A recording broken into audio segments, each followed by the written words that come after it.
In the bustling classroom of Zhansheng Experimental School, first grade, Class 1, a momentary hush enveloped the room when a youthful figure appeared at the doorway. With tousled dark hair that embodied the spirit of youth, and eyes framed by black-rimmed glasses revealing an unmistakable hint of fatigue, he resembled a brooding artist from a romantic drama, marked by a prominent nose and sharp facial features.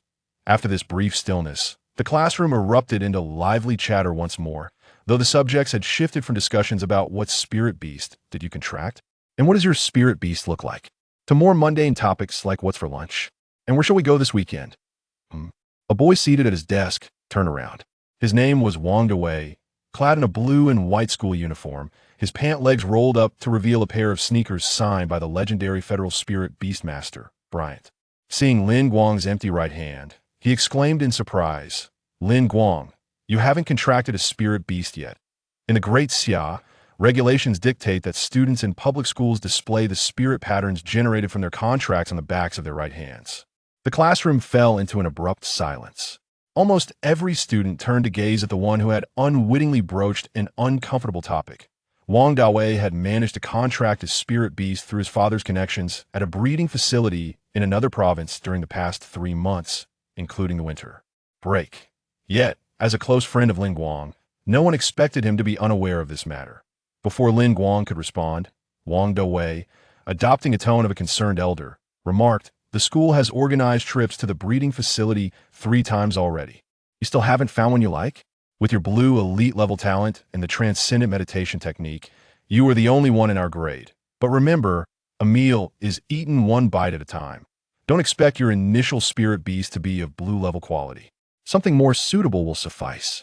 Before Lin Guang could utter a word, a chubby boy pulled Wong Dawei back, whispering rapidly, causing a visible shift in Wong Dawei's expression. Surprise, disbelief, and embarrassment flitted across his face. "I'm sorry, don't worry. I'm not that fragile," Lin Guang replied, laughing as he shrugged. Had it been someone else, he might have suspected they were mocking him, but he and Wong Dawei had been friends since middle school, aware that the latter simply had a lapse in judgment. Contracting a spirit beast requires a certain degree of compatibility, and the breeding facility had been unable to find a spirit beast that Lin Guang could bond with. This could only mean one thing. His talent, aside from the usual enhancements, also diminished compatibility with other spirit beasts, effectively limiting the types of creatures he could contract. Although the breeding facility in Zhansheng City was expansive, it could not cater to everyone's desires. For instance, dragon-type spirit beasts and high-potential psychic types had long been reserved by others. While blue-level talent is rare, with a vast population, tens of thousands in Zhansheng City alone possessed it. Lin Guang, lacking a significant background, found it challenging to even attempt a contract. "Are you really okay?" It was rare to see Wong Dawei, usually carefree, display a trace of guilt. Lin Guang smiled and shook his head. "Of course I'm fine." Though Wong Dawei, typically oblivious, felt something was amiss, the other classmates, having known Lin Guang for just over a semester, might not comprehend his disposition. But as a former classmate from middle school, Wong Dawei remembered Lin Guang as a quiet and reserved individual. Although undeniably talented, he never spoke with such an upbeat tone. Lin Guang, sensing the shift, reined in his smile, lowering his gaze to reveal a familiar, understated expression. "It's nothing. I've just come to understand a few things." Wong Dawei finally relaxed, sighing, "By the way, hasn't your talent fully awakened yet? It's been 6 months. Indeed, it's quite puzzling that so your dark circles are also?" "Yes, to claim I've been sleeping well would be self-deceiving. I've been staying up late to review materials and alleviate stress," he replied, feigning a look of distress. Wong Dawei wore a knowing smile. "Ah, I see, burning the midnight oil for studies." Lin Guang shook his head, finally managing to deflect the conversation. The truth, however, was far from that. His dark circles stemmed from late-night sessions recording strategies and evolution information about various spirit beasts, remnants of memories from his past life. He was even hesitant to keep electronic records, fearing a slip might expose his secrets. With a sigh, Lin Guang reflected on his situation. Indeed, he was Lin Guang, the genuine article, having recently recalled his past life under extreme emotional pressure. This world bore a striking resemblance to the universe of the last game he had played, Spirit Beast Chronicles. leading him to conclude he had crossed over into a game. This was a world where spirit beasts were revered by all. Students in public schools undergo an awakening ceremony upon entering high school, revealing their talent levels. While the specific effects of their talents remain unknown until fully awakened, time frames varying by individual. The higher the talent, the longer the awakening period, which is also influenced by personal attributes. Guang, who had yet to awaken the mysteries within him, found himself trapped in a spiral of despair and frustration over his inability to contract a spirit beast. He resorted to a meditation method he learned online, substituting sleep for several nights, which eventually triggered memories of his past life, that in this life, although orphaned, he seemed to have developed further due to his reincarnation. His intellect in academic pursuits was exceptional, earning him the title of the ideal student, a true academic prodigy, far surpassing his classmates. Such excellence brought immense pressure, and it was hardly surprising that half a year of intense self-scrutiny led to his current state. As Guang pondered his predicament, he found himself questioning the game's settings. Blue elite-level talent, while rare, should not warrant such stringent restrictions. Awakening typically occurs within a month. Why was he facing such exceptional circumstances? Moreover, his talent exhibited an unusual exclusivity. Despite his confidence in becoming a master of spirit beasts, even without the benefits of his talent, the inability to contract a spirit beast loomed ominously. Zhansheng City boasted a diverse array of spirit beasts, and Guang even discovered a dragon type deemed useless and incapable of evolution. Yet he still failed in the contracting attempt. This likely indicated that his talent was exceptionally niche, limited not only by species but also by attributes, perhaps requiring specific conditions like dragon type, or earth element spirit beasts, or even divine qualities. The dilemma remained. Blue elite-level talent was indeed rare, yet in a world where everyone revered spirit beasts, encountering one on the streets should not be so extraordinary as to warrant such constraints. Even in the realm of hunters, there exists the adage that greater limitations yield greater abilities. Perhaps there were hidden forces at play. Cough coughed at tea that moment, accompanied by a fit of intense coughing. The homeroom teacher, Ouyang Wei, strode into the classroom. He was tall and somewhat slender, clad in a rapidly fading gray shirt, with a pair of rather unrefined black-rimmed glasses perched on his nose. Yet his eyes displayed a fierce intensity capable of suppressing even the most mischievous of students beneath the weight of 5-element mountain. Wong Dawei's expression shifted slightly. He felt no fear towards other teachers, but Ouyang Wei was not only a 3-star spirit master, but it was rumored he had also served in the military, having withdrawn from the front lines after sustaining injuries in the calamity a decade prior. Under Ouyang Wei's imposing presence, the students instantly ceased their chatter, returning to their seats to extract their textbooks and stationery. As a first-grade teacher, Ouyang Wei did not merely recite from the textbooks. He infused his lessons with personal experiences from the secret realms and wilderness, presenting the material in an accessible manner to capture the students' attention. However, for Guang, a master in the realm of gaming who had completed Spirit Warlords countless times, this knowledge felt somewhat elementary. He found it unnecessary to concentrate fully, leading his thoughts to drift elsewhere. Suddenly, a faint blue apparition sprang before him, displaying the words, Ultimate Spirit Master Cultivation System, pending activation. Activation conditions. Contract Spirit Beast, 0/1. Data system? The one from the game. Initially startled, Guang soon found himself unable to contain his excitement. Yet, upon scrutinizing the conditions for activation, a twitch of annoyance crossed his lips. He had hoped to leverage the system's power to assist in contracting a spirit beast, but now he was required to contract one first to activate the system. Only after graduating from Karazhan can one engage in Karazhan raids, he muttered in jest, though he was well aware that those dark circles under his eyes were not a mere coincidence. After awakening his past memories yesterday, his first task had been to document the significant information that lingered from his awakening. The second was to immediately begin charting his future path, never having anticipated the existence of such a system. Ideally, it would activate instantly, but its temporary unavailability did not shatter his composure. Guang even prepared himself for a year-long leave of absence to focus on preliminary work. The benefit of this would be ample time to resolve his pressing issues and seek high-potential spirit beasts. The downside was the widening gap between him and his peers. After all, the crucial plot of the Spirit Master competition for high school students in Fenggezu was limited by age, rather than grade. Moreover, Lin Guang was not a reincarnated being. His classmates were quite capable, and he did not wish to drift apart from the friends he had just begun to grow close to, fearing a rather lackluster high school experience. Lost in thought, his pen danced across the textbook, creating lines that appeared nonsensical to an ordinary observer, as if he were merely doodling. Ouyang Wei, observing Lin Guang's inattentiveness, or perhaps a loss of ambition, slightly raised an eyebrow. His rigid demeanor allowed no student to slack off during his class. We all know that the needle mouse possesses the rock attribute. Ahem. What is the most suitable material for the needle mouse's advancement among the first-tier spirit materials? Lin Guang. Snapping back to reality, Lin Guang set down his pen and rose slowly. The needle mouse does indeed possess the rock attribute, but this question is somewhat of a trick. Unlike ordinary rock-type spirit beasts, excessive use of special stones during cultivation is inadvisable. Instead, one should utilize certain special metals and water-type resources, as an overabundance of rock-type energy can cause the needles to bond too tightly with the skin, hindering the next stage of evolution. That A.S. Lin Guang articulated his answer with unwavering confidence and precision.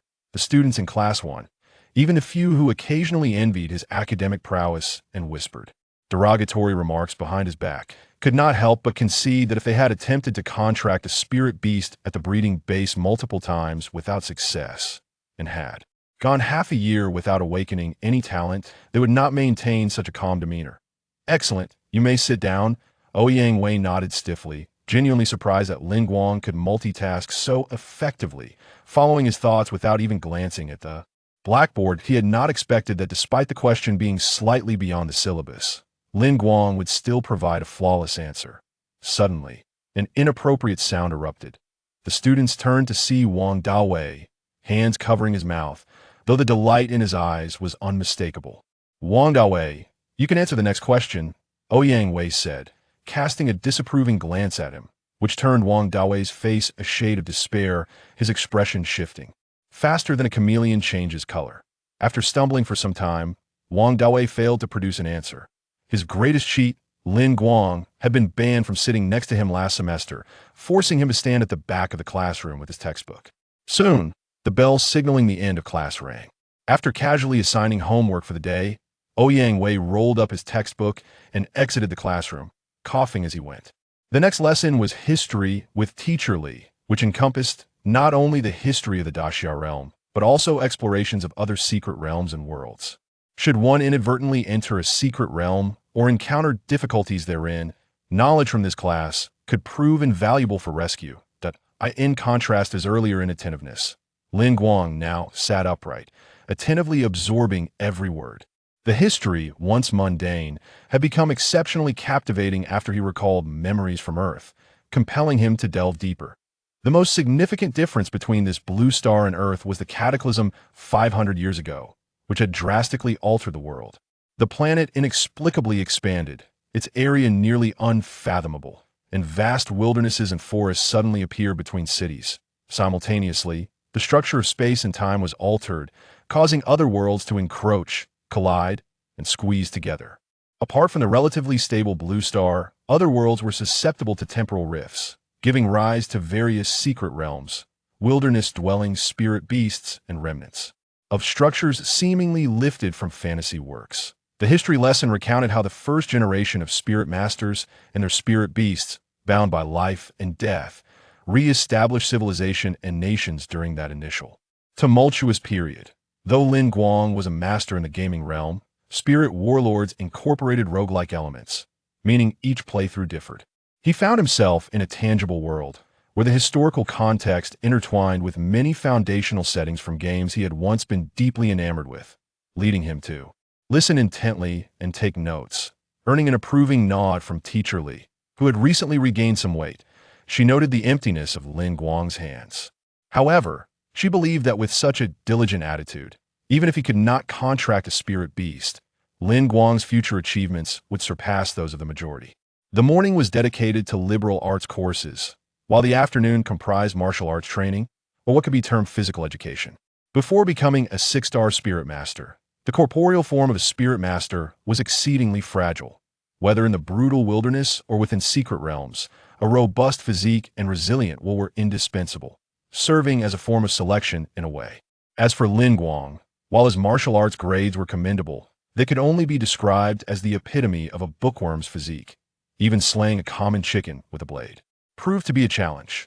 However, conversely, in light of his rather unimpressive performance in the martial arts subject, his ability to maintain the top position in his grade serves as a testament to his exceptional prowess in the liberal arts. Each time Wong, often jestingly referred to as the perennial second, gazes at the posted grades in the corridor, an expression of despondency and self-doubt crosses his face, as if questioning his own intelligence. Although physical training has been incorporated into the schedule, Guang does not intend to attend this afternoon's class. He has other commitments. Lunch consisted of pork knuckle rice in the cafeteria, courtesy of Wong Dawei. After resting his head on the desk in the classroom for a brief moment, Guang's biological clock roused him, indicating that the lunch break was nearly over and that the teacher had likely returned to the office. He left a note on his desk and walked to the teacher's office, gently knocking on the door. "Come in," came the reply. Upon entering, Guang found his homeroom teacher, Ouyang Wei, sitting in a rattan chair. Upon seeing Guang, Ouyang raised an eyebrow, slightly puzzled. "Oh, I was just about to ask someone to call you to the office. What a coincidence. I also have a matter I'd like to consult you about." Have a seat." Guang took a seat opposite Ouyang Wei. "Cough. I forgot to remind you earlier," Ouyang began, his expression gradually turning serious, his tone carrying a weighty gravity. "You should remember the school's rule. You must submit the information regarding the contracted spirit beast by next Monday." He sighed. "Otherwise, you may either end up in a regular class or in class 13. A contracted spirit beast occupies a certain capacity of one's soul, and spiritual strength is fundamental for a spirit master. Most spirit masters choose to contract their spirit beasts only after their talents have fully awakened to avoid mismatches where their innate abilities do not enhance the spirit beast. However, this is not an absolute rule. Guang's talent remains in a state of incomplete awakening for unknown reasons. This situation is not unheard of. Generally, the stimulation from contracting a spirit beast can aid in talent awakening. Thus, he had attempted to contract a spirit beast 5 months ago when he realized he was stuck, but to no avail. Class 1 is referred to as the experimental class, receiving national subsidies and enjoying the best resources.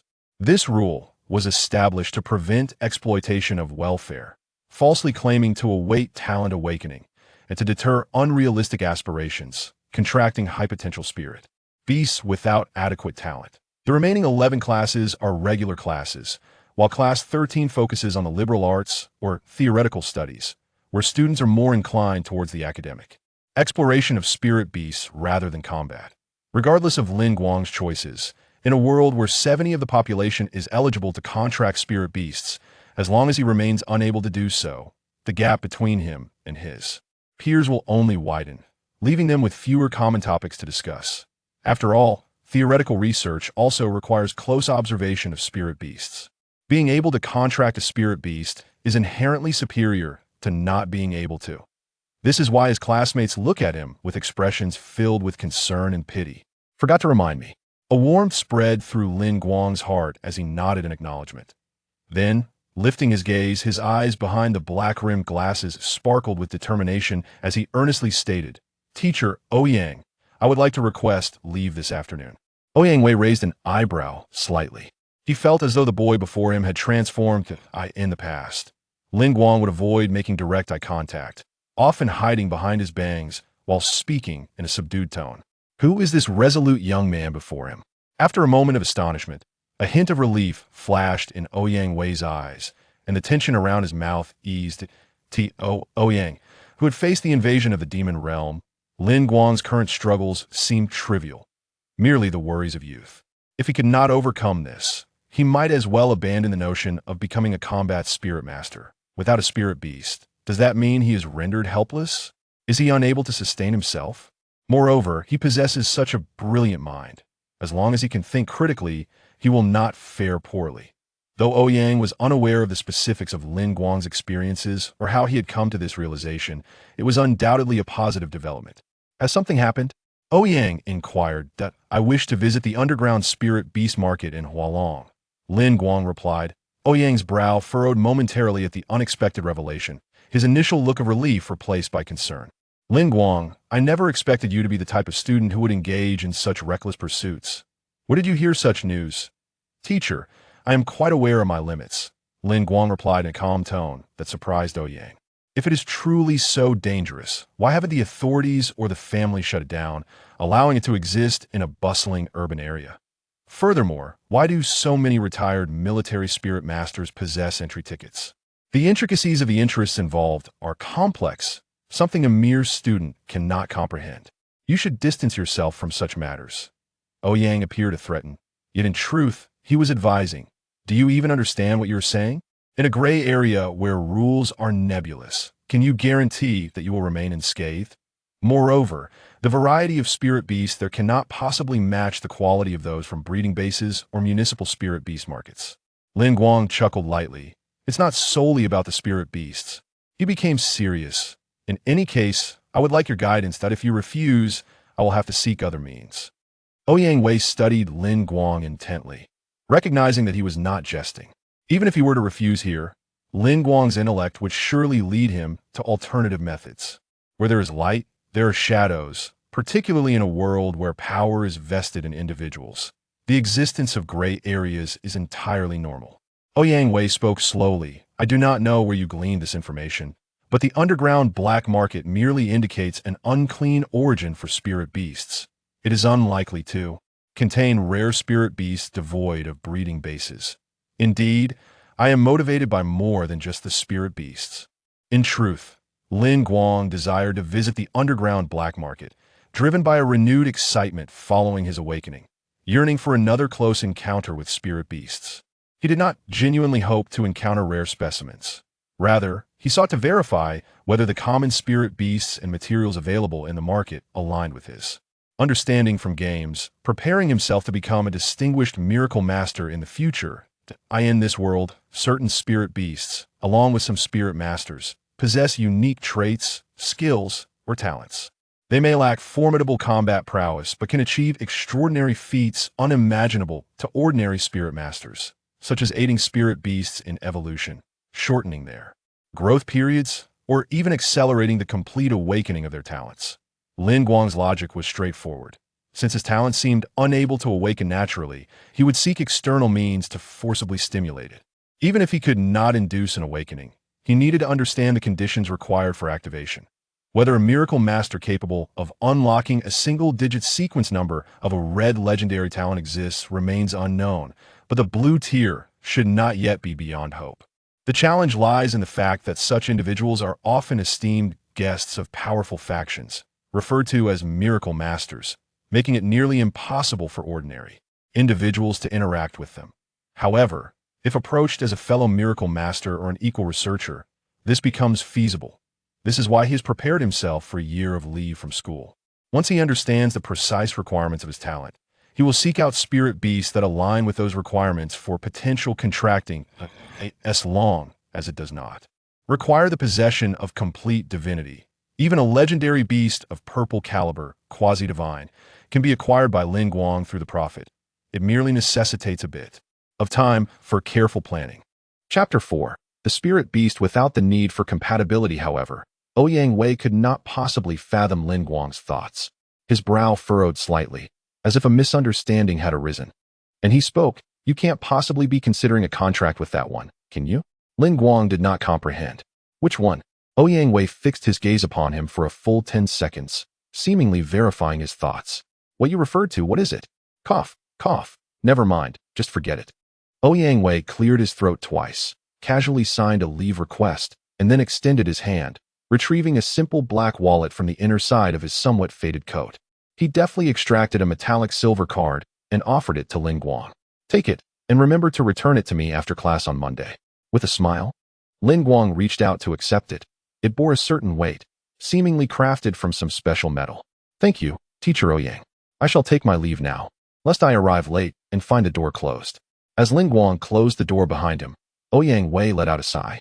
He had, in fact, been contemplating a particular type of spirit beast. These creatures would not appear in breeding bases or legitimate spirit beast shops. They could only exist in the underground black market. Moreover, contracting such a spirit beast required little to no compatibility, and even though Ling Guang's talent was rather exclusive, he should be able to succeed in the contract.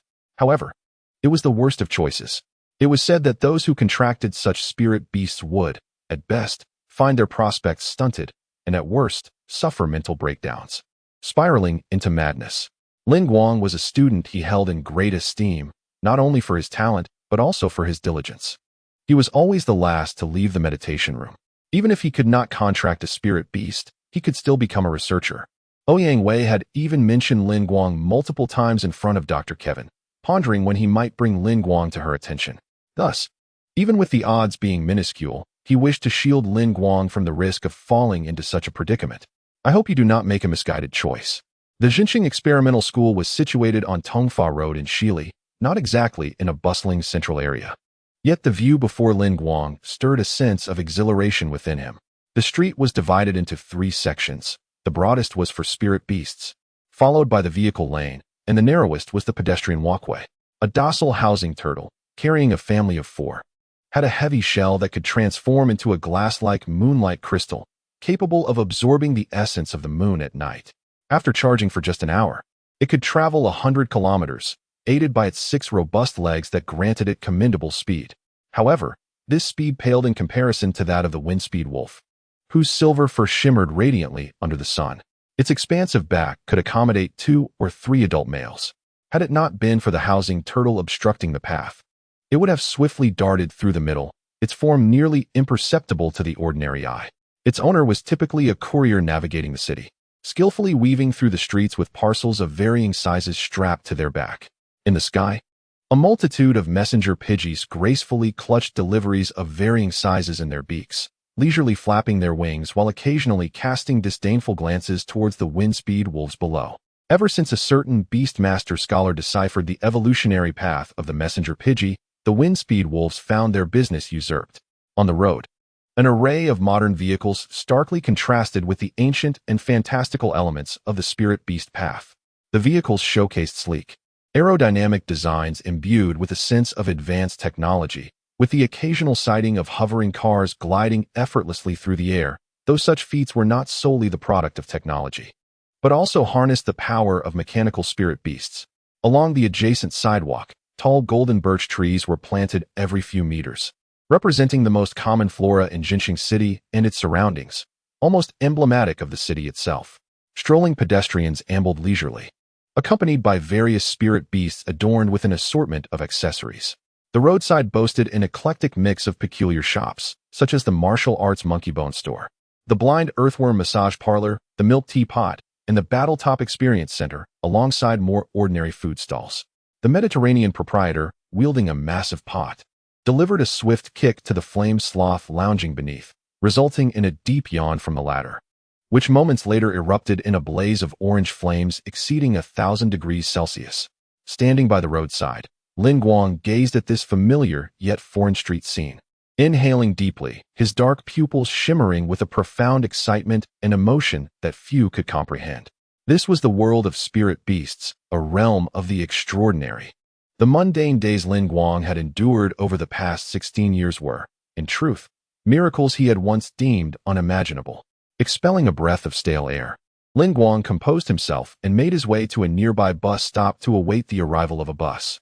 Though he yearned to ride a spirit beast for transportation, he understood the necessity of conserving funds during this initial stage of his journey.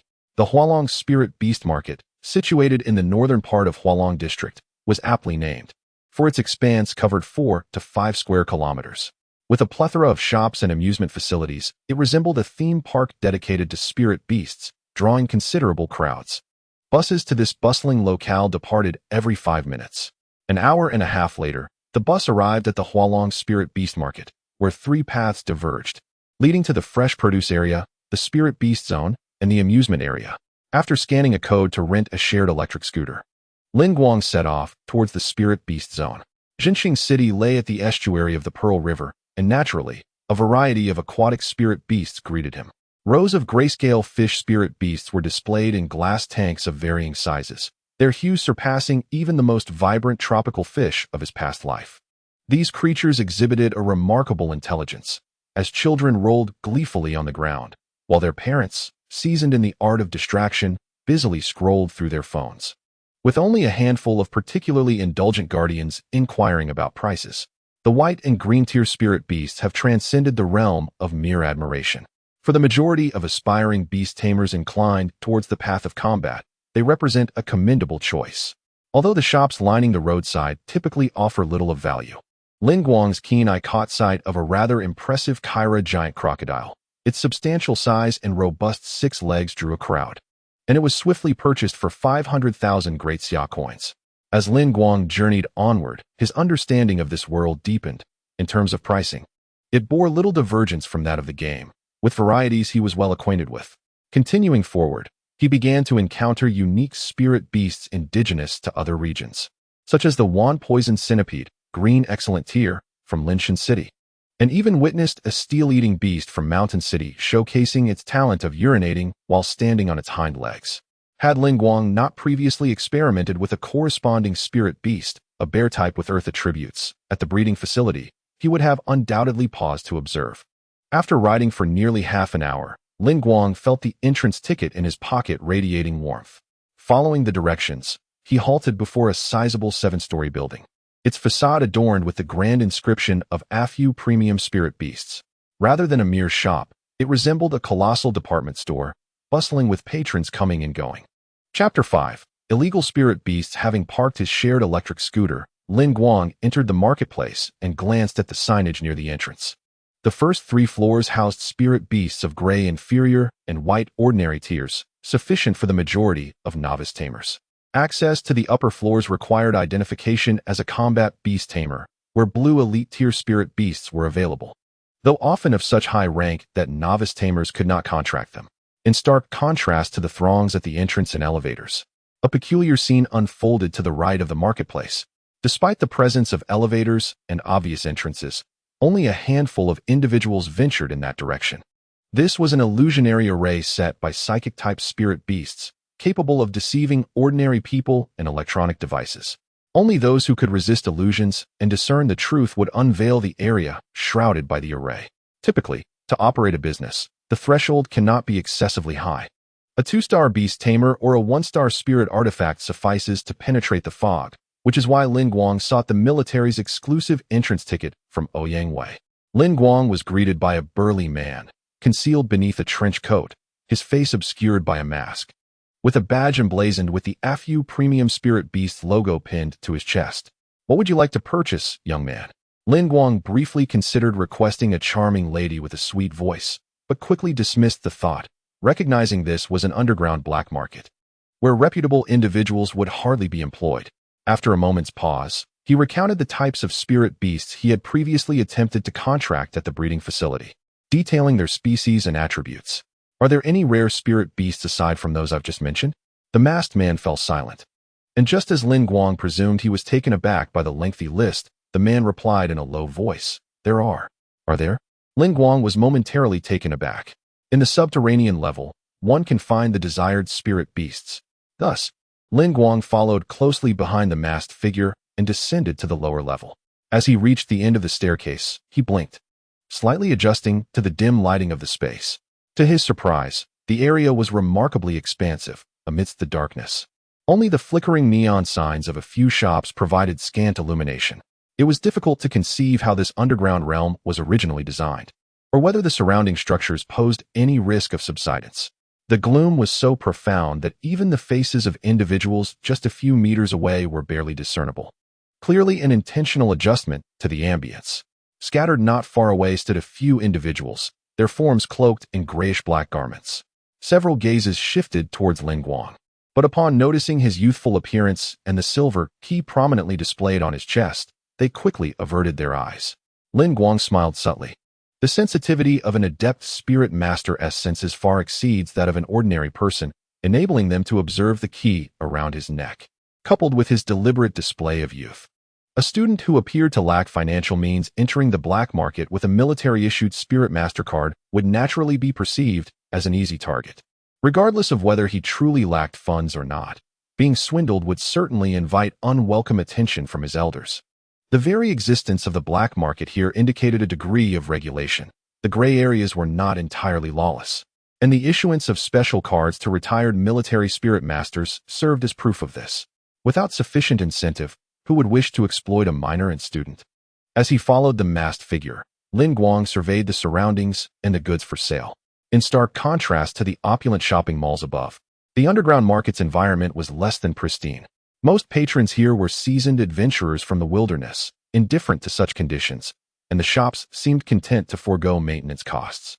The acrid odors of rust, blood, and excrement assaulted Lin Guang's nostrils, swirling around him like an unwelcome dance. Lin Guang understood the reasoning behind this. The spirit beasts here were often captured from the wilds beyond the city, inherently wild and difficult to tame, and injuries during capture were commonplace.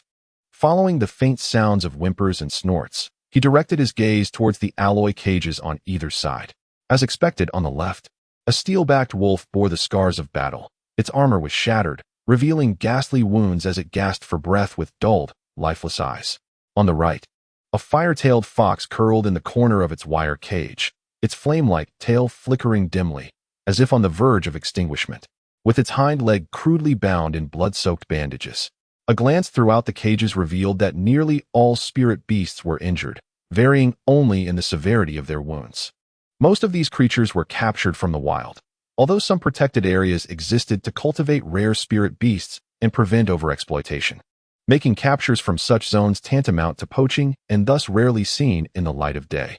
The masked man grasped the walkie-talkie hanging from his chest. Number 130. Wood ether debris stimulant. Number 130?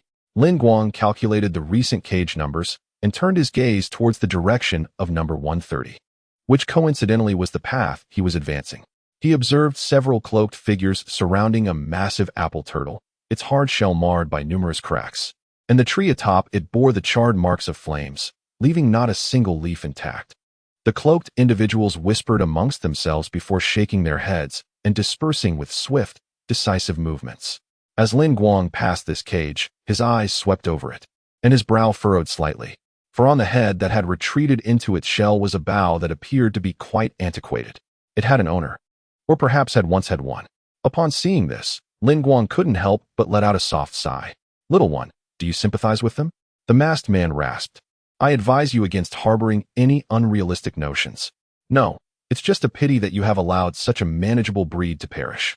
With the plant-type spirit beasts easily learned skill, clear sunny day, or simply by purchasing a UV lamp for regular exposure, many plant-type spirit beast conditions could be improved by at least 20%.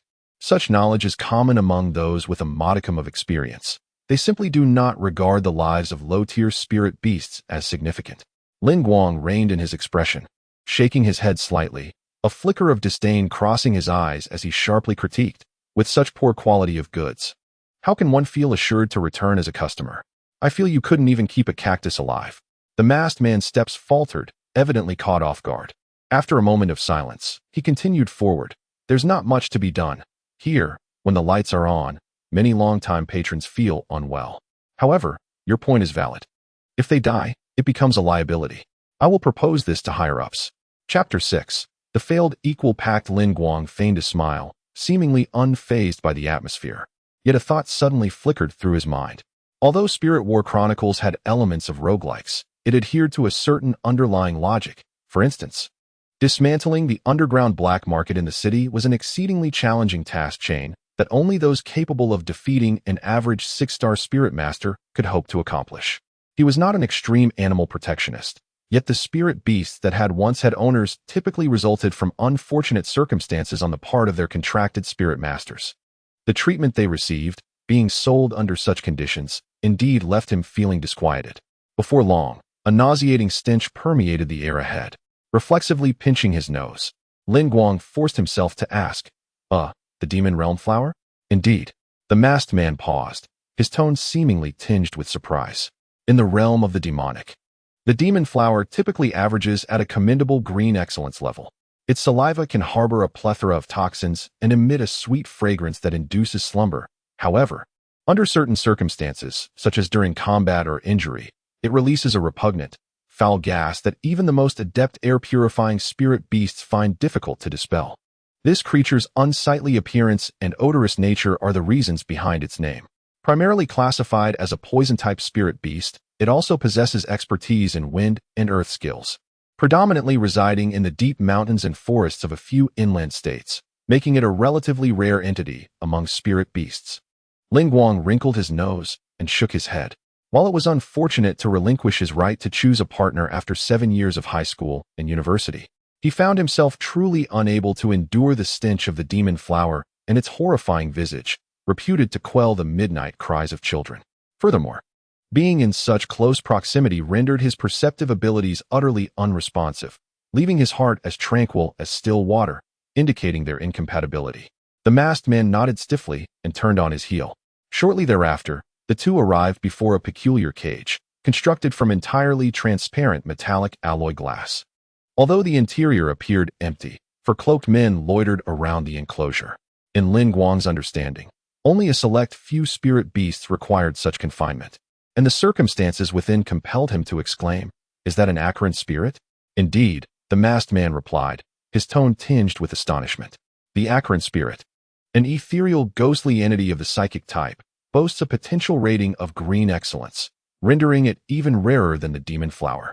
Lacking a fixed habitat, its illusions, while not particularly challenging to dispel, are often overlooked due to its unique innate ability, unconsciousness, which allows it to be subconsciously ignored by those around it. If the Akashic spirit wishes to conceal its presence, only a handful of spirit beasts and specially gifted spirit masters can detect its trace. For those aspiring to establish an underground market or engage in clandestine activities, a spirit beast capable of generating illusions is essential. The Akashic spirit typically understands the skill of illusion creation at an early stage, often by level 10. Beyond this, the Akashic spirit itself is a commendable spirit beast. Novice spirit masters generally lack countermeasures, making a successful contract with it an appealing option. The combination of these factors elevates the Akashic spirit's price to rival that of blue elite-grade spirit beasts. This particular Akashic spirit was consigned by another, clearly marked at a price of 70,000 credit points, equating to a staggering 7 million daxia currency, reflecting a nearly 30% markup. This was also the reason the shop had opted not to accept it outright, as it would likely fetch that price at auction. The only question remained: did Guang truly possess such funds? Perhaps in his former life, Guang would have lacked the audacity. Yet, in his current state, he felt emboldened, for he was aware that the Akashic spirit had yet to unveil the methods of its subsequent 2 evolutionary stages. Without hesitation, Guang produced his card, not a bank card, but rather his student identification and personal identification. Indeed, as a skilled surfer, he was aware that this establishment offered legitimate loans, with the company verifiable and registered under a prominent family in the city of Jinxing. Moreover, the interest rates remain within a reasonable range, for in this world, there truly exist extraordinary forces that can corner a spirit master into a desperate situation, and loan companies fear the repercussions of provoking them. Furthermore, the Zhengsheng Experimental School is renowned, with Class 1 being a particularly outstanding cohort, representing a highly promising clientele. Consequently, businesses are inclined to extend loans to him at comparatively favorable rates. Moreover, even if one were to entertain the worst-case scenario, there are ample means for Guang to settle his debts. Dressed in specialized protective gear, Guang entered the cage, and with the assistance of the shopkeeper's psychic spirit beast, he sensed the presence of the Akashic demon before him. Steeling himself, he recited an extensive incantation in the ancient Dayan language, activating his spiritual essence. A radiant light, akin to a contract, emanated from Guang's chest, or rather, from his very soul, enveloping the Akashic demon. The hulking figure concealed beneath the mask narrowed his eyes slightly, scrutinizing Guang intently. The mastery displayed was nothing short of sublime, a testament to the elite training of the combat class at the experimental school. Was this a contract of equality, signified by the light rather than the traditional chain? Such a choice would entail significant sacrifices. Ambitious indeed. In the next moment, a palpable sensation of repulsion washed over him. The pure white light trembled, threatening to shatter. compelling Lin Guang to terminate the contractual ritual. This was indicative of insufficient compatibility. Lin Guang felt a twinge of regret, a sentiment echoed by the manager who had authorized the loan. "Is there nothing more?" he inquired. "No, that is all." Perhaps it was merely Lin Guang's imagination. But the burly man in the helmet seemed to hesitate momentarily before responding. Dismissing any further contemplation, Lin Guang resolved to explore the spirit materials section. His primary purpose for this visit was to examine the spirit materials. With the spirit beasts being a secondary interest, he aimed to maintain a calm demeanor. From the outside, the spirit materials area appeared relatively modest, with various materials categorized by attributes and stored in small warehouses of approximately 200 square feet each, closely situated. Their doors securely locked and monitored by dedicated personnel alongside spirit beasts. However, Lin Guang, naturally, lacked the qualifications to enter. What a jest it would be to allow any spirit master access. Should one possess unclean hands and act discreetly, who would be liable if they absconded unnoticed? The masked giant paused beneath a sign that resembled a storefront, gesturing for Lin Guang to enter. As he pushed open the door, Lin Guang instinctively squinted.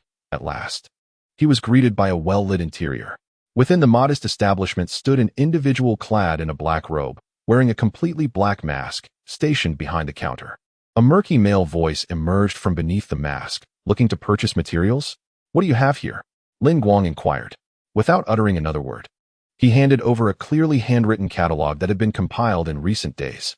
The black market supply is inherently unstable, necessitating frequent updates. At this moment, Lin Guang's gaze was intensely focused, as if he were calculating something. Although, as a newcomer without any transaction history or reputation, it was unlikely that he would be shown all the finest goods, he nonetheless noted that there were already numerous items available among the first and second-tier spirit materials. The price for the leaves of Ling Yilingland is 30 credit points per gram. Is this serious? The premium for psychic resources is extraordinarily high. The price of ether crystals, regardless of size or purity, averages lower than that of water elements, which seems reasonable given our proximity to the sea. Unprocessed blood flame shells. Where on earth did these come from? I recall that the blood flame giant shell is a unique spirit beast of the Federation.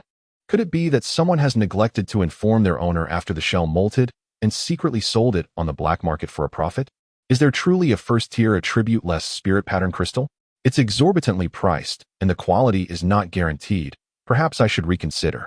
He continued to peruse the scant pages of the catalog, swiftly confirming the prices of all the items he recognized in his mind. That fellow Wong Dawei possesses a white phoenix parrot. It seems that taking this risk is necessary.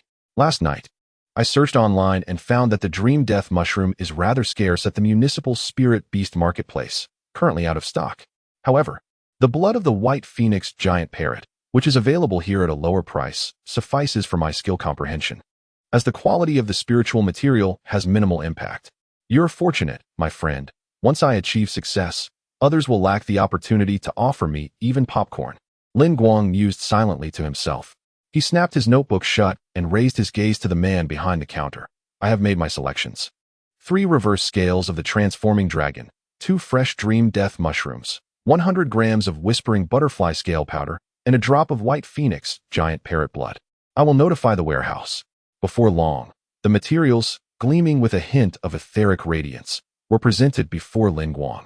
He meticulously examined them to ensure they matched his previous research and memories. 780 credit points. Lin Guang nodded and promptly settled the bill with his card. Utilizing a substantial portion of the scholarships and financial aid he had accumulated over the years. Yet, he felt no sorrow, for this marked the beginning of all his plans. Weighing the materials, Lin Guang exited the establishment, following the masked giant as he traversed the Spirit Beast district towards his destination. However, after a short distance, Lin Guang's steps came to an abrupt halt. He suddenly felt his heart race. His pupils constricted as he inexplicably glanced to his right front. His heart pounded, pumping blood through his body at a pace akin to a 100-meter dash. It was an inexplicable intuition, ripples in the sea of the mind. After half a year of stagnation, his once dormant talent was inexplicably stirred. Chapter 7. Demonic beasts in this world. Humans are born with an ethereal spherical space, known as the sea of the mind. The intangible and formless spiritual force permeates the ocean of the mind, akin to the vastness of the sea. At the pinnacle of this space lies the innate spiritual patterns of each individual, resembling the sun, once awakened. It has the power to illuminate and nourish all within the spiritual ocean. In contrast, the contractual spiritual patterns chosen later in life manifest at the ocean's depths, connecting with the contracted spirit beasts. The two are akin to reflections upon the water's surface, akin to the sun and moon, eternally resonating in their distant dance. Guang, naturally, was not surprised. However, in the past, his innate talent had remained dormant for an extended period. Thus, despite his high level of meditation and contract mastery, the sun at the apex of his being remained shrouded in a hazy mist, resembling an unhatched chick, rendering the entire spiritual ocean lifeless and stagnant, devoid of resonance, which in turn hindered his cultivation.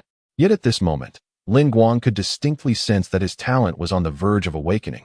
As the veil surrounding his sun began to dissipate, as if enchanted, he instinctively followed the pull of his intuition towards a door, which stood in shadow, devoid of light, as if deliberately concealed from notice. What lay beyond could very well contain the essence capable of igniting his innate abilities. No, this sensation was likely that of a spirit beast, a being that could harmonize with his talent, awakening it without the need for miraculous intervention, without the burden of strategizing, and without the anxiety of the unknown. Hope was within reach. Suppressing his excitement, Guang inquired, "May I enter?" After a brief silence, the masked man nodded. Although the item was somewhat sensitive and not meant for public display, Guang's military connections afforded him a degree of leeway. He pushed open the iron door, revealing a profound darkness before him. Deep within that darkness, a faint glimmer akin to fireflies beckoned. One step, two steps, Guang quickened his pace, nearly breaking into a run towards the light. Upon arrival, he realized it was a dim, incandescent bulb suspended from the ceiling, illuminating only a small area despite its utmost effort. With a rustling sound, accompanied by the scraping of iron chains across the ground, Guang's breath caught in his throat. Emerging from the darkness was a silver-haired maiden.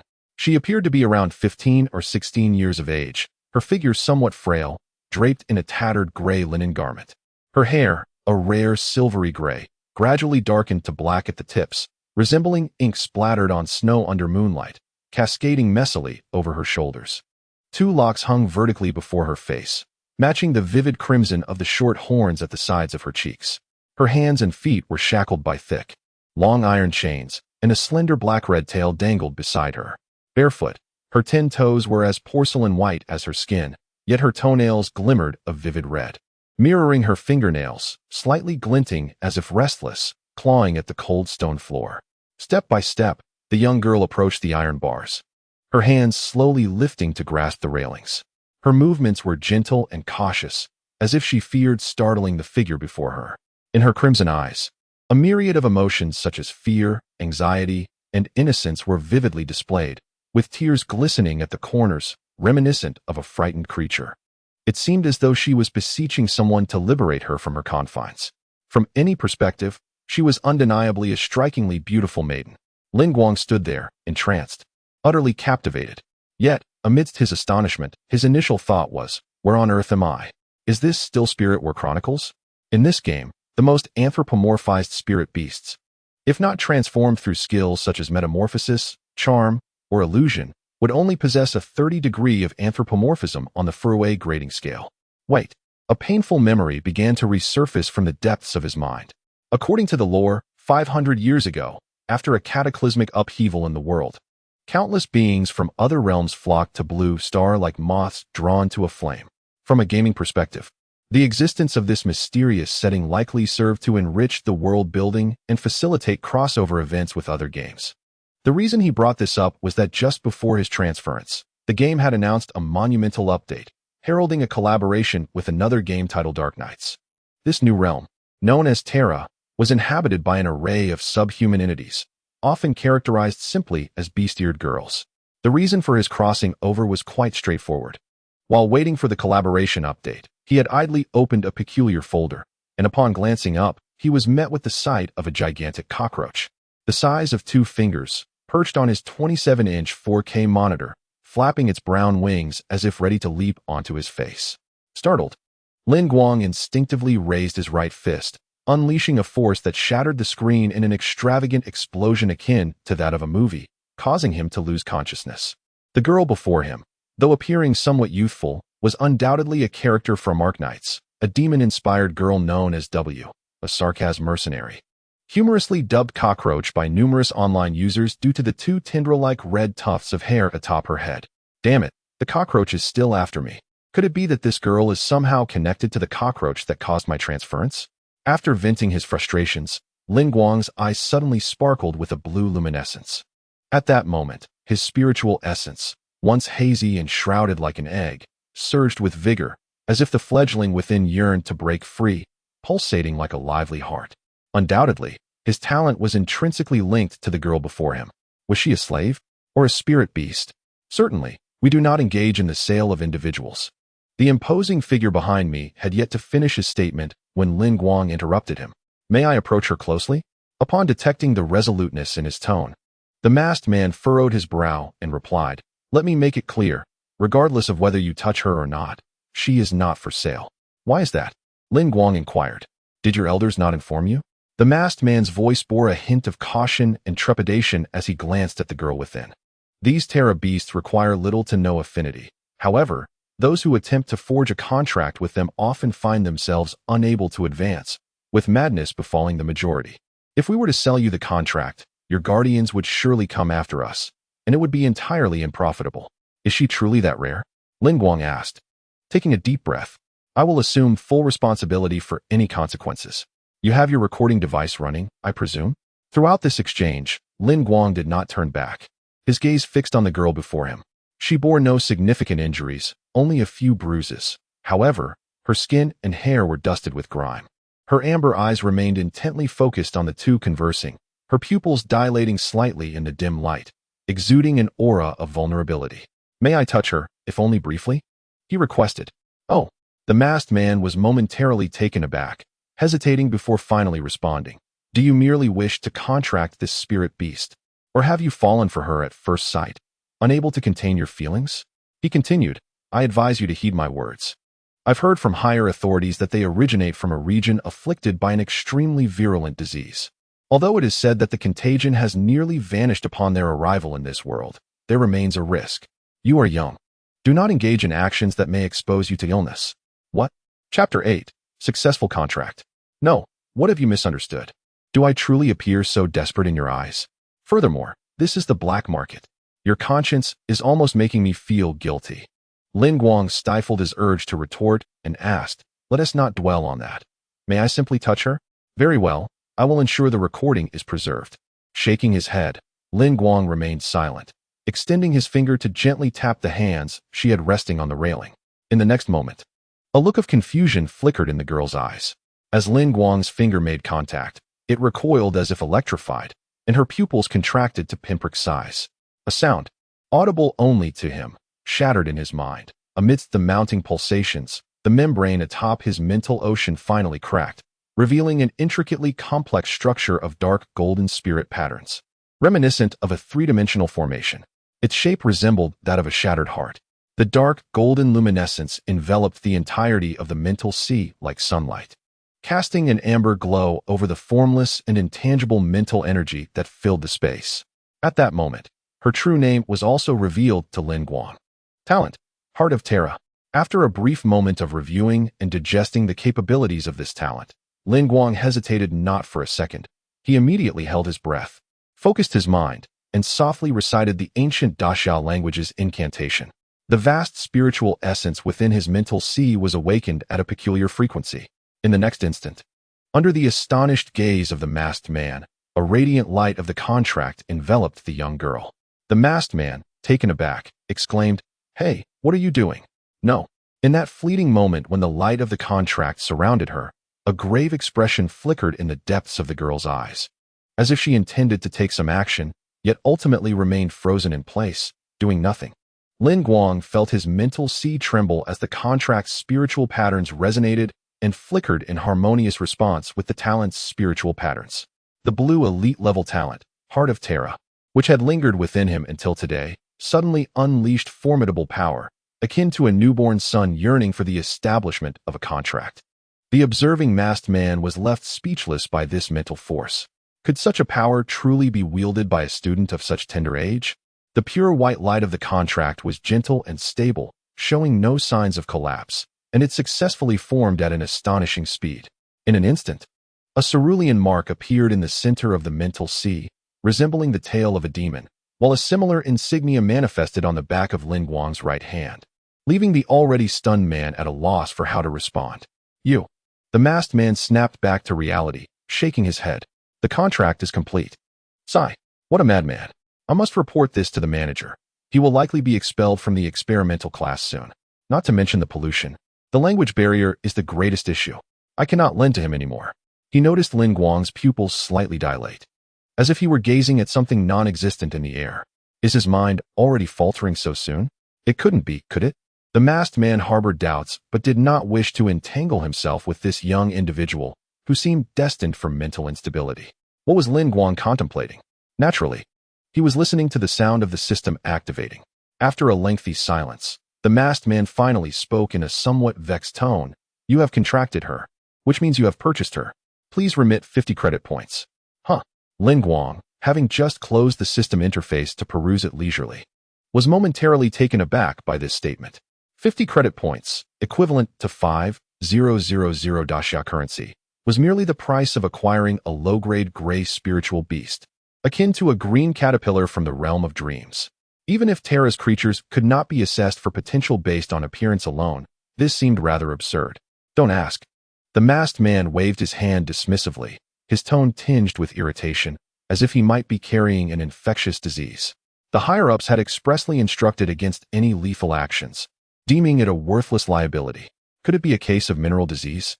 At this moment, he could only lament for Lin Guang, in pursuit of the most optimal gaming experience, had neglected to peruse the update details, rendering him oblivious to the specific attributes and settings of Terra biology, as well as the veracity of the ominous warnings issued by the masked man.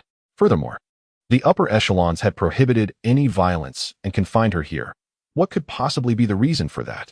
The masked man sighed deeply. They initially had no intention of selling, but they shouldn't make things difficult for you. I shall communicate with them. Please wait here. Do not entertain thoughts of escape. There are guards at the entrance. He casually unlocked the cell door and removed the shackles from the girl before departing without a glance back. As she stepped out of the cage, her amber eyes shimmered with genuine surprise and gratitude. Trembling, she raised her hands and grasped Lin Guang's right hand tightly, tears cascading to the ground as she spoke in the most heartfelt tone. What a manageable, wealthy young man. The most troublesome guard has left, and there won't be a better opportunity than this. Although the language she spoke was rather foreign, Lin Guang inexplicably comprehended her meaning, leaving him momentarily astonished. Instinctively, he replied, "What did you just say?"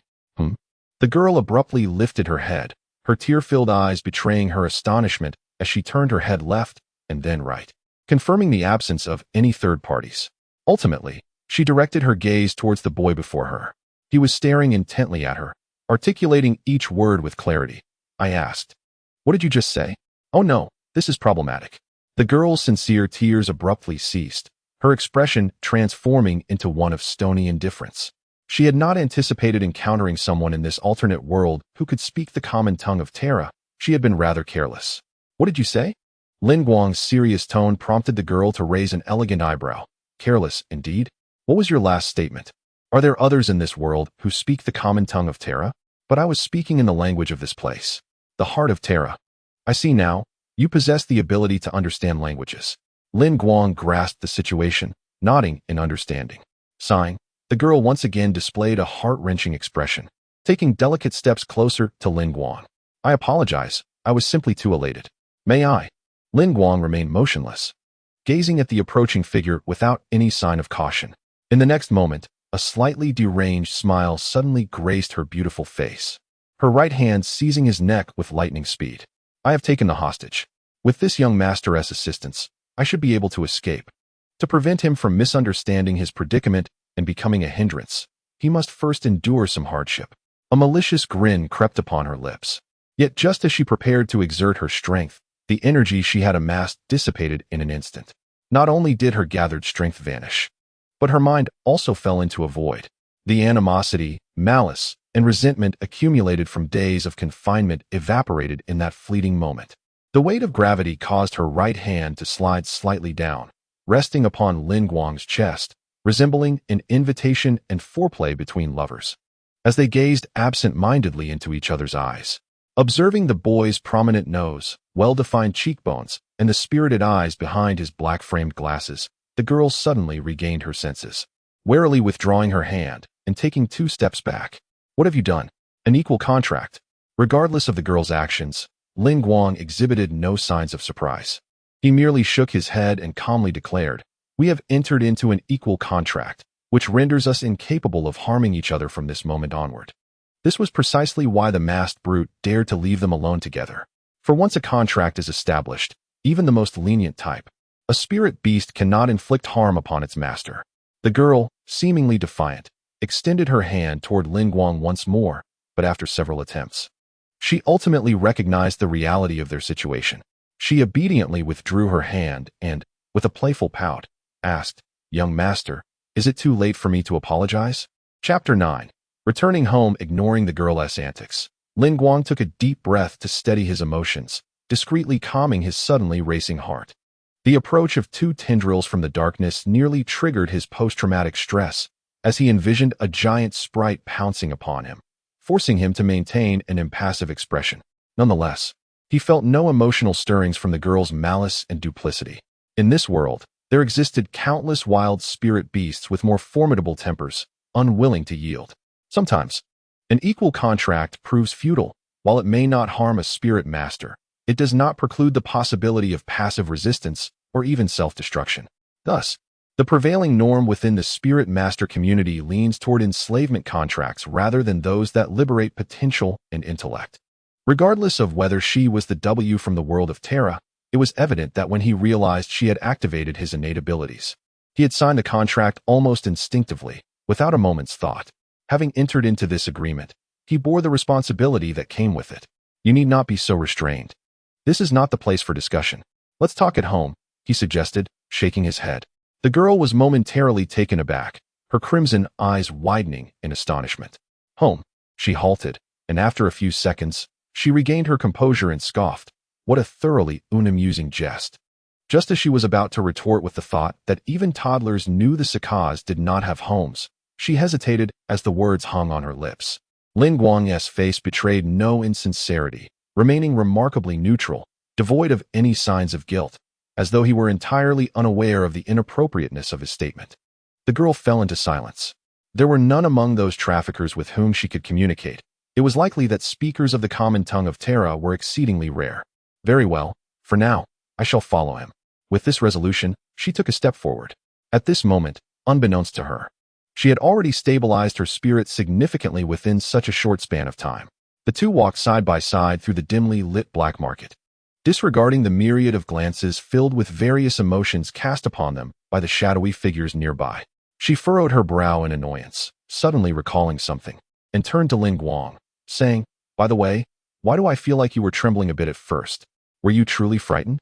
Lin Guang glanced at the 2 red tendrils that bobbed in unison with her steps atop her head, momentarily stiffening. "You've been hungry for too long. You're imagining things." "Humph, I don't believe you." As they retraced their steps, they arrived at the entrance just as the manager happened to approach. The eyes behind the mask revealed a flicker of astonishment and disdain. Could it be that someone was genuinely willing to contract such a spirit beast? Even after their clear warnings? Have the young people of today gone mad? Next time, if he returns, they must not grant him a loan. Who knows when he might lose his sanity? His tone seemed tinged with regret, yet he said nothing further as the masked man retrieved the card reader.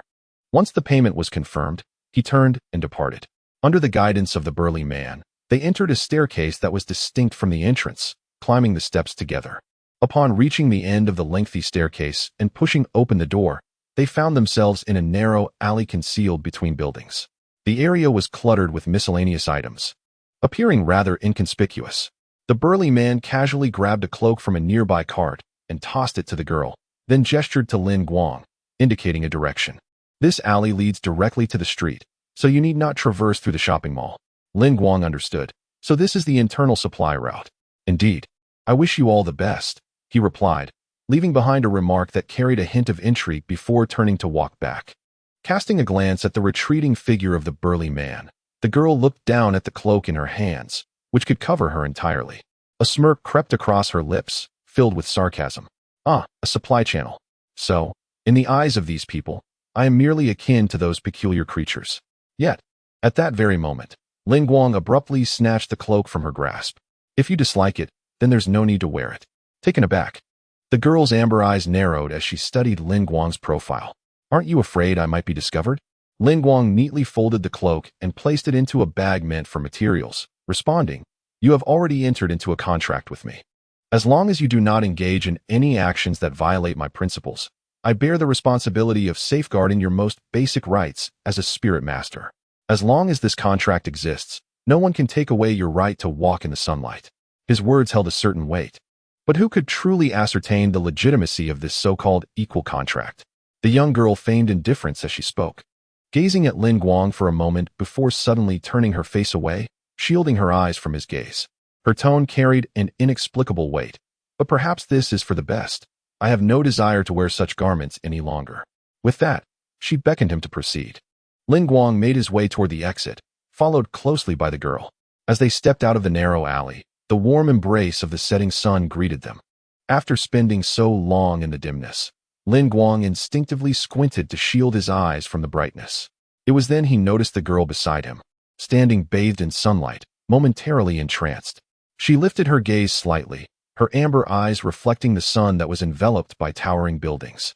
Alongside the bustling street, filled with throngs of people, even as tears welled up from the sunlight's intensity, she remained unblinking, her star-shaped pupils betraying a myriad of unspoken emotions.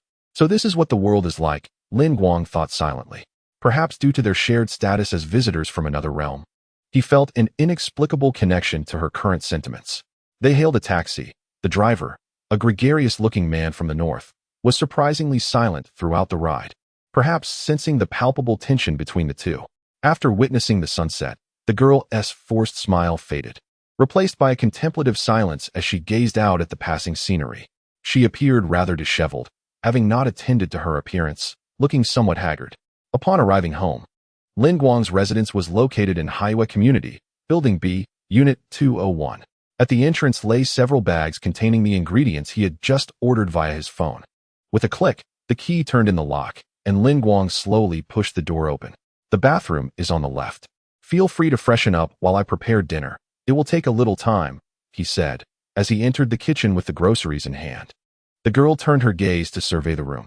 The decor was quite ordinary, lacking any semblance of charm or character, yet it exuded a sense of neglect. A thin layer of dust coated the television and coffee table, suggesting they had not seen use in quite some time. Two slightly yellowed black and white photographs adorned the walls, bearing a resemblance to the young man, prompting her to look away in silence. This was a home devoid of personality, everything appearing rigid and antiquated, save for the multitude of books scattered throughout. Ventured into the bathroom Guang had mentioned, relieved that the disparities between their worlds were not entirely foreign. She fumbled for the light switch, her reflection cast upon the pristine white tiles. Tentatively, she turned on the faucet, mesmerized by the clear, flowing water, extending her hand to let it cascade into her palm. How long had it been since she had encountered such amenities?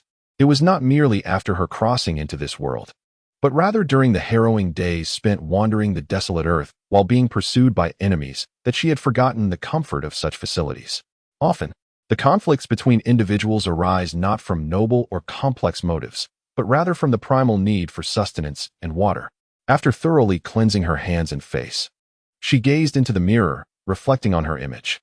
Little had changed since her arrival in this world, save for a significant pallor. The madness that once gripped her countenance had receded, leaving her with an unfamiliar sensation.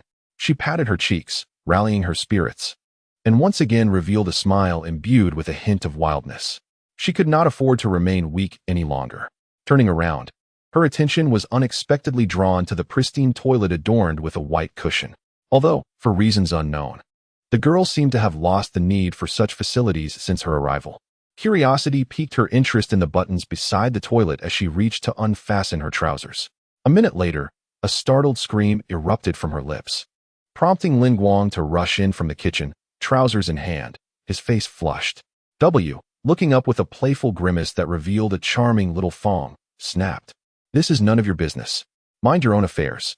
Lin Guang, catching a glimpse of the toilet seat and the slight water stains on her trousers, wisely refrained from comment. He adjusted his glasses and turned back into the kitchen before his composure faltered. After completing her ablutions, W found nothing of particular interest around her, so she returned to the living room.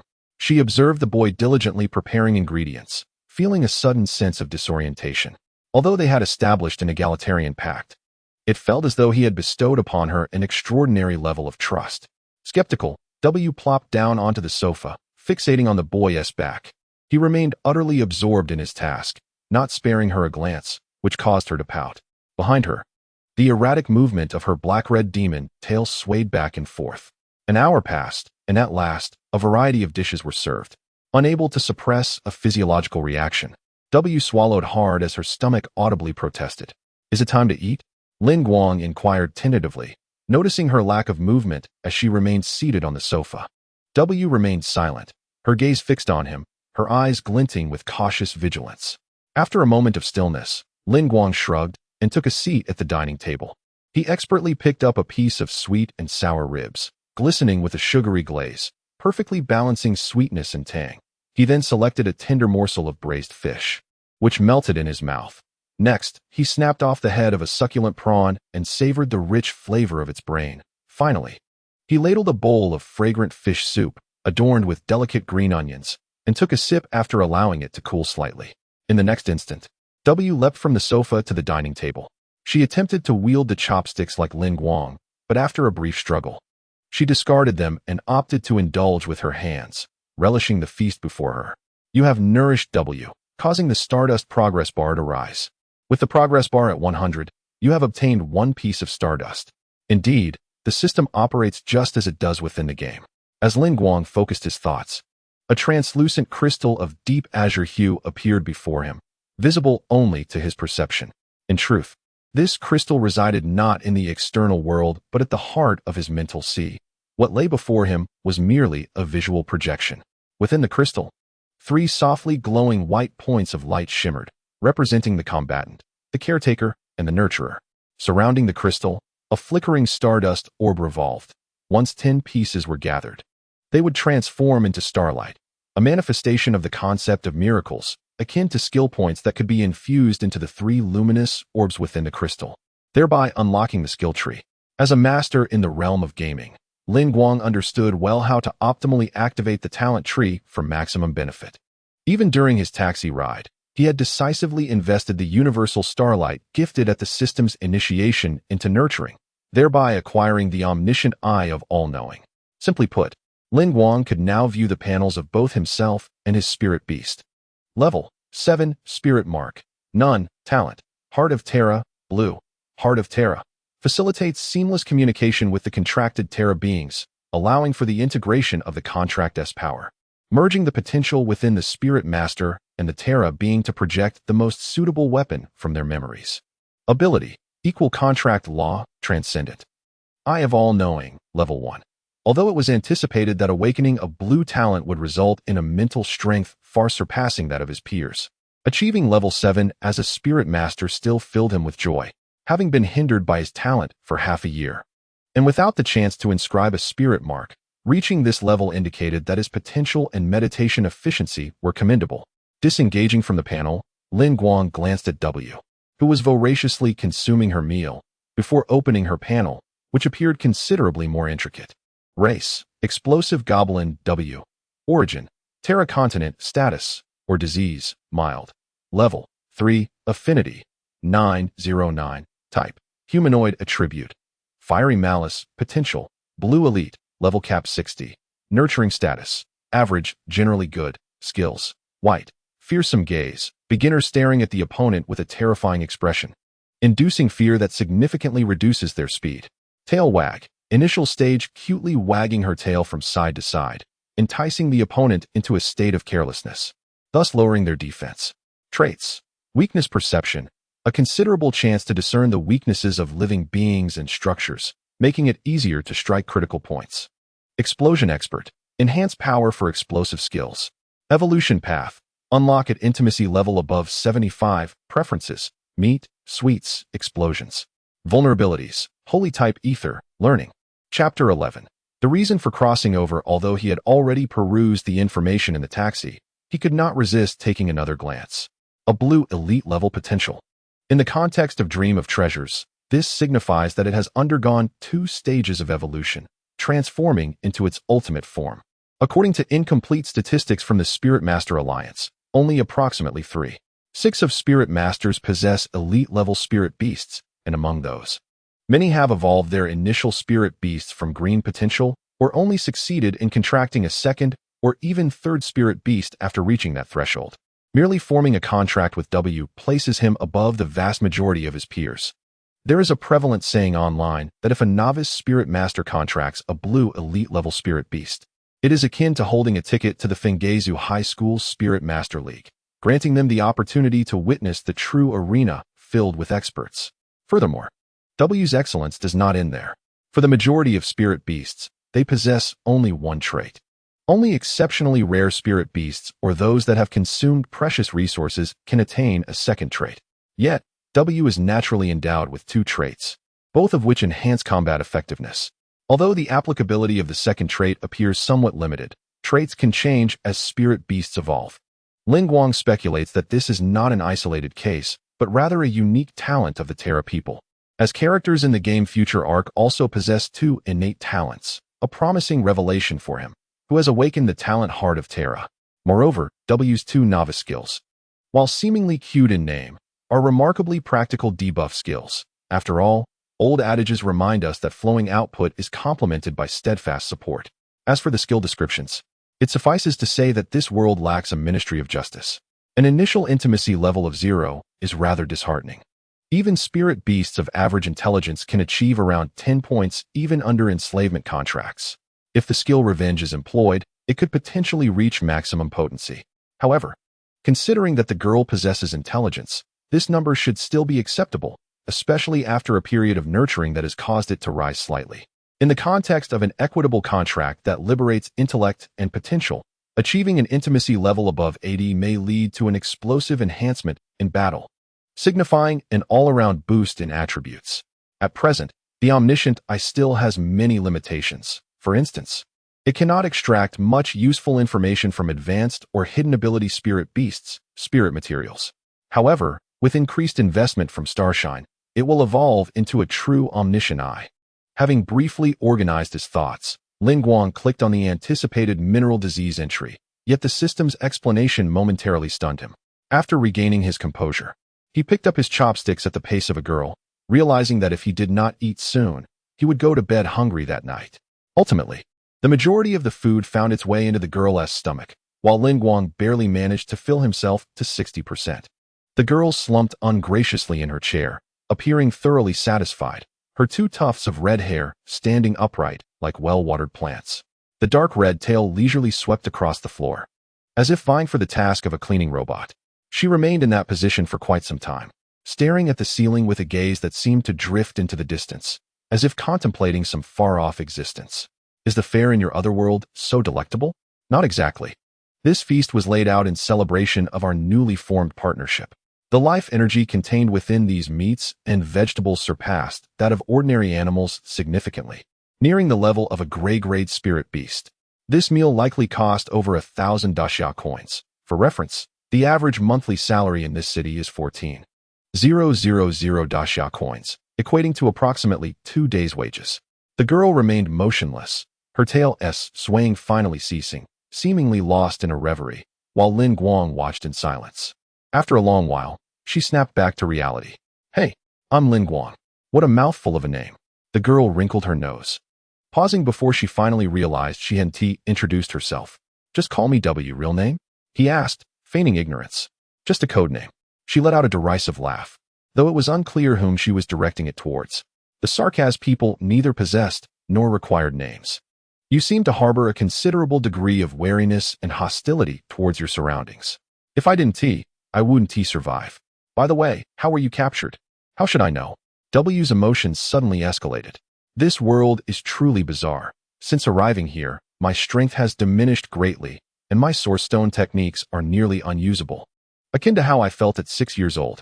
Before I could even do anything, I was locked away by those ruffians, not even aware of where I was. Oh, I see. Lin Guang pondered for a moment before reciting a definition from his book. Your situation is not uncommon.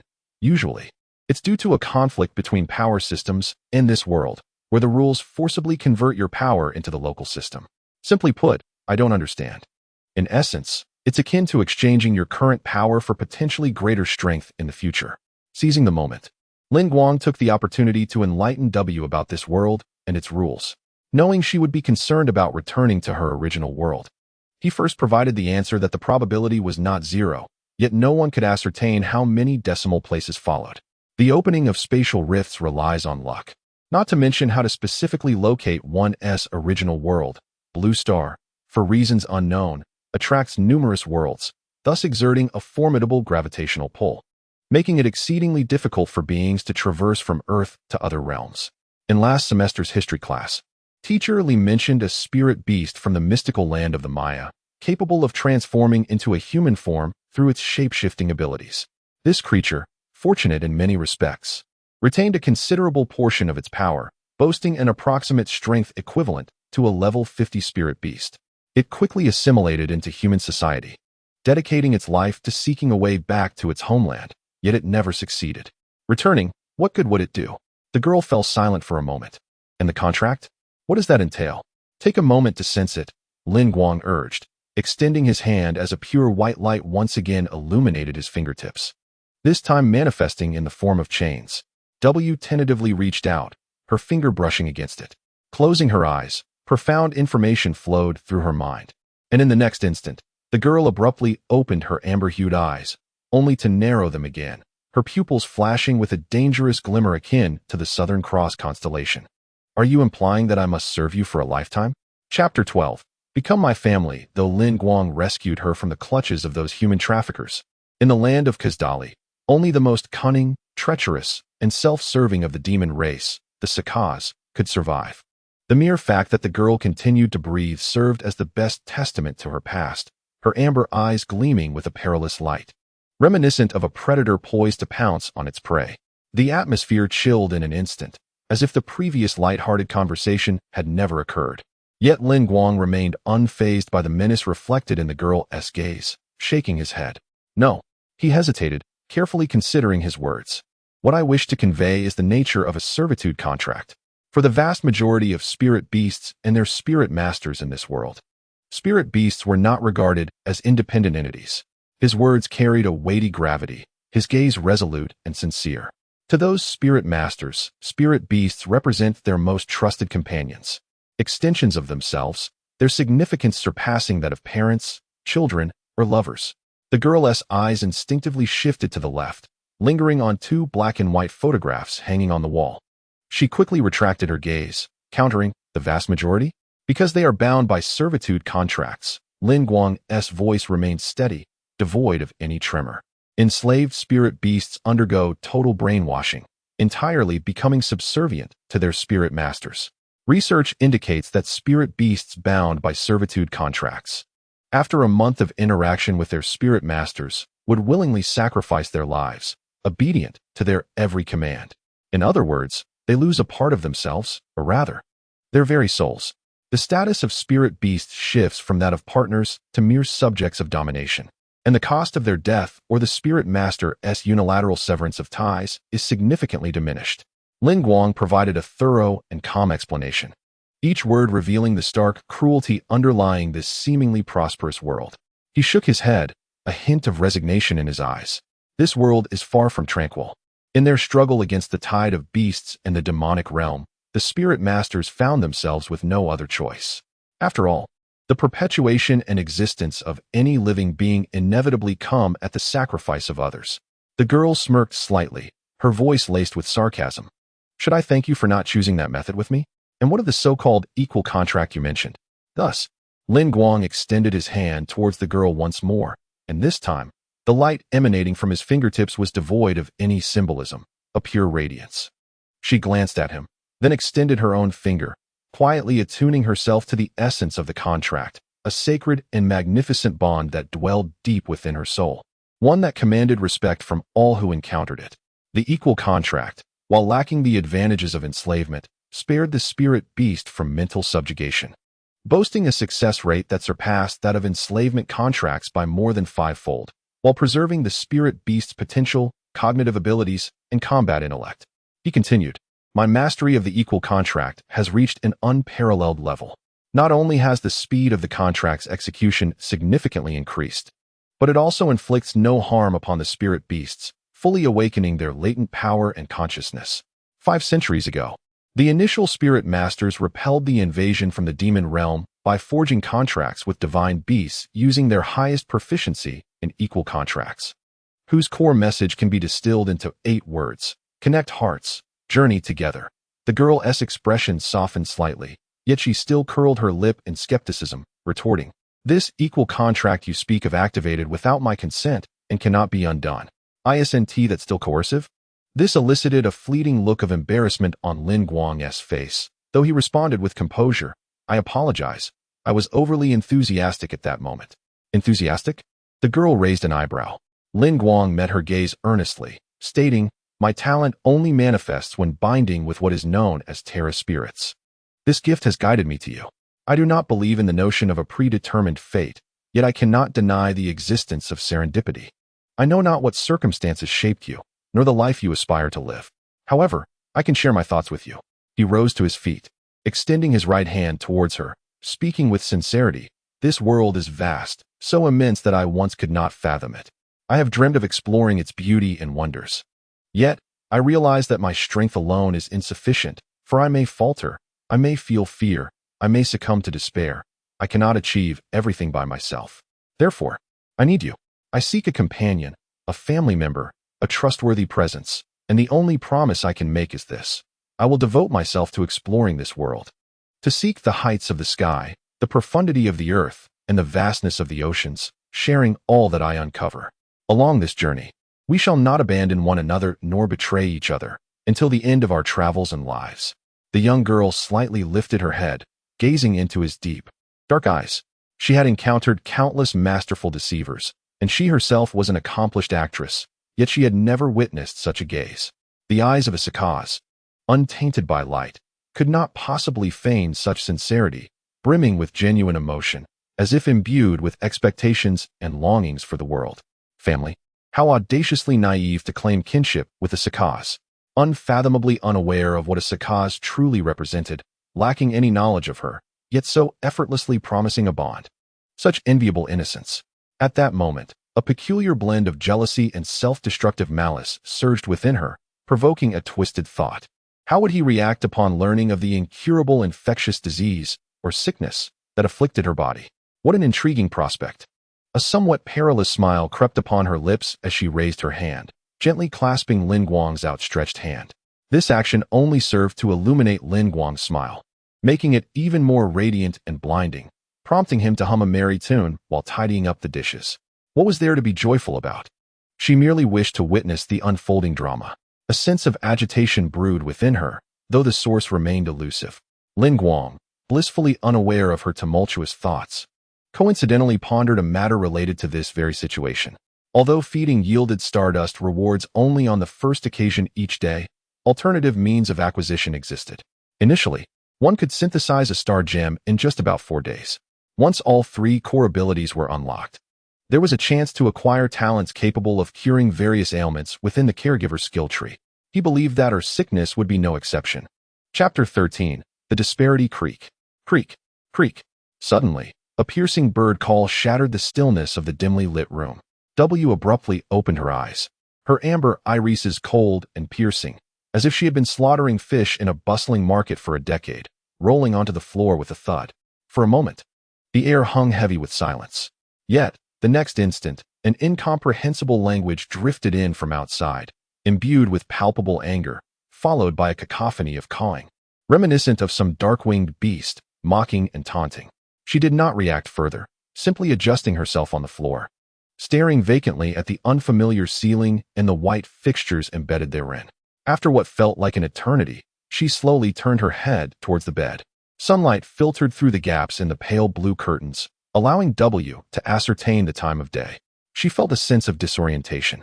Since she comprehended the survival rules in Kazdali, she had long ceased to sleep at night. The night served as her camouflage, a veil for deception, thievery, and assassination. For she was born of darkness, accustomed to handling the provisions procured under the cover of night while gazing at the sun gradually ascending the horizon, celebrating another day of survival. Following this, she would seek a relatively secure spot, such as an abandoned building ravaged by war, to rest against a wall, ever vigilant. For even the slightest rustle could rouse her from slumber. Yet now, not only had she succumbed to sleep during the night, but she had also slumbered soundly until this very hour. Had she been in Kazdali, she would have been deemed deceased by now. After a brief moment of silence, W lifted her hand and pressed against the mattress beside her, soft and resilient. The allure of this bed had proven irresistible yesterday, and she had unknowingly laid down after sitting against the wall. According to the young man, this bed had been purchased over a decade ago, and among the billions of people in the Great Summer, nearly every household could afford such a comfortable bed. Lying on the floor in a stupor for what felt like an eternity, W finally rose when the drowsiness evaded her. She returned to the mattress, lowered her head, and began to unbutton the white shirt she wore. Retrieving a piece of intimate apparel from the bedside table, she fumbled behind her back for some time before finally fastening the buttons. Ultimately, she had opted for a proper bath the previous night. Her old clothes had been tossed into the washing machine, and Guang had procured a set of undergarments online using that marvelous little box. She had not hesitated, slipping the freshly laundered items on immediately after her bath.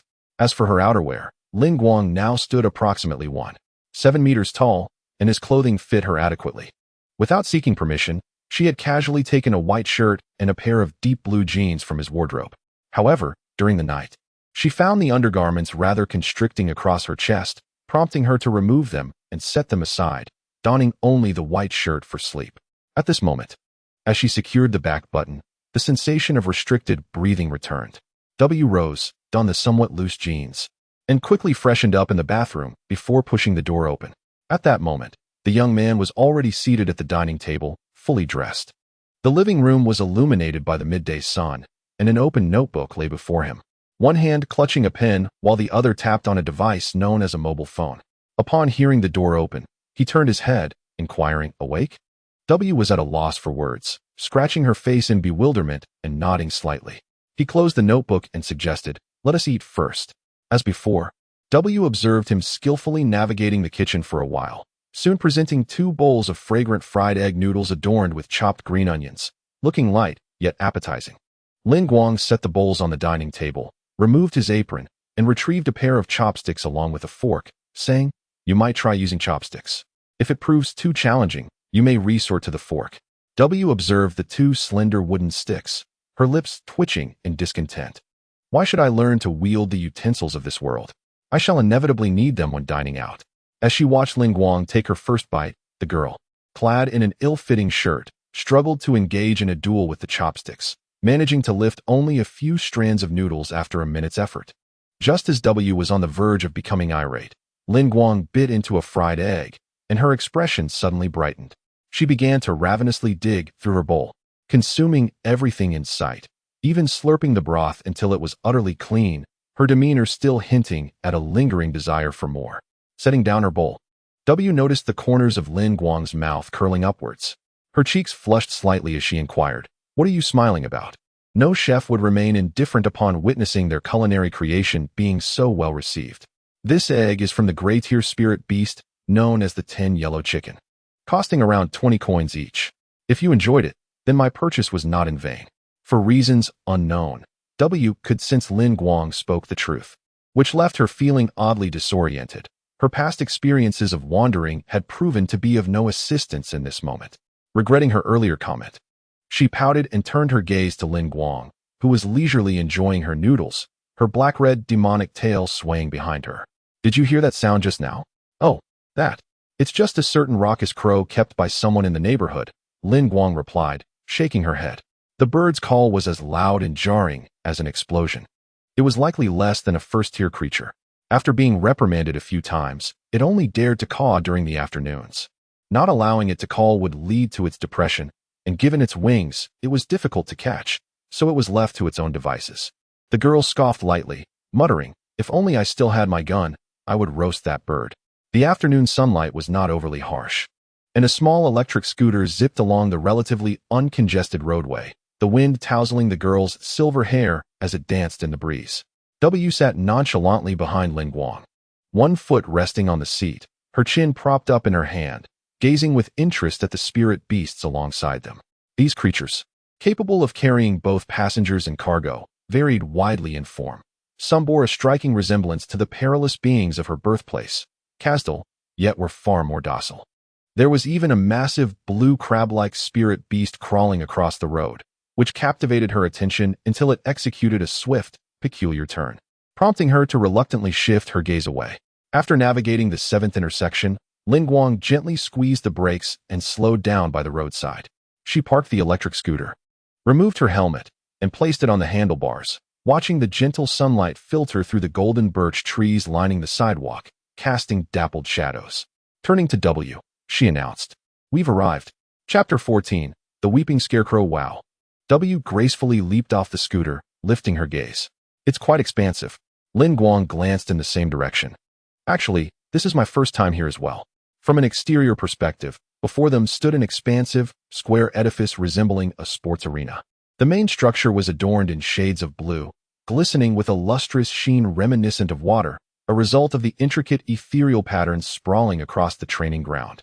Designed to safeguard the building and marginally elevate the internal concentration of ether, this establishment, distinguished by its water-themed facilities, was situated a mere 2 kilometers from the True Ascendant's experimental high school, attracting numerous novice spirit beast trainers lacking wilderness exploration experience, who sought to undertake preliminary training with their partnered spirit beasts.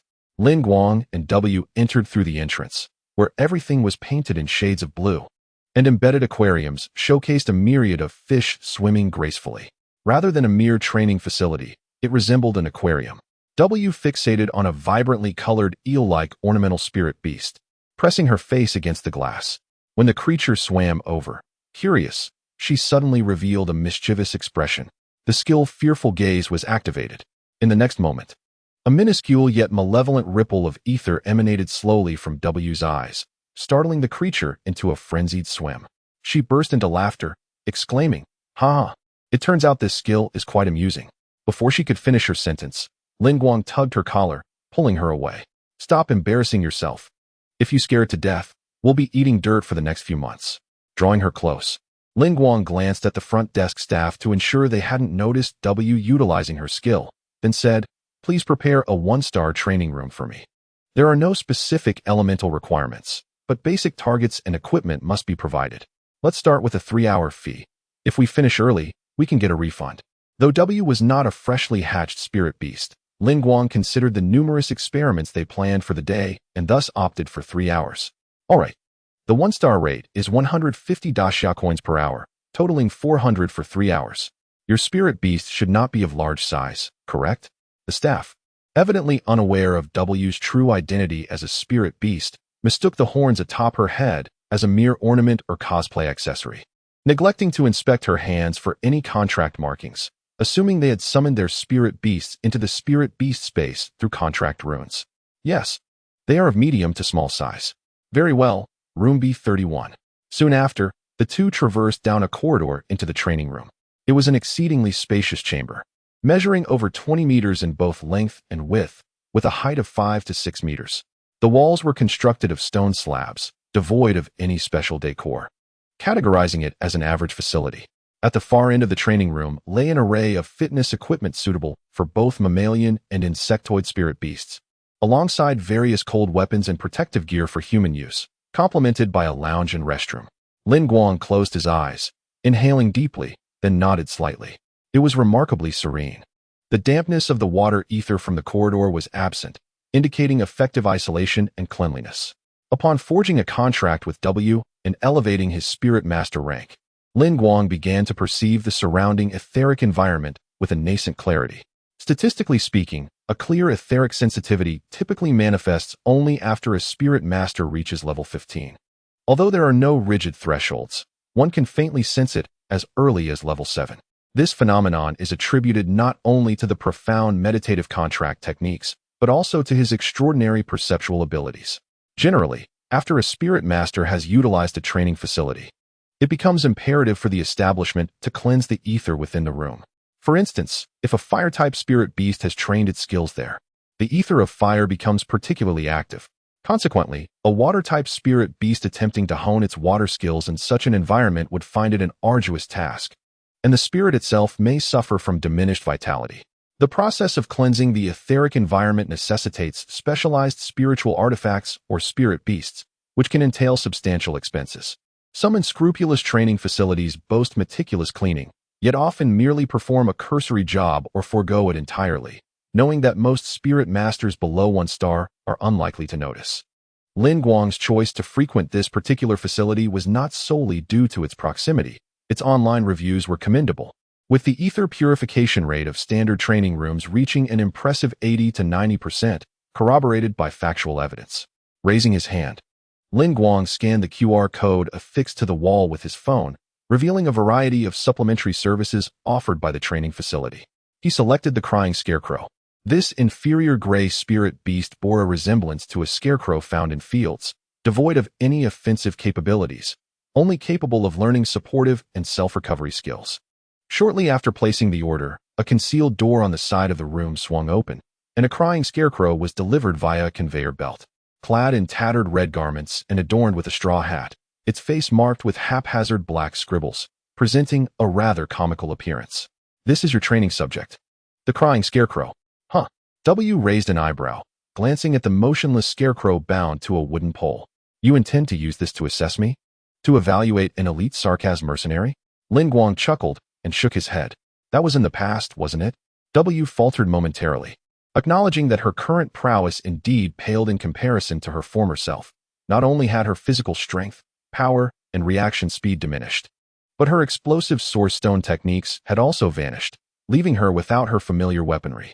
With a slight pout of discontent, W refrained from further banter. Instead, she selected a dagger of forearm length from the training apparatus in the corner, weighing it in her hand before deftly tossing it into the air and catching it with a reverse grip. Taking a deep breath, she suddenly crouched low, akin to a cheetah entering a hunting stance.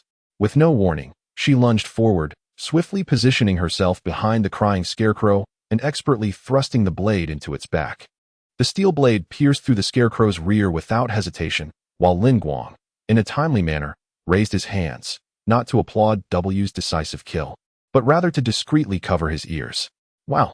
A sorrowful wail, seemingly capable of penetrating the very soul, reverberated throughout the training room, echoing in the vast expanse. Even W, a battle-hardened mercenary, found herself momentarily startled by this sudden change. Her tail stood erect like an antenna, and she instinctively retreated several meters. Her weapon forgotten in her grip, her muscles taut and ready to respond to any unforeseen circumstance. It was only when the mournful sound ceased, and the weeping Scarecrow remained motionless, that she finally relaxed.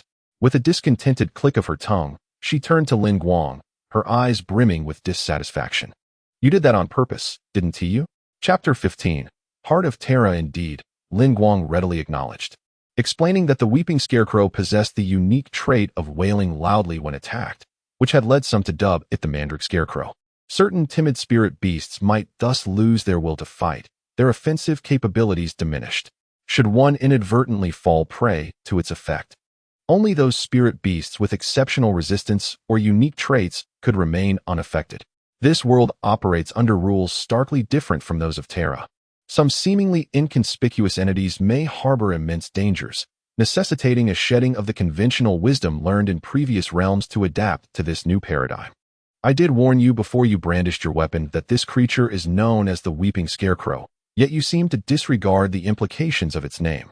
W pursed her lips, choosing not to dispute this.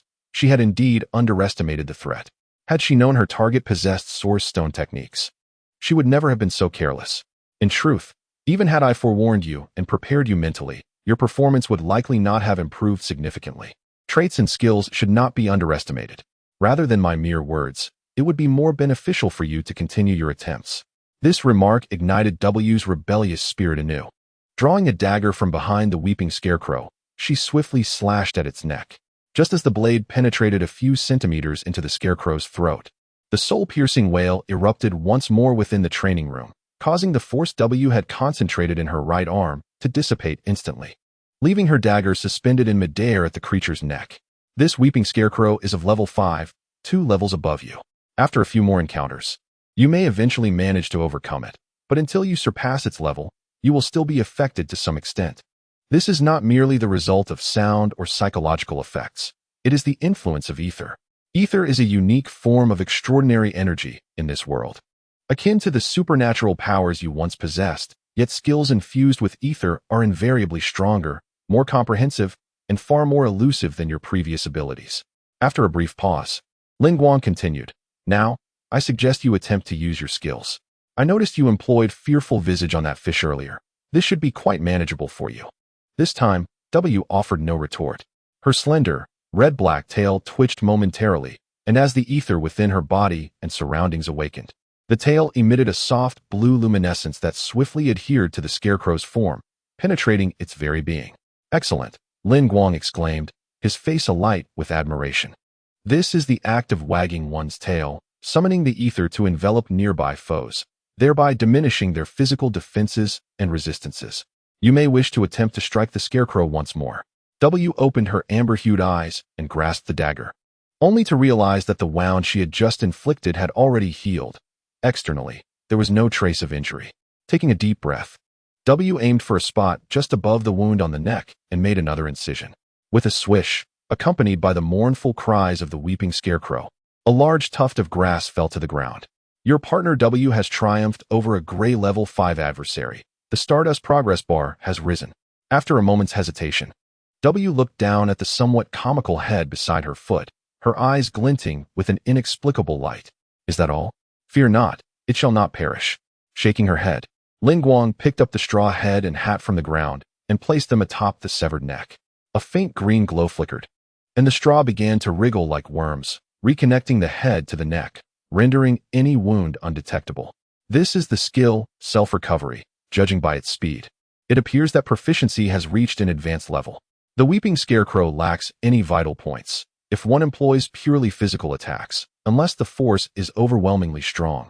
It merely disperses into individual straws. As long as it is bound into a humanoid shape within a day and exposed to sunlight, it will naturally restore itself over time. It will only be utterly destroyed if subjected to a powerful skill infused with a significant amount of ether that obliterates every straw. Due to this characteristic, it serves exceptionally well as a training dummy for novice spirit beasts. Furthermore, the weeping scarecrow does not experience pain. Its cries are merely a survival tactic to deter foes. Once the initial funds are sufficiently amassed, Guang contemplated the possibility of engaging in the trade of weeping scarecrows. At this stage, people have yet to realize that these scarecrows, which endure daily assaults, are actually ghost-type spirit beasts rather than plant-type. Such dependent ghost-type spirit beasts are among the easiest to evolve, with numerous potential evolutionary paths. I did not inquire about these matters. W huffed softly, turning her head away, only to suddenly glare fiercely at the weeping scarecrow. Nothing happened. Although the skill, Fearful Countenance, was activated, the scarecrow possessed no offensive capabilities, rendering it ineffective. One must admit that your skill casting time is remarkably swift. Wagging the tail takes about 3 seconds, while the release time for Fearful Countenance is even less than 2 seconds. In terms of skill execution and comprehension, it far surpasses that of beast-shaped spirit beasts and those bound by contract. Now comes the main event. Guang approached W, locking eyes with her. "Are you prepared?" Noticing his seriousness, W straightened her expression and met his gaze. The talent, Heart of Terra, was activated. In the next moment, exceedingly intricate three-dimensional runes appeared simultaneously in their pupils, tinting their eyes with a muted yet profound golden hue, reminiscent of a quietly burning flame. W suddenly sensed a power distinct from the ether surging within her. Her body seemed to solidify, her limbs grew stronger, her mind became more focused, and her reactions and perceptions sharpened. Even the slight fatigue and ether she had just expended were recovering at an accelerated pace. In disbelief, W lowered her gaze and quickly moved her hands and feet, allowing her dagger to dance at her fingertips, producing a beautiful flourish. Though each enhancement was modest, nearly every ability had improved, granting her the illusion of regaining some of her past strength. If quantified, She felt her overall combat capability had surged by at least 30. What is this? Lin Guang inhaled deeply, sensing the mental energy being gradually drawn and consumed from the sea of spirit by the heart of Terra, and spoke. This is the power I possess as a spirit master.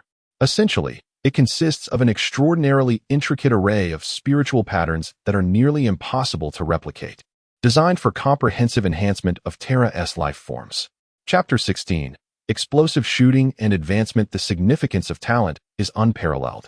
It stands alongside the contract meditation method and the contract beast as the foundational pillars of the spirit master system, with each element complementing the others, yielding boundless possibilities.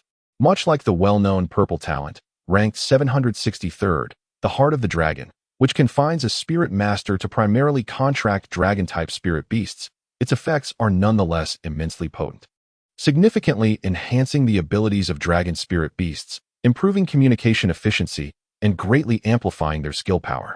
Such specialized talents that exclude others typically provide formidable boosts to their respective domains, and the Heart of Terra is no exception.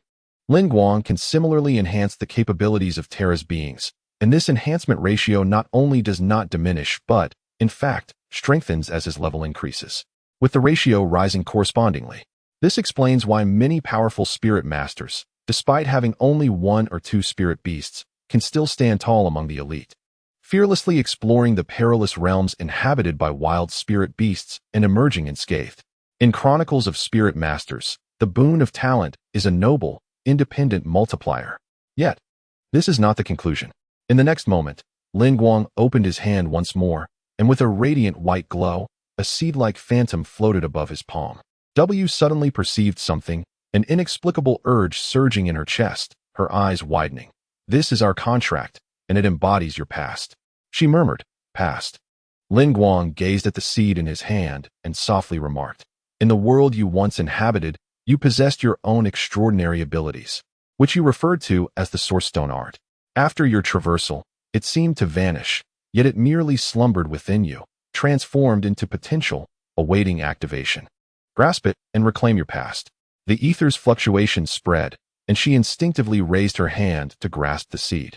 A mystical pattern manifested on the back of her hand, as golden particles emerged and coalesced in the air, transforming into a weapon that the young girl held firmly. It was a hand cannon, entirely black, approximately 25 centimeters in length, with a notably large bore, exuding a rugged appearance, marked by incongruous seams as if hastily assembled from numerous disparate parts. In the world of Terra, firearms are a rarity. The Saras, lacking status and name, would find it nearly impossible to acquire an intact firearm from Ratland, and the traces of its assembly attested to its origin. Although the number of its previous owners remained unknown, this was the first firearm possessed by W. Your partner W has acquired the skill, Explosive Shot Green. Oh, W's face lit up with surprise as she caressed the weapon with both hands. This very hand cannon was her favored weapon during her time on the Terra continent, albeit one she had seized from another. Lin Guang elucidated, it may appear as an object, yet it is composed of my mental energy, talent, and your ether, allowing it to be regarded as a part of you, akin to what one might call a staff, a medium for casting spells, or a supernormal organ in another world. Pausing briefly, he retrieved his phone and tapped a couple of times. Before long, another weeping grassman was summoned. Clad in a tattered blue shirt and wearing a dust-covered white baseball cap, its stature significantly larger than the previous one, attaining level 10. In other words, it had transformed into a first-tier spirit beast. Much like humanity, spirit beasts undergo a qualitative change every 10 levels. Lin Guang led W to the far side of the room, standing shoulder to shoulder with her, and said, now, give it a try. W remained silent, merely turning to face the massive grassman, raising her hand cannon with one hand. A familiar yet alien sensation filled her heart as the ether danced exuberantly, infusing the weapon she held. The muzzle gradually ignited with a dark red glow, which intensified.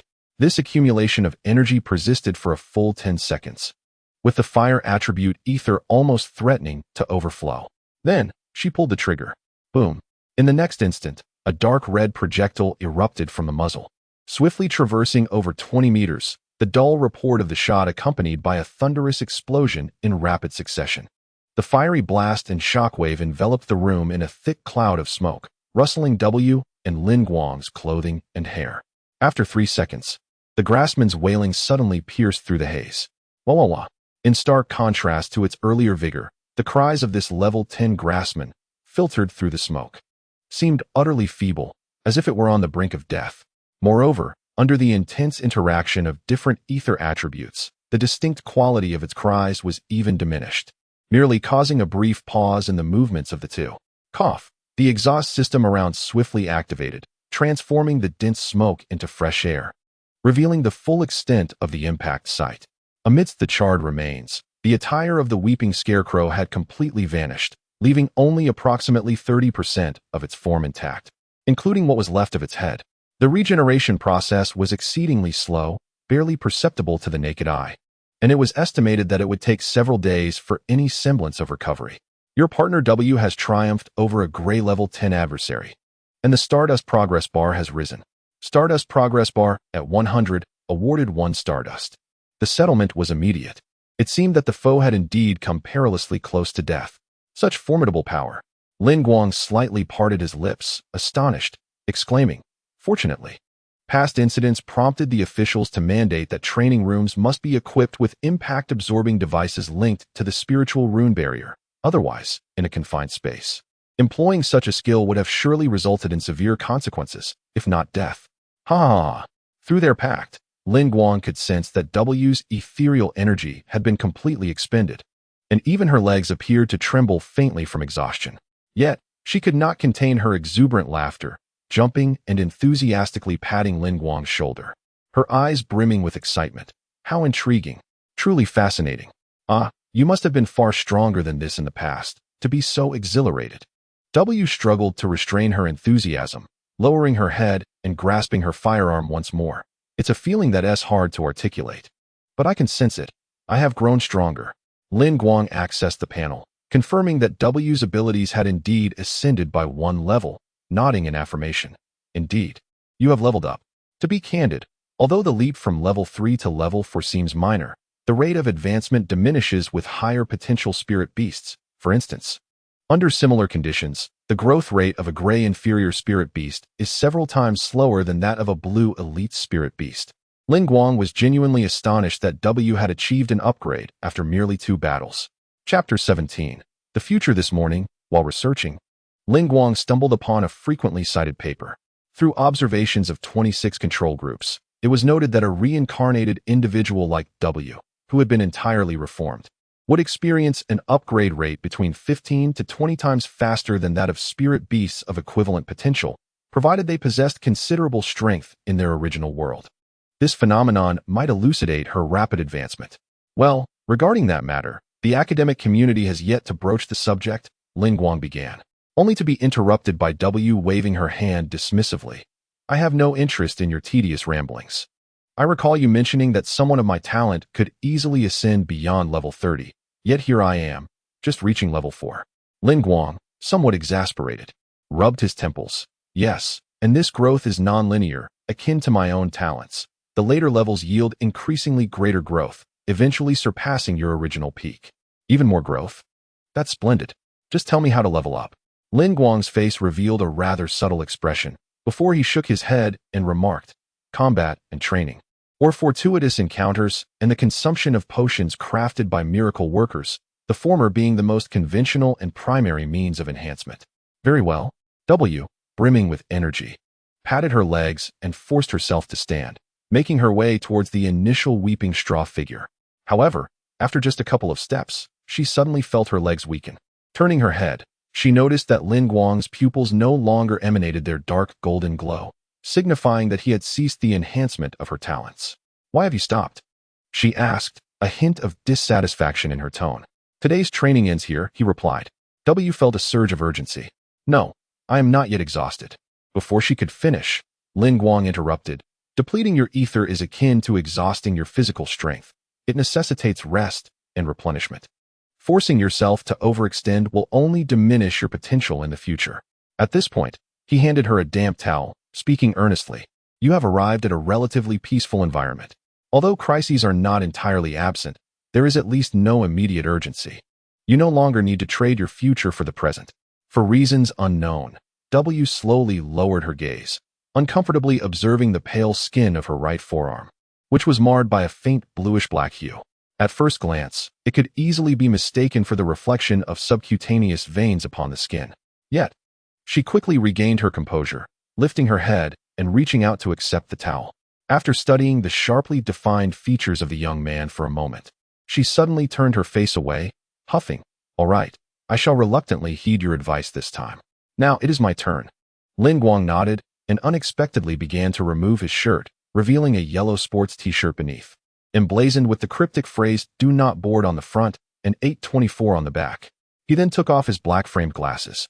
Notably, after the enhancement of his mental prowess, his slight nearsightedness had improved. However, he had grown accustomed to the presence of glasses and had ordered a pair of non-prescription lenses online.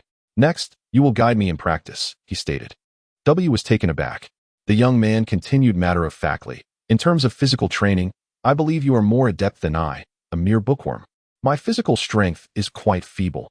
Although it will naturally improve with level advancement, there is no harm in practicing while the opportunity presents itself."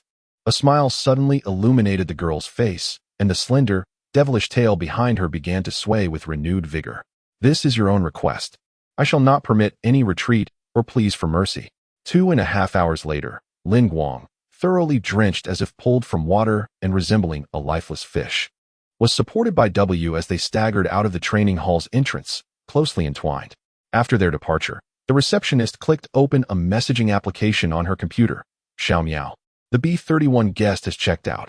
Please go clean the room." According to the feedback data, the fire attribute ether appears to be quite active. It may require considerable effort on your part. After a brief pause, she spoke with a hint of delight in her voice. "He is so handsome, and the girl accompanying him is also exceptionally beautiful. I'll take a photo from the surveillance footage to show you later, but alas, they seem utterly disconnected from one another. It seems I have little hope." "Understood, Sister Wong." A clear and cheerful voice echoed through her earphones. "And how can you know without trying? I'll be cheering for you." Moments later, a girl with cascading, lustrous black hair gracefully entered training room B31. A delicate golden hairpin, shaped like a birch leaf, gently held back her bangs, glimmering with a subtle sheen.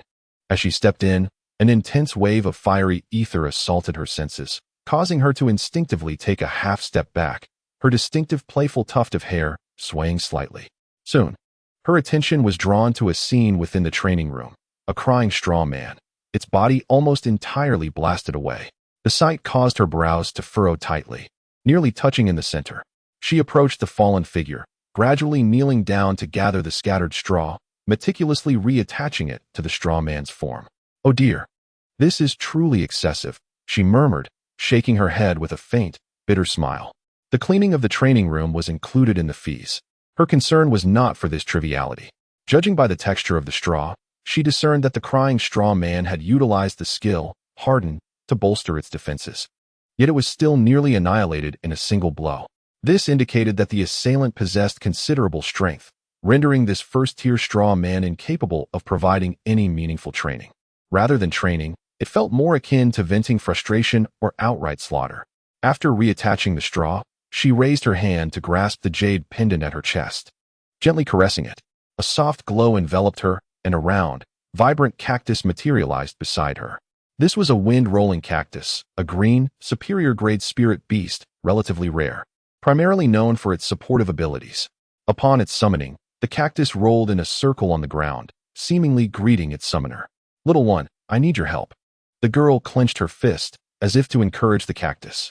"Please heal the crying straw man and absorb the active fire ether in the air." In response to her request, the wind-rolling cactus first propelled several of its longest spines into the straw man. A faint, pale green light emanated from the punctures. Then, its body swelled as if inflated, its spines shimmering with a soft white glow, drawing the tumultuous fire ether towards them. After approximately 5 or 6 minutes, its form began to shrink, even smaller than at the outset, appearing somewhat fatigued. Simultaneously, a fiery red flower blossomed atop it, as a plant-based spirit beast. It was naturally incapable of retaining the fire ether within. The girl carefully plucked the flower and placed it into a prepared box. This blossom was considered a first-tier spirit material. The sound of a message notification from her phone prompted the young girl to pick it up. Sister Wong from the front desk had sent her a photograph captured from the surveillance system. In the image, a girl with silver short hair exhibited an expression of disdain as she supported a languid boy who leaned against her at an ambiguously intimate angle. Despite the sweat that could not overshadow their strikingly above-average looks, the girl was momentarily taken aback. Though somewhat blurred, she indeed recognized the person in the photograph, Lin Guang. And who was the girl pressed against him? Moreover, those devilish horns by her ear, could they belong to? Chapter 18. The minor protection law. The main course for dinner consisted of pork and chicken, specifically the low-grade spirit beast, tin-winged chicken, and tofu pig, both of which were of levels 2 and 3.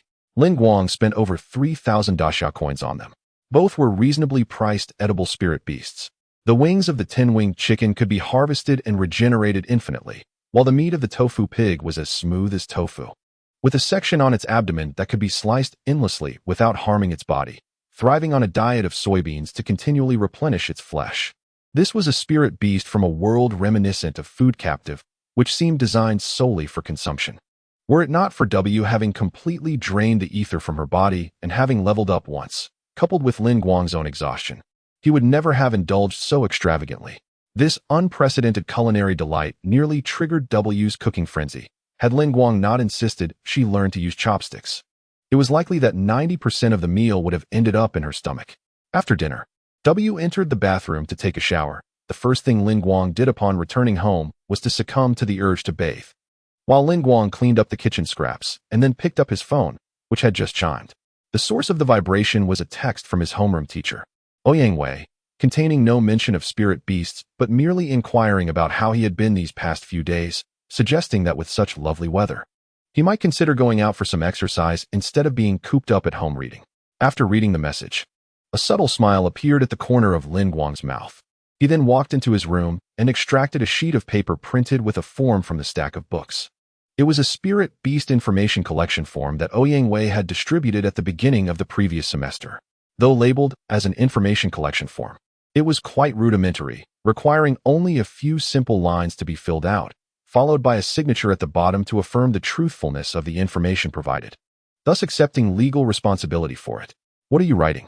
Just as Lin Guang completed the form, he heard the voice of the girl behind him, accompanied by the crisp sound of her damp feet on the tiles. Your information form. And I believe I mentioned that you should wear slippers at home. Such a hassle. She pouted, shifting the topic. What about my information? Basic information.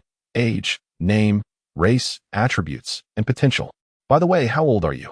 The girl clicked her tongue, tilting her head in thought, her expression reminiscent of someone grappling with a complex mathematical problem. Ultimately, she scratched her head in a somewhat vexed manner, her devilish black and red horns tilting slightly as she waved her hand dismissively. 18? No, it should be 19. I can't quite recall. Such matters hold little significance for the sarcasm. 19?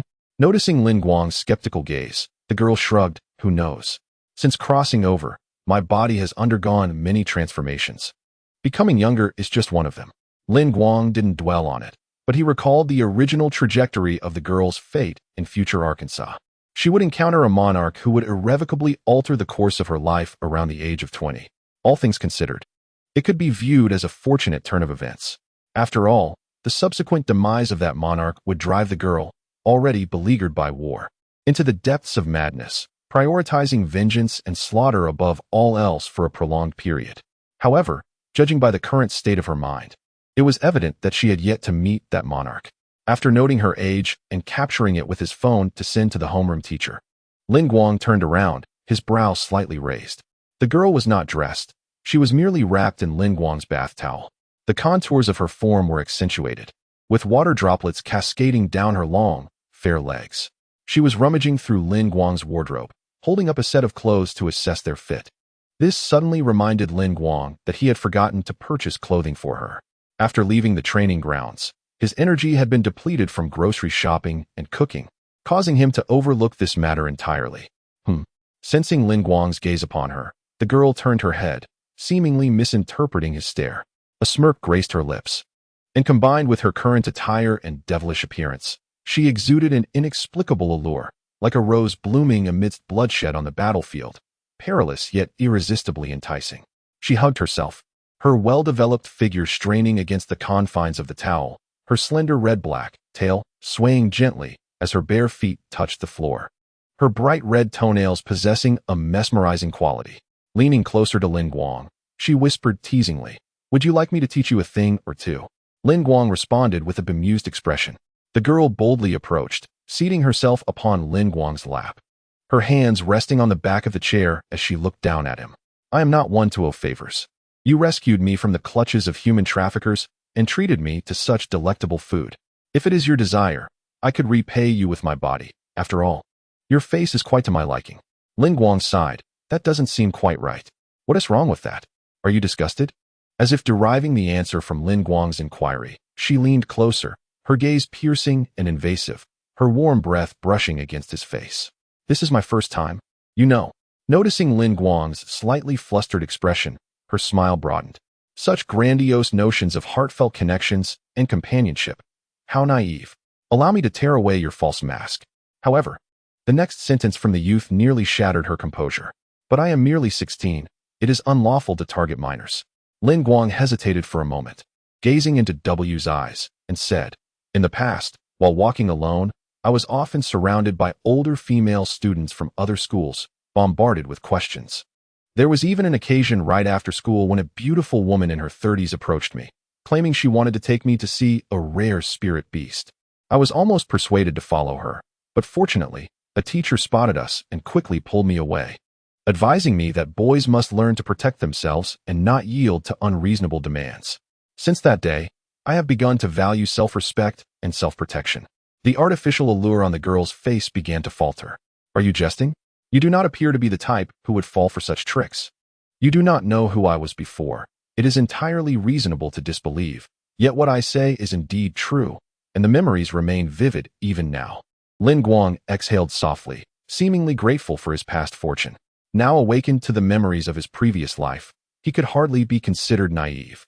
Yet he had nearly succumbed to temptation back then, a thought that sent a shiver down his spine. Chapter 19. Welcome to this world. Humph, how tedious.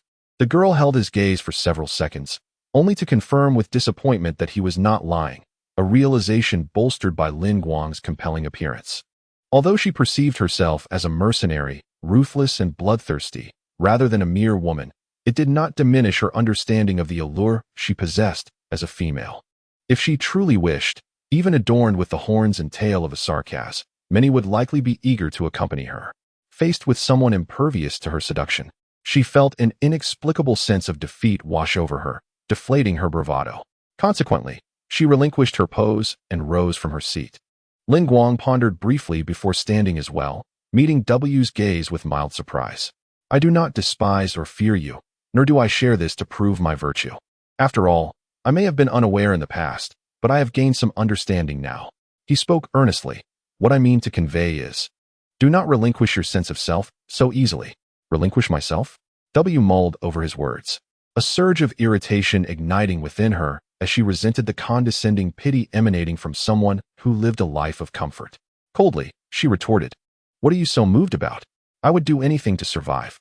The hell I once endured is beyond your comprehension. Your sympathy is unnecessary." I may indeed be a bit arrogant, but that does not imply a lack of understanding. Lin Guang interjected, speaking with sincerity. "Is your struggle for survival not ultimately a quest to escape your past? Have you truly never envisioned a life beyond your hellish existence?"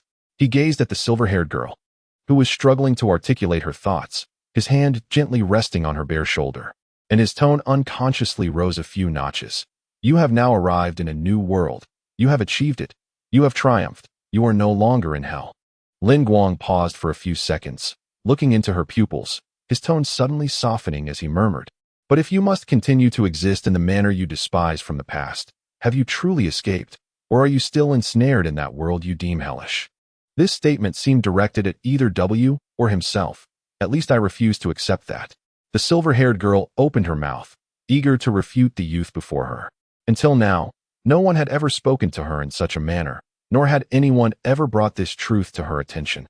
For her, it felt as if she lived in hell, regardless of her surroundings.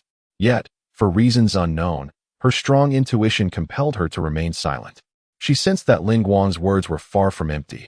He seemed to have truly experienced such feelings. "Vishel," the girl blurted.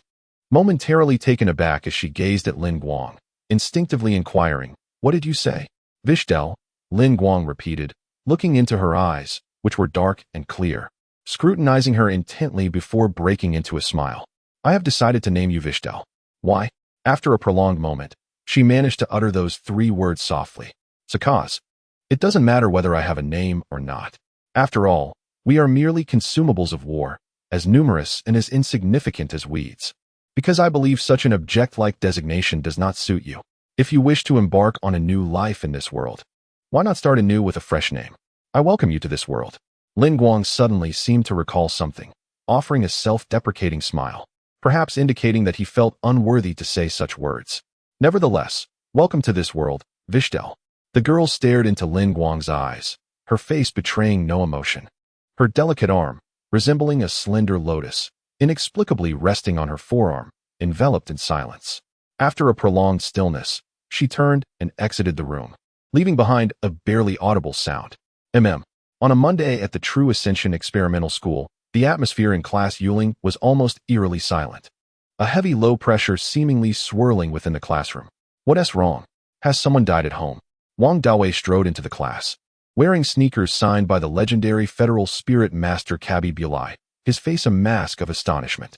Instantly, the low pressure dissipated, and in an instant, numerous middle fingers were directed at Wong Dawei, the mood shifting to one of fervent camaraderie.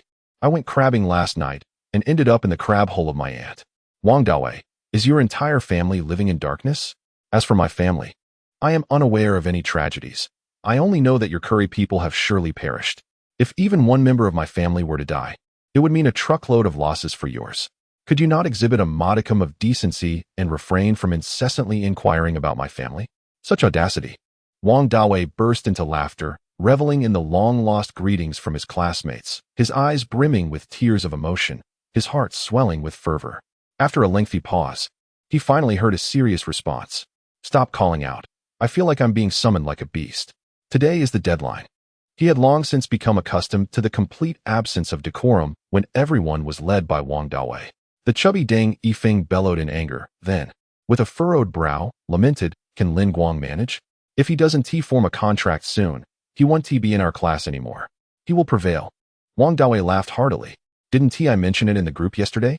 Lin Guang has already contracted a spirit beast and become a spirit master." "Really? No way. Oh, that is impressive. That's such an extreme play." Wong Dawei, in a rather ostentatious manner, lifted his chin and flicked his bangs. "My intelligence is infallible. Please call me the Intelligence King, Wong Dawei.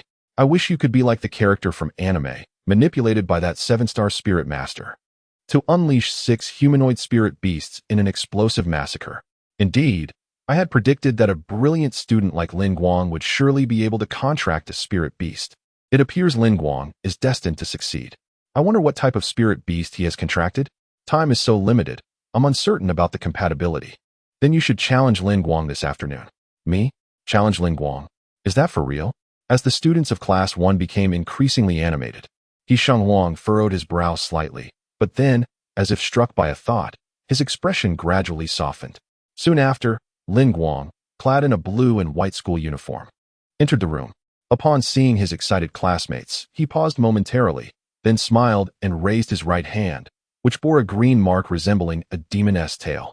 Chapter 20. The benefits of an equitable contract. A few minutes later, the homeroom teacher, Ouyang Wei, entered the classroom, holding a stack of textbooks. His expression seemed rather grim, which surprised some keen observers among the students. Although Ouyang Wei was strict, he was no soulless automaton. He naturally paid more attention to high-achieving students. Logically, one would expect him to show a hint of joy upon Lin Guang's achievement as a spirit master. He opened the textbook to page 63 and began. "Today we will discuss the 1-star secret realm, the wilderness realm of Zhenxing City. This realm has not been fully cleared and is roughly the same size as Zhenxing City. Unlike the sightseeing realms, it is inhabited by a multitude of wild spirit beasts. However, in terms of difficulty, this realm is the most accommodating for spirit masters and is often referred to as a garden-level realm, or in the parlance of youth, a baby realm. In the wilderness realm, the most populous species are herbivorous spirit beasts, which are not very aggressive and will rarely initiate an attack, though one must remain vigilant to individual differences. The perils lurking within the wilderness of secrets primarily emanate from several formidable spirit beasts that stand at the pinnacle of the secret realm's food chain. Among them is the Windfang wolf. Lin Guang lowered his gaze to the illustration in his textbook, depicting a crouching gray wolf with saber-toothed incisors and a gaping maw, exuding an aura of intimidation despite its modest size. What manner of spirit beast is the Windfang wolf? Dengifeng, you may respond. With the sound of a chair scraping against the floor, the slightly plump boy to Lin Guang's right stood up in a fluster. His physique was somewhat rotund, with chubby cheeks narrowing his eyes into slits. The Windfang wolf has a subpar spirit beast potential, classified as gray. It can either congregate in packs or lead a solitary existence, with an average level in the wilderness of secrets. As he spoke, the boy wiped non-existent sweat from his forehead, stealing a glance at Lin Guang beside him. Seeing the gestures he made, he confidently declared, levels 3 to 6. Consider yourself fortunate, Lin Guang retorted. The exchange between the two did not escape the keen eye of Ouyang Wei, who merely intended to admonish the inattentive student without escalating the matter. Thus, what justifies the Windfang wolf's designation as an essential spirit beast for newcomers in Jinxing City? And how should a novice spirit master respond upon encountering one in the wilderness? Scanning the classroom, Ouyang Wei's gaze naturally bypassed Lin Guang. Such knowledge could hardly pose a challenge for him. Lu Rui, a girl with long hair, stood up. The Windfang wolf's trait, intimidation, can cause most spirit beasts of inferior rank to lose a portion of their fighting spirit, resulting in an overall decline in combat capabilities. This trait is equally effective against spirit masters. Furthermore, its inner ether is sufficient to conjure wind-based skills, such as Windblade, capable of severing tree trunks with a diameter of 20 centimeters. If one cannot surmount such a hurdle, it would be prudent to extinguish any aspirations of becoming a combat spirit master. As for the means of countering it, Lu Rui gently raised her right hand, revealing a blue mark on the back, which emanated a cerulean glow resembling wings, conjuring a diminutive red and white bird measuring less than 10 centimeters into her palm. Is that a fire spirit bird? Lin Guang murmured instinctively, but the keen ears of the spirit masters caught his words, and nearly everyone heard him. Lu Rui cast a surprised glance in his direction. The fire spirit bird, a rare entity from the esteemed 3 families of Human Prefecture, was almost a world away from Jinxing City and was exceedingly uncommon in the region, especially as a juvenile. Since forging her contract just last week, it was the first time she encountered someone who could identify it at a glance. Though endowed with the trait of intimidation, the majority of Windfang wolves possess a timid disposition, exhibiting a propensity to bully the weak while cowering before the strong.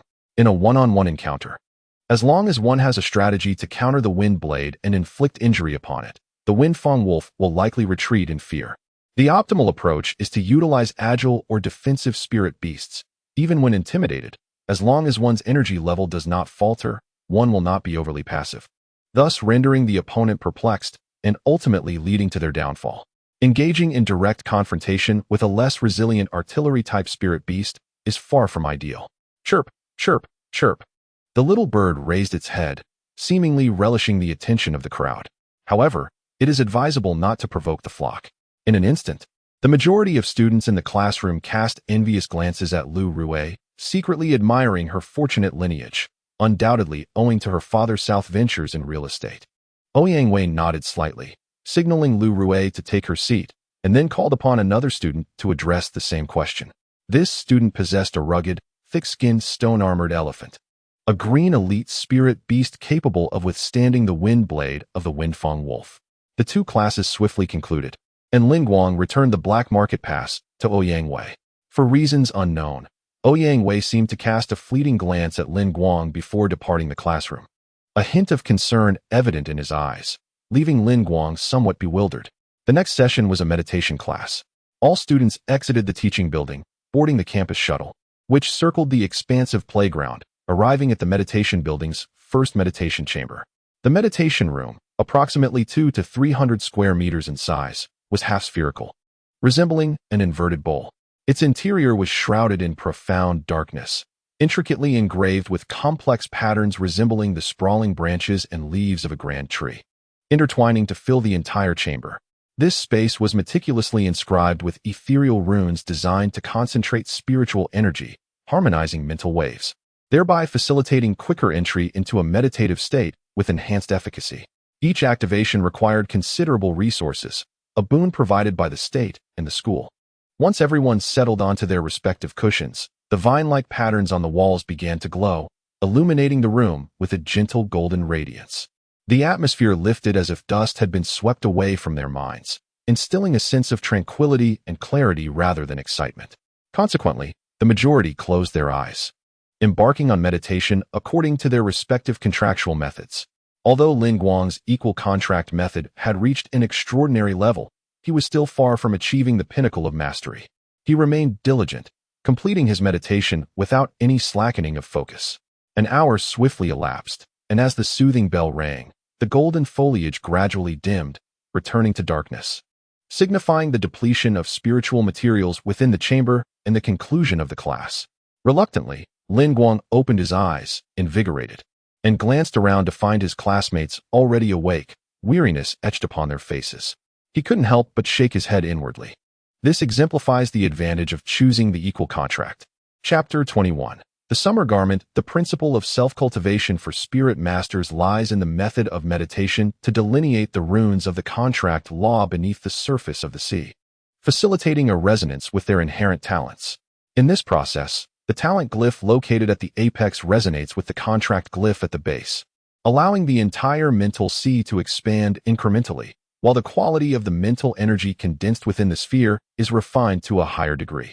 The proficiency in the meditation contract essentially reflects the efficiency of this resonance within the mental sea and the individual's mastery over their own psyche. The overwhelming majority of novice spirit masters possess a low proficiency in meditation contracts, although they can attract ethereal mental energy from their surroundings to enhance their mental limits. They often find themselves depleted during practice, leading to increased fatigue and an inability to sustain long sessions. Additionally, the binding of spirit beasts through the contract chain, enslavement contract, initially hampers the recovery speed of their mental energy, resulting in a noticeable period of adjustment for many after contracting a new spirit beast. With the accumulation of 2 debuffs, those who can endure for a full hour here have indeed surpassed most of their peers. However, Lin Guang is different. He feels capable of sustaining this for an extended duration, even substituting it for sleep. Generally, even after class, the concentration of ethereal mental energy here remains higher than in other locales, which is why he often lingers for a considerable time. Yet this time, he opted to depart the meditation room immediately after class, for Vishel had begun to grow bored and was playfully sparring in his mind, an amusing quirk of the equality contract, where the spirit beasts retained a distinct self-awareness, making it almost miraculous if one could meditate under such conditions. Unlike the previous institution dedicated solely to academic pursuits, Zhensheng Experimental School is arguably among the 10 finest spirit master high schools in Fenghai Prefecture and ranks among the foremost in the city of Zhensheng. The campus is expansive, with a lavish grove of golden birch trees planted along its left edge, nestled between the library and the meditation room. According to past seniors, this grove serves no particular purpose other than to blanket the ground with a golden carpet of leaves each autumn, exuding a unique aesthetic appeal. This area is somewhat secluded, rarely frequented by others. While typical high schools might see students courting in such spots, here it is likely only spirit masters with contracts to would attribute spirit beasts who take leisurely strolls, as golden birch trees enjoy an inexplicable popularity in Zhensheng City. Lin Guang sauntered down this path, and as he did, the glyph on his right hand emitted a faint blue glow, releasing Vishel from the spirit beast space. Today, Vishel donned an ensemble of black and red attire, complemented by pure black leggings, reminiscent of her character design in Future Arkansas. This outfit had been ordered online by Lin Guang the previous day, although she had expressed a preference for the training hall over wasting time in a shopping mall. Lin Guang distinctly noted the lively swaying of her little tail when she donned this attire that morning. By the way, Lin Guang also purchased another outfit for Vishel, a deep green variant of the blue and white school uniform worn by the students of Zhensheng City. The jacket featured the characters Daxiao emblazoned in white on either side of the zipper. Lin Guang was quite fond of this attire, claiming it would undoubtedly diminish its conspicuousness by over 50%. However, Vishel was resolutely unwilling to wear it, much to his dismay. Finally, he emerged, exclaiming how suffocating it had been inside. Vishel stretched out his arms and took a deep breath, his rather impressive chest expanding and contracting with each inhalation. The spirit beast space constructed by the equal contract was intended to have a calming effect on 1's spirit. Why don't you try going in next time? She retorted without reservation. Indeed, I overlooked your human intellect, which differs from those experimental subjects in the papers. My apologies. Seeing him so candidly admit his oversight, Vishel merely huffed and refrained from further comment. I recall that under special circumstances, one can apply to summon spirit beasts in the classroom, provided the order is maintained. What order? Disrupting others' studies is prohibited. Naturally, talking and using mobile phones are out of the question, as is sleeping. Repeated violations after warnings may result in the school deducting certain resource subsidies as punishment. This would naturally slow your growth rate. And even the quality of your meals at home could decline. A clear expression of conflict appeared on the girl's delicate features. After a sigh, she waved her hand dismissively. Fine, I'll just stay inside and bother you instead. However, in the next moment, both she and Lin Guang seemed to sense something simultaneously, closing their mouths and turning their heads in unison towards a specific direction. For a fleeting instant, Lin Guang appeared to see a young girl leaning against a golden birch tree, quietly observing him and Vishel. Yet, in the blink of an eye, the spot was empty. Who? W's gaze sharpened instantly. She was certain she was not hallucinating. Her right hand hovered in the air, forming the outline of a weapon with gathered light. But Lin Guang restrained her hand, interrupting the summoning process. With a bemused glance, he remarked, "This is one of the best high schools in the city. Students above the second year are generally among the finest spirit masters of their age. It's quite normal for someone to sense the fluctuations of a spirit beast summon and take a look. No need for such a strong reaction. We haven't engaged in anything scandalous." Humph. Vishel shot a fierce glance towards the direction of the disappearance, but did not argue further, leaving the woods alongside Lin Guang. After a while, the figure reappeared amidst the golden birch trees, observing the swaying black-red tail, trailing behind Vishel with a contemplative expression. During the lengthy lunch break, coupled with Lin Guang's intention to introduce the campus to Vishel, the two of them, after exiting the golden birch forest, opted not to take the bus. After walking for a considerable distance, massive silvery white structures came into view. I recognized them as factories. Vishel confidently pointed towards the building, stating that she had seen a nearly identical structure on her phone just the day before. How could there be a factory within the school? That is the cafeteria. 3 of them serve beast-shaped spirit beasts, while the other accommodates both students and humanoid spirit beasts. To maintain uniformity, they were designed in the same style.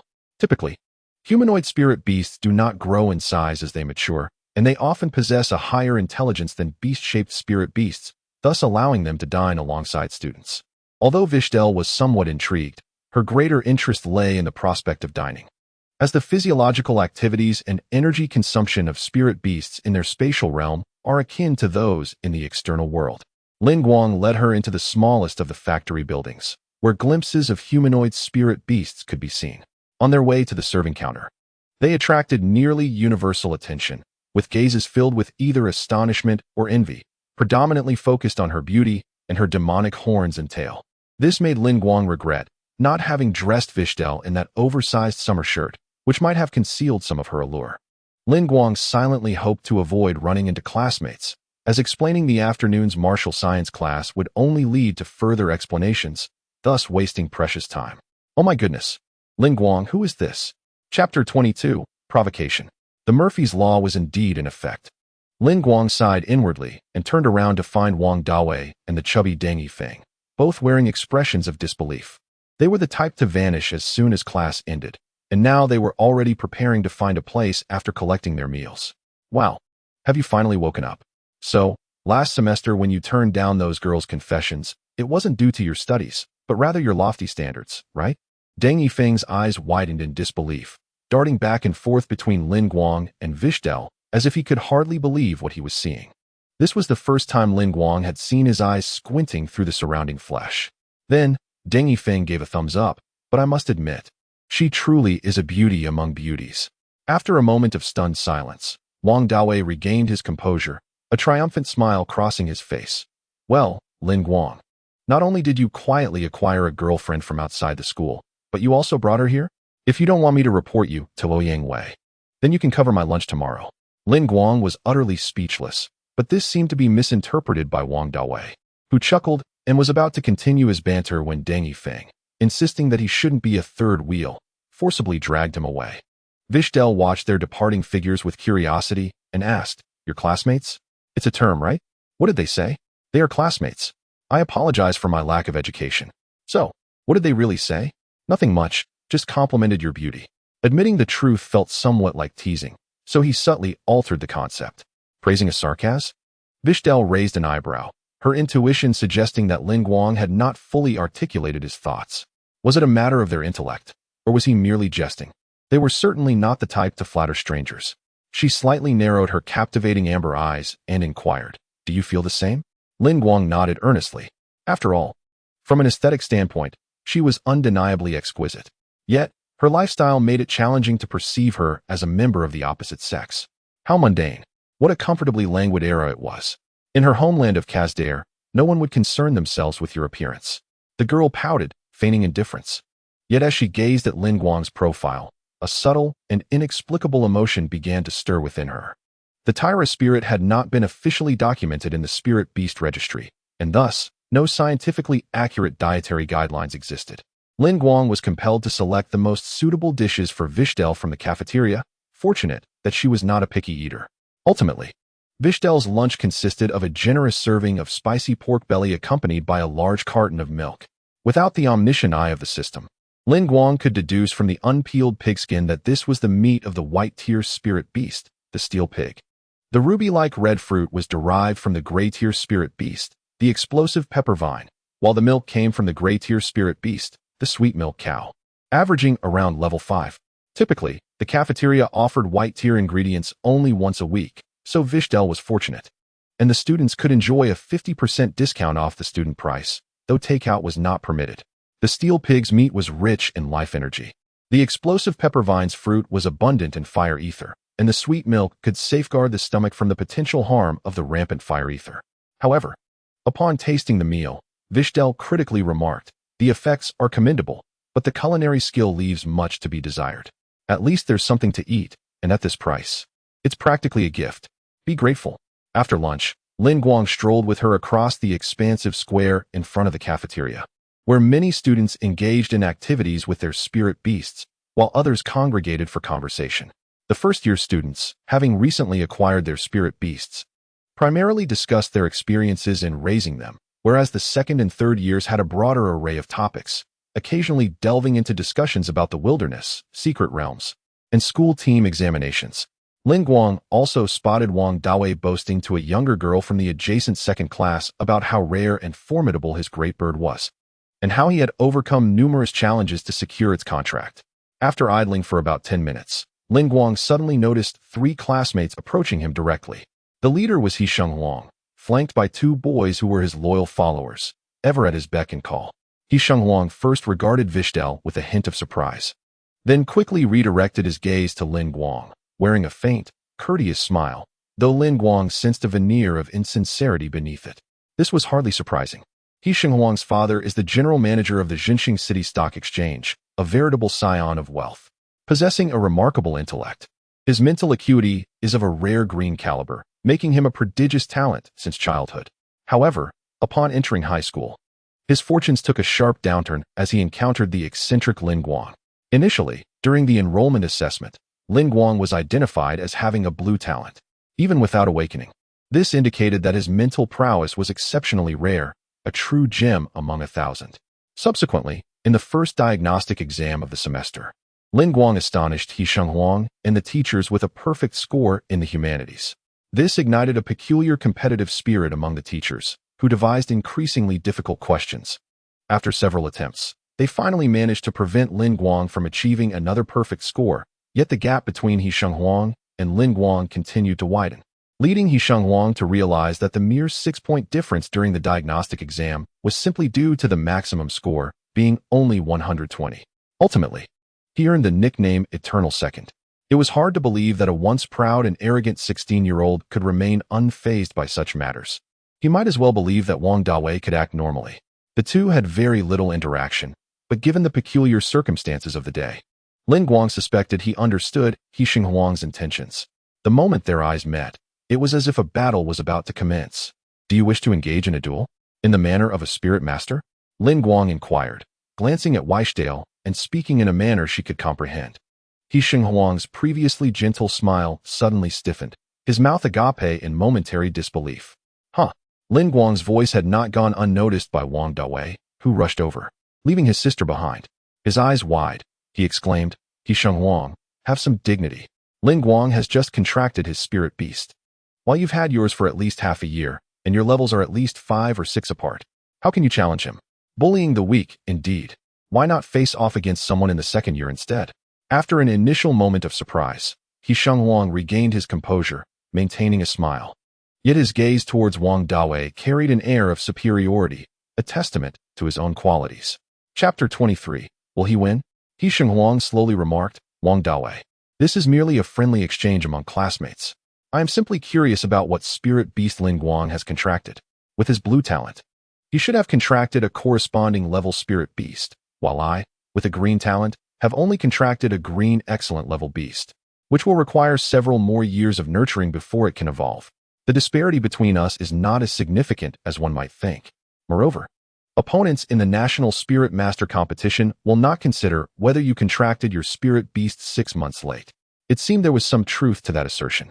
It is only natural for a high potential spirit beast, blue elite level, to challenge a lower potential spirit beast, green excellent level. However, He Shenghuang's words were laced with cunning. They appeared to commend Lin Guang, yet in truth, they served to undermine him. The mere notion of forging a contract with a blue elite level spirit beast upon one's first attempt is utterly unrealistic for the majority, even for those possessing blue level talent. It is akin to the impossibility of acquiring a fully evolved form of a spirit beast on the first try, as the esteemed families have done with their treasures.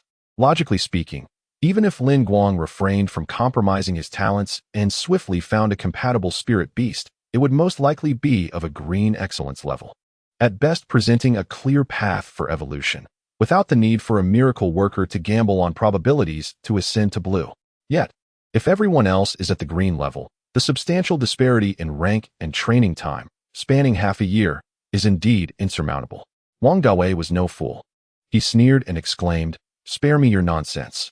Who doesn't know what you, the perennial second best, are scheming? You intend to leverage your family's resources and rank advantage to secure a victory, no matter the means. He Shenghuang's expression shifted. What did you say? I dare say my family provides me with ample resources. Can you claim you don't have any? Wong Dawei boldly declared, for he had never cared about appearances. In contrast, He Shenghuang, as the privileged son of the school, still had to maintain some semblance of dignity in front of others. As onlookers were drawn to the commotion, He Shenghuang's mind raced, and suddenly, an idea struck him. Shaking his head, he feigned nonchalance and shrugged, saying, Wong Dawei, when will you learn to temper your impatience? I haven't finished speaking. After all, the purpose of the contest is to satisfy my curiosity. I am willing to let him choose the venue and offer some incentives. If Lin Guang's spirit beast can endure for a minute, I shall gift him an ether crystal of corresponding attributes, if it results in a draw. A first-tier energy potion from the Umbrella Technology Company. But what if Lin Guang wins? Wong Dawei suddenly flashed a peculiar smile, countering with a question. He Shenghuang paused, clearly taken aback by the thought of losing, yet quickly regained his composure. If I manage to win, anything available at the municipal spirit beast market that he can utilize, I shall cover the cost immediately. That's all I needed to hear. Wong Dawei and Lin Guang exchanged a knowing glance, their silent communication completed in a heartbeat. If even he did not comprehend Lin Guang's intent, it was likely that no one else in the world would. That look undoubtedly confirmed Lin Guang's eagerness to engage. Turning away, Wong Dawei suppressed his mocking words, wary of alarming the snake in the grass, and took steps toward the battlefield. Lin Guang smiled at He Shenghuang before also turning to leave, his stance seemingly declaring one thing. You are the challenger. Will he win? The two lackeys gazed at Lin Guang's confident demeanor with a hint of concern, inquiring of He Shenghuang. Naturally, he will. He Shenghuang raised his head, responding with a smile of his own. The battleground is the largest facility at every Spirit Master Academy, and the experimental school is no exception. It boasts a diverse array of environments, including pools, artificial volcanoes, and forests, and even features mobile plots that can be assembled to create the necessary elemental terrains. This allows students to acclimate to the intricate and ever-changing realms in advance.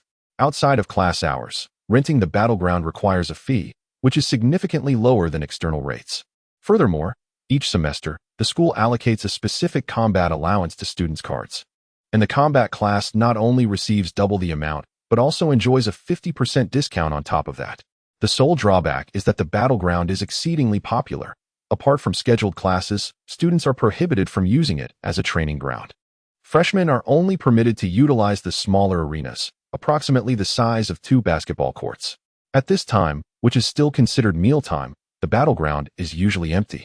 But today, aside from Hisheng Huang and Lin Guang, many others have entered in a steady stream, eager to observe this battle during their lunch break. Lin Guang, known for his azure talent yet unable to contract a spirit beast, has garnered attention, while Hisheng Huang, a flamboyant figure and the school's privileged scion, enjoys a considerable reputation, thus attracting numerous classmates and even teachers seeking entertainment after their meal. A senior from the school team has even volunteered to take the referee's position atop the platform, willingly assuming the responsibility for overseeing the match. With a rumble, the segments of the small arena are assembled and rotated by an ether-powered device, ultimately transforming into a patch of brown earth. The referee brandishes a flag produced from an unknown source and proclaims, "This battle will adhere to restricted combat rules. Neither spirit beasts may initiate attacks on their spirit masters, nor may the spirit masters enter the arena. They may only intervene from outside the battleground. Please have both spirit beasts take their positions." The command posts are situated on either side of the circular arena, marked by simple white lines without any protective gear. Lin Guang and Hisheng Huang stand within their respective command areas, gazing across at one another. Hisheng Huang observes Lin Guang's glasses glinting slightly as he bows his head, realizing that he cannot discern the expression in the other's eyes, which only serves to deepen his malevolent demeanor.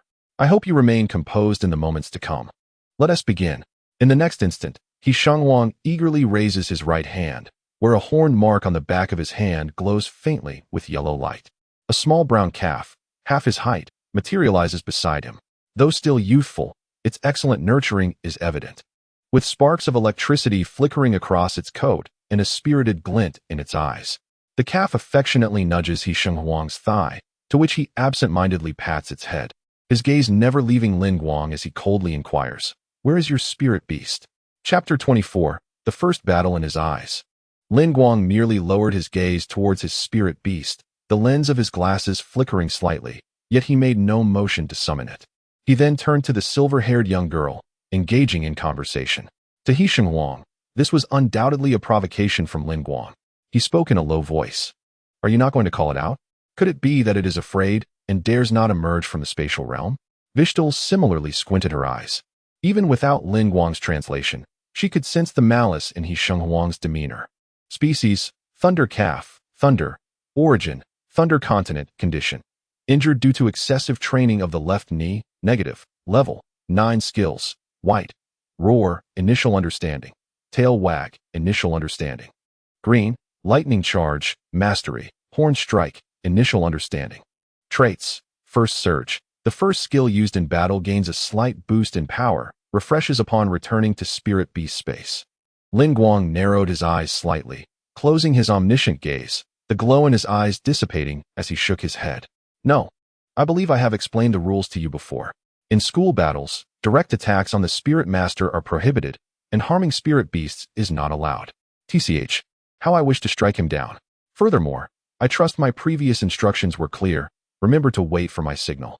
I've made it abundantly clear, do not underestimate me. My experience in battle far surpasses that of these sheltered blossoms."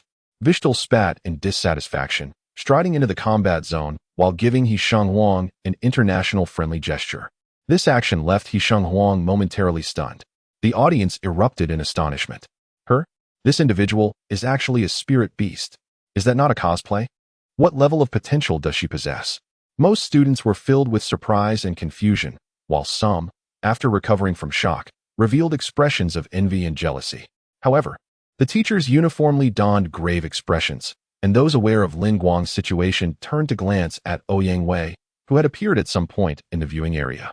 Ouyang Wei's countenance, already somber, now appeared even more forbidding, yet his eyes held no anger, he simply observed the battlefield in silence.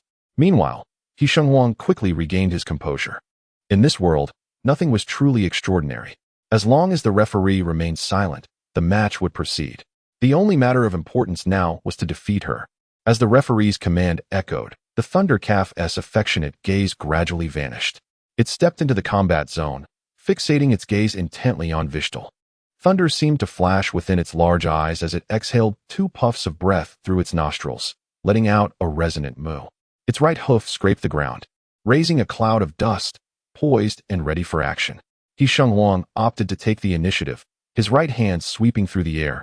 A faint ochre glow flickering in his eyes, a manifestation of his green tier talent, bull strength, which augmented the might of melee skills for his bovine spirit beast during combat. The chains of their covenant drew their gazes towards a singular direction as he intoned coldly, "Lightning charge." In the next instant, the thunderbolt stomped its right hoof fiercely upon the ground, causing the earth and stones to fracture, propelling itself swiftly towards Vishel. The 2 sharp horns adorned with pale blue lightning were a testament to the mastery of the lightning charge, even devoid of any talent enhancement. It possessed the power to effortlessly pierce through iron plates 2 centimeters thick, against an opponent of equal standing. Even a defensive spirit beast would find itself at a grave disadvantage, potentially losing its combat capability with a single direct hit. Young spirit beasts focus on growth, and spirit masters typically refrain from allowing excessive skill release. Overexertion of the ether within their bodies could hinder their development and future potential unless one resorts to exorbitantly priced supplements to artificially enhance skill proficiency. Evidently, Wong was indeed a man of considerable means. The students buzzed with excitement, albeit glancing anxiously towards Vishel, for she appeared anything but formidable. Yet, Guang remained unperturbed, standing there in silence, his eyes half-lidded beneath his glasses, seemingly lost in a reverie, entirely indifferent to the unfolding duel. How could one dare to be distracted in the midst of battle? Observing Guang's slightly dazed expression ignited a flicker of unnameable ire within Wong, which swiftly morphed into a sense of delight. Should he manage to defeat Guang's spirit beast in full view of the onlookers with a singular move, not only would he rid himself of the long-standing title of second best, but Guang would also become the subject of ridicule throughout the school. However, in the next moment, Wong's gaze suddenly sharpened. The Thunderbolt's charge was as swift as lightning, yet just as its horns were about to collide with Vishel, the senior acting as judge prepared to announce the outcome of the battle, the bull inexplicably faltered for an instant, its speed momentarily diminished. In that fleeting moment, Vishel elegantly spun her body, akin to a dancer gliding through the air, her slender black-red tail swaying gracefully, narrowly evading the oncoming horns, and then defiantly raised her middle finger towards Wong. Quick to respond, Wong was not swayed by the provocation. Instead, he felt a tinge of surprise, quickly replaced by exhilaration. The prospect of easily defeating Guang would be a source of regret for him. Yet, suddenly, he waved his hand and called out, "But how many times can you evade?" Following Wang's command, the Thunderbolt did not cease its skill but instead immediately altered its trajectory, maintaining its speed as it charged once more towards Vishel. It had undoubtedly undergone rigorous training in striking moving targets while honing its skill proficiency. The brisk wind tousled Vishel's silvery gray hair, yet she remained unperturbed. As her opponent inexplicably decelerated once more, she deftly evaded a second collision with remarkable agility. In the audience, a short-haired girl suddenly had an epiphany and exclaimed, "You were right, meow meow. This spirit beast is indeed formidable." Those 2 pauses were the effect of the fear aura. Her skill release speed is impressively rapid. The girl's eyes glimmered with a faint blue light as she continued, "Indeed, the oncoming adversary is swifter, and Guang's spirit beast is outmatched in level. However, long-distance charges are inherently slower than short-distance maneuvers, especially with the added slow effect of the fear aura, as long as positioning and timing for skill release are executed with finesse. Evading such a charging skill is certainly within reach, even if one's speed is inferior. I surmise she intends to conserve her energy, waiting for her opponent to deplete their ether before striking." Chapter 25. A triumphant debut. As her words resonated, the audience erupted in astonishment. Vishel had successfully dodged the charge for the 3rd time. "I told you so. Guang cannot be defeated," exclaimed the girl beside her, known as Meow Meow, who chuckled softly, her laughter like the tinkling of silver bells. The golden birch leaf hairpin nestled in her bangs, and the tuft of hair atop her head swayed gently. The outcome is still undetermined, the short-haired girl countered, shaking her head. Given their financial resources to enhance skill proficiency, they undoubtedly have engaged battle coaches. They cannot be oblivious to the current situation. Moreover, Lin Guang is overly confident, believing her spirit beast possesses intelligence, and abstaining from any command could lead to severe repercussions. As the short-haired girl had surmised, He Sheng Wong recognized the predicament when the Thunder Calf was slowed for the second time. Yet, he did not alter his strategy. It was not solely because his spirit beast held a definitive level advantage, nor was it due to the talent effect that persisted as long as a single skill was uninterrupted. Nor was it merely the endurance of bovine spirit beasts that allowed them to withstand prolonged encounters. His true reliance lay in the fact that while most had yet to engage with spirit inscription courses, he had already inscribed his first spirit inscription secret technique within the sea of consciousness, thanks to his family's resources. He had no intention of prolonging the battle through attrition, for he had glimpsed victory on the horizon. In the next moment, after Vishel evaded the bull's charge for the sixth time, He Sheng Wang's eyes widened in realization. With his mental energy surging, he extended his hand toward his spirit beast and uttered an ancient syllable. Accelerate, ancient Daxiao language. The spirit inscription skill activated, and the Thunder Calf abruptly altered its trajectory, its charging speed escalating significantly, darting toward her before she was adequately prepared. Yet, at that very moment, Lin Guang, who had seemingly been in a state of feigned slumber, finally opened her eyes. She lifted her gaze slightly, and beneath her lenses, her dark golden irises blazed with a fierce fire as she calmly declared, "Now is the time." Vishel, seemingly caught off guard, suddenly revealed a menacing smile. Amidst the astonished gazes of the crowd, her speed surged abruptly, synchronizing with the advancing rhythm of her opponent. However, this time, it was not a graceful pivot, but rather a wild slide, her feet carving deep grooves into the ground. In the fleeting moment as the Thunder Calf brushed past, the silver-haired maiden pressed her hands against the earth, delivering a powerful strike to the back of its right knee with her right leg. A sharp crack echoed. In an instant, the calf's knee was contorted at a grotesque angle. A pained bellow erupted from its throat. The momentum of its charge was abruptly disrupted, causing it to topple sideways. Yet the inertia transformed it into a rolling tumble, careening towards He Sheng Wang. Before its master, it struggled to rise, but was utterly unable. While its forelegs remained intact, one hind leg was rendered useless, signifying its incapacity to charge in the near future. Its stamina was unspent, its ethereal energy intact, and its will to fight unwavering, yet it was defeated. For in the presence of an adversary capable of fracturing its leg with a single kick, such injuries undeniably stripped it of any combat capability. Your partner Vishel has triumphed over a green level 9 enemy. The Stardust progress bar has risen. Stardust progress bar at 200, earning 2 Stardust. The referee cast a surprised glance at Lin Guang and Vishel, raising his flag. The outcome has been determined. Wong Dawei, after a brief moment of stupor, suddenly leapt to his feet, applauding while bellowing, "Incredible! Absolutely incredible!" After a moment of silence, the audience erupted in an uproar. Most of the younger students gasped in disbelief. What? Impossible. What just transpired? What kind of skill is this? A single kick severed the Thunder Calf's leg? Could this spirit beast be of the martial arts type? The observing teachers fell into a more subdued silence. Yet their eyes glinted with astonishment, their expressions noticeably relaxed, though Ouyang Wei retained a hint of solemnity. Like a wooden chicken, He Sheng Wang stood rooted in place for a long while, finally regaining his senses. He beheld the silver-haired girl wearing a malicious grin, flashing him an international gesture of camaraderie, while Lin Guang beside her remained inscrutable behind his glasses, seemingly disinterested in the entire spectacle. In the ensuing silence, He Sheng Wang lowered his head slightly, gazing at the Thunder Calf that was still attempting to rise. A flicker of compassion crossed his eyes, his right knee bending slightly, yet at that moment, his body stiffened as a thought struck him, and he straightened his leg once more. "Stand up," he commanded firmly. "Thunder, your limits should extend beyond this." A spark of fighting spirit ignited within the Thunder Calf's gaze as it summoned all its strength to struggle upright. It succeeded. Yet, it was merely for a fleeting second.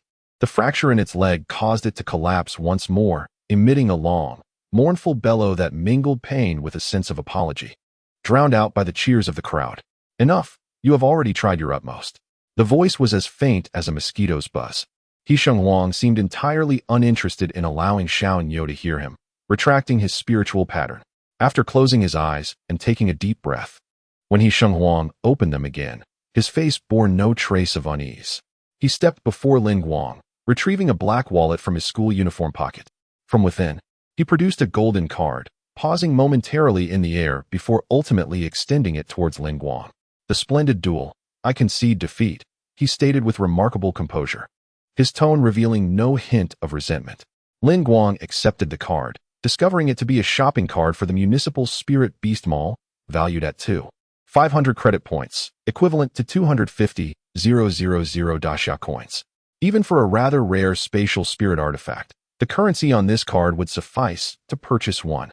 My father has a keen interest in such rare spirit beasts that have yet to be included in the official Daxia Spirit Beast Registry. And he is also quite an enthusiastic investor. If you have time this weekend, perhaps you could visit our home? Despite Wang's efforts to maintain a cheerful facade, Guang could discern a subtle disquiet in his expression, likely not stemming from genuine intent. Not at all. Having observed Wang's earlier actions and recalling his father's position as the general manager of the securities exchange, Guang shook his head, understanding his father's disposition. "You must know that I practice the law of equal contracts, which leaves little room for conversation with your father." With that, Guang turned to leave with Vishel, leaving Wang, his face flushed, alone on the stage. Meanwhile, in the audience, a short-haired girl gaped in astonishment. Did we really just win? Her bright blue eyes gradually dimmed, her surprise evident. What was that kick? I sensed no ethereal fluctuations indicating a skill release from her. Could it be that she has mastered an extraordinary technique? Suddenly, a familiar, cool voice came from behind her. Incorrect answer. Chapter 26. The strongest? That was merely an ordinary tail wag. What was extraordinary, however, was her timing in releasing it. Each charge of the Thunderbolt was indeed slowed by the fear aura. But with every narrow miss, she had simultaneously unleashed her tail wag. Although consecutive releases incurred diminishing returns, landing 6 hits in quick succession was sufficient to reduce the Thunderbolt's defenses to a precariously low level, allowing for a decisive blow to topple it. The two turned their heads, surprise flickering across Mio's face before her smile became somewhat awkward, reminiscent of a child caught in mischief by their parents. "Dr. Kaivan, what brings you to a battle of this caliber?" The short-haired girl inquired, her curiosity piqued. She was a tall woman with shoulder-length hair, draped in a pristine white coat. Her stature, nearly 1.70 meters, made her exceptionally conspicuous among the crowd. Her features were unadorned, lacking makeup, yet emanated an astonishing delicacy, evoking the sense that few could capture even a fraction of her essence, save for the most extraordinary artists of our time.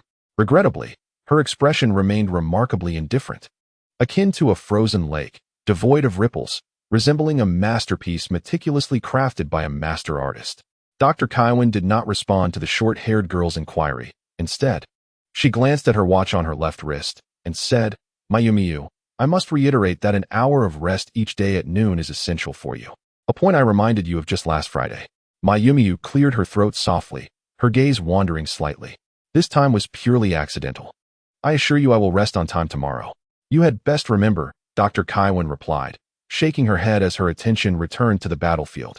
The owner of the Thunder Calf was overly fixated on the speed of early training, seemingly compensating for lost ether with potions, yet unaware of the latent injuries accumulating. In an effort not to worry her owner, the calf feigned nonchalance, masking its discomfort. This became a critical flaw. Such keen observation allowed for tactical decisions. Flawless execution demanded not only exceptional perception, but also trust in oneself and one's spirit beast, reciprocated by the spirit beast in turn. It was evident that, barring unforeseen circumstances, he would secure his place in the upcoming exchange competition in a month and a half. With that, Dr. Kaiwan strode toward the opposite side of the audience. "I find that quite astonishing," Mayumiyu remarked, turning to observe Guang and Weishdai as they departed the arena, a flicker of light passing through her golden eyes. After all, he has only been bonded with his spirit beast for 3 days. Upon confirming this with her friends, she realized that the crying grassman in the training room the day before had not been mercilessly bullied to death by the two. Rather, It was likely their first training session post-contract, marred by insufficient control over its power. Dr. Kaiwan halted her steps. A subtle change seemed to ripple across her otherwise expressionless visage. In the afternoon, the students of Class 1 once again gathered at the battleground. The teacher appeared 15 minutes late, a robust man in his 30s with a buzz cut, clad in a sharp black and white uniform. Allow me to introduce myself. I am Yu Haidong, affiliated with the 11th Group Army of the Daxia military in Fenggezu, a 3-star spirit master with a white aptitude. My primary spirit beast is also of the ordinary white variety, and I will be your combat instructor starting today. As soon as he spoke, Yu Haidong noticed a shift in the students' gazes. Double white? With around 40 students in the class, 20 of whom were of green excellence or higher. It was not inconceivable for one with a white aptitude to bond with a green spirit beast. Yu Haidong could merely be regarded as an average individual among the elite students in the class, who were truly exceptional.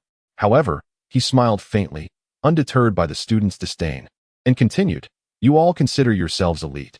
Surely, you do not require an explanation as to why the Spirit Beast combat course commences in the latter half of the semester?" He emphasized the word elite, seemingly hinting at something deeper. Nevertheless, this was not a challenge for the students of Class 1.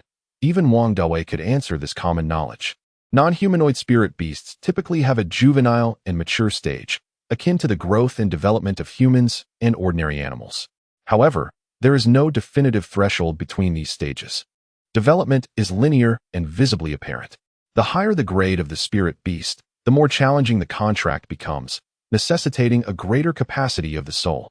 Therefore, early signing of the contract facilitates adaptation, allowing both the spirit master and the spirit beast to grow together.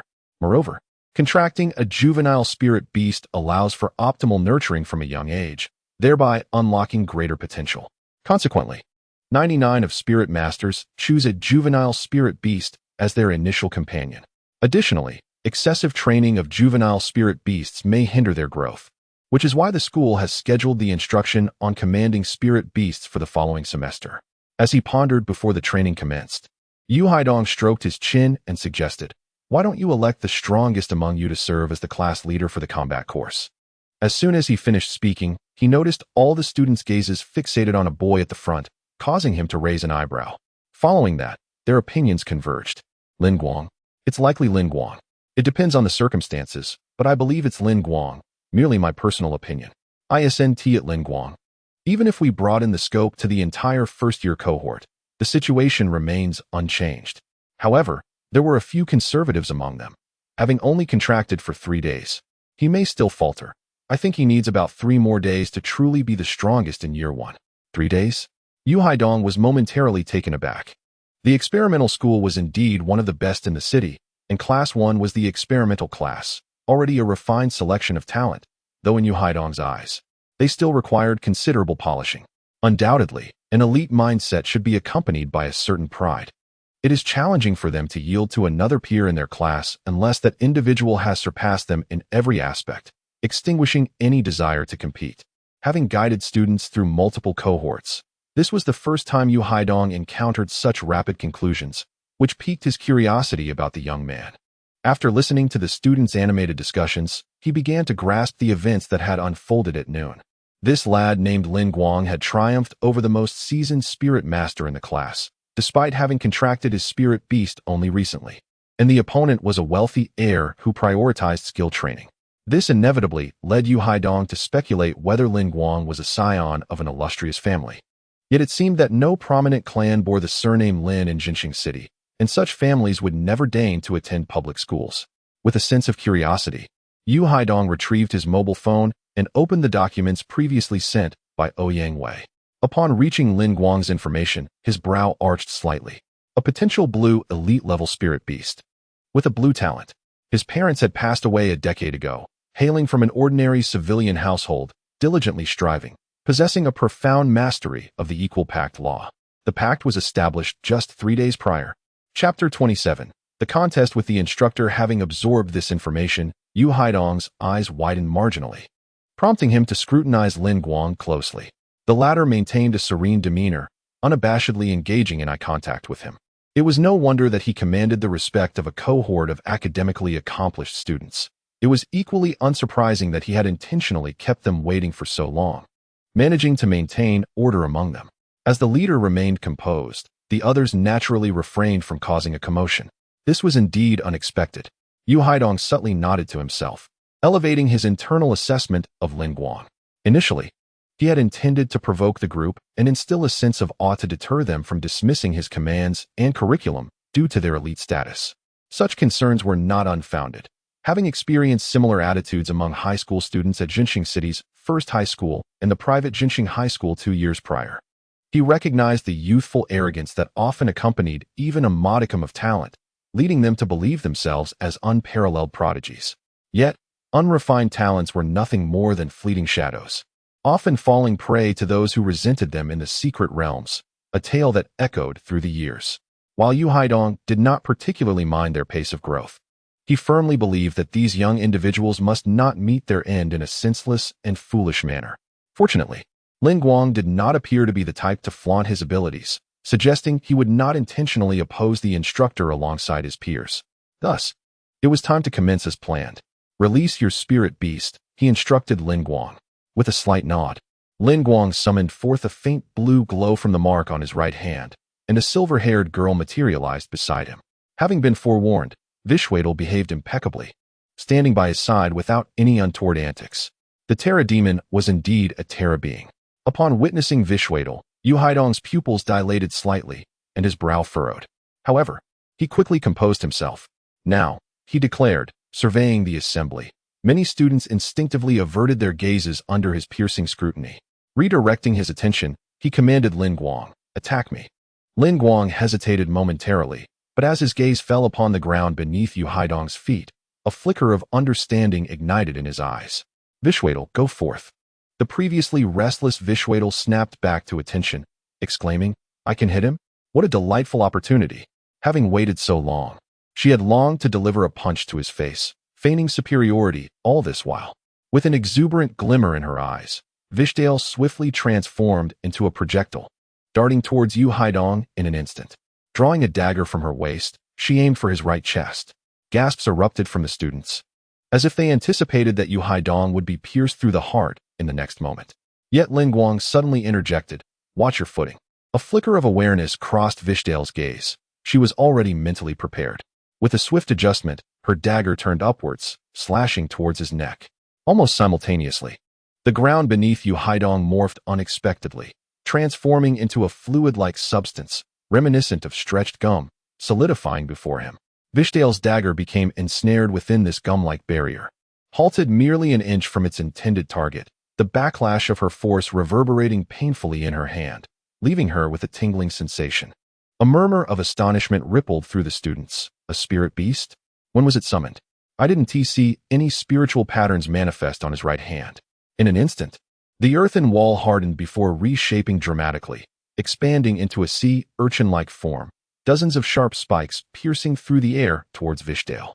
Without a moment's hesitation, she relinquished her trapped dagger, pivoting gracefully like a spinning top, her black-red tail rhythmically swaying, releasing a faint ether that enveloped the stones. Simultaneously, Lin Guang's eyes, illuminated with a soft blue glow, widened in alarm. A realization washed over him, and a sense of urgency surged within him as he shouted, "Fall back. Do not engage." Vishel, mid-attack, felt her pupils constrict. She had heard the command, but time was against her. The assault was already upon her, and leveraging her rotational momentum, she executed a kick, unable to retract her motion, landing forcefully against the approaching spikes. Yet, astonishingly, the earthen spikes remained unmoved by her full force.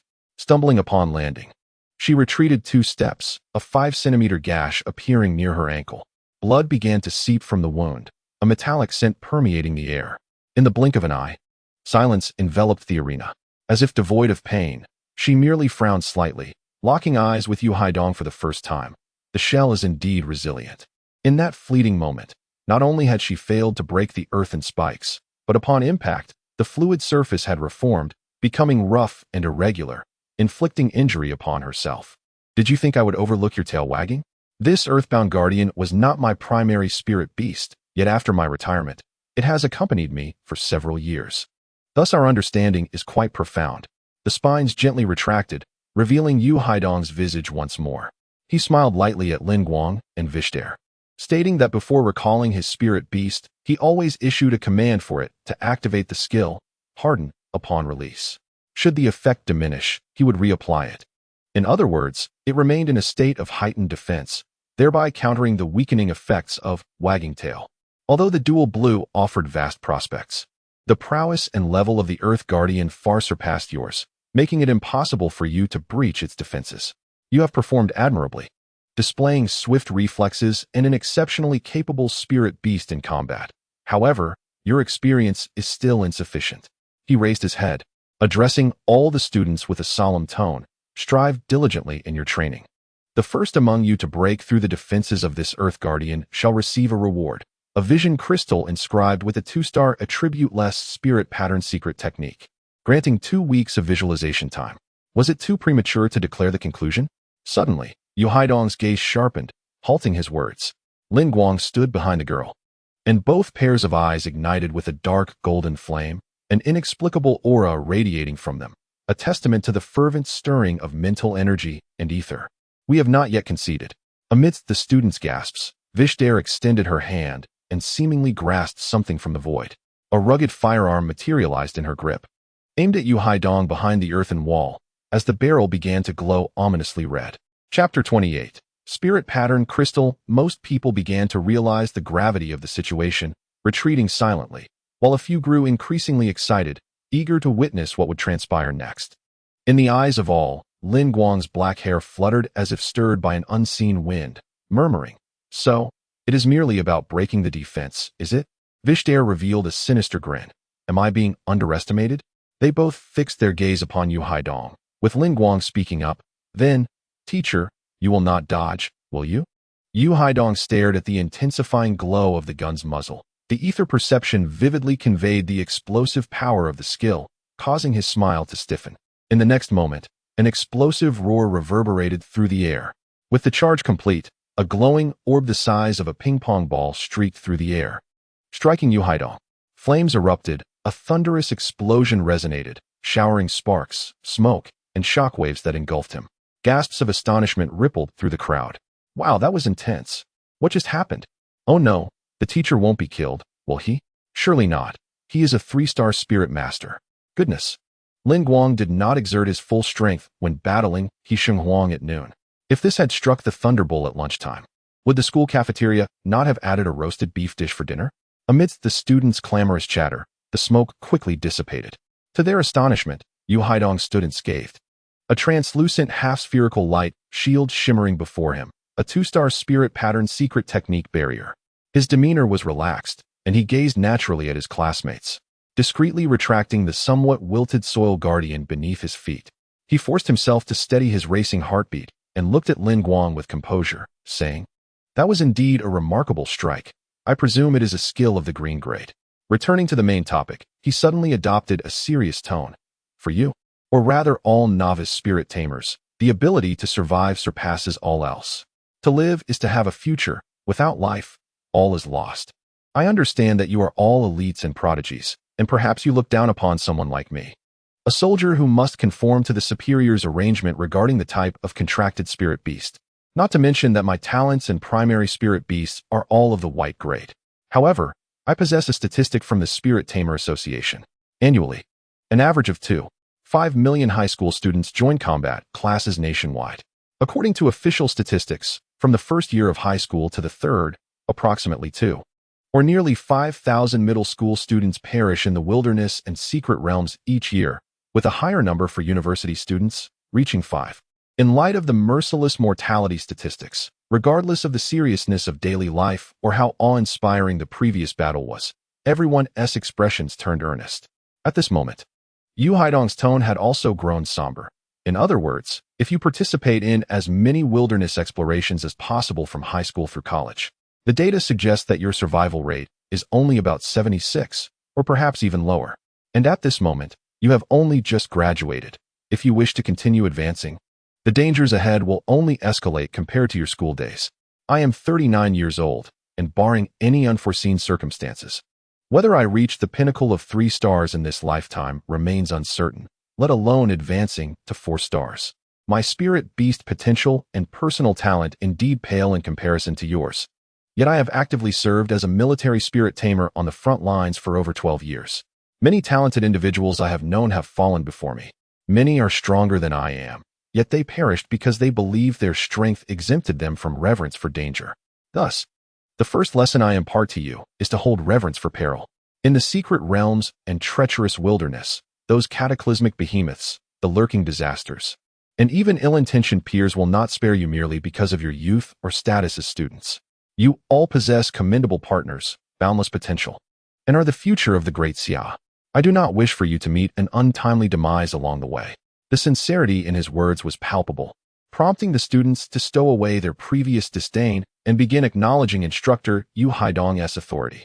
Observing this, Yu Haidong let out a sigh of relief and shifted his gaze back to Lin Guang and Vishel, the latter of whom, having exhausted all his ether, was now leaning weakly against Lin Guang, yet wore a satisfied smile, managing to give him a friendly gesture with the last of his strength. Just 3 days since the contract, and already such unreserved trust? How did he achieve this? I have indeed lost. Yu Haidong candidly admitted that he was unable to withstand the impact of the words spoken by the Earth Guardian. As he spoke, he produced a colorless, transparent crystal from his bosom, approximately the size of a palm, intricately engraved with profound spiritual patterns. This was the visualization crystal inscribed with the 2-star attribute-free spiritual pattern, barrier. Upon hearing Yu Haidong's words, the onlooking students could not help but display a glimmer of envy in their eyes. Attribute-free spiritual patterns, due to their versatility, are inherently more precious than their attribute-bound counterparts, and this particular crystal bore the exceedingly significant barrier pattern. The barrier series of spiritual patterns can be regarded as the most crucial and in demand among all patterns, as they possess the unique ability to be employed for both oneself and spiritual beasts, thereby granting spirit masters, who typically lack self-protection capabilities, a plethora of tactical options. A 2-star spirit master devoid of a barrier pattern may find their life extinguished by a mere volley from several submachine guns, yet with a barrier, they could effortlessly withstand even heavy weaponry such as rocket launchers and grenades, thus establishing a stark divide between spirit masters and ordinary individuals. The study of spiritual pattern crystals is conducted on a one-on-one basis, proving far more efficient than the teachings provided in schools or the spiritual pattern meditation centers outside.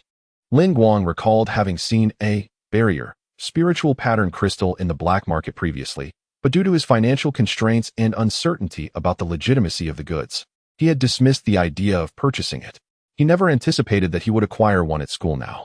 As he took the crystal from Yu Haidong, he had yet to examine it closely when Yu Haidong remarked, in principle, you would need to become a 1-star spirit master and possess a first-tier spiritual beast before you could possibly receive this from me. The comprehension of spiritual patterns is correlated with the totality of one's soul and the remaining capacity within it. You have not yet attained the status of a 1-star spirit master, whereas this visualization crystal is of 2-star grade. Even for a 1-star spirit master, grasping the spiritual pattern within this crystal within 2 weeks is nearly impossible.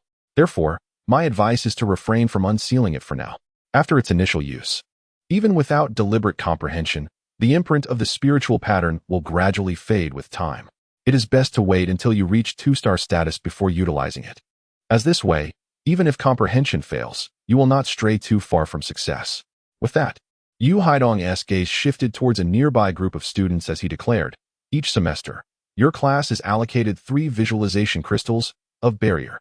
These are resources provided by the school, and I have the authority to reward them to students who excel in combat classes.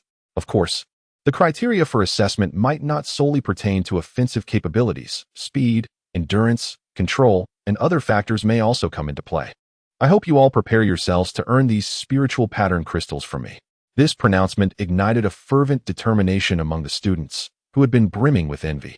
As they clenched their fists, their eyes alight with intense fervor. Even Lin Guang pondered whether it was feasible to excel in every aspect and secure all the crystals from the teacher. What's the matter with you? Vishel, having regained some strength, sat up alone and noticed Lin Guang lost in thought. Nothing, he replied, shaking his head and tucking the crystal into his bosom. If Lin Guang's memory serves him correctly, upon unlocking the talent tree of the combatants, he is bestowed with a talent known as the power of wholeheartedness. One of its effects is to hasten the comprehension of spiritual patterns.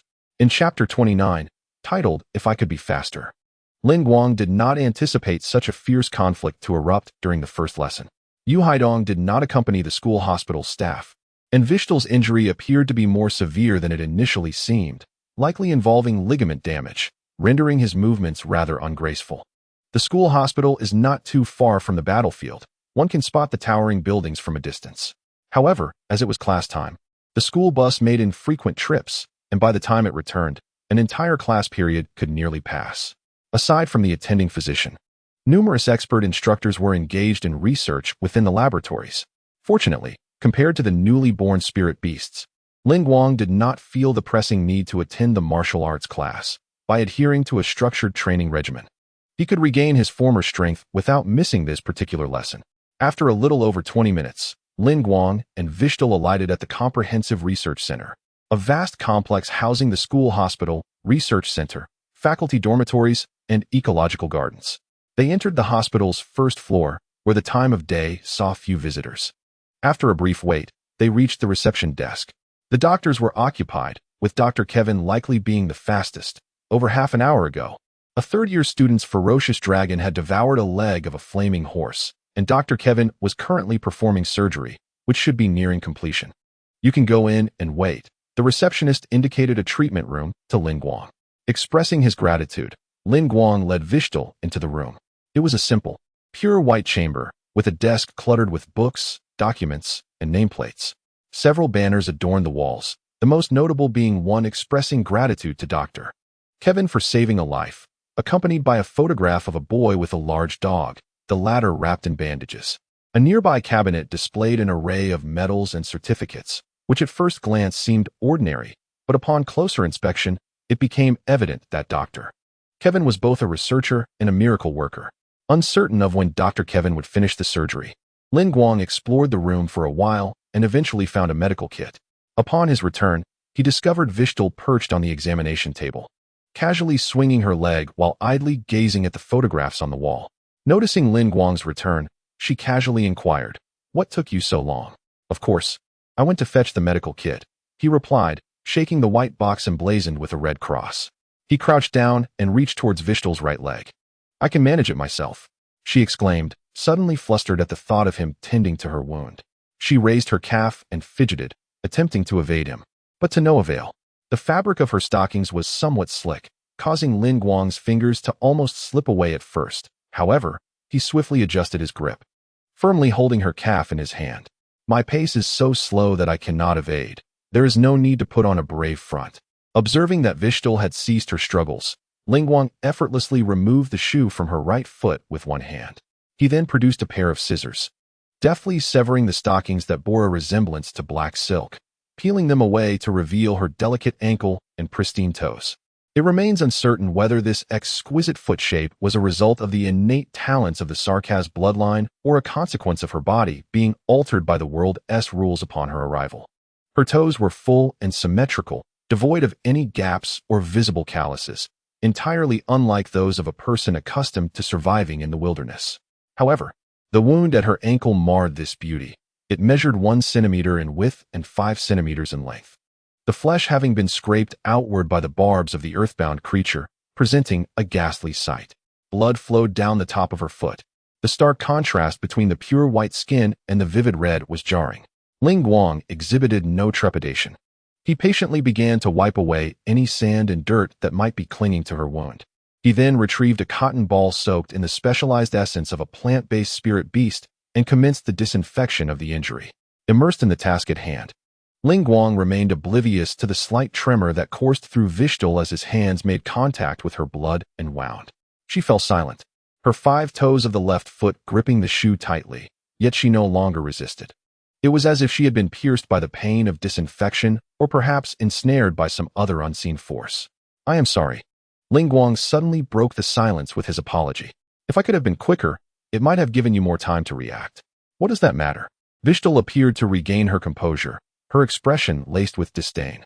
"In Kazdal, this scarcely qualifies as a wound. I have endured far more grievous injuries than this. This is merely training, but should it occur in the wilderness or a hidden realm, An injury that impairs mobility can prove fatal. Much like the encounter you faced at noon. Guang replied softly, I only need to observe the enemy's command and make judgments accordingly. While you must enter the fray, engaging in direct combat with the foe, the level of danger is entirely different. I must perform better. Lowering her gaze, Vishel looked at Guang. In the depths of her dark eyes, she saw no extraneous emotion, only her own reflection. Just don't hold me back in the future, she murmured gently, diverting her gaze. At that moment, footsteps echoed from the doorway. Guang released Vishel's foot and rose to his feet. The door swung open, revealing a woman who appeared to be in her mid-20s. However, the enhancement of spiritual energy could obscure one's true age, rendering appearances deceptive. Her shoulder-length hair framed her face, and she donned a pristine white lab coat over a light green dress. A pair of high-heeled leather boots elevated her stature to over 1.70 meters, making her nearly equal in height to Guang.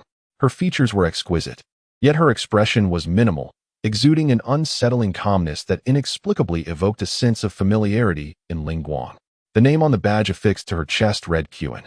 Guang promptly addressed her, Good day, Dr. Qin. My partner has sustained an injury. I kindly request your assistance in treating her. Qin turned her head, casting a glance at the wound, which Guang had preliminarily treated and disinfected. She then lifted her gaze to Vishel, rising to walk into the inner chamber. Shortly thereafter, she emerged holding a glass vial containing several black ants, each the size of a fingernail, characterized by their robust mandibles. Are you familiar with their use? She suddenly inquired of Guang. Though her tone retained a hint of coldness, it bore a softness far surpassing her otherwise expressionless visage. Certainly, Guang replied, momentarily taken aback, as he extended his hand to receive the vial from Qin. She then turned and seated herself at the desk, picking up a pen. Drawing a wooden chair in front of Vishel, Guang instructed, Elevate your leg and place it upon the bed. What? Can these creatures truly treat wounds? Vishel muttered, her discontent evident. Yet, despite her reservations, she complied with Guang's directive. Chapter 30. Dr. Qin. This is a wound ant. Its saliva possesses both disinfecting and anesthetic properties. Its mandibles function akin to a stapler, stitching the wound, bones, and even nerves together using the ethereal essence within the injured as a form of fastening, requiring only a modicum of blood and residual foreign attributes from the wound. The therapeutic effect is nearly instantaneous. As these ants have established symbiotic relationships with many creatures in the wild, numerous low-tier spirit beasts often choose to nest near the colonies of wound ants. The sole drawback may be the pain, which can be quite unbearable, akin to the discomfort of a stomach ache or toothache. Should it become intolerable, I can have Dr. Qin administer an alternative treatment. To this, Vishel chuckled lightly. If I utter even a peep, I shall forfeit my dinner this evening. Seeing her acquiescence, Guang removed the stopper from the vial and positioned the opening against Vishel's leg. The wound ants, as if sensing blood like sharks, swiftly ascended the slender injury and bit down. Almost immediately, Vishel's expression shifted, though she suppressed it, rendering her demeanor subtly intricate. Minutes later, the elongated wound was no longer visible. Only the faint hue of disinfectant remained to signify where the injury had once been. The somewhat translucent abdomens of the wound ants had swelled, resembling small balloons, filled with the blood and ethereal essence they had surreptitiously consumed. Staggering as if inebriated, they began to disperse, prompting Guang to capture each one and return them to the vial. Vishel exclaimed, momentarily stunned. She lifted her foot, rotated her ankle, and then sprang upward, landing securely on the ground, a glimmer of astonishment crossing her features. Do not become overly complacent. This is merely the anesthetic effect. Engaging in vigorous activity may still cause the wound to reopen. Guang casually reminded her as he handed the vial back to Qin. Thank you, Dr. Qin. As the two were about to leave the medical room, Qin suddenly spoke up, inquiring, Why did you choose to form a contract with her? Opting for an existence known as a terra creature? Are you not aware that none who engage in such contracts meet a favorable end? Guang was not surprised by Qin's attitude. Over the past few days, he had conducted extensive research using terra creatures as keywords in search engines, eventually uncovering some relevant records buried in obscure corners of the internet. Terra beings were classified under the category of magical beasts. The definition of a magical beast is quite straightforward. It encompasses any entity that negatively impacts the spirit of a spirit master post-contract, in contrast to the term spiritual beast. There are many types of magical beasts. A typical example is the Hellfire Demon, known for its inherent brutality. Despite possessing a significant level of intelligence, its thought processes are vastly different from those of humans, making it easy for those who contract with a Hellfire Demon to fall victim to its reverse erosion. Most magical beasts exhibit similar characteristics, which is why spirit masters generally maintain a respectful distance from them. The designation of Terra individuals as magical beasts is not due to their ferocity, but rather stems from the fact that very few spirit masters who have contracted with Terra beings manage to advance in their ranks, often suffering from varying degrees of psychological issues. Additionally, they may carry a highly contagious disease that can be transmitted to their contractors, making their label as Terra magical beasts quite understandable. However, thus far, Guang had not experienced any mental discomfort. He looked at Kaiven and calmly confessed, "My talent is known as the Heart of Terra. As the name suggests, it is strongly bound to Terra beings. As long as I wish to remain a spirit master, there is no other path for me. I will never relinquish this ambition. It is either to forsake being a spirit master or to embark on this journey." He was determined not to settle for mediocrity. Strangely, upon hearing this, Kaiven's emerald eyes seemed to momentarily lose focus, as if she glimpsed something distant through Guang. After a brief pause, she regained her composure and nodded slightly. "Since you have made your decision, I shall refrain from further admonition. However, do not succumb to excessive pessimism. Research indicates that talent reflects the soul and, in a sense, mirrors the spirit master's psyche. Given that you possess this unique talent exclusive to Terra beings, I surmise you will exhibit a formidable resistance to such mental contamination, much like a spirit master with the poison body talent who is nearly immune to their own spiritual beast's venom. Nonetheless, the balance remains for you to discern." Guang was taken aback by the fact that this exquisite woman, akin to a work of art, had articulated so much in one breath. "Thank you for your concern. I will be cautious," he replied. "I merely wanted to convey the seriousness of the situation. By the way, please fill this out." As she spoke, Huan opened a nearby drawer and retrieved a substantial stack of documents. Guang took the papers and glanced through them. They bore a resemblance to psychological assessments from his past life, albeit with a seemingly excessive quantity. In the high school leagues across the various provinces of the Great Xia, there exists a regulation stating that all spirit tamers classified as magical beasts must provide proof of their mental stability, certified by a professional physician or researcher prior to competitions.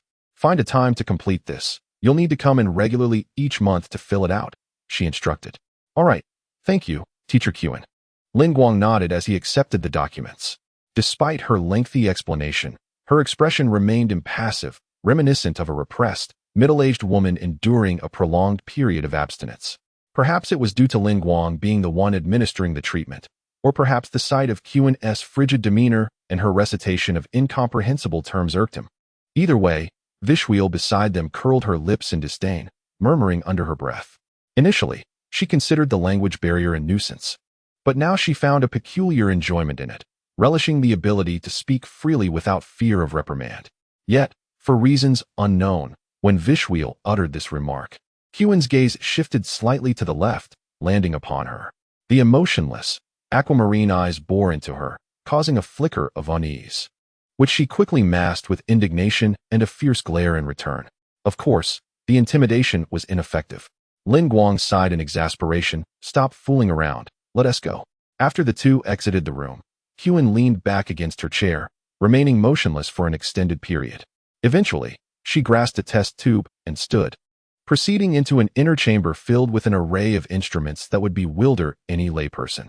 Among them, a table held test tubes containing dozens of nurse ants, varying in size and nursing their wounds. After a series of intricate operations, the satiated nurse ants regurgitated most of their nourishment before their queen, their abdomen, resembling small grapes, deflating. Huan then utilized a dropper to collect the mixture of blood and ether, depositing it into one of the machines. Vishel. The closed door left Huan's musings confined within that small room. Chapter 31. Candidates for the Exchange Competition Jinxing Experimental School. Principal's Office. Oh, it is that time of year again, the exchange competition. Before a massive camphor wood desk sat a middle-aged man, appearing to be in his 40s with a slight paunch. As he scrutinized a document in hand, he raised his hand to rub his expansive forehead, revealed by a receding hairline, and let out a soft sigh.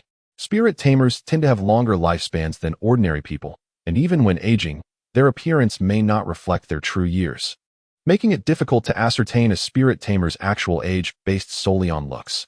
However, judging by the slightly protruding belly and his altered physique, it was evident that this individual, despite once being a formidable spirit tamer, had grown lax in recent years, rarely putting forth his abilities. Lu Fifan, the current principal of Jinxing Experimental School, had long since ascended to the ranks of a 5-star spirit tamer. Over 20 years ago, he departed from the frontline struggles and returned to Jinxing City to assume the educational responsibilities of the inaugural principal. With the formidable energy and connections of a spirit master, he adeptly balanced various relationships. It can be said that the commendable progress of Jinxing Experimental Middle School in recent years is inextricably linked to his efforts. However, each year around this time, he finds himself in a state of anxiety.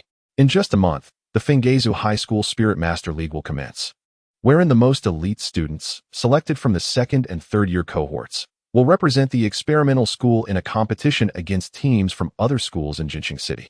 The top 3 schools in terms of points will earn the honor of representing Jinxing City at the state competition in Xiang City. Furthermore, the team that secures first place in the league will not only bring immense glory to their city and school, but will also qualify to participate in the National College Spirit Master League as individuals. Bypassing the preliminary rounds, regardless of the outcomes, as the principal, he must shift his focus toward the next generation of students. Winning once is inconsequential. A moment of complacency could lead to a year of decline, leaving Jinxing Experimental School in a state of transition. Currently, this issue weighs heavily on his mind. A friendly exchange initiated by the first high school in Jinxing City is scheduled for 1.5 months hence, requiring the selection of 3 students from both the second and first year classes to participate in a performance match. This event will not only be broadcast live by major television networks, but will also attract the attention of the city's leadership. This tradition has persisted between the 2 schools, which share similar teaching resources. Aside from their dominance that leaves little room for public schools to challenge their status, consistently securing the top 2 positions. A private institution for certain spirit master families, the competition for the 3rd position is an annual contest between the experimental school and the first high school. In essence, these 2 public schools vie for a coveted qualification to enter the state competition. Over time, this rivalry has intensified, with either school initiating friendly matches whenever they perceive an advantage, much to the delight of the city's leaders who appreciate such healthy competition. This year's exchange match has been instigated by the first high school, implying that the experimental school is at a disadvantage in terms of resources. Lu Fifan's concerns stem from this very predicament. Last year, the experimental school's performance was subpar, finishing 4th in the city competition and failing to qualify for the state competition, which naturally resulted in the most talented students opting for the first high school this year.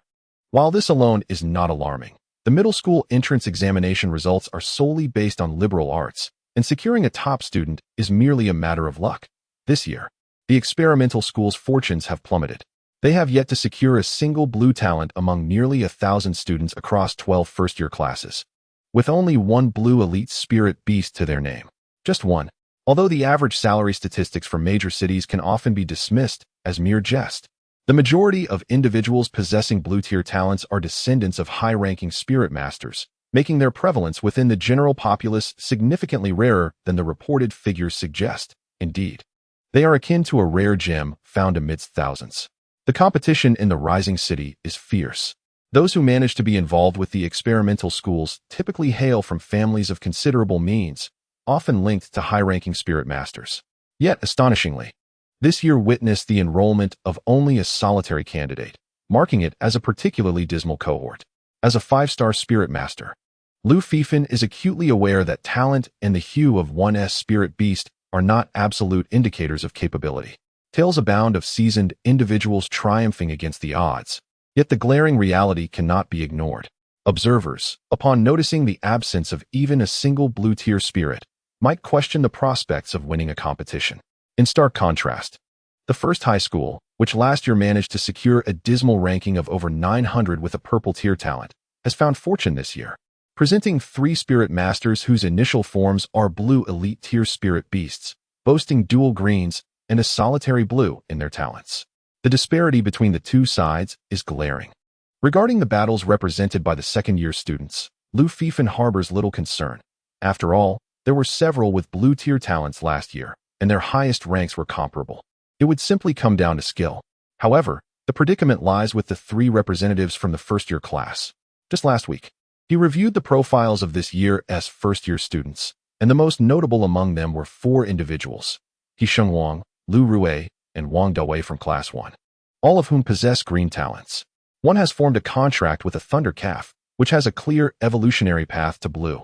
Another hails from a prestigious family in Human Prefecture, capable of evolving into a blue elite tier fire spirit bird. The last, who gained admission through questionable means, has a white phoenix parrot, which, although it too has a defined evolution route, lacks assured combat prowess. The 4th individual is Du Jinxian from Class 3, who, during his childhood excursions in the suburbs, discovered an unregistered cub, now nurtured and contracted, showing potential for blue elite tier capabilities. Despite his commendable combat strength, he suffers from a physical ailment that renders him frail, and being of white talent, commanding a blue spirit beast poses a considerable burden, making him less than an ideal choice. There appears to be another promising student named Meow Meow, whose academic performance is exceptional and who has a penchant for plant-based spirit beasts, yet he has no aspirations for combat, opting instead for the liberal arts track in Class 13. Nevertheless, potential alone does not guarantee success. While the presence of dual greens may prevent the audience from expressing disdain, the competitive exchange ultimately hinges on strength. Although white ordinary tier spirit beasts have limited upper thresholds, their rapid upgrade speed offers advantages in levels and skills. Beyond the trio from Class 1, there remain numerous other options.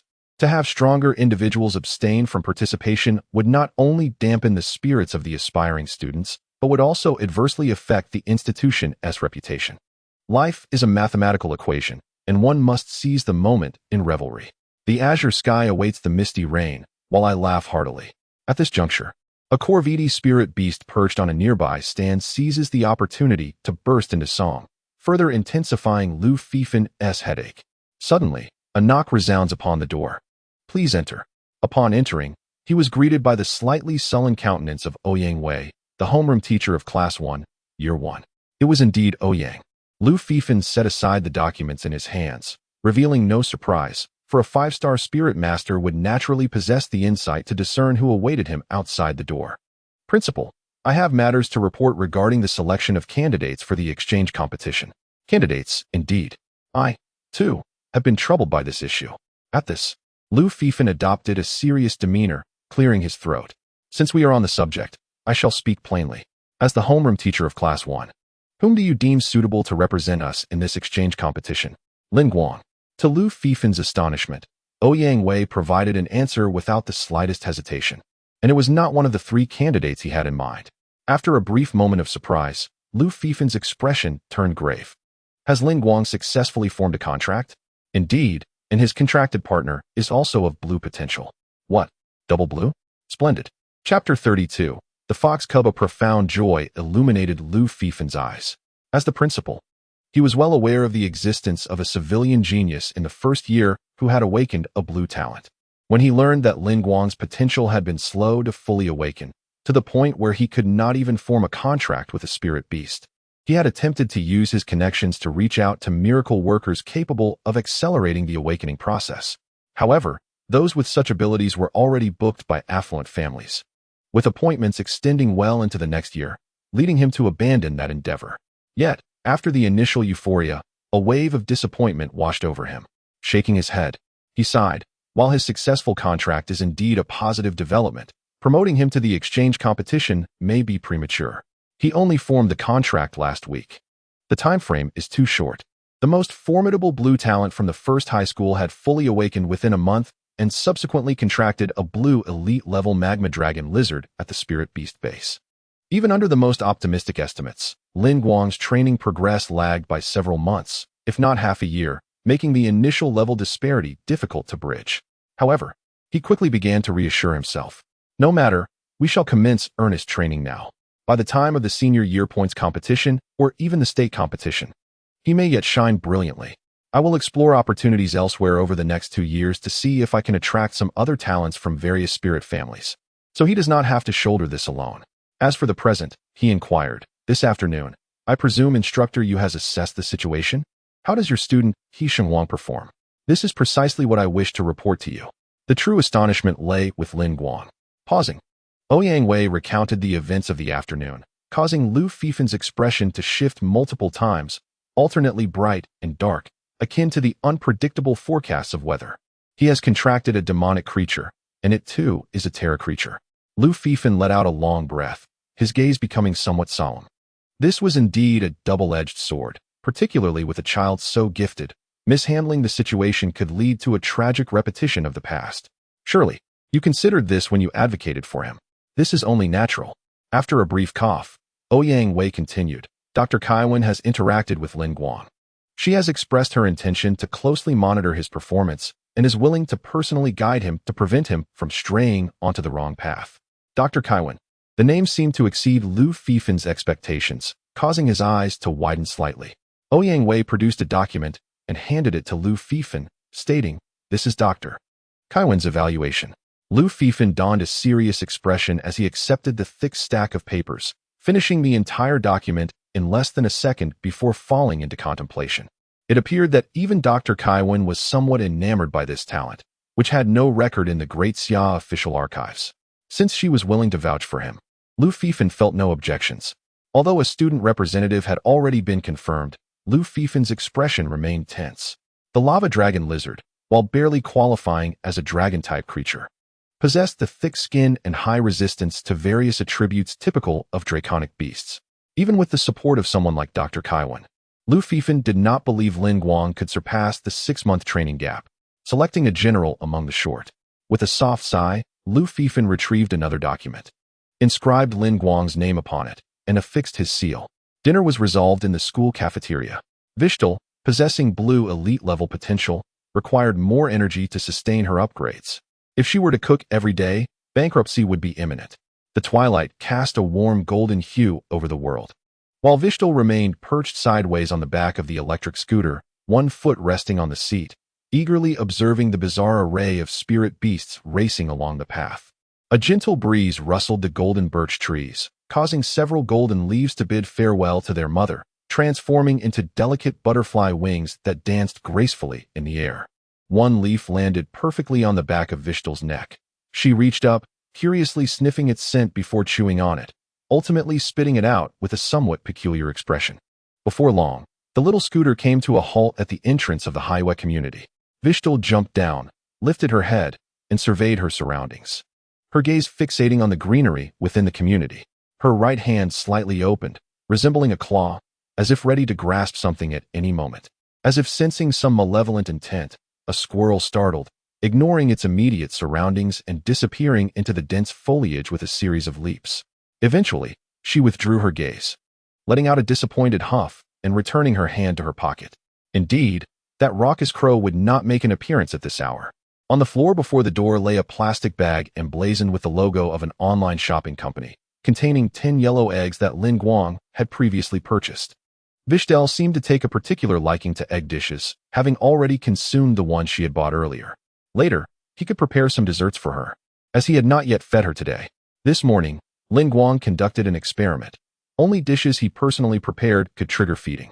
Suddenly, as Lin Guang's gaze fell upon the bag, he uttered a sound of confusion. The plastic bag appeared unusually swollen, and he had not purchased so many items. In the next moment, a yellow figure darted out from the bag, racing towards the other end of the corridor, disappearing around the corner in an instant. Though its movements were swift, Lin Guang's keen eyes managed to glean some information. It seemed to be a pale yellow fox spirit beast, likely a cub.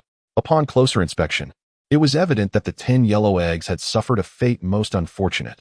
The plastic container had been torn open by sharp claws, and several eggshells lay broken, their yolks and whites licked clean. In the corners of the city, many wild spirit beasts resided, some of which, with their playful or audacious natures, would interact with humans.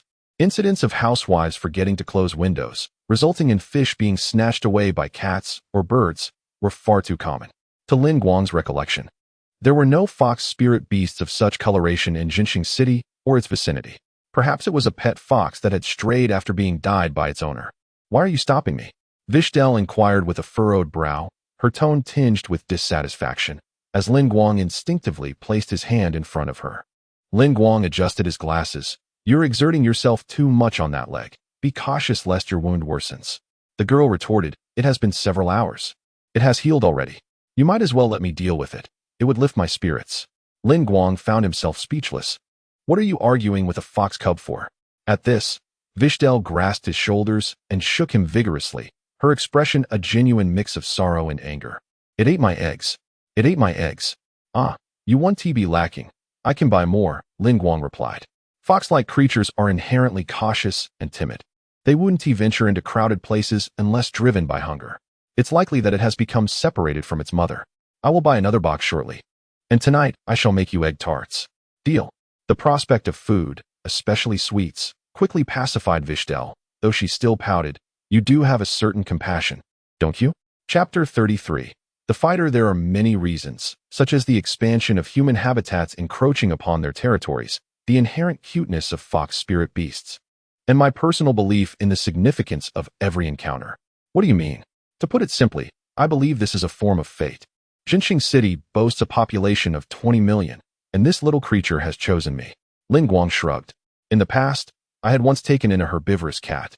Or perhaps it would be more accurate to say I fed it. I still do not know who abandoned it. It wandered around our community.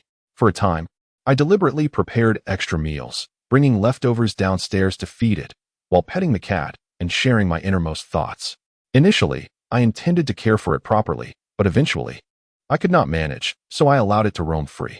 Then, at some point, it simply vanished, and I could only pray that it had been adopted by someone, rather than meeting an unfortunate fate at the hands of a vehicle or a mystical beast. As he spoke, Guang maintained a calm demeanor, as if recounting the tale of another. He pulled out his keys and entered the door. Once inside, he paused at the entrance for a moment. Nodding slightly, let us tidy up the living room. It appears rather untidy. Waishadare turned her head, looking at him with curiosity. Is it? I think it's quite all right. Guang nodded. After all, I no longer live alone. We should maintain a degree of formality. Waishadare glanced around at the corners she rarely frequented, and indeed, a layer of dust had accumulated. You should join me in the cleaning, unless you fear I might break something. In that case, perhaps you should sit quietly on the sofa and practice your Dawei language. After simply preparing the 10 yellow eggs, Guang spent nearly an hour tidying up the house. To his surprise, Waishadare sat obediently on the sofa, listening to the somewhat tedious children's videos on the tablet, a stark contrast to her restlessness the day before. While clearing the coffee table, he paused momentarily to remove the dust cover. The weekend would be an opportunity to relax. Taking Waishadare to watch some silent films that she could comprehend. At that time, the coffee table could be adorned with cola, chips, and of course, her beloved desserts. Once the cleaning was completed, Waishadare's mind, now thoroughly engaged, reached its limit, her CPU overloaded, an indication that she had indeed been paying attention to the videos. Guang's egg tarts, which he had placed in the oven earlier, emerged at just the right moment, the crispy crust paired with the fragrant 10 yellow eggs, compelling her to devour 9 large tarts. Had he made any more than 10, he suspected she would have continued eating. You have nourished Waishadare. The Stardust progress bar has increased. Stardust progress bar at 100. You have received a piece of Stardust. It remains to be seen whether this reward could establish a conditioned reflex in Waishadare's mind, diminishing her resistance to learning. Guang pondered this, but ultimately decided to trust the renowned psychologist. After showering, he returned to his room to organize his notes from the morning's class. Once finished, he took out the spirit pattern crystal awarded by Instructor Yu, contemplated it for a moment, and then set it aside. Barrier refers to the so-called artificial spirit patterns. All techniques learned through the crystal are identical, standardized spirit pattern skills.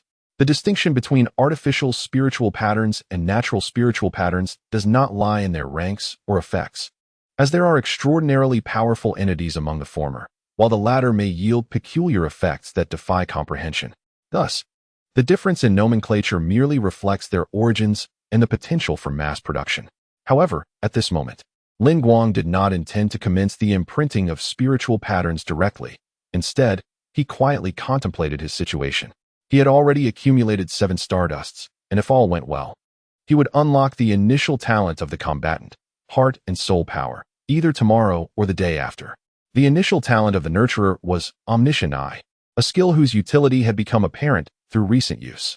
The talent of the combatant could be deemed equally formidable, its strength being self-evident. He resolved to reserve the crystal for use only after the talent was unlocked, ensuring maximum benefit. In the bustling Zhensheng market, within the Honey Lake district, at the elegantly appointed water pavilion, Hisheng Wang sat upright on a leather sofa crafted from the hide of a blazing bull, his posture rigid, feet together, gazing with a tense demeanor at the oversized LCD television before him. With a crackle and hum, the screen illuminated, revealing a man clad in a black suit. A white napkin draped over his lap, skillfully wielding knife and fork to slice into a pork chop presented in a gold-rimmed dish. Swallowing hard, Hisheng Wang recounted the events of that afternoon. He concluded his narrative with a note of self-reproach, acknowledging his lapse in judgment. I was careless this time. I shall not be deceived by such tactics again. As long as Pyle learns skills to enhance speed, even if the opponent employs fear tactics, the disparity in levels will prevent them from evading. Throughout Hisheng Wang's discourse, the man merely continued to manipulate his cutlery, his expression remaining impassive. He swiftly finished the pork chop, wiping his mouth with the napkin beside him. Tomorrow, you will report to the 8th high school, he stated. Hisheng Wang's expression stiffened, his fist tightening slightly as he bit his lip. Father, I can do this, trust me. What basis do I have for trust? You did not inherit my talent. Merely possessing a meager green level, you secured an opportunity to bond with a blue elite spirit beast through connections. Yet due to insufficient proficiency in the enslavement contract and a lack of affinity, the contract failed. The man shook his head, emphasizing, the crux of the matter is that you lack the necessary ruthlessness. Otherwise, you would not have lost today. If you continue in this manner, you will not progress far as a battle spirit master. Your previous decision to reduce the training load I assigned to Pyle was the last indulgence granted to you due to my leniency. This year, the 8th high school does not have any holders of blue-level talents. Maintain your top position there, and I will leverage my connections to ensure you receive comprehensive training. Over the 3 years of high school, exhaust every ounce of potential and value from that spirit beast to elevate your own rank as a spirit master. Once that spirit beast is entirely depleted, I will assist you in finding a miracle master who can sever the contract with minimal side effects. This will serve as your springboard to bond with a more powerful spirit beast, which is undoubtedly your best option. However, Father, the thunder has been quite relentless. Hisheng Wang, feeling a sense of urgency, wished to utter something, yet it proved futile. With a soft click, the television screen descended into darkness. He clenched his fist slightly, biting his upper lip, and cast his gaze upon the horn-like mark on the back of his hand. Ultimately, everything dissolved into a long, profound sigh. Chapter 34. The Meditation Elixir. Before stepping out, Lin Guang placed the egg tray at the entrance, containing 3 golden eggs. Upon seeing this, Wai Shidair could not help but curl his lip. 60 yuan is hardly a sum worth mentioning. Why not just feed it to the foxes? At school, the morning classes concluded without any notable incidents, aside from Hisheng Wang's absence due to his leave. The chubby Deng Yifeng and Wang Dawei dashed out in a hurry, striving to secure a prime spot in the cafeteria. Lin Guang organized his notes from class and prepared to leave the classroom when he noticed his homeroom teacher, Ouyang Wei, standing at the door, his gaze fixed intently upon him, gripping a textbook as if he had just come from the adjacent class. Teacher Ouyang, is there something you need from me? Lin Guang inquired, rising cautiously. Yes, Ouyang Wei nodded. Please come to the office with me. Amidst the curious glances of their classmates, the two made their way to the office. Once seated, Ouyang Wei retrieved a small, deep brown box from his drawer, its color and texture confirming it was crafted from locking spirit wood, capable of preserving the internal spiritual materials and elixirs to some extent. Nestled within the red velvet fabric lay an exquisite small vial, adorned with the image of a red and white umbrella, the logo of the Umbrella Corporation, renowned throughout the city. Mindfulness Elixir number 13, first grade quality. Ingredients: 3g of glimmering lily pollen, 4g of mental ether powder, 30g of pure water. Is this the meditation elixir? Lin Guang inquired, feigning ignorance. Indeed, Ouyang Wei replied. This is a first-grade meditation elixir produced by the Miracle Master Studio under the Umbrella Corporation. The formula has undergone numerous revisions. While the current production volume is limited, its effects are quite remarkable. It can significantly enhance the mental growth rate and comprehension efficiency of spirit masters at the first star level and below, without any side effects. He continued to explain. In a month and a half, the experimental school will engage in a friendly exchange competition with the first high school. Their representative, like you, possesses dual blue attributes and has had an additional 3 months of cultivation time beyond yours. If you agree to compete, this is the assistance the school can offer you. Before the exchange competition begins, you will receive one of these first-grade meditation elixirs each week. Guang was momentarily taken aback, then recalled the long-standing rivalry between the experimental school and the first high school, along with the annual friendly matches held between them. Given the proximity of Highway community to the experimental school, he often overheard discussions among classmates or neighbors about the exchange competitions, such as how the experimental school triumphed once again, showcasing exceptional talent and earning the admiration of municipal leaders. Even in the year I first entered junior high, Guang took a leave of absence to personally witness the exchange battle at the experimental middle school. The representatives of that year triumphed overwhelmingly, and the profound emotions felt on-site solidified Guang's resolve to gain admission to the experimental school. Upon returning to school, his teacher jestingly inquired whether Guang aspired to represent the experimental school in the future. At that time, Guang was rather shy and reserved, hastily denying such aspirations, though a seed of ambition had already been sown within him. Now, that seed has indeed sprouted. The school has placed its trust in me, naturally. I shall not shy away from the challenge, Guang affirmed with a smile. Indeed, one must possess the spirit of determination in youth. In return, Wei smiled back and handed Guang the box in his hand. What level are you now? Level 7.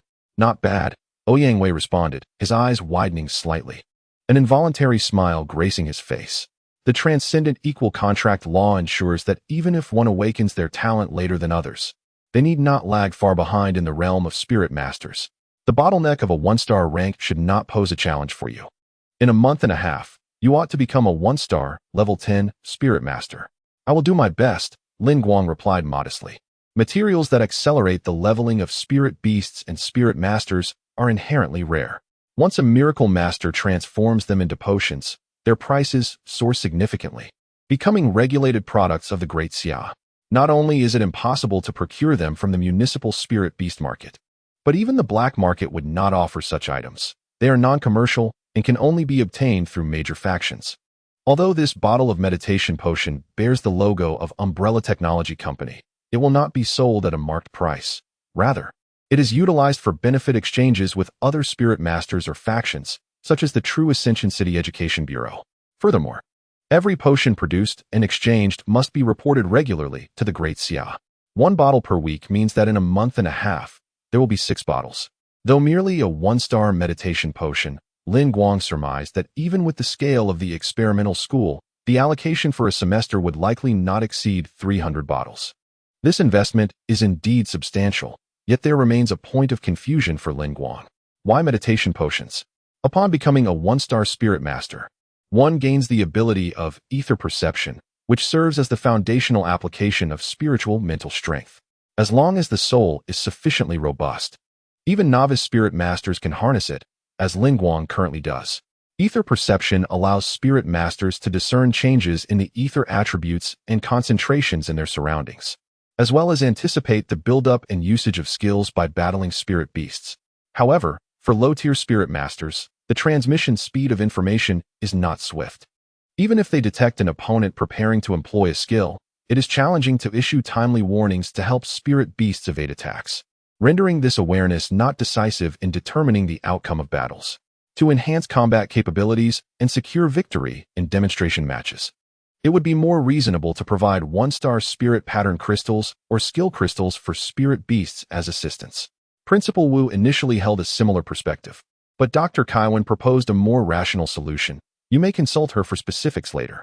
Oh, the mention of Principal Wu's name did not surprise Guang in the least. However, the involvement of Dr. Kaiwan raised some questions. From Wei's tone, it appeared that the two held an equal standing. Despite the current Mediterranean condition, Lu Fifan was a 5-star spirit master and the principal of the experimental school. For Dr. Kaiwan to be on par with him, She would either have to be a well-known researcher or a 4-star or higher miracle master. Given the circumstances at the experimental school, it seemed quite challenging to attract such talents, not to mention that she was also responsible for treating students' spirit beasts in the infirmary. Noticing Lin Guang's expression, Ouyang Wei understood that this astute student had deduced something and candidly admitted, the situation with Dr. Kaiwan is rather complex. Even I am not fully informed.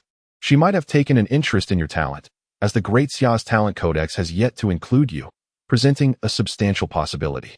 If you are willing, she would guide your cultivation. Pausing for a moment, a flicker of nostalgia crossed Ouyang Wei's face as he continued, speaking of which, I visited Dr. Kaiwan last Thursday and mentioned you to her. Your performance is indeed impressive enough to catch her attention. If you ultimately cannot form a contract with a spirit beast, conducting research alongside her would be a commendable alternative. Yet, it is astonishing that merely 2 days later, you became a spirit master. How unpredictable life can be. Upon hearing this, Lin Guang felt a surge of inspiration, recalling his previous plans. He tentatively inquired, so, can I still conduct research with Dr. Kaiwan now? Ouyang Wei paused for a moment before chuckling and shaking his head. Aren't you the least bit concerned about overextending yourself? However, considering your accomplishments, it is indeed feasible to balance both research and combat. He then added, I shall provide you with a leave of absence. Tomorrow morning, you may visit Dr. Kaiwan. I suspect there will be some form of trial awaiting you. If you succeed, you can manage your future course schedule as you see fit. After a brief pause, Ouyang Wei further elaborated, the status of a researcher is not inferior to that of a combat spirit master. Yet, this world is not as tranquil as it appears. At any moment, power remains the optimal choice. Each year, the Education Bureau allocates limited resources to schools, either favoring the elite or distributing them more evenly among ordinary students. The decision rests with Principal Wu, and regardless of his choices, no one dares to voice dissent, owing to his identity as a 5-star spirit master. Whether to lean towards combat or research is a decision I trust you to weigh judiciously. A spirit beast researcher is, in essence, merely another term for a scientist. Some focus on how to cultivate specific spirit beasts more effectively, while others study how to adapt spirit beasts to different habitats. Regardless of the precise research direction, their primary focus remains the exploration of the extraordinary system of spirit masters, which is most suitable for this world. Even when examining the traces of extraordinary systems from other realms, the aim is to assimilate that knowledge into the spirit master framework, transforming it into nourishment.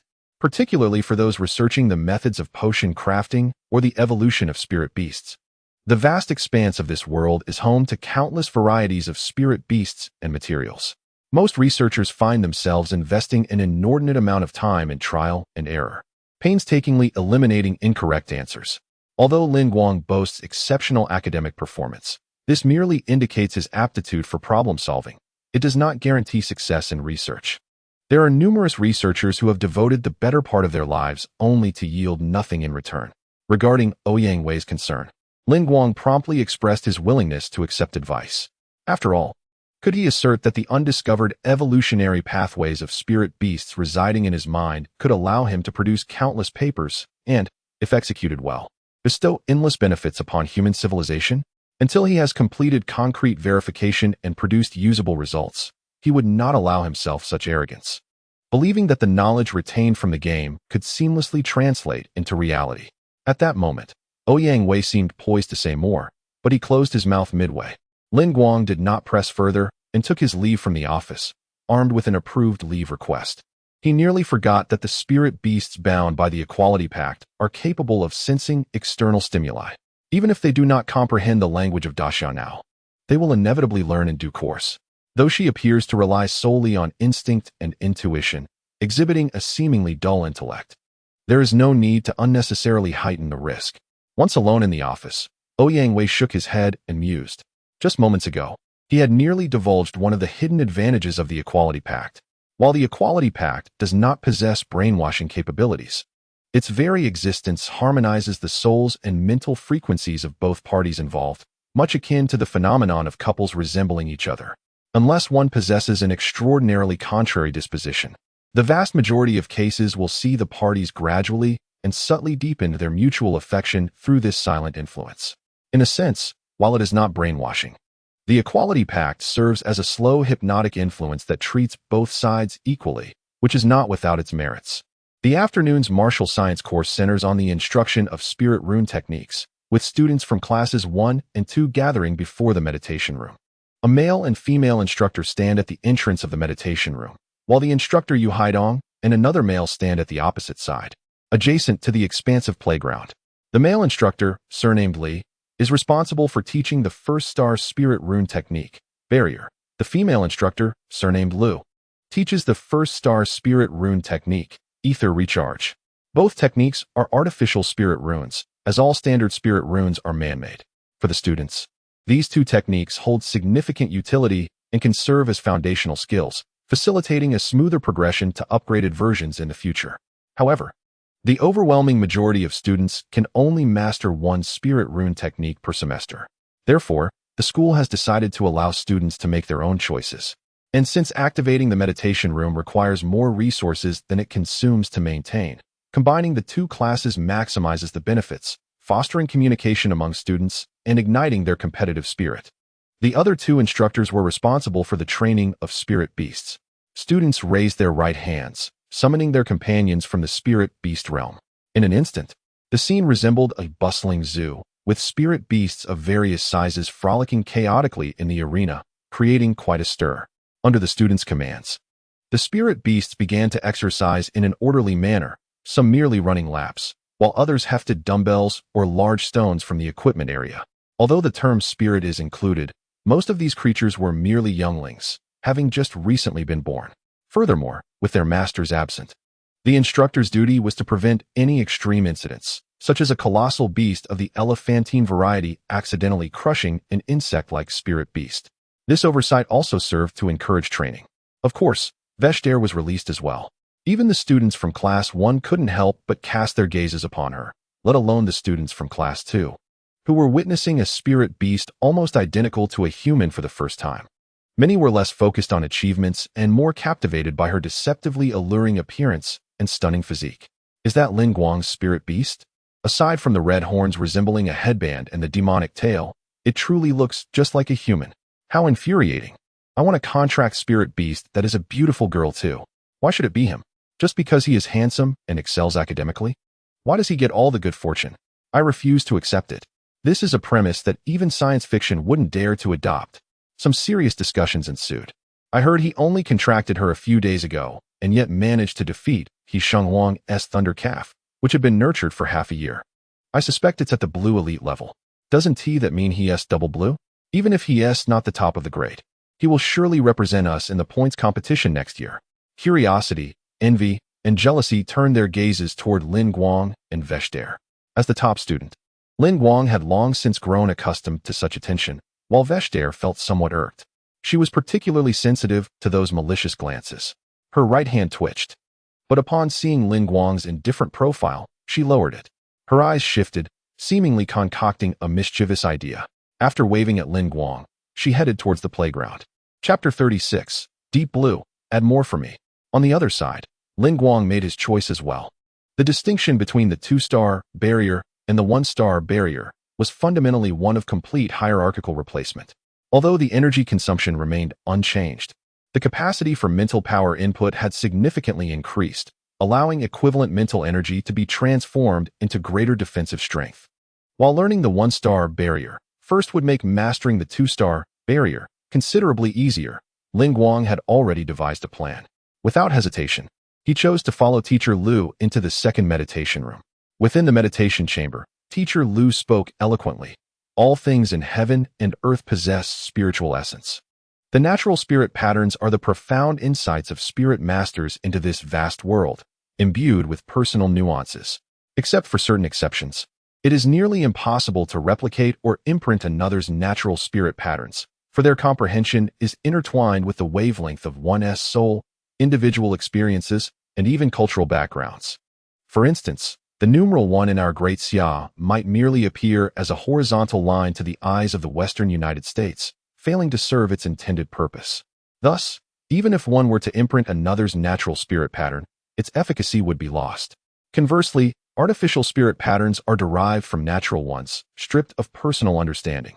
and consequently lacking in some spiritual essence and individuality, yet they attain a universality that allows for stable transmission and mastery by others.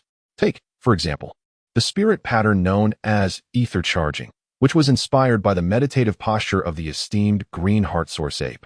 Given that the heart source ape is a semi-human spirit beast, researchers have meticulously modified the intricate spirit pattern to better suit human practitioners, resulting in its 19th iteration. Most students can grasp the one-star version of ether charging within 3 months, and diverse derivative versions are anticipated in the future.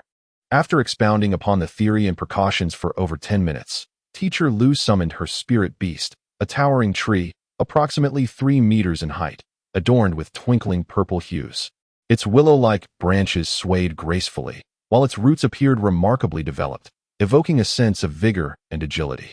This was a nearly third-tier illusory dragon tree, a green excellent-grade spirit beast of the mental category.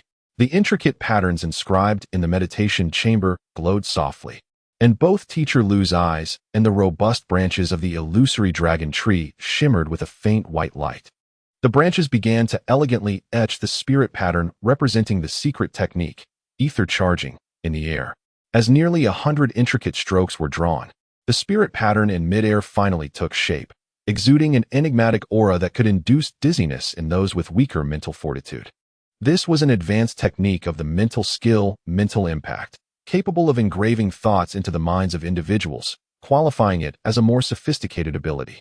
Simultaneously, Lin Guang could distinctly sense the ether within the meditation chamber, stirring to life, slowly flowing into the trunk of the illusory dragon tree.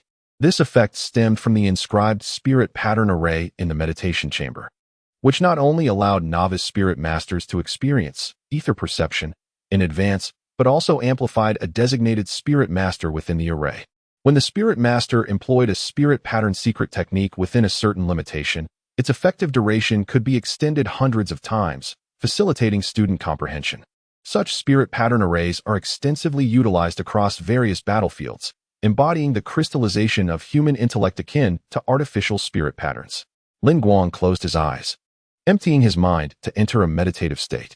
Drawing upon the spirit pattern etched in his mind by mental impact, he immersed his consciousness into the sea of the mind, maneuvering his mental energy to inscribe the intricate spirit patterns on the inner walls of this mental ocean, endeavoring to recreate the complex pattern stroke by stroke. Ding! The sound near his ear roused Lin Guang from meditation, and upon glancing at the time, he realized that only half an hour had passed. In comparison, he had managed to sketch approximately 5 complete spiritual patterns within his mental realm.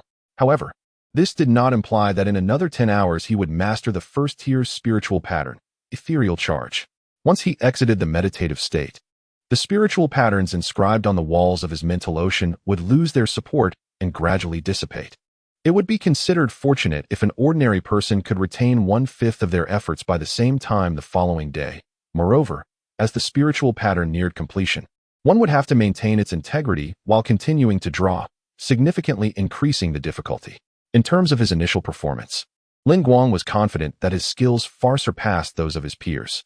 Yet, even at his current level, he estimated that it would take him at least 2 months to fully grasp this spiritual pattern, especially considering his busy schedule that did not allow him to devote all his time solely to drawing patterns. Shaking his head, Lin Guang shifted his gaze to the source that had interrupted his meditation. Your partner, Vishel, has defeated an enemy of green level 9. The Stardust progress bar has increased. Your partner, Vishel, has defeated an enemy of white level 7. The Stardust progress bar has increased. Stardust progress bar at 100. You have obtained 1 Stardust. Your partner, Vishel, has defeated an enemy of green level 8. The Stardust progress bar has increased. Stardust progress bar at 100. You have obtained 1 Stardust. You now possess 10 Stardust. Would you like to combine them into 1 Starshine? Goodness. Staring at the barrage of notifications, Lin Guang was momentarily stunned before regaining his composure. He finally understood the eagerness in Vishel's eyes before she left. It seemed she intended to take on all the spirit beasts of Class 2. Even without the firearms provided by Heart of Terra, she possessed 2 debuff skills and, combined with human intelligence, it was indeed plausible for her to effortlessly handle those spirit beast cubs without any supervision. After a brief pause, Lin Guang decided to let her be. After all, The school encouraged battles among spirit beasts, and besides, he currently had no way to intervene. The allure of Stardust was undeniable. During the early stages, acquiring Stardust was remarkably easy with few skill points. Simply engaging in some combat would rapidly fill the progress bar, which was immensely gratifying. However, Lin Guang harbored some concerns. With Vishel's fierce temperament, he worried she might go too far, leaving him to apologize to each spirit beast afterward. But what did it matter? Right now, gaining advantages was paramount. System, initiate the synthesis. You have successfully synthesized one starshine. Lin Guang opened his palm, summoning a translucent crystal of deep azure hue that only he could perceive. Surrounding it were 8 radiant points of light, resembling a satellite, twirling around the crystal in a dazzling display, far grander and more resplendent than Stardust. In his eyes, this starshine was 1,000 times more captivating than the first-tier spiritual pattern above it. Dark blue, grant me enhancements. Without a moment's hesitation, Lin Guang propelled the radiant star into a faint point of light within the immense crystal at the heart of the Sea of Consciousness, a representation of the talent tree of the warrior. Suddenly, upon noticing the incursion of the Silver Alliance, he was momentarily stunned, but he quickly resumed his writing, adding 10 new chapters. In an instant, the crystal at the center of the Sea of Consciousness erupted in a dazzling display of colors, causing Lin Guang to squint as he experienced the system's transformation and evolution of his physical and spiritual essence. It was an overwhelmingly soothing sensation, akin to being reborn in a tranquil ocean. The Sea of Consciousness expanded, his mental energy unfurled, and even the talent of the Heart of Terra trembled in resonance with the contract law glyphs.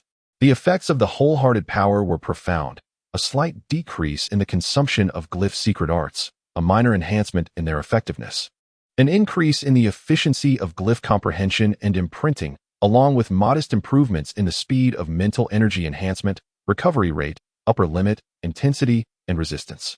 Moreover, he unlocked an additional free glyph slot. Such exquisite numerical beauty. Without hesitation, Lin Guang retrieved a vial of meditation potion from his backpack, its azure liquid shimmering with pink starlight, an ethereal touch provided by the powdered essence of spiritual ether crystals. Now was not the time to hesitate. He tilted his head back, allowing the entire contents of the vial to cascade down his throat, accompanied by a refreshing coolness and a hint of botanical fragrance. In eloquent terms, it evoked a sense of closeness to the primal beauty of nature. In simpler terms, it felt akin to grazing like livestock. Almost immediately after consumption, a gentle coolness surged through his mind, reminiscent of a slowly melting peppermint candy, sharpening his thoughts. Taking a deep breath, Lin Guang closed his eyes, entering a meditative state once more. This time, he was undisturbed, only emerging from his trance when the vibrancy of the surrounding ether diminished and the soothing sound of a school bell rang in his ears, signaling the end of his session. This marked Lin Guang's progress after 2 meditation classes. The more complete the glyph, the more challenging its creation became. Initially, he had anticipated achieving a level of 9 after these 2 sessions. With the aid of the meditation potion, he hoped for a maximum of around 13. To his surprise, the slight improvement in glyph imprinting efficiency from the wholehearted power proved remarkably effective. If the meditation chamber remained open, despite the escalating difficulty of the glyphs, he felt confident in his ability to persist until the same time tomorrow to complete the glyph. Alas, the school was not so accommodating. Was the system perhaps misinterpreting the meaning of slight enhancement? Moreover, the core talents of each discipline can continue to evolve alongside the expansion of the skill tree, making it almost unimaginable how they will transform in the future. Truly, it is a remarkable system. For a fleeting moment, Lin Guang had already envisioned the words he would utter during the interview after winning the National College Spirit Master competition. My achievements today are solely attributed to my extraordinary talent and relentless dedication to training. However, upon further reflection, he found this reasoning quite plausible. During his gameplay, he had observed that in the later stages of each match, all high-level spirit masters and spirit beasts were akin to extraordinary numerical anomalies, their stats seemingly filled in by a blindfolded designer. Without possessing higher stats than them, how could one possibly succeed? Furthermore, Lin Guang had a faint inkling that after this meditation, his mental capacity had indeed increased. Meditation enhances the level of a spirit master, and concentrating on delineating spirit patterns within the mental sea stimulates it, thereby contributing to the growth of mental power limits. Moreover, once a spirit pattern is formed, it continues to stimulate and transform the mental sea even when one is not in a meditative state. To illustrate, the spirit pattern system is comparable to certain martial arts from Eastern realms inhabited by spirit beasts. The higher and more powerful the spirit pattern, the greater its benefit to the mental sea, thus accelerating the rate of level advancement. Additionally, the attributes and quantities of these spirit patterns influence various aspects of a spirit master's mental sea. With this thought in mind, Guang casually opened his personal panel. Level 8, status, mentally active, source, Tier 1 meditation potion number 13. Consumed, 5, spirit patterns, none talent, Heart of Terra, blue, abilities, equal contract law, transcendent. Omniscient Eye, level 1, wholehearted spirit power, level 1. Indeed, he had leveled up. However, Guang's advancement was not solely due to the spirit patterns he had delineated in the mental sea. It was also because he had been frantically replacing sleep with meditation over the past few days. Sitting cross-legged on his bed, he would close and open his eyes throughout the night. While the transcendent equal contract law enabled this, it could not entirely substitute for sleep. One still needed a proper night's rest at least once a week.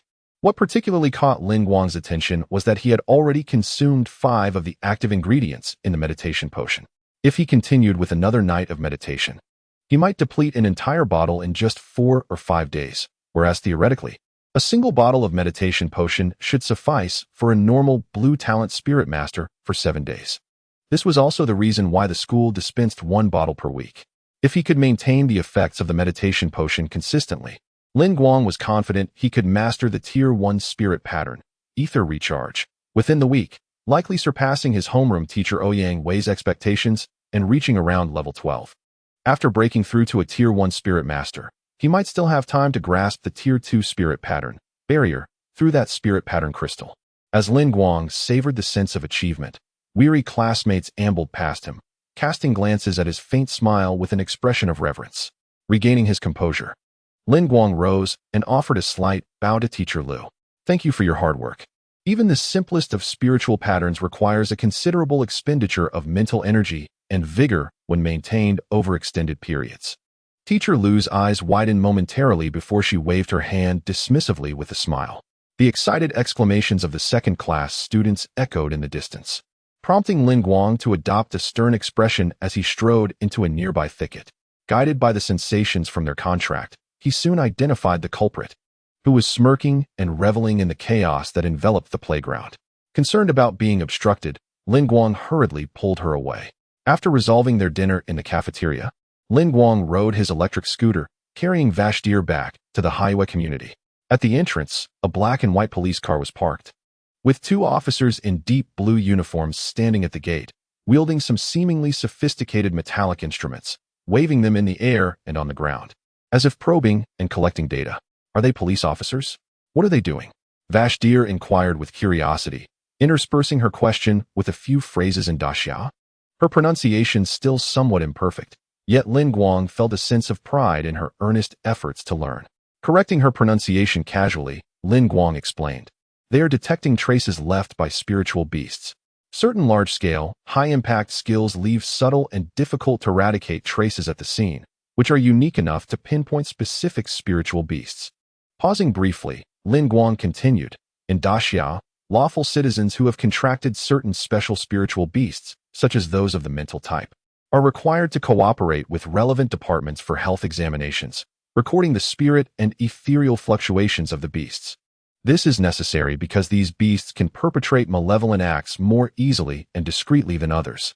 For instance, your skill, Fearful Countenance, could easily prove fatal to an ordinary person with a heart condition if used with malicious intent. Oh, I typically use bombs and daggers, Vashtir replied nonchalantly. Killing that way is dull. I have no interest in it, so you need not worry. Should I sing your praises for your honesty then? As they conversed while walking through the community, the 2 officers glanced their way and ceased their activities, approaching them.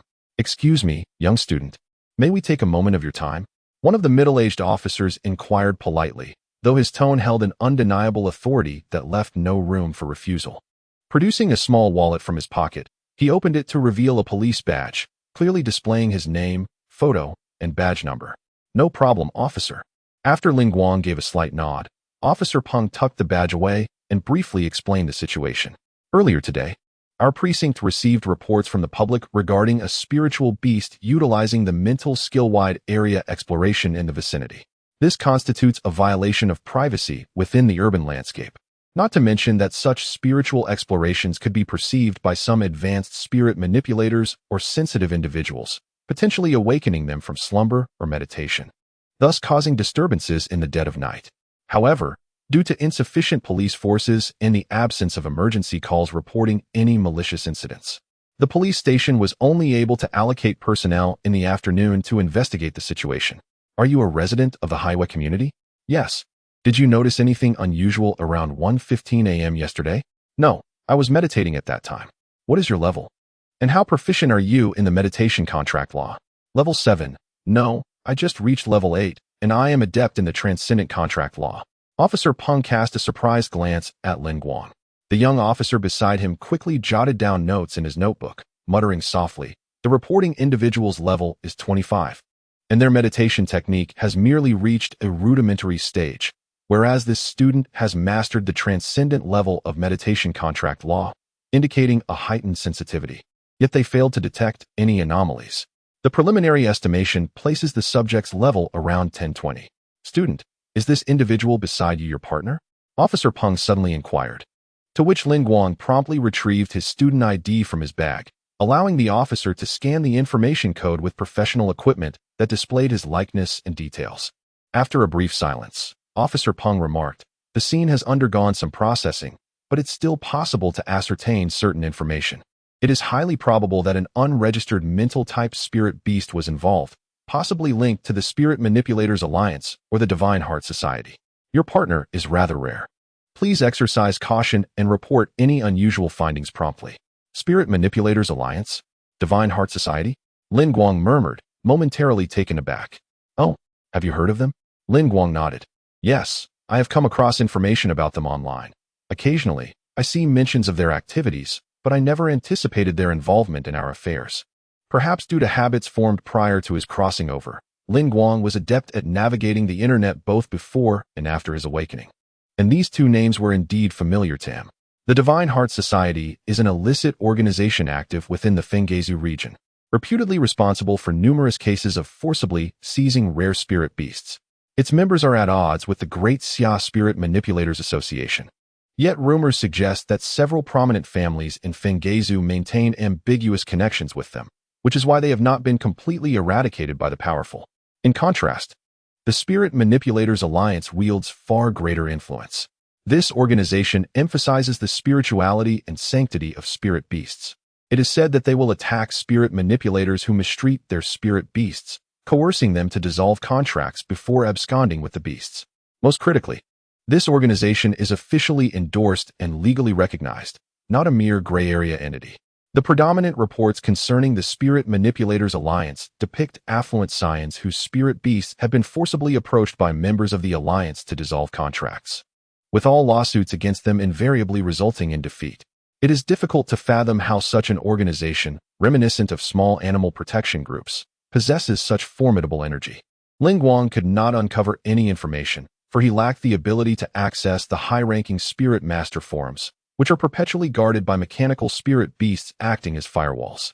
There are mere rumors circulating in the community, suggesting that it is an organization under the command of a powerful spirit master. In any case, both entities are rather distant from ordinary people, and Lin Guang had never anticipated hearing their names so soon in reality. As he passed by two police officers and entered the community, Vishel, with a hint of curiosity and a touch of mischief, inquired, "So, has someone died? I hope it's not too serious." Lin Guang shook his head, suggesting that it likely had no connection to them and was not worth their concern. "Humph," she replied, crossing her arms behind her head with an air of boredom. Upon returning home, Lin Guang bent down to pick up an egg carton, discovering that not a single one of the 10 yellow eggs was missing. He pondered whether the little fox had left the neighborhood or was simply too frightened to venture out due to hunger. At this, Vishel let out a pleased hum, though it was unclear whether her happiness stemmed from the prospect of a meal or some other reason. In the early morning, at 4:45 a.m., the faint vibration of his phone beside the bed roused Lin Guang from a night of meditation. The proficiency of Teacher Lu's illusory dragon tree in mental impact had likely reached an extraordinary level, with its effects still vividly etched in Lin Guang's mind. This clarity motivated him to continue etching a first-star spirit pattern, Ether Recharge, in the sea of consciousness, for even the slightest ambiguity would render his previous efforts futile. Despite the absence of a meditation chamber, aided by the subtle assistance of meditation potions and Lin Guang's own diligent efforts, he had managed to outline the spirit pattern to approximately 27 of its complete form. At this rate, he anticipated mastering the secret technique, Ether Recharge, by the time of the spirit pattern class the following Monday. After a brief wash in the bathroom, Lin Guang tread lightly to the kitchen to prepare breakfast for the day. He scooped 2 cups of Changwu rice from the grain jar, rinsing it in a large bowl with clean water until the water ran clear. He then placed the rice in a pot, added fresh water, and simmered it over low heat. Glancing at the time, he casually grabbed a few brown cubes from the basin on the shoe rack by the door and opened it. A flurry of wings flapped outside, creating a rhythmic sound. Chapter 39. The school flower of the experimental school. Looking up, he saw a messenger pelican, standing half his height. It flapped its wings and perched on the handrail of the corridor, casting a proud glance at Lin Guang's door number. Good timing, Lin Guang praised. Much like the couriers of a previous life, each messenger pelican at Dongfeng Express operates within a designated territory. The pelican named Hohu, a seasoned employee, is responsible for the Haiwei community and the adjacent Fuhai community, having been stationed here since Lin Guang's childhood. As Lin Guang took the plastic bag from Hohu's beak, he casually tossed a cube of food into the air. While a stranger might have encountered a steadfast adherence to professional ethics, for a longtime patron like Lin Guang, Hohu raised its neck with precision, effortlessly catching the tumbling snack in midair, producing a delighted caw before flapping its wings and soaring away. The bag contained a pound of pork from the steel pig and a few preserved duck eggs marinated in 10 yellow eggs, ordered by Lin Guang via his mobile phone the previous evening. With meticulous memorization, Vishel had successfully transcribed 9 commonly used characters from the Great Xia, earning himself this sumptuous meal. Upon returning to the kitchen, Lin Guang deftly sliced the meat into fine shreds, sprinkling a pinch of salt and white pepper before gently mixing them together. After peeling the shells from the 5 preserved eggs, the translucent egg whites and the buttery soft yolks were cut into small pieces, accompanied by a few strands of ginger for flavor enhancement.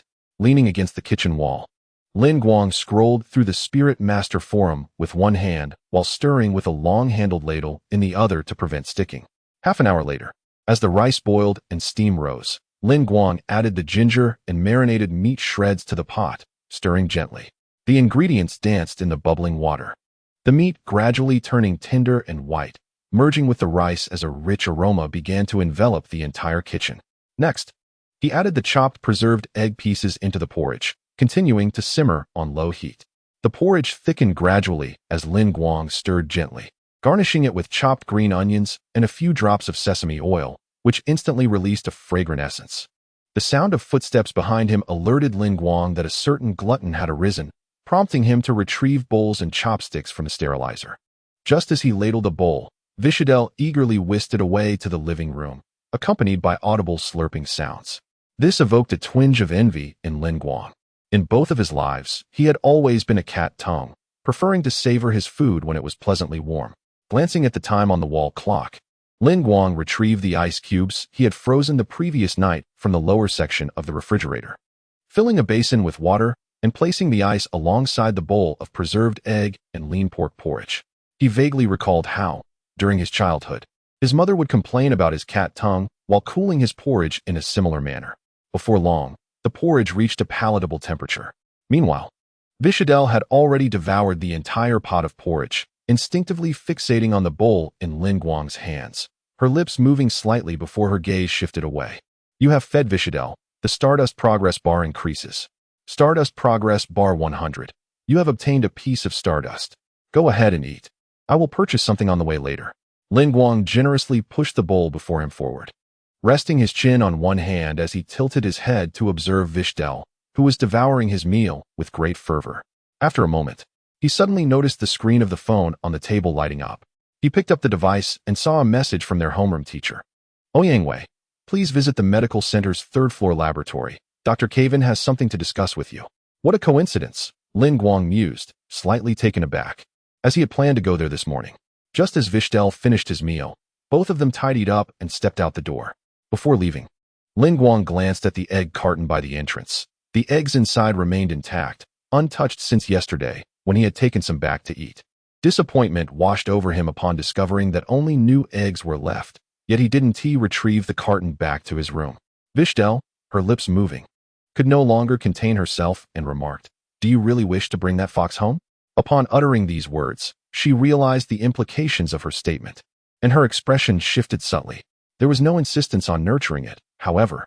Lin Guang shrugged indifferently.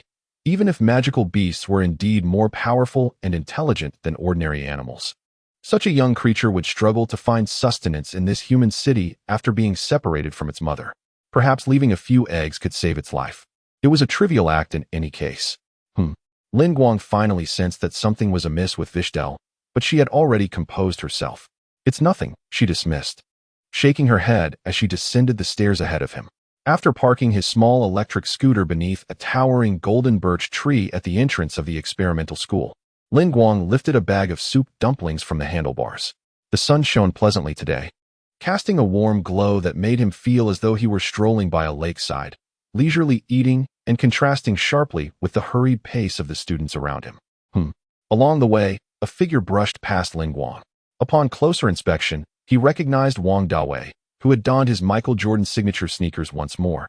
Seemingly unconcerned about the dirt, his face etched with a hint of anxiety. This struck Lin Guang as peculiar. Today, as first class was not taught by Ouyang Wei, and Wong Dawei typically held little regard for other teachers. He wondered what could be troubling him. Ding, ding, ding, ding, ding, ding, ding, ding. The prolonged school bell rang, and not a single student was in sight. As Lin Guang became lost in his thoughts, a girl emerged gracefully from the shadows of a golden birch tree at the corner ahead, holding an umbrella. Her features were delicate, and her simple blue and white school uniform radiated a unique vibrancy of youth. Lin Guang instinctively looked up. It was neither raining nor particularly cold, so he found it odd that she was using an umbrella. Yet, he thought little of it, instead feeling a sense of familiarity with her. After a moment of reflection, he recalled that she was Meow Meow, a top student from Class 13's liberal arts track. Between the two individuals, there existed no prior acquaintance. The only reason Lin Guang recognized the name Meow Meow was due to their academic standings, with Lin Guang securing the first position and He Sheng the second, while the third place was consistently held by the intriguingly named Meow Meow. Of course, following the introduction of combat assessments involving spirit beasts in the latter half of the semester, the results for Class 13 would no longer be compiled alongside those of other classes. Lin Guang's familiarity with Meow Meow stemmed solely from Wong Dawei's incessant chatter. She was not only a top student in Class 13, but also possessed striking beauty, to the extent that few would contest the notion of her being the belle of the experimental school. Moreover, Meow Meow was not merely a bookish student. She had a keen interest in contemporary youth trends, such as fashion, gaming, and photography. She even authored a guide filled with recommendations for niche fashion items and strategies for capturing hidden spirit beasts in the game's simulated spirit beasts, which she generously shared with interested classmates. Some remarked that had Meow Meow devoted the time she spent on her hobbies to her studies, her academic performance would likely rival that of Lin Guang. Lin Guang found himself somewhat curious as to why, despite the ringing of the class bell, she remained unhurried and even sheltered herself under an umbrella on such a warm day. However, he refrained from indulging his curiosity, acknowledging their unfamiliarity. Yet, at the intersection, upon spotting Lin Guang, Meow Meow's face broke into a smile as she raised her arm and waved energetically. "Hello." Lin Guang momentarily paused.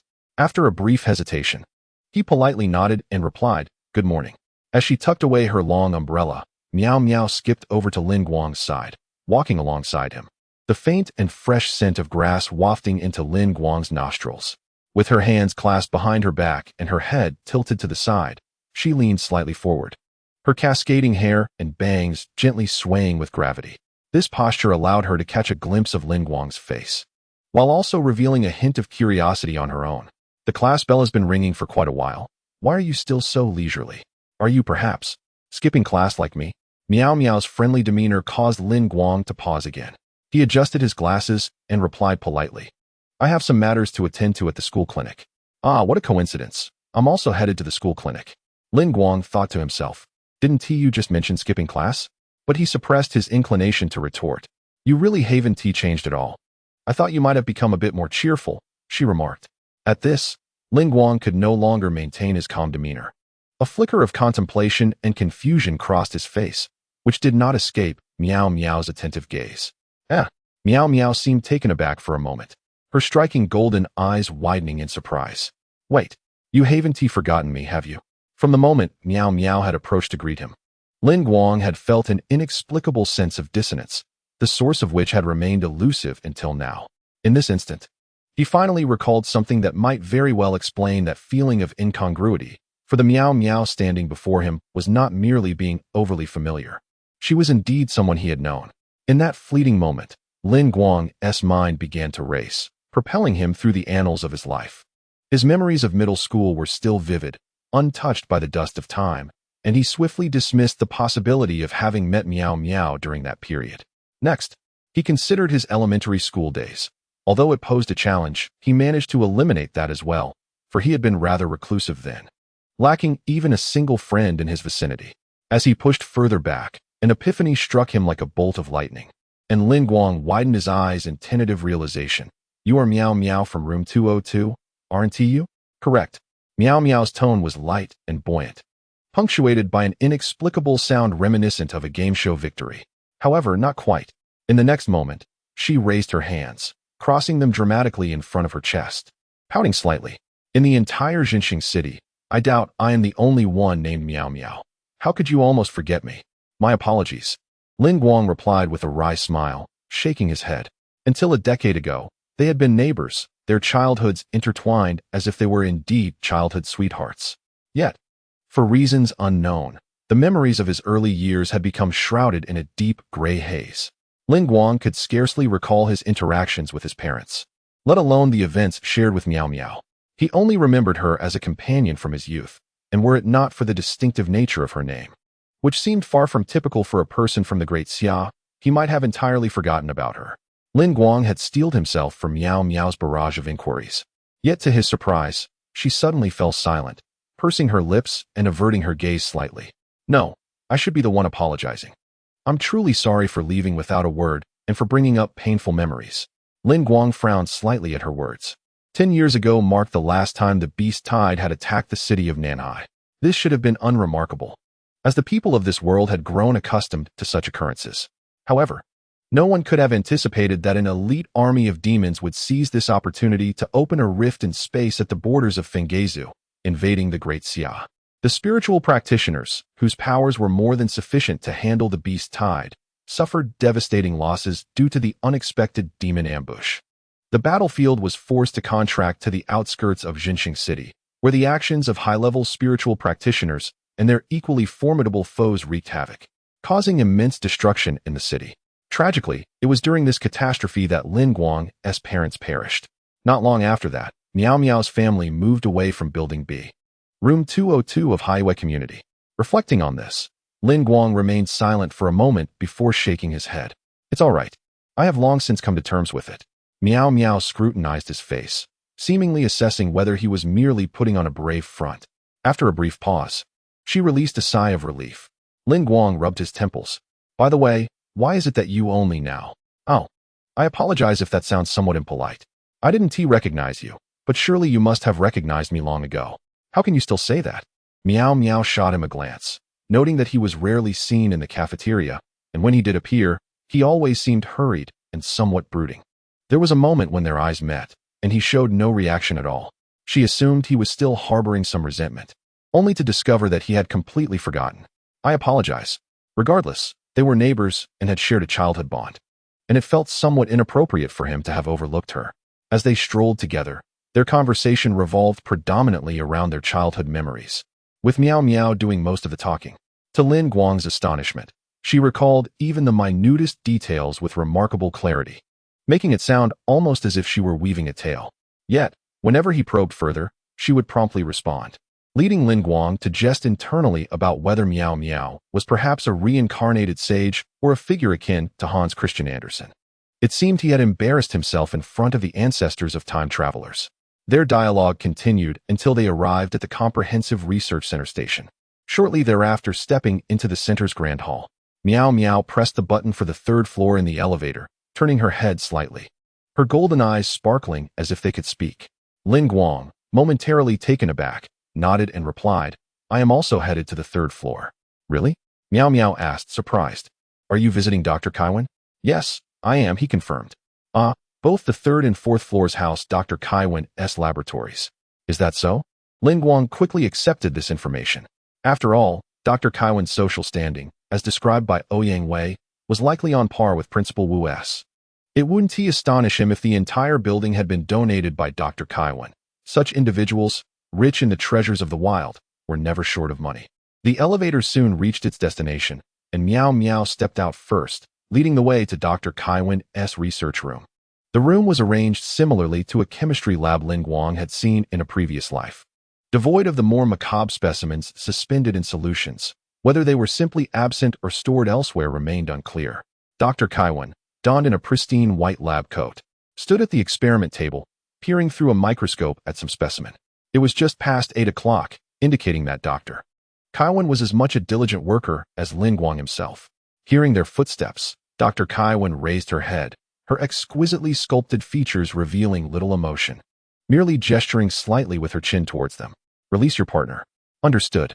As the faint blue glow began to emanate from the mark on his right hand, Vishel materialized beside Lin Guang, still clad in her preferred black and red attire.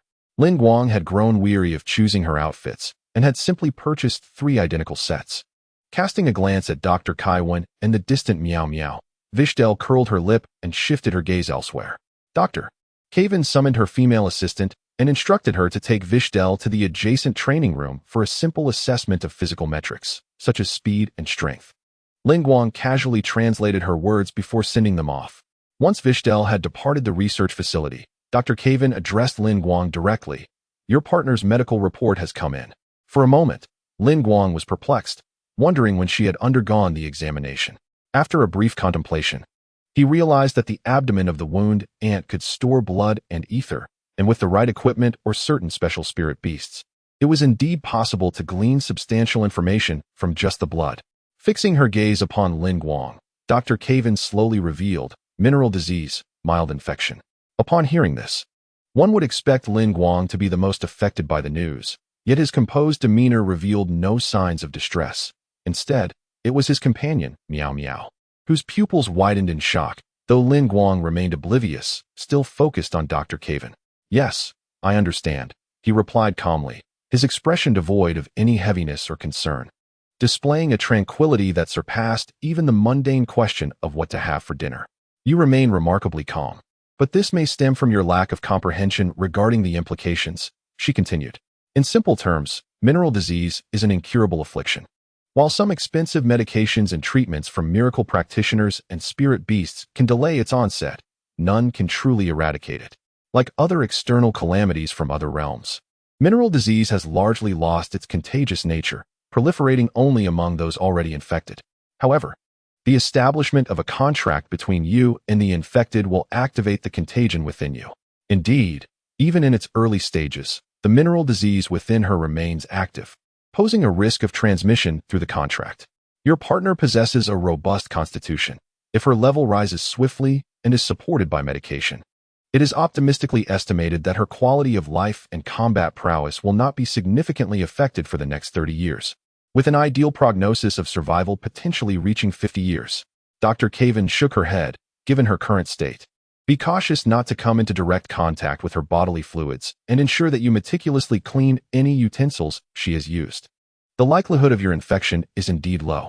However, as a battle spirit master, you often find yourself in the wilds and secret realms under limited conditions, where it is nearly impossible to avoid contact with her blood during combat or treatment. As a spirit master, your physical constitution is relatively fragile. Should you contract mineral disease, your lifespan becomes uncertain. Thus, for the sake of your future and health, changing your contract partner is presently the best course of action. Dr. Kaiwan's gaze bore into Lin Guang's. The longer the duration of an equal contract, the harder it becomes to dissolve. Moreover, the death of one party inflicts deeper harm upon the other, making it imperative to act swiftly. I know a miracle practitioner who can significantly mitigate the losses associated with severing the contract. If you agree, We can dissolve the agreement this weekend. Pausing for a moment, Dr. Caven added, I am intrigued by your talent. I shall cover this expense. Guang sighed inwardly. To speak candidly, Dr. Caven's proposal appears to be imbued with genuine intent. Having practiced equitable contracts since childhood, he is well aware of the complexities involved in dissolving such agreements. It requires the expertise of a 5-star spirit master specializing in this area, and the fees involved are astronomical, often necessitating the exchange of rare spiritual materials or favors. Is it truly worth incurring such a cost merely to research a blue talent? He found himself pondering this, yet, gazing upon Dr. Caven's expressionless yet exquisite visage, he sensed that she was not one to jest about such matters. Nevertheless, he shook his head and politely declined her offer, saying, No, thank you for your concern, Dr. Caven. You seem to have known about this matter for some time. Dr. Caven slightly raised an eyebrow, seemingly perplexed, as she was not the type to broach the subject of mineral disease voluntarily, although Guang had already learned of it through the all-knowing eye. This issue had indeed not been communicated to him by Vishel, particularly in the early stages, and since the Sakar's race is particularly susceptible to mineral disease, she might not even be aware of it herself. However, Guang had never worried about this affliction, nor about contracting mineral disease, and thus had no inclination to share such concerns with her. Noticing Guang's lack of intent to elaborate on his source of information, Dr. Caven did not pursue the matter further. At that moment, Mio, who had been silent, suddenly spoke, her voice lacking the previous vivacity. Guang turned to her. Observing that her countenance, usually reminiscent of a cheerful neighbor girl, now bore a hint of seriousness, accompanied by an emotion that Guang could not decipher. Mineral disease is one of the most insidious ailments to afflict the continent of Tala, inflicting unbearable torment upon its victims. As source stones fuse with bodily cells, the concentration of source stones within the body escalates, leading to the crystallization of internal organs. It can result in source stones piercing the lungs, rendering one unable to breathe, invading the stomach, making it impossible to eat or excrete, silencing speech and immobilizing movement, and fragmenting thoughts and self-awareness. These are not mere urban legends, nor hyperbolic warnings. Dr. Caven possesses considerable knowledge of Tala and its monstrous entities, and both she and Guang have witnessed the anguish wrought by mineral disease firsthand. Chapter 42. You are qualified like a strategic will battle, Dr. Caven interjected, picking up Mio's thread. To cultivate such trust in merely 3 days indicates that your talent must possess a profound understanding of language. Moreover, the dissolution of an equitable contract also pertains to the sentiments of the spirit beast involved. A preliminary level of trust has already been established between you two. If she were to learn that your desire to sever the contract stems from mineral disease, both the difficulty of dissolving the agreement and the damages you incur would increase. Should you consent, that miracle worker could assume the role of a rare spirit beast hunter from the Divine Heart Society, coercively severing your contract, thereby minimizing the damages and benefiting you in the process. Guang furrowed his brow. Benefit? I have connections that can assist you in finding a Tala monster of comparable qualifications, one that is not afflicted by mineral disease. Caven gazed at Guang and remarked, In this manner, your innate talent can flourish without any reservations. Furthermore, I shall provide you with additional resources to ensure that even if your talents decline, you can triumph in the forthcoming exchange competition. And the price? Guang inquired. The cost you must bear is a decrease in your talent level by 1 tier, which in her case translates to a reduction in potential by 1 tier. Of course, this decline in your abilities is not permanent, while it may not be effortless. I possess methods to restore it. Guang slightly lifted his gaze, meeting Dr. Caven's eyes directly. I am referring to her future.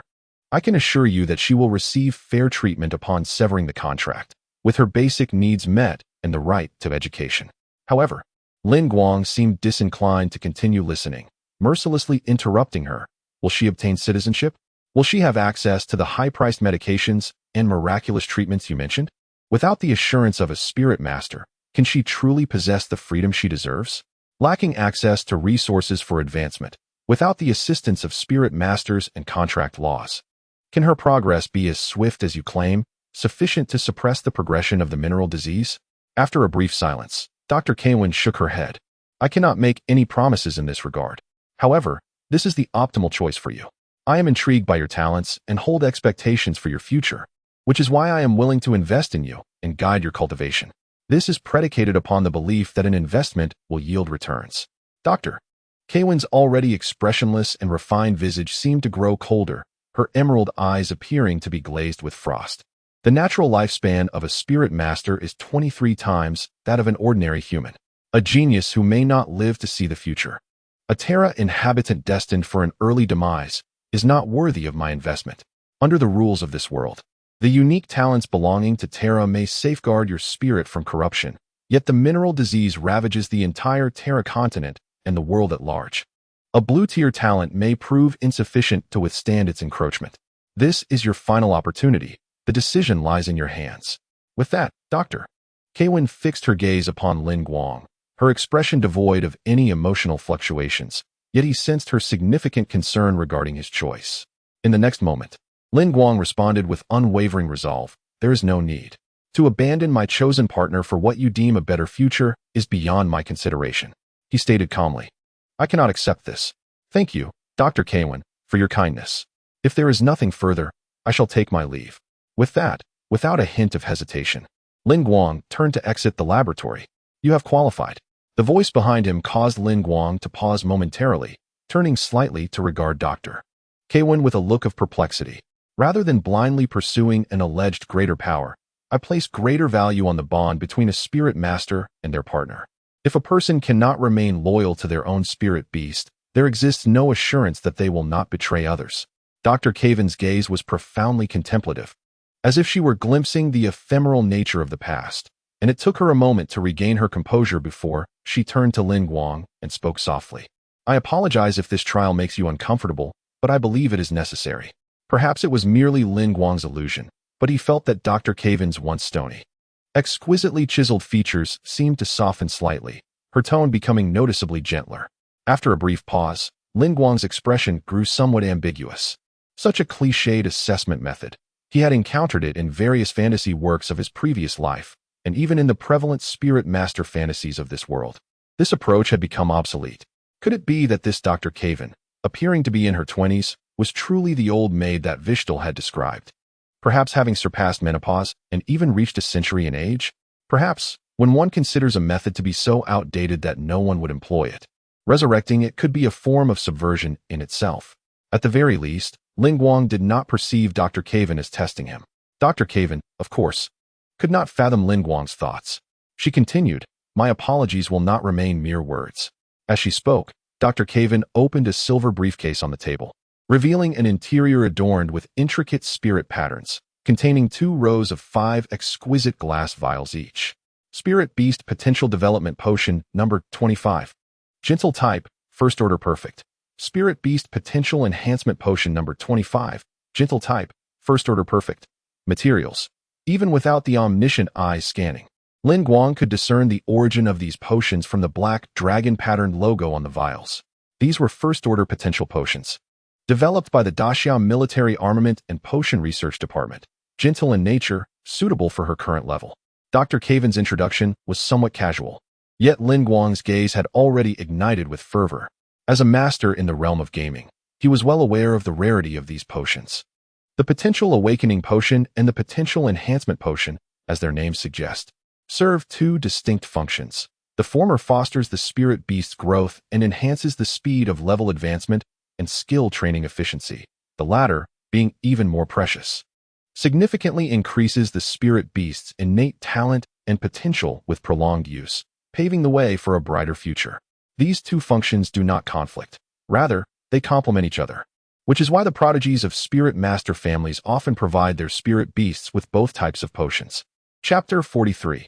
Cultivation Plan. Even the ordinary grade potential series potions are beyond the means of the average individual, requiring a certain level of financial resources and connections to procure, let alone the so-called perfect grade potions. The formulations of potions vary from one practitioner to another, each possessing their unique secrets, and it is rare for a mature recipe to undergo alterations.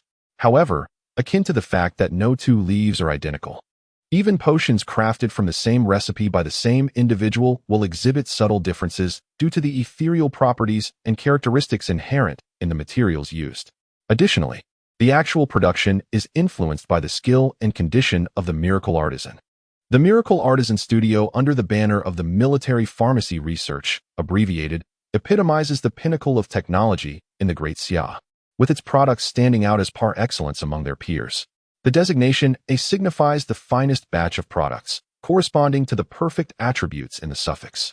In the game, the A-grade potions from the Military Pharmacy Research typically exhibit effects 15 times greater than those produced by civilian workshops, with only a select few factions able to procure them, necessitating a certain degree of merit, which entails completing a series of quests before qualifying for purchase.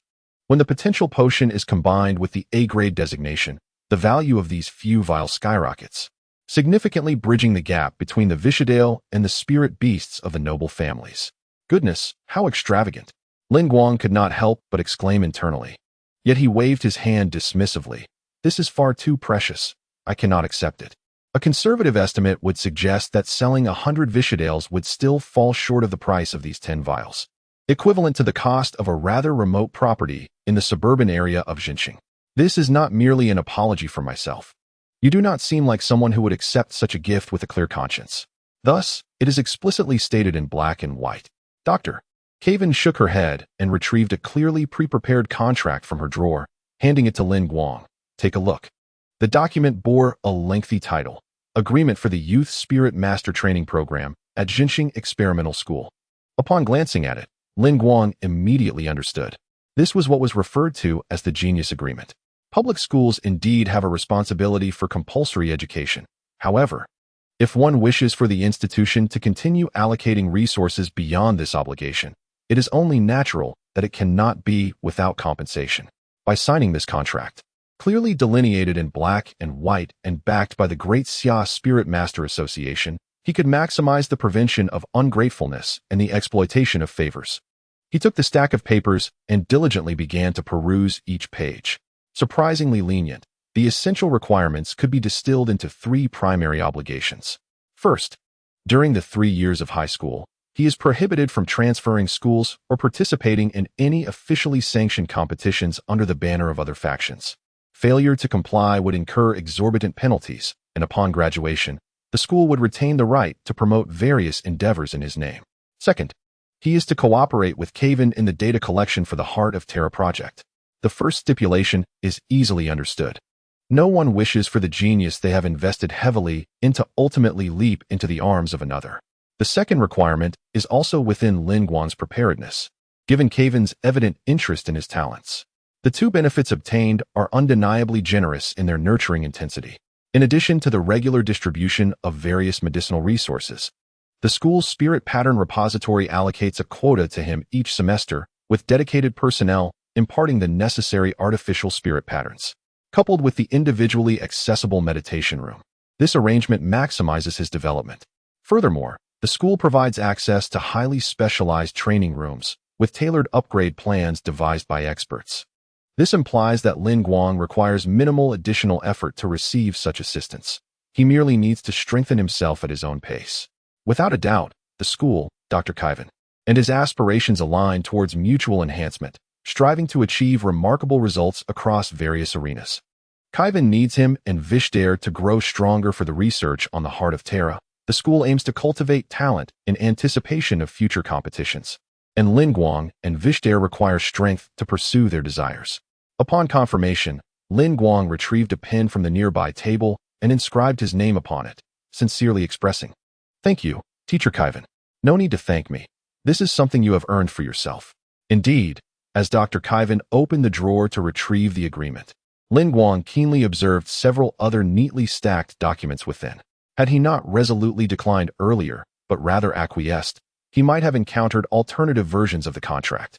Oh, by the way, the school has decided that in a month and a half, you will represent the first-year students in the exhibition match, which you should already be aware of. After a brief pause, Dr. Kaven continued, "My recommendation is to allow me to formulate your high school training plans from today onwards. This would greatly facilitate my data collection, and in doing so, I will personally allocate additional resources to you. Should you prefer not to proceed this way, the school has other teams available to create a plan for you." After a moment's contemplation, Lin Guang promptly nodded. "Then I shall rely on you, Teacher Kaven." Although Lin Guang had successfully navigated numerous instances of the Spirit Guardian Chronicles, It was ultimately just a game. The nuances of efficient, concrete training in reality were beyond his research, especially with the enigmatic presence of Dr. Kaivan. Very well. Dr. Kaivan inclined her head slightly, casually closing the box. I have some matters to attend to. You may take it with you when you leave. She then added, the bond and determination towards spirit beasts and partners are crucial to becoming an exceptional spirit master, particularly regarding the equality contract you practice. The phrase heart to heart. Journey together is not mere rhetoric, but a genuine commitment to oneself. Should you forsake your partner, it would signify a breach of that contract, a betrayal of self, rendering the contract's light irretrievable. As she spoke, Dr. Kaivan cast a profound gaze upon Lin Guang, affirming that regardless of the challenges ahead, this conviction would serve as his greatest strength, urging him to remember this truth. I shall heed your guidance, Lin Guang responded almost instantly. Let us change the subject. Doctor. Kaivan pulled a chair from the side and sat down, sweeping her long hair back behind her ear. I heard Ouyang Wei mention that you expressed an aspiration to become a researcher a few days ago, aiming to develop a cure for mineral disease.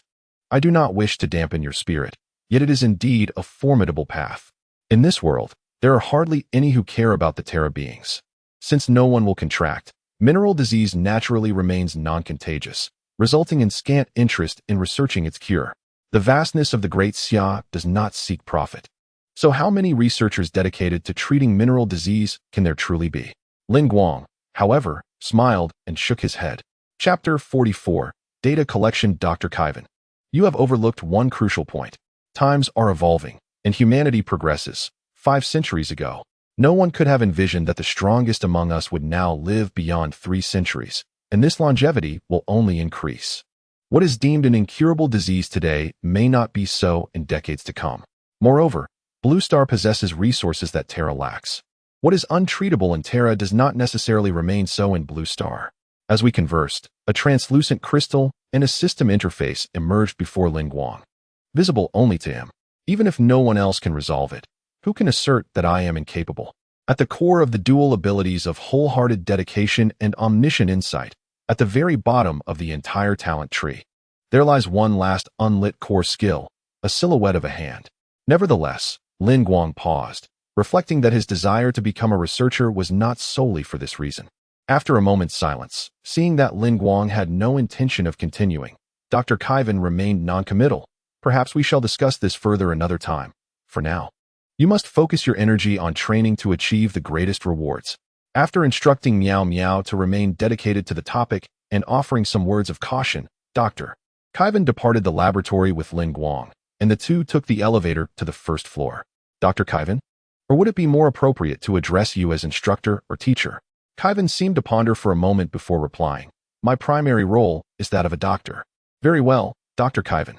She glanced at the watch on her left wrist. At this hour, he should have arrived. Speak of the devil, and he shall appear. A voice called from behind, prompting both to turn around. Lin Guang expressed surprise. Instructor you? It is indeed you? Yes, it is I, Yu Haidong replied with a smile. Dr. Kaivan has entrusted me with the task of collecting data for your spirit partner today. This was yet another unexpected revelation, and Lin Guang promptly expressed his gratitude. Thank you, Instructor Yu. I truly appreciate your assistance. Not at all. Yu Haidong waved his hand dismissively. Dr. Kaivan has already compensated me. I am merely earning a bit on the side while fulfilling my duties. I heard you were selected as the representative for the first-year exchange competition next month. You must put in extra effort. At this moment, Vishel's examination seemed to have concluded. She sat nonchalantly on a bench at the entrance, with her legs crossed, her gaze reflecting a hint of boredom. Upon hearing footsteps, she looked up, and at the sight of Lin Guang, the slender black-red tail behind her began to sway with heightened frequency. Have you finally resolved your matters? I was on the verge of boredom, and that frigid old woman is exceedingly verbose. Vishel approached Lin Guang, playfully nudging his right arm with her elbow, suggesting, how about we find an opportunity to deal with her? No sooner had the words left her lips than she noticed Dr. Kaivan's gaze fixated on her, prompting her to mutter softly, what are you staring at? You wouldn't understand a word, you menopausal hag. Less chatter, please, Lin Guang replied somewhat uneasily. It was not surprising that Kaivan possessed an understanding of or diseases. After all, Terra, though vast, was unified by a language known as the common tongue. He hesitated to ponder further, Retracting his gaze from Vishel, Dr. Kaivan remarked coolly, "Translate for her. We have matters to attend to." Guang began to convey the content of their earlier discussion to Vishel. Today was not designated for formal training, but rather aimed at comprehensively understanding Vishel's data. The purpose of formulating a training plan, aside from enhancing Vishel's level, was to bolster her combat capabilities and acclimatize her to battles against spirit masters. Therefore, before commencing in earnest, Kaivan needed to ascertain her various statistics, such as the potency of her skills, their activation forms, the physical strength required for skill execution, the ratios of various ethers, her ether storage capacity, reaction speed, and tolerance to diverse environments. Equipped with this data collection apparatus, Guang secured 2 wristband-like devices onto Vishel's forearms, ensuring they would minimally impede her movement. He then instructed, "Next, you will accompany the instructor to the combat arena we visited last time. The instructor will alter the attributes and environment of the arena, allowing you to employ any skills you wish. Although there may be a language barrier, I suspect the instructor will have his Earth Guardian illustrate with sand. You should be able to comprehend the drawings, right? Oh, and if you misinterpret anything, don't come looking for me." Vishel glanced at Kaivan and then back at Guang, inquiring, "But why aren't you coming? I will join you for formal training in the future. But today I also need to gather data," he replied. "Fine, let us wrap this up quickly." Vishel, ever the impatient one, dashed towards the exit of the research center like a cockroach, barely waiting for Yu Haidong to lead the way. It was uncertain whether she truly knew the route. "Let us go." Kaivan turned and led Guang back into the elevator. To his surprise, however, upon the doors closing, she did not press the elevator button but instead tilted her head slightly, addressing the camera, "Take us to the basement level." Guang gazed with a sense of confusion at the elevator button for the first floor, surprised to discover that the research center had a basement level. In the next moment, a mechanical voice echoed, confirming his voice print and iris patterns. With a rumble, the elevator trembled slightly and began its descent. Shortly thereafter, the elevator doors opened with a chime, flooding the space with brilliant white light. Before him lay an enormous, square room, entirely enveloped in white. The walls appeared to be constructed from metallic material, segmented by transparent glass partitions into numerous enclosed chambers, creating a dizzying effect. Following closely behind Dr. Kaiwan, Guang traversed through various research laboratories filled with perplexing and sophisticated instruments, until they arrived at a particular room. Inside stood a colossal metallic cabinet, its surface smooth and streamlined, exuding an inexplicable blend of technology and retro aesthetics. The retro aspect stemmed from its resemblance to a coffin. Dr. Kaiwan approached the machine and pressed several buttons, illuminating the surrounding lights with a white glow. In the next instant, much to Guang's astonishment, the cabinet, reminiscent of a metallic sarcophagus, began to slide open, revealing a spacious interior ample enough for a person to lie down. Turning to Guang, Dr. Kaiwan instructed, "Disrobe and lie inside." Had it not been for Dr. Kaiwan's stoic demeanor, this command could have shocked Guang profoundly. Chapter 45.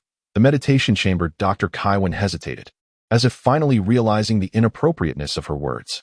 She turned and retrieved an item from a nearby cabinet, tossing it toward Guang. He looked down to find a pair of disposable unisex boxer shorts. Only with such attire can the data be accurately collected. With that clarification, Guang dismissed any hesitation, removing his glasses before pulling off his shirt, while Dr. Kaiwan averted her gaze slightly. Strangely, a thought crossed Guang's mind. If Vishel were present, she would undoubtedly scoff, mocking him for appearing so innocent. Oh no, Vishel's demeanor likely wouldn't allow her to articulate such an eloquent remark. Shaking his head to dispel the thought of Vishel, Guang changed into the disposable boxer shorts, arched his body, and slid into the cabinet. He turned to lean against the soft cushion, which provided a decent support for his physique. In the next moment, the sliding lid of the cabinet slowly closed, plunging Guang into darkness. Suddenly, he felt a warm liquid seeping from behind him, rapidly rising until it nearly reached his lips and threatened to enter his nostrils. What? Instinctively, Guang held his breath. Just then, Dr. Kaiwan's voice resonated from outside. "Do not panic. Actively inhale it into your lungs. This liquid can replace air for the exchange of oxygen and carbon dioxide." Guang, suppressing his discomfort, coughed a few times and experienced a rather peculiar sensation. Although his lungs were filled with liquid, he felt neither suffocation nor choking. It was an extraordinarily counterintuitive experience. However, once he adapted, he found this feeling remarkably conducive to meditation, reminiscent of being enveloped in amniotic fluid, nurtured in the womb. Isolated from external distractions, he could hear nothing but the rhythmic beating of his own heart. Subsequently, it seemed that certain components of the liquid began to take effect, as Lin Guang gradually sensed his senses becoming more acute, with the visions within the sea of his consciousness appearing clearer than ever, evoking a sensation akin to wielding them like an extension of his own limbs. In that moment, within the ocean of his mind, his spiritual energy began to rejoice and flutter, igniting within him an inexplicable eagerness. The meditation chamber significantly enhanced his meditative efficiency, functioning by stimulating his mind in various ways, though this would also lead to quicker fatigue. Commence your meditation. Strive to endure as long as possible, and let me witness your limits. His limits? He hoped not to be too astonished. Thus, with a prolonged breath, Lin Guang slowly closed his eyes. Cough, cough, cough. Lin Guang gradually awoke, instinctively coughing a few times. After expelling the remaining liquid from his lungs, he suddenly realized that the world before him was brilliantly illuminated. The omniscient eye, aside from its active use, also improved his vision and observational skills, allowing Lin Guang to swiftly acclimate to the brightness. He then noticed Dr. Kevin looking down at him from a height, her voice as serene as ever. You are awake. Yes, Lin Guang nodded. How long has it been? From the moment you entered the meditative state until your exit. It has been 3 hours, 6 minutes, and 47 seconds. Lin Guang extended his hand to cover his head, feeling an indescribable throbbing pain and fatigue, a testament to his nearly depleted spiritual energy. Initially, the liquid and the inexplicable undulations reverberating within the meditation chamber felt burdensome, yet as time progressed, these elements supported his continued advancement, draining the last vestiges of his spiritual energy to delineate the equal contract's spiritual pattern. It was a long-awaited sensation of reaching his limits.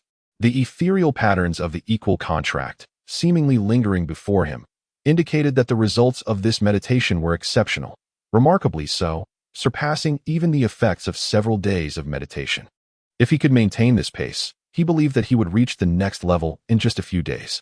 Of course, that was merely a thought. Such rapid advancement came at a cost. Upon returning tonight, he would have no option to substitute meditation for sleep and must instead seek genuine rest to alleviate the physiological fatigue of his brain. Lin Guang unsteadily rose from the machine, shaking his damp hair, his bare feet touching the laboratory floor. Do you feel anything special? Indeed. Lin Guang pondered for a moment. I have always felt that after I meticulously crafted the runes of an equal contract for quite some time, I seemed to have established a connection with Vishel. I could sense her employing her skills, consuming ether, yet when I attempted to amplify her abilities with my talents, the activation faltered, akin to a poor signal. It is a normal phenomenon, not an illusion, and there is no need for excessive concern. Dr. Kaivan approached the desk, neither offering praise nor displaying a desire for further elaboration. Proceed to the third room on your right. There is a bathing area. Once you have finished, simply take the elevator upstairs. I will be here organizing the data. Find me on the 3rd floor tomorrow. Understood, Lin Guang replied, grabbing the towel prepared by Dr. Kaivan from a nearby table to dry himself. He held his clothes in one hand and his shoes in the other as he walked to the door. Pausing for a moment, he glanced back at Dr. Kaivan, who was already seated at the computer, sorting through information. So, how did I perform? In that instant, the keen insight granted by the omniscient eye revealed to Lin Guang that her fingers had momentarily halted in their rhythmic dance across the keyboard. Passable, she finally responded, her voice emerging 2 seconds later, accompanied by the sound of keystrokes. Having utilized similar devices in the game, Lin Guang was certain that his performance had been quite commendable. Even if Dr. Kaivan was a 5-star miracle worker, it was unlikely she would describe his efforts as merely passable.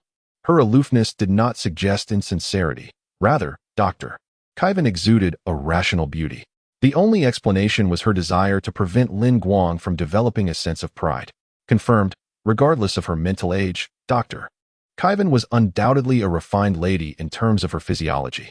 Naturally, these thoughts remained unvoiced, as he cast a skeptical glance at the back of her head before turning to exit the room. After his departure, Dr. Kaivan continued her rhythmic typing.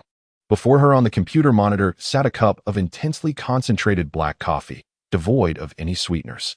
She crossed her legs slightly, reviewing the various conclusions drawn from her summaries and comparisons. Entering a meditative state takes 15 seconds. Resonance rate surpasses the average for talents of the same rank and quality by 203. Mental activity exceeds the average for spirit manipulators under equivalent conditions by 69. Mental capacity surpasses the average for spirit manipulators under equivalent conditions by 77.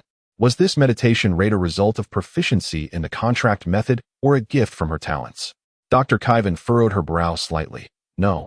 Even if the meditation efficiency could be attributed to her mastery of the contract method, a commoner like him, lacking exposure to advanced spiritual materials in infancy, having never consumed talent-enhancing potions, nor receiving assistance from a miracle worker in his youth, should not possess such exceptional levels of mental activity, capacity, and resilience. Moreover, she murmured softly, "Heart of Terra." Though her expression remained unchanged, a distinct complexity and melancholy flickered within her verdant eyes. Chapter 46. Why are you here again? While waiting for the elevator to descend, Guang took out his phone and glanced at an unread message that had been sent not long ago by Instructor Yu. I noticed your partner seemed quite famished, so I took her to the cafeteria first. However, the data collection isn't yet complete. Once she finishes her meal, I'll return her to the battlefield. Coincidentally, Guang had just retrieved a box containing potential serums from the laboratory on the 3rd floor. Upon returning to the 1st floor, he unexpectedly encountered Meow Meow, who was bounding down the stairs. Hey! Upon noticing Guang's evident fatigue, Meow Meow widened her eyes and waved her hand. She hurried over, exclaiming, "What a coincidence! Shall we have lunch together?" Guang felt somewhat taken aback by her unreserved demeanor. However, upon reflection, they had been neighbors since childhood.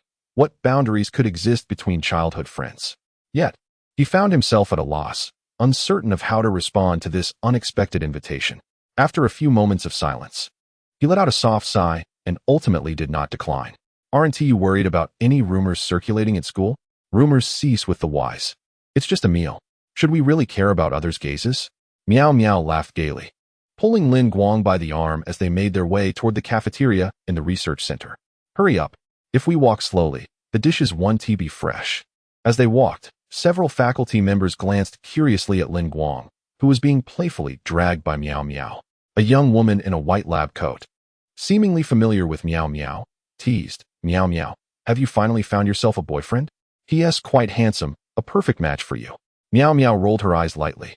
"Sister, stop watching those ridiculous shows. We've known each other since childhood. Isn't that essentially the same as a boyfriend? I'll let Chio tease you." "Oh dear, how frightening." The woman in the lab coat feigned an exaggerated expression of fear before turning to Guang, scrutinizing him for a moment.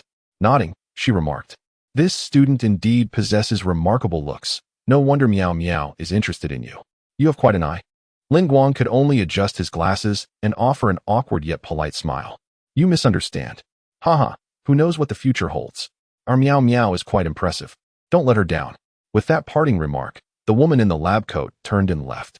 The two maintained their composure, as neither of them was the type to feel awkward due to playful banter. Guang was merely puzzled by how Meow Meow had made acquaintances with so many people at the research center in such a short span of one semester. Seemingly sensing his curiosity, Meow Meow explained, "I've known Dr. Kaiwan for a while. I come here on weekends to study with her and assist her with data processing." This explanation gave rise to an even deeper question in Guang's mind. How had Meow Meow come to know Dr. Kaiwan?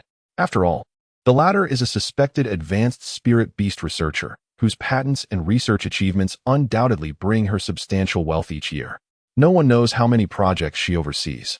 But such individuals, even if not affiliated with this institution, are highly sought after elsewhere. It is unlikely that she would suddenly exhibit kindness towards an ordinary student without reason. However, Guang chose not to delve further into this matter. The cafeteria of the Comprehensive Research Center, much like the student cafeteria, is divided into sections for beast-shaped spirits and humans, albeit occupying a significantly smaller area, given that the regular staff here numbers only in the hundreds. The cafeteria bustled with activity, and the mere presence of Guang and Meow Meow together attracted a multitude of curious glances. This scene reminded Guang of 2 days prior, when he first brought Vishel into the cafeteria. Guang. Yes, it was indeed Wong Dawei who exclaimed. Guang sharply turned his head, and upon seeing Wong Dawei with his jaw nearly dropping in astonishment, his eyes narrowed, revealing a menacing glint. You shouldn't be called the Information King, Wong Dawei. You should really change your name to Watergate. It seems you always manage to coincide with every event, don't you? Nevertheless, upon noticing the somewhat listless white phoenix parrot perched on Wong Dawei's shoulder, Lin Guang comprehended why Wong Dawei was present and why he appeared so distressed earlier that morning. Species: white phoenix parrot, large bird. Status: indigestion, negative. Healing: Lin Guang. You.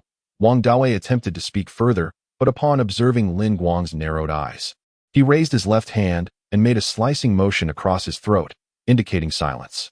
Their tacit understanding was profound. Wong Dawei promptly closed his mouth. However, an indescribable complexity crossed his otherwise talkative face, a mix of disbelief, envy, and jealousy, which ultimately culminated in a sigh as he silently gave Lin Guang a thumbs up, turned, and departed with a solitary air about him. Is that your friend? Meow meow, appearing unbothered by the misunderstanding, cheerfully remarked, seems rather interesting. Ignore it, Lin Guang replied, shaking his head. It won't leak out, or else. It's fine. Even if it does, I wouldn't care. Meow meow pulled Lin Guang towards the serving counter, enthusiastically recommending the chef's signature dishes: 3 fresh vegetables and spicy chicken, slightly spicy version. The cafeteria lady, glancing at Meow Meow beside Lin Guang, suddenly seemed to overcome her long-standing hand tremors, serving Lin Guang a heaping plate of food that nearly overwhelmed him. How's Master Lu's cooking? Meow Meow inquired with a cheerful smile, to which Lin Guang silently gave a thumbs up after inspecting his plate. Why is it that you are so conspicuous at school? Yet I never recognized you before. Do you have any plans for the time being? Nothing scheduled until Vishel returns. Ah, so that is her name.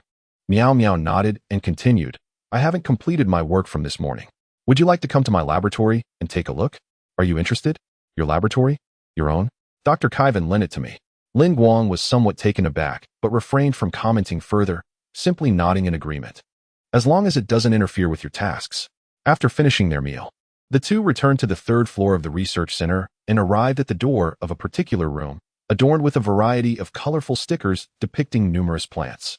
The arrangement of the laboratory was reminiscent of the previous one, yet even more verdant, with the floor strewn with exotic flowers and plants dangling from the ceiling. In one corner, a humble white coffee milk tree was even planted. Upon entering, Lin Guang felt as if a layer of something enveloped his body, a faint glow enveloping both him and Meow Meow's forms. Is this the filter membrane skill? Indeed, it protects against dust, dirt, sweat, and bacteria, while also mitigating mild ether fluctuations. As long as there is no vigorous activity, a single application lasts about an hour, eliminating the need for cumbersome attire. Meow Meow gently patted a lush green fern at the entrance. Thank you. The leaves swayed as if in response. Lin Guang watched with keen interest as Meow Meow began to operate amidst a pile of instruments, choosing not to interrupt, but rather curiously surveying his surroundings. Soon, he stumbled upon something that elicited a look of surprise on his face. A table displayed several familiar bottles, emblazoned with the red and white emblem of the Umbrella Corporation, though they were all empty except for one that contained a small amount of liquid. Is this the meditation agent number 13? Oh, this is a project assigned to me by Dr. Kaivan. Meow Meow emerged from behind a machine resembling a centrifuge, speaking as she held several tubes of what appeared to be well-centrifuged suspensions, placing them into another device for further separation. She continued, Meditation Agent number 13. The latest product from Umbrella, though its current production volume is low, it is nonetheless the most remarkable first-tier meditation agent available in the real Ascension market. Having completed her task, she approached Lin Guang, holding up the half-full bottle of the agent, gently shaking it. Under the glow of the overhead incandescent light, the azure liquid appeared to dance with countless pink stars. This agent is at least 20% more effective than its counterparts, and if it achieves perfect quality, it could be even higher by another 20%. Moreover, rumors suggest that the production cost of Meditation Agent number 13 is quite low, with substantial profit margins. Umbrella plans to mass produce it without applying for a patent. Lin Guang understood the implications of avoiding a patent. There would be no need to disclose the formula or manufacturing process. It dawned on him, and he furrowed his brow slightly. So, Dr. Kaivan wants you to help decipher the formula? Clearly, Umbrella intended to position Meditation Agent No. 13 as their flagship product to consolidate various powers, suggesting that the formula was encrypted by a high-tier miracle worker. Due to the existence of ether and miracle masters, deciphering the formula for such substances is exceedingly challenging. Relying solely on the analysis of components is insufficient. One must either secure the key or resort to brute force decryption, an exhaustive method. Even when delineating a rough scope, experimentation remains a painstaking endeavor. And this is true even for high-ranking miracle masters. Without ample knowledge and a stroke of luck, it is akin to searching for a needle in a haystack. I have merely been assigned a project by Dr. Kaivan and am endeavoring to give it a try, though there is no obligation for a definitive outcome. Is that not so? Despite the brief interaction, Guang believes that Dr. Kaivan is unlikely to intentionally create difficulties. It is not that she possesses an inherently kind nature. Rather, she appears to eschew meaningless endeavors, which perhaps indicates that Mayumiyu indeed has a chance of completing the project. I surmise it is due to your affinity with plants? Yet, even so, the challenge of this project remains formidable, especially without advanced equipment and professional assistance. Guang shook his head, recalling the distinct botanical fragrance of meditation potion number 13. Observing the layout of this graduate research, the answer became evident. Ah, you have discovered my talent. Mayumiyu playfully stuck out her pink tongue, expressing her gratitude. Thank you for your concern. However, Dr. Kaivan has given me a 3-year time frame, and I am not required to achieve results all on my own. Any progress along the way will suffice. So lay back. Guang pondered. I presume this project is not a serious endeavor from Dr. Kaivan, but rather a casual task for you to experiment with. Ah, indeed. Mayumiyu replied earnestly. This is actually an assignment from the Education Bureau. They have acknowledged the efficacy of meditation potion number 13 and have issued a bounty to all individual miracle masters, researchers, and research institutes within Jinxing, seeking to decipher the formula for meditation potion number 13 with substantial rewards. Guang's expression turned contemplative. It appears the higher-ups are at odds with the Umbrella Corporation. He mused. Indeed, the relationships among aristocratic families, corporations, official entities, and the Spirit Masters Association are intricate and convoluted, difficult to clarify in a single breath. Those matters do not concern students like us. After a pause, Mayumiyu cheerfully inquired. Guang, would you be interested in collaborating with me on this project? Even a slight advancement should persuade Dr. Kaivan to allow you to join her research. Me? Guang paused in surprise. Yes, I recall your childhood dream was to become a researcher. Mayumiyu beamed, at first. I thought you had forgotten your aspirations when you failed to recognize me, but your words this morning confirmed you are still the same person as before. At that moment, Guang fell into silence. The quiet lingered for nearly 7 or 8 seconds, and as he remained unresponsive, Mayumiyu's gentle smile began to fade, her lips lightly biting in concern. Did I bring back painful memories? No, not at all. Guang snapped back to reality, offering a wry smile and shaking his head. I did think of my parents, though I was primarily attempting to recall events from that time. However, I apologize. Perhaps it is a self-protective mechanism of the mind. But no matter how hard I try, I cannot seem to recall the events of my childhood. It is of no consequence.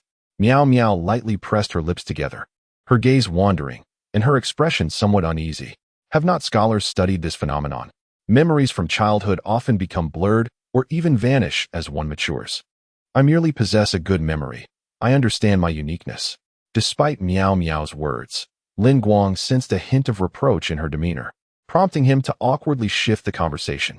So, did I mention this to you before? Indeed. You did tell me that your dream is to become a spirit beast researcher like Uncle Lin and Aunt Ning.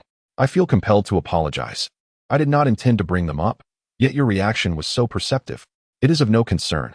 Guang slightly lowered his head, adjusted his glasses, and resolutely dispelled the inexplicable doubts within him, stating earnestly, there is no need for apologies. We need not maintain such distance between us.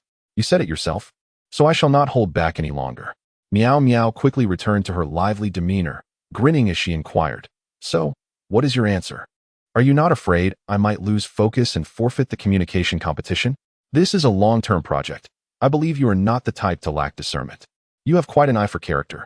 Then I warmly welcome you to join Meow Meow's research group. Meow Meow smiled, extending her right hand.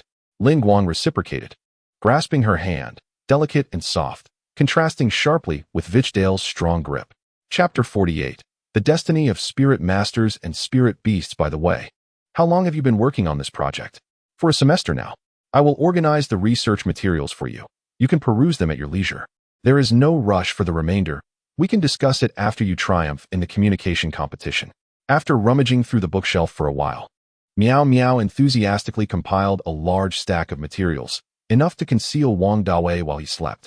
Lin Guang quickly waved his hand, selecting only a small portion to take with him. At that moment, his phone in his pocket vibrated slightly. It was a message from Officer Yu. Data collection complete. Shall we meet at the research center shortly? All right. Is something the matter? Meow Meow inquired keenly after Lin Guang's brief response. Yes. Matters with Vishel have been settled. Then I shall not keep you. Meow Meow replied cheerfully, observing the tension on your brow. Collecting data cannot be easy for you either. Be sure to find a place to rest well at noon. Thank you for your concern. Waving his hand, Lin Guang exited the research room. After waiting a moment at the bottom of the stairs, a school bus arrived at the stop, from which Vishel and Officer Yu descended. Vishel appeared utterly exhausted, his demeanor listless, with his two red tentacles and tail drooping as if flattened by a flip-flop. Upon seeing Lin Guang, he hastened over, exclaiming, "Damn Saras. What a chore collecting data. It has worn me out. Would you like to return and rest for a while?" "No. I want to stay outside." "Very well. Lin Guang, your partner is quite impressive," Yu Haidong remarked, observing that Yu Haidong appeared to be in excellent condition. Her combat skills are remarkably adept, and her experience is quite profound. She often identifies the weaknesses in Mai and Tushawawa's defenses. Had I not sensed the absence of ether fluctuations, I would have certainly believed she had activated buffs akin to Eagle Eye or concentration. After a moment of surprise, Lin Guang also grasped the situation. This was another trait of Vishel, known as weakness perception, derived from her explosive talent. I surmised she must have been quite proficient in combat against humanoid beings in the past. After a pause, Yu Haidong added, "Of course. This is both a blessing and a curse. Her extensive experience against humanoid creatures may hinder her ability to learn new combat styles. When facing the diverse forms of spirit beasts, one must be adaptable, avoiding rigid tactics and any semblance of carelessness. You must remind her of this. Well, in any case, Dr. Qin should provide a comprehensive report tomorrow, which will include detailed recommendations and assessments. I won't elaborate further." "All right. Thank you, instructor." Following this, Yu Haidong departed. As he had classes to prepare for in the afternoon, under the shade of the trees, Lin Guang and Vishel sat side by side on a bench. Once Vishel had sufficiently rested, Lin Guang opened the suitcase resting on his lap and, amidst Vishel's curious gaze, extracted 2 crystalline vials of potion. Pausing for a moment, Lin Guang's tone took on an inexplicable depth. "Drink this. It represents the fate of a spirit master and their spirit beast." Regrettably, Vishel could not grasp the underlying jest and merely took the vials, turning them over in her hands, puzzled. "What is this?" "An expensive and valuable substance that can enhance your innate potential and growth rate without side effects. Worth more than your weight if sold." "What?" Upon hearing this description, Vishel let out an annoyed exclamation, yet her grip on the vial tightened slightly, as if fearing it might sprout wings and fly away. "Where did you acquire this?" "One vial isn't enough," Lin Guang sighed, "so I bundled myself up to sell along with it." "How absurd." She listened in disbelief, muttering a curse under her breath before twisting off the vial cap. "I hope you can fetch a price worthy of both of us." With that, she drank both vials in one go.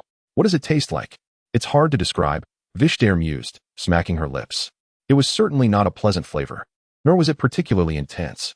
That's normal. They are slow-release types designed to be absorbed subtly during training breaks. A sudden drastic change can carry risks. The silver-haired girl folded her legs on the bench, resting her chin on one hand. "So what's next? Are we heading straight back? Or are we going to find something to fight? I have to learn spirit pattern techniques this afternoon, while you can do as you did yesterday." Vishel nodded in understanding, suddenly becoming animated. "Oh, so we can have another go at them like yesterday? I would absolutely love that." Though possessing a human-like exterior, Vishel, as an officially designated Terra monster, exhibits physical prowess that far surpasses that of mere mortals. It is evident that, having regained her vitality, she finds herself with an idle itch for mischief. Lin Guang suddenly adopted a serious demeanor, his voice low as he remarked, "However, my dear Vish." Vishel jolted, her 2 crimson tendrils rising as if electrified. "What did you call me?" She retorted, I understand your restless desire for combat. But could you refrain from being so impulsive with your violence? Vishel spat in annoyance. Why do they always stare at me with such bewilderment? Are you suggesting that I should never retaliate? Why must you be so inflexible? Guang shook his head, exhaling a sigh. If you scare them off, who will seek you out in the future? Do you still have practice dummies? And what if the teacher deems your bullying of the weak too excessive and revokes your sparring privileges? Vishel paused, unable to suppress her curiosity. Then what should I do? Am I to just endure? Am I suggesting that you simply bear it? I'm only asking you to shift your perspective. Guang feigned a heart-wrenching expression, yet his words starkly contrasted with his usual demeanor of innocent restraint. You should temper your approach, engage them just enough to reignite their confidence. Offer them a glimmer of hope, and only then can you truly render them incapable of fighting back. This way, you will always have eager opponents longing for revenge, ensuring a continuous source of practice. Do you grasp the distinction between a nourishing meal and mere sustenance? He added. Perhaps the teacher might even encourage you to assist with managing other students' spirit beasts. Oh, Kazdil might have a point, Vishel mused, as if a light had dawned upon her. Acknowledging the wisdom in his words, she nodded thoughtfully. For her, the act of violence was an instinctual release, yet Guang's proposed method undeniably seemed more favorable. Guang, however, wore an expression of restrained sorrow. I apologize, dear classmates. For the sake of my Stardust and Starlight, such sacrifices are a necessity. Chapter 49. Tenfold efficiency in sketching. The alarm clock rang, rousing Guang from his meditative state. In a non-pressurized environment, this relaxed form of meditation was beneficial for restoring mental fortitude. Accompanied by Vishel, he boarded the school bus en route to the teaching building. The meditation building boasted 10 meditation rooms, all yielding identical results. First-year students had access to 6 serene chambers, while second- and third-year students had progressively fewer, as they possessed the capability to venture into secret realms, making it rare for them to remain at school for meditation.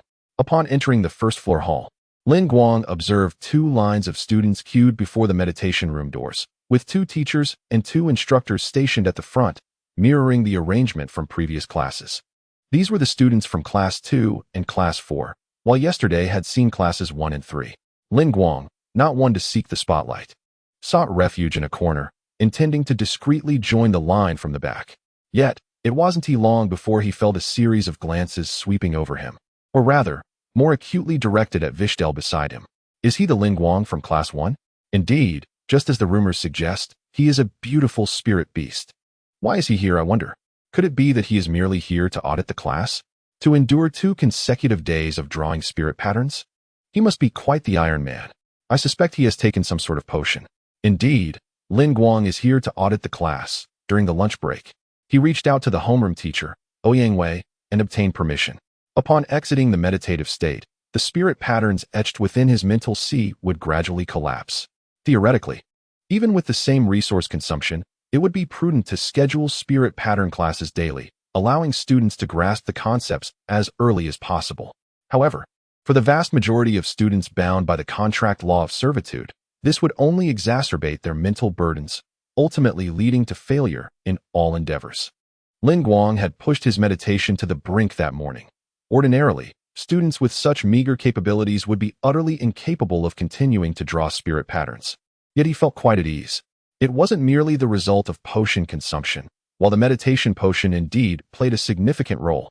The primary reason lay in Guang's exceptional proficiency in meditation. For someone capable of replacing sleep with meditation, the burden during spirit pattern classes was not overly taxing.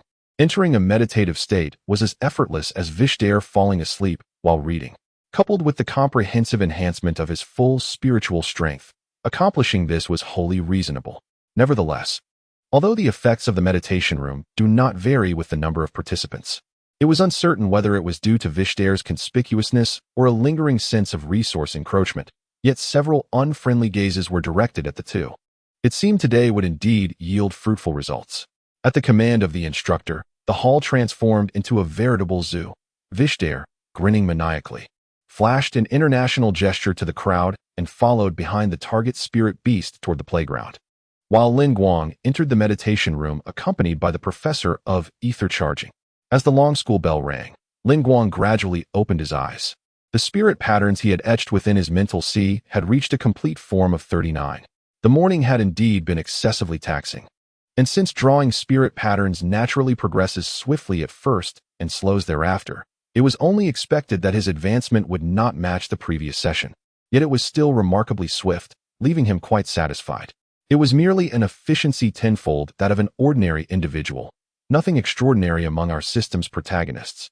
On the other hand, your partner Vishel has triumphed over a white level 9 enemy, increasing the Stardust progress bar. Your partner Vishel has triumphed over a green level 9 enemy, increasing the Stardust progress bar. Your partner Vishel has triumphed over a green level 6 enemy, increasing the Stardust progress bar. Stardust progress bar at 100. You have obtained 1 Stardust. As anticipated, though 2 starlights had been consumed, the progress bar continued to rise at a swift pace. If this momentum persists, the final core talent of the system would be unlocked by Friday.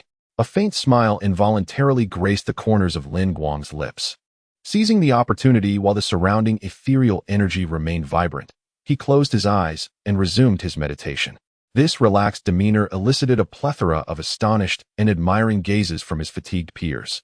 As per the established plan, Dr. Kaivan was prepared the following morning to devise a training regimen tailored for Lin Guang and Vishel. Owing to Lin Guang's blue-tier talent, omniscient abilities, and meditation elixirs, he possessed a remarkable advantage in both the intricacies of spiritual pattern drawing and the speed of his meditation, surpassing the majority of his contemporaries. Thus, he was entitled to pursue all these opportunities. Given that the spiritual pattern classes were scheduled for the afternoon, the available training time was confined to the early morning and evening, alternating between beast combat and high-pressure meditation exercises. The beast combat involved Lin Guang and Vishel teaming up against Instructor Yu and a level 15 Earth Guardian, focusing on their synergy and Lin Guang's perception and speed in relaying information. The objective was for him to transmit messages to Vishel the moment he sensed the ethereal fluctuations emanating from the instructor's beast. High-pressure meditation, on the other hand, entailed entering a meditation chamber designed for data collection, engaging in meditation under intense conditions. This training resembled weighted long-distance running, enabling Lin Guang to acclimatize to the high-pressure environments of future battles, thereby enhancing his endurance, mental fortitude, and concentration, solidifying his foundational skills. Even if the ethereal imprint of ethereal empowerment etched in his mind had yet to blur, Lin Guang opted to draw the spiritual pattern for the equal contract, as such a demanding meditation was ill-suited for precise pattern drafting. However, the meditation contract technique was markedly different. It was less rigid and offered greater freedom. Both the servitude contract and the equal contract were imparted to all middle school students as a compulsory curriculum. It could be surmised that if middle schoolers could master it, its complexity was certainly manageable. In fact, the initial teachings of the contract runes were merely rudimentary forms. Once proficiency reached a substantial level, individuals would need to rely on their experimentation and insights to cultivate spiritual patterns that resonated with their own spirit and soul. Ultimately, each person's unique contract rune would diverge, yielding various effects and distinctions, thus allowing for bold and confident exploration. Moreover, according to Dr. Kaivan, this high-pressure meditation training was not as simplistic as it appeared, as there were advanced methodologies yet to be uncovered, though he presently lacked the qualifications to employ them. It was not that his mastery of the equal contract was inadequate. Rather, his current level was too low to fully harness the advantages of such mastery, let alone to utilize it further. As for the pinnacle of mastery, it was not merely a matter of accumulating proficiency and time. Realistically, there seemed little hope of achieving it before graduating from university. Nevertheless, without taking small steps, one could not traverse great distances. Lin Guang remained unhurried, embodying humility and patience. Chapter 50. The mysterious Dr. Kaiwan as Lin Guang engaged in his intensive meditation training. Vishel was diligently honing his skills in Dr. Kaiwan's training room, which was dedicated to rehabilitation and physical cultivation. His focus was on mastering the skill explosive shot, aiming to harness power while in motion, reduce the charging time, and enhance firing speed at the cost of power. Just as mental shock could achieve the effects of mental suggestion through skillful execution, a single high-powered explosive shot could evolve into the effects of rapid fire or scatter shot with proficiency. Drawing from previously gathered data, Dr. Kaywin judiciously regulated the intensity of Vishel's skill training, essentially controlling the ether release while allocating additional energy towards physical conditioning. It was no surprise that Dr. Kaywin commanded respect even from the principal. Not only had she meticulously calculated Vishel's stamina, but she also provided precise and optimal dosages of potions. As long as Lin Guang's perseverance and spirit remained steadfast, he could complete his morning training, enjoy a restful afternoon, and subsequently continue with his intricate pattern sketching. With sheer determination, he might even engage in meditation later that evening. In this relentless rhythm, time swiftly passed, ushering in the student's most cherished day, Friday.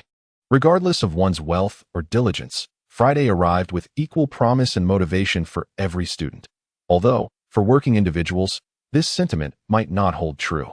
On that Friday morning, as Lin Guang entered the classroom, he sensed an unusual concentration of attention directed towards him. Sitting at the back, Wong Dawei, anxious to conceal his own guilt, forced a laugh and remarked, "Ah, you're here so early. I thought you only came in the afternoon." In that instant, Lin Guang discerned that Wong Dawei was up to no good, likely having spoken ill of him. As anticipated, the next moment saw several classmates encircle him, bombarding him with inquiries. Some questioned his confidence regarding the upcoming exchange competition, while others asked if he felt any particular way after He Shenghuang's transfer. A few even speculated whether he had recently been initiated into any long-standing secret traditions of the school, leading to an imminent rise in fortune. Really now? The experimental school has only been around for 60 or 70 years. Where do you conjure these century-old legacies from? Thankfully, Wong Dawei was astute enough to limit his chatter to matters concerning Lin Guang himself, avoiding any mention of Miao Miao, which spared Lin Guang from any violent impulses. After considerable effort, Lin Guang finally managed to dispel the curious crowd and return to his seat. "All you G8 pigeons," Wong Dawei exclaimed as he plopped down on the desk of the portly Deng Yifeng, playfully tousling his bangs. "No need to thank me." Years of experience allowed Lin Guang to immediately grasp Wong Dawei's peculiar thought process. He was deploying these smokescreens to shield what he believed to be the truly explosive news. However, Lin Guang had long since acclimated to Wong Dawei's reasoning and chose not to comment. Just as he settled into his seat, a rather serious classmate leaned over and inquired, "But Lin Guang, why did you come in early today? I heard a teacher mention that you are undergoing secret training from the school for the exchange competition scheduled a month and a half from now." To be honest, I had intended to attend this morning too, but Instructor Kai advised me that I was too tense and needed to unwind. So here I am. Free to attend class today, Lin Guang replied. Having tasted the benefits of the meditation chamber, Lin Guang initially planned to use it again today, but was declined by Dr. Kaiwan, who insisted on a gradual approach. This was indeed prudent, after 2 consecutive days of intense training. Even though Lin Guang managed to catch 3 or 4 hours of sleep at night, he still felt a modicum of fatigue both physically and mentally. The efficacy of high-pressure meditation would likely diminish under such conditions. Thus, Lin Guang heeded Dr. Kaiwan's counsel and resolved to attend class like an ordinary student. If the material covered was familiar, he could relax by tackling a few past examination papers, thereby balancing work and leisure. Someone was taken aback. "Huh? Then why don't you rest at home instead of coming to school?" It's hard to understand the mindset of a top student. By the way, has He Shenghuang transferred schools? Lin Guang redirected the conversation to a matter of greater interest, as they were classmates after all. "Didn't you check the group chat?" "I'm exhausted like a dog. I really didn't see it," came the reply. "Not much to it. The homeroom teacher casually mentioned it during class yesterday. Apparently, he has transferred to the 8th middle school, probably in search of more resources and attention. Forget about that guy who lacks camaraderie." Wong Dawei waved his hand dismissively in front of his nose and said, "The homeroom teacher asked me about my interest in competing for the remaining 2 spots in the exchange competition. If I'm interested, I won't have to attend liberal arts classes starting next Monday. Instead, I would receive one-on-one training from the instructor. What did you say in response?" "With such a prominent opportunity, I certainly want to participate." Wong Dawei raised his chin, only to let it droop slightly in disappointment. "However, I still have some sense. I asked the homeroom teacher for his opinion. Ouyang Wei mentioned that Lu Rue is likely to outperform me, and there are many outstanding students from the other 11 classes. So my chances of standing out are slim. Forget about me." He waved his hand and turned to Lin Guang. "By the way, who are you training with now? So busy that you haven't even come to the spirit patterns class?" "The homeroom teacher only mentioned that you need to prepare for the exchange competition. Without delving into further details, this week, Class 1 had Spirit Patterns class on Tuesday and Thursday afternoons. Naturally, Guang attended the meditation room yesterday, though he had a twinge of conscience for not going to the meditation room designated for classes 1 and 2. Instead, he opted to attend classes in another class. Or rather, he sought to opportunistically benefit from it. Thanks to the more diligent Vishel, if he were to attend another session this afternoon, it was likely that his progress would be nearly complete, allowing him to gather 10 star shards once more, unlocking all 3 core talents. However, from that point onward, acquiring Stardust would likely become a more arduous endeavor, requiring a gradual approach. Guang found it challenging to explain his incident, opting instead to respond evasively. You wouldn't recognize her even if I told you. How could I recognize her if you don't mention her? Dr. Kaiwan, is that sufficient? Dr. Kaiwan. Before Wong Dawei could utter much, he noticed the chubby Deng Yifeng's eyes widen in astonishment, followed by a thumbs up directed at Guang, filled with admiration. Guang, you truly are remarkable, managing to have her guide your training. Do you know her? How could I possibly know someone of her stature? Deng Yifeng hastily shook his head, his facial flesh quivering along. It was just that my appetite was lacking before and during my visit to the campus clinic. She happened to be on duty. Dr. Kaiwan is an exceptionally skilled physician. Her long legs. She not only possesses remarkable medical prowess, but also exudes an air of mystery. Chapter 51. The Last Stardust. What do you mean? Guang inquired, intrigued. Is the information credible? How could I guarantee that? I merely stumbled upon it on the campus website. It is said that Dr. Kaiwan has been in Jinxing City for quite a few years now, nearing a decade, I believe. This period coincided closely with the calamity that had occurred nearly 10 years ago. For some inexplicable reason, Guang found himself engulfed in a sudden wave of associations. Deng Yifeng continued. No one knows where Dr. Kaiwan originated or her prior accomplishments. At least nothing is found on the City's network. All that is known is her status as a senior researcher, and it appears she is also a high-ranking miracle master. 2 years ago, there were reports of the Huai family's luxury car arriving at the school, laden with gifts in hopes of seeking her guidance, only to leave in utter dejection, never to return. The Huai family, one of the 3 prominent families in Jinxing City, was among the first to settle when the city was designated as a special zone a century ago. They amassed considerable resources during the tumultuous years, and many official positions are occupied by their members. Collectively, these 3 families wield significant influence over Jinxing City, having reaped the benefits of the times. However, the relationship between the Dian dynasty and these families is not one of outright hostility. Furthermore, Jinxing City, as a special zone, draws countless scrutinizing eyes. The Huai family is not foolish. Regardless of their covert actions, they refrain from overtly engaging in acts of oppression. As in this world where the cake remains largely unequally divided, their energy is better spent in the wilderness and the realms of the unknown. Yet, the ability to reject the Huai family's advances while maintaining a respectable position at the school speaks volumes about her character. Goodness! Wong Dawei exclaimed, astonished, as he too gave Guang a thumbs up. To have someone of that caliber guiding you, you must be more impressive than the Huai family. Guang, you aren't still involved in research with Dr. Kaiwan, are you? Although Shuanglan is incredible, given her enigmatic nature, I doubt she would be overly concerned. I believe your humanities scores would attract her more. Hiss. Upon hearing Deng Yifeng's analysis, Wong Dawei gasped yet again. Are you truly the same age as us? While I am still fretting over breaking the 3-digit score, you are on the verge of becoming a researcher or even a miracle master. As a specialized spirit master devoted to the metaphysical arts, one might find it challenging to surpass the triple-digit threshold in subjects that require rote memorization. Guang muttered to himself, shaking his head. No, it is merely rigorous training. Furthermore, the titles of researcher and miracle worker are not so easily obtained. The former necessitates authorship on a scholarly paper, while the latter requires passing assessments and approvals from the Miracle Workers Association. I have yet to achieve any significant results. Yet, I can't shake the feeling that you are concocting something, Wong Dawei remarked with a sneer, entirely skeptical of Guang's claims.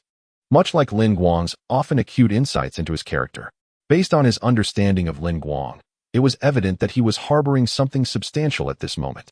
He recalled the first mock exam in their first year, where he had asked Guang how he felt about it. Guang had responded nonchalantly, only to ultimately secure the sole perfect score in the entire school. So what exactly are you all training for? Deng Yifeng inquired. blinking with a knowing smile that any man would recognize. There must be some sort of scenario, right? Two individuals clad in loose-fitting attire. One drawing closer from behind to help adjust the other's posture, and so on. Enough of your fantasies, Lin Guang interjected. The combat training is under instructor Yu Haidong. If you manage to respond at all, it's purely a testament to your exceptional nature. Goodness, it seems to be akin to meditation, doesn't it? And meditation always involves her, right? Deng Yifeng continued, chuckling. Dr. Kaiwen is an elegant lady of considerable age. How can you even entertain such thoughts? Lin Guang shook his head in exasperation. Why not? Deng Yifeng retorted with a proud demeanor. It's merely a few months past 18. Lin Guang, I dare not interfere with your academic endeavors, but in this regard, I must offer you some guidance. Your mindset appears rather conservative, Wong Dawei chimed in, a knowing smile gracing his lips. As the saying goes, a woman 3 years older is worth a fortune. With your exceptional qualities, why not strive to ignite Dr. Kaiwen's affections? That could save you decades of detours. In this world, high-ranking spirit masters typically do not begin to show signs of aging until they reach over 200 years of age, maintaining a youthful hormonal state. Thus, the notion of a few decades difference is hardly significant. However, aside from her beauty, it seems Dr. Kaiwen is indifferent to such matters. Wait, I nearly let these two distract me, Lin Guang thought, returning to his senses. If you devoted the energy spent on idle gossip to your studies, breaking into the top 10 of our class would be a certainty. With a sigh, he shook his head, casting aside the tumultuous thoughts from his mind. The arrival of Teacher Li, who had gained a few extra pounds, finally granted Lin Guang a moment of peace. The history lesson focused on the tales of the intelligent machinery world. While Teacher Li delivered the material quite well, Lin Guang felt a twinge of disappointment for not encountering anything new. His fascination with intelligent machinery had led him to exhaustively watch an online lecture by a university professor, treating it as a fantastical narrative. After some contemplation, he retrieved a test paper from beneath his desk and began to study. Teacher Li was passionately delivering his lecture with a mellifluous voice. Noticing Lin Guang's head drooping, he felt a twinge of dissatisfaction, pondering whether Lin Guang had become overconfident after securing a contract with a blue elite spirit beast. However, upon closer inspection, he discovered that Lin Guang was diligently working on the college entrance examination questions from the True Ascension City 7 years prior. With great effort, he swallowed back the words that nearly escaped his lips and continued his lecture as if nothing had occurred. The morning class passed swiftly. Just before Wong Dawei and Deng Yifeng leaped from their seats, Lin Guang called out to Wong Dawei, reminding him not to rush off after the runes class. Uncertain if his words were heard, after organizing his notes, Lin Guang made his way to the office of his homeroom teacher, Ouyang Wei. A few days had passed since their last meeting, yet Ouyang still appeared to be in his usual state, coughing while inquiring about Lin Guang's well-being and whether he was keeping up with his training. After exchanging pleasantries, Lin Guang conveyed the purpose of his visit, asking Ouyang Wei if he could receive the meditation potion in advance. In the high-pressure environment of the meditation chamber, the effective components of the potion were consumed at an alarming rate, leaving only a scant few percentage points remaining. After Lin Guang elucidated the situation, Ouyang Wei repeatedly confirmed that Lin Guang had indeed completed his digestion of the previous potion. Without hesitation, he decisively approved the distribution of the second bottle of meditation potion to Lin Guang. After all, the school dispensed the potions weekly, and it was not merely a login reward. The meditation potion was precious, and entrusting it to a student was inherently risky. Given Lin Guang's remarkable performance, it would be unreasonable to withhold it from him. With this bottle of meditation potion and a modicum of effort, when the class bell rang once more, Lin Guang had reached a proficiency of 65 in sketching the 1-star rune, Ether Charge. Moreover, his victory over Vishel had earned him the final shard of Stardust. Stardust Progress Bar 100, obtained 1 shard of Stardust. Chapter 52, The Hand of the Omniscient Polymath. You possess 10 shards of Stardust. Would you like to merge them into a star brilliance? Confirm. 10 shards, suspended around a translucent azure crystal and shimmering with a cross-shaped radiance, were melded together by an unseen force, forming a star brilliance that glimmered with 8 rays of light. Without hesitation, Lin Guang directed his will to infuse this star brilliance into the final point of light within the translucent crystal, where a large hand could be faintly discerned reaching skyward. In that instant, the crystal within the sea of consciousness erupted in a dazzling glow. Lin Guang took a deep breath, attempting to perceive what was unfolding with the mental power from his sea of consciousness. However, perhaps due to his low level or the absence of any hidden phenomena, he could sense nothing but the white light itself. A sense of disappointment washed over him, but he soon felt an unusual sensation in his hands, mirrored by a similar feeling in his sea of consciousness. Before long, that subtle sensation faded away, rendering it almost imperceptible compared to the full force of his spirit. He inhaled deeply, casting aside any feelings of disdain, and with an indescribable determination, he activated the ability he had just acquired. The hand of the omniscient polymath activated. In the next moment, Lin Guang felt a sudden tremor in his hands illuminated by the sunlight. He sensed something exceedingly subtle and imbued with a kind of spirit, centered within a radius of 5 centimeters from his palm. It was a blend of various attributes of ether. As if propelled by his thoughts, the ether began to coalesce slowly, culminating in a small, visible white point of light erupting in the palm of his hand. No one noticed this phenomenon. Yet, Lin Guang found himself holding his breath, unaware of when he had done so. Universal mastery of hands. Your hands possess the ability to perceive and interfere with ether to a certain extent. The intensity of perception and interference is contingent upon the levels of your 3 core skills and the strength of your mental power. The introduction was remarkably simple to the point of being eerie, but just as the brevity of a news report can amplify its significance, the universal mastery of hands, as the core ability of the system, holds an irreplaceable effect. If the omniscient I represents absolute information and the power of wholeheartedness signifies absolute strength, then the universal mastery of hands embodies absolute execution. In reality, its freedom and potential are perhaps the most anticipated aspects.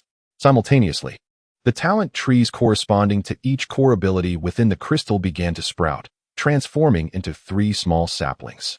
However, rather than extending upwards towards the leaves, the representation of investable points grew downwards. Beneath each talent tree, at the root's location, a luminous pool appeared, as if it required watering to foster the tree's robust growth. Indeed, it was reminiscent of a game.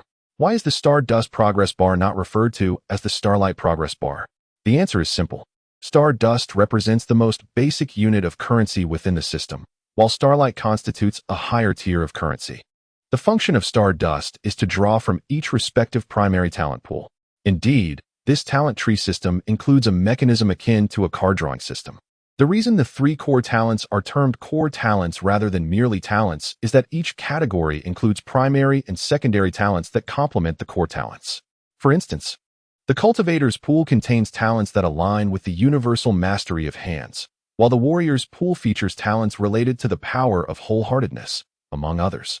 3 points warrant attention. First, the draw must pertain to primary talents, and each core talent can only extend 1 primary talent. Second, drawing requires the expenditure of 5 Stardust. After locking in a talent, one may acquire a secondary talent for free. If dissatisfied with the drawing result, one may continue to spend 5 Stardust for a redraw. Third, the primary talent acquired remains inactive until it is locked in, at which point it becomes effective. To illustrate, within the pool of unwavering strength, there exist at least a dozen primary talents, such as Master of Fire and Master of Dragons. Lin Guang drew the Master of Fire talent, but found it unremarkable, deeming the burning fruit inedible even by dogs. He expended 5 star fragments to re-roll thrice, ultimately obtaining the Master of Dragons, which he found somewhat acceptable and thus decided to lock it in.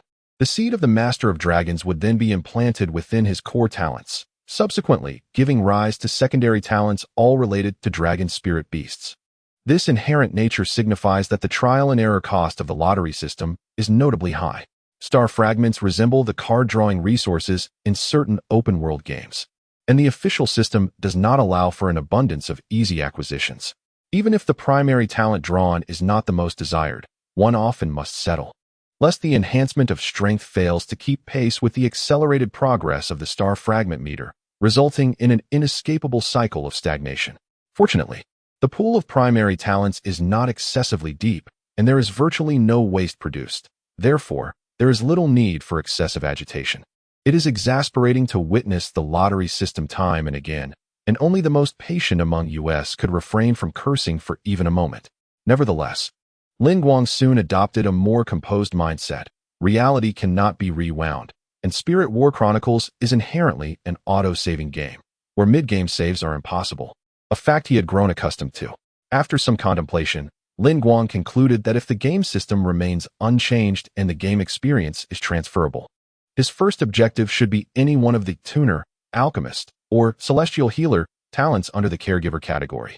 Although these three have slightly different focuses, their capabilities are quite similar.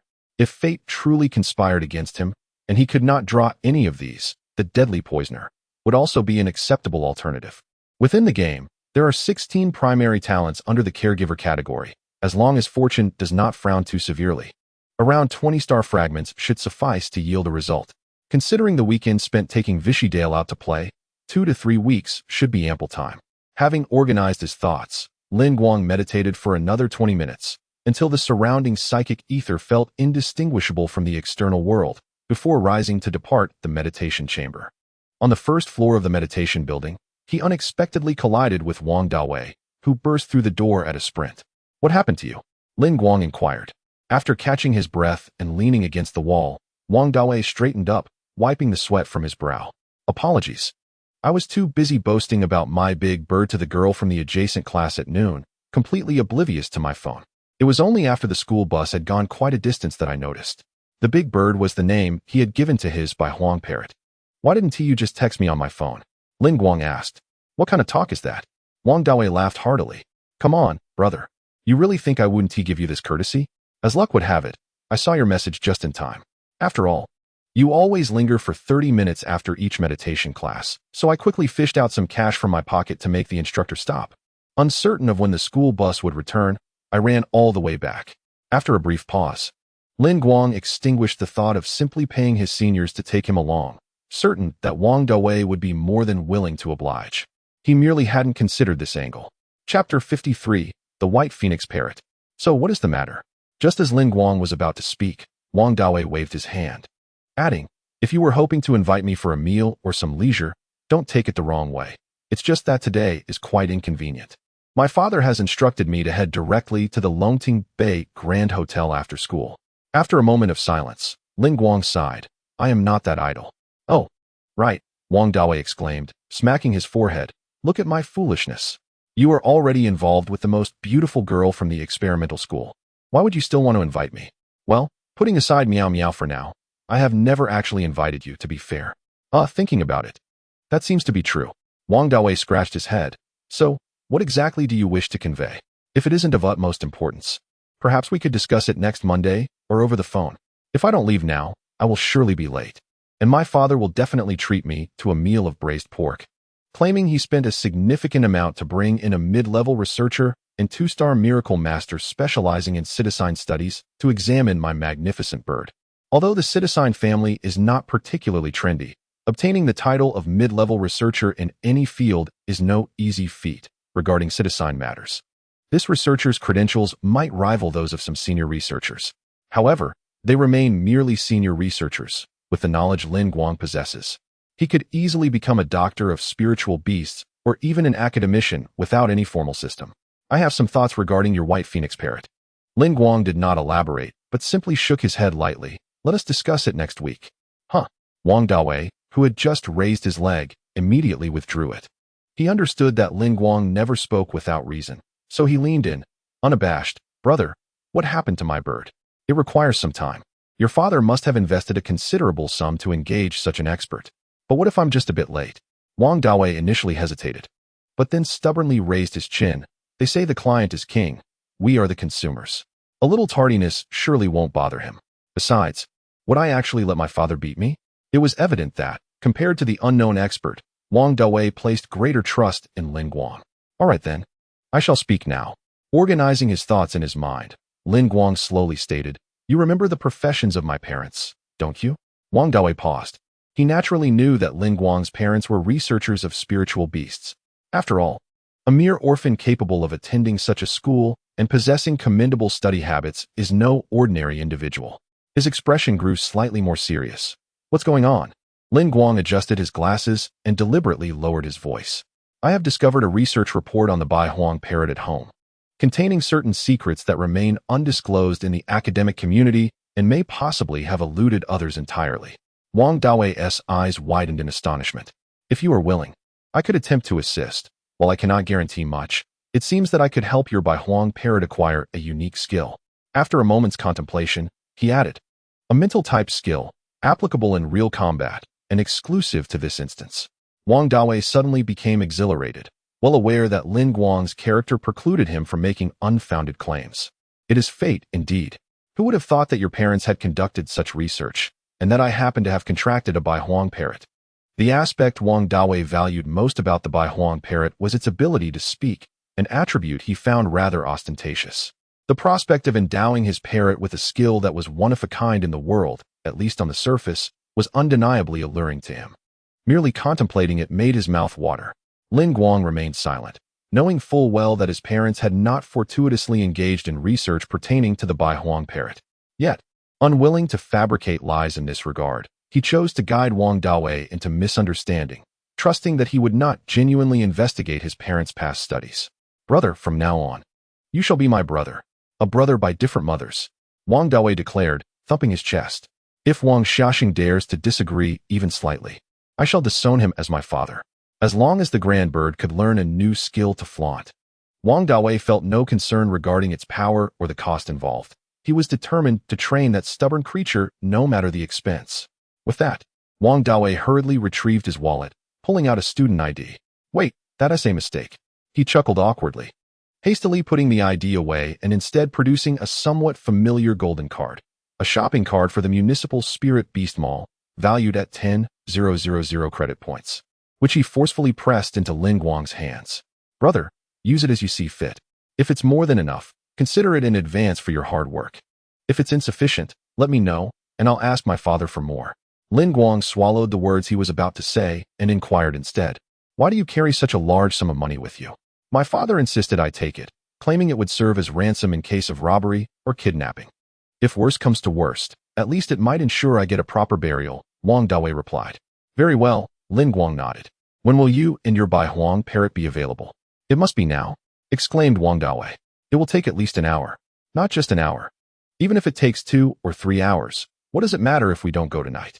Wang Dawei thumped his chest again and raised his right hand, where a bird beak-shaped azure mark emitted a faint white glow. A Bai Huang parrot, standing over 20 centimeters tall, flapped its wings and landed on his shoulder. It bore a striking resemblance to Lin Guang's previous life's Bai Feng-headed parrot, save for the colorful crest feathers that appeared as if they had been hastily affixed from feathers shed by other birds. Let us eat, let us eat, let us eat. As soon as it steadied itself, the white phoenix parrot, affectionately named Big Bird by Wang Dawei, unfurled its pristine white wings and let out a call. Its voice somewhat hoarse, reminiscent of a comedic performance. Quiet down, quiet down. The key here is not to cause trouble, Wang Dawei admonished, gently patting the bird's head. He then pointed to Lin Guang, saying, Big Bird, this is my esteemed friend, a remarkably talented researcher who can help you become even greater. You must heed his words, regardless of your reluctance to follow orders. Before he could finish, Big Bird flapped its wings and landed on Lin Guang's shoulder, singing jubilantly, new boss, let's eat, let's eat. What an ungrateful creature, Wang Dawei grumbled. After I secretly fed you treats, you repay me with this. Perhaps I should have named you Heartless. Chapter 54. Seizing the Moment. Instant refinement. Do not underestimate the intelligence of the parrot spirit beast. Some can even attend university independently upon maturity. It is indeed challenging to cultivate a bond with them. The fact that you can form a contract indicates a good affinity. Nurture your relationship gradually. Ah, indeed, Wang Dawei replied, shaking his head before quickly regaining his composure. So what shall we do next? We need to visit the research center. I've already arranged for the necessary materials to be prepared. First, we must document its various data. If successful, we should be able to write a paper. Wang Dawei inhaled sharply. Lin Guang, you claim you're not a researcher? You're still in your first year of high school, and you're already planning a paper? You're not also preparing for the Miracle Master's exam, are you? Do you really think I would lie? Of course not. Then that's settled. Just as Wang Dawei stepped out of the building, a thought seemed to strike him, and a knowing smile crept across his face. By the way, the person you asked for help must be Meow Meow from class 13, judging by my intel. You talk too much. Then I want to be a third wheel. He chuckled and turned back into the hall, finding a spot to sit. Let me know when you're done. Lin Guang, somewhat exasperated, sighed. I advise you to change your perspective sooner rather than later. Eh. He regarded Wong Dawei with a puzzled expression as he continued earnestly. If you do not engage now, will you entrust training to others in the future? Will you leave feeding to others? That would truly prevent it from becoming familiar with you. The contract is not a panacea, even if it is wholeheartedly loyal. What use is it if you do not understand it? That would be no different from people like Hisheng Wang. But I don't understand research, Wong Dawei admitted sheepishly. Lin Guang shook his head. You need not understand it. For a spirit beast less than a year old, its contractor is akin to a parent or companion. With you by its side, it will feel more secure and cooperate better. That is more than sufficient. Upon hearing this, a rare contemplative expression crossed Wong Dawei's typically dim-witted face, and he nodded. Ah, I see. Just don't hold it against me for being a third wheel. Never mind, I do not mind, Lin Guang remarked, adjusting his glasses with a hint of melancholy. However, if you continue to be unable to restrain your tongue, I cannot guarantee how your white phoenix parrot will be treated in the experiment. Wong Dawei quickly cried out in a plea for mercy. Oh no, please don't. The white phoenix parrot, emulating its owner, raised its wings high and echoed. Oh no, please don't. Lin Guang could not help but chuckle. The trust that Wong Dawei exhibited truly reassured Lin Guang that he had not erred in choosing a partner. Not everyone would be so at ease allowing their juvenile spirit beast to frolic with others, nor would they feel comfortable feeding it unverified spiritual materials. Moreover, to facilitate this endeavor, Wong Dawei had even neglected his own father and a somewhat renowned expert. Although Wong Dawei likely had not contemplated this deeply, such a carefree mindset was, in itself, a manifestation of trust. The two departed from the meditation building. Dinner is served. A large bird, still clinging to Lin Guang, began to exhibit restlessness, possibly sensing something or recalling a similar experience from the past. It playfully tugged at Lin Guang's hair with its beak, treating it as an uncompleted nest. All right. Dinner will be ready shortly. Take it easy, Lin Guang replied, refraining from retaliation. The white phoenix parrot, known for its boundless energy and curiosity, was merely teasing. If it had truly exerted itself, it could have easily yanked out a handful of hair. After searching nearby for a moment, he found Vishel leaning against a lamppost, appearing somewhat bored. Upon noticing the large bird perched on Lin Guang's shoulder, Vishel paused momentarily. However, when she saw it tugging at Lin Guang's hair unabashedly, her amber eyes narrowed slightly. Where did you get this bird? She approached with a few strides, her long black-red tail swaying gracefully behind her. Without warning, she reached out and seized the bird, which was attempting to take flight, before it could react. Wong Dawei watched eagerly but refrained from any rash actions, merely holding onto the bird tightly. Help! Help! They're attacking the bird. They're attacking the bird. The large bird squawked loudly. Its colorful crest rose like an umbrella, and a faint ethereal energy surged around it, indicating it was using the skill screech. Realizing that this tactic was ineffective, it began to flail its little feet wildly, pecking at her fingers with its beak, employing the skill, peck. Although still a juvenile and not genuinely aggressive, the spirit beast's skills were sufficient to inflict discomfort on Vishel. Nevertheless, she merely sneered, refusing to let go, and shot a fierce glare, activating the skill fear.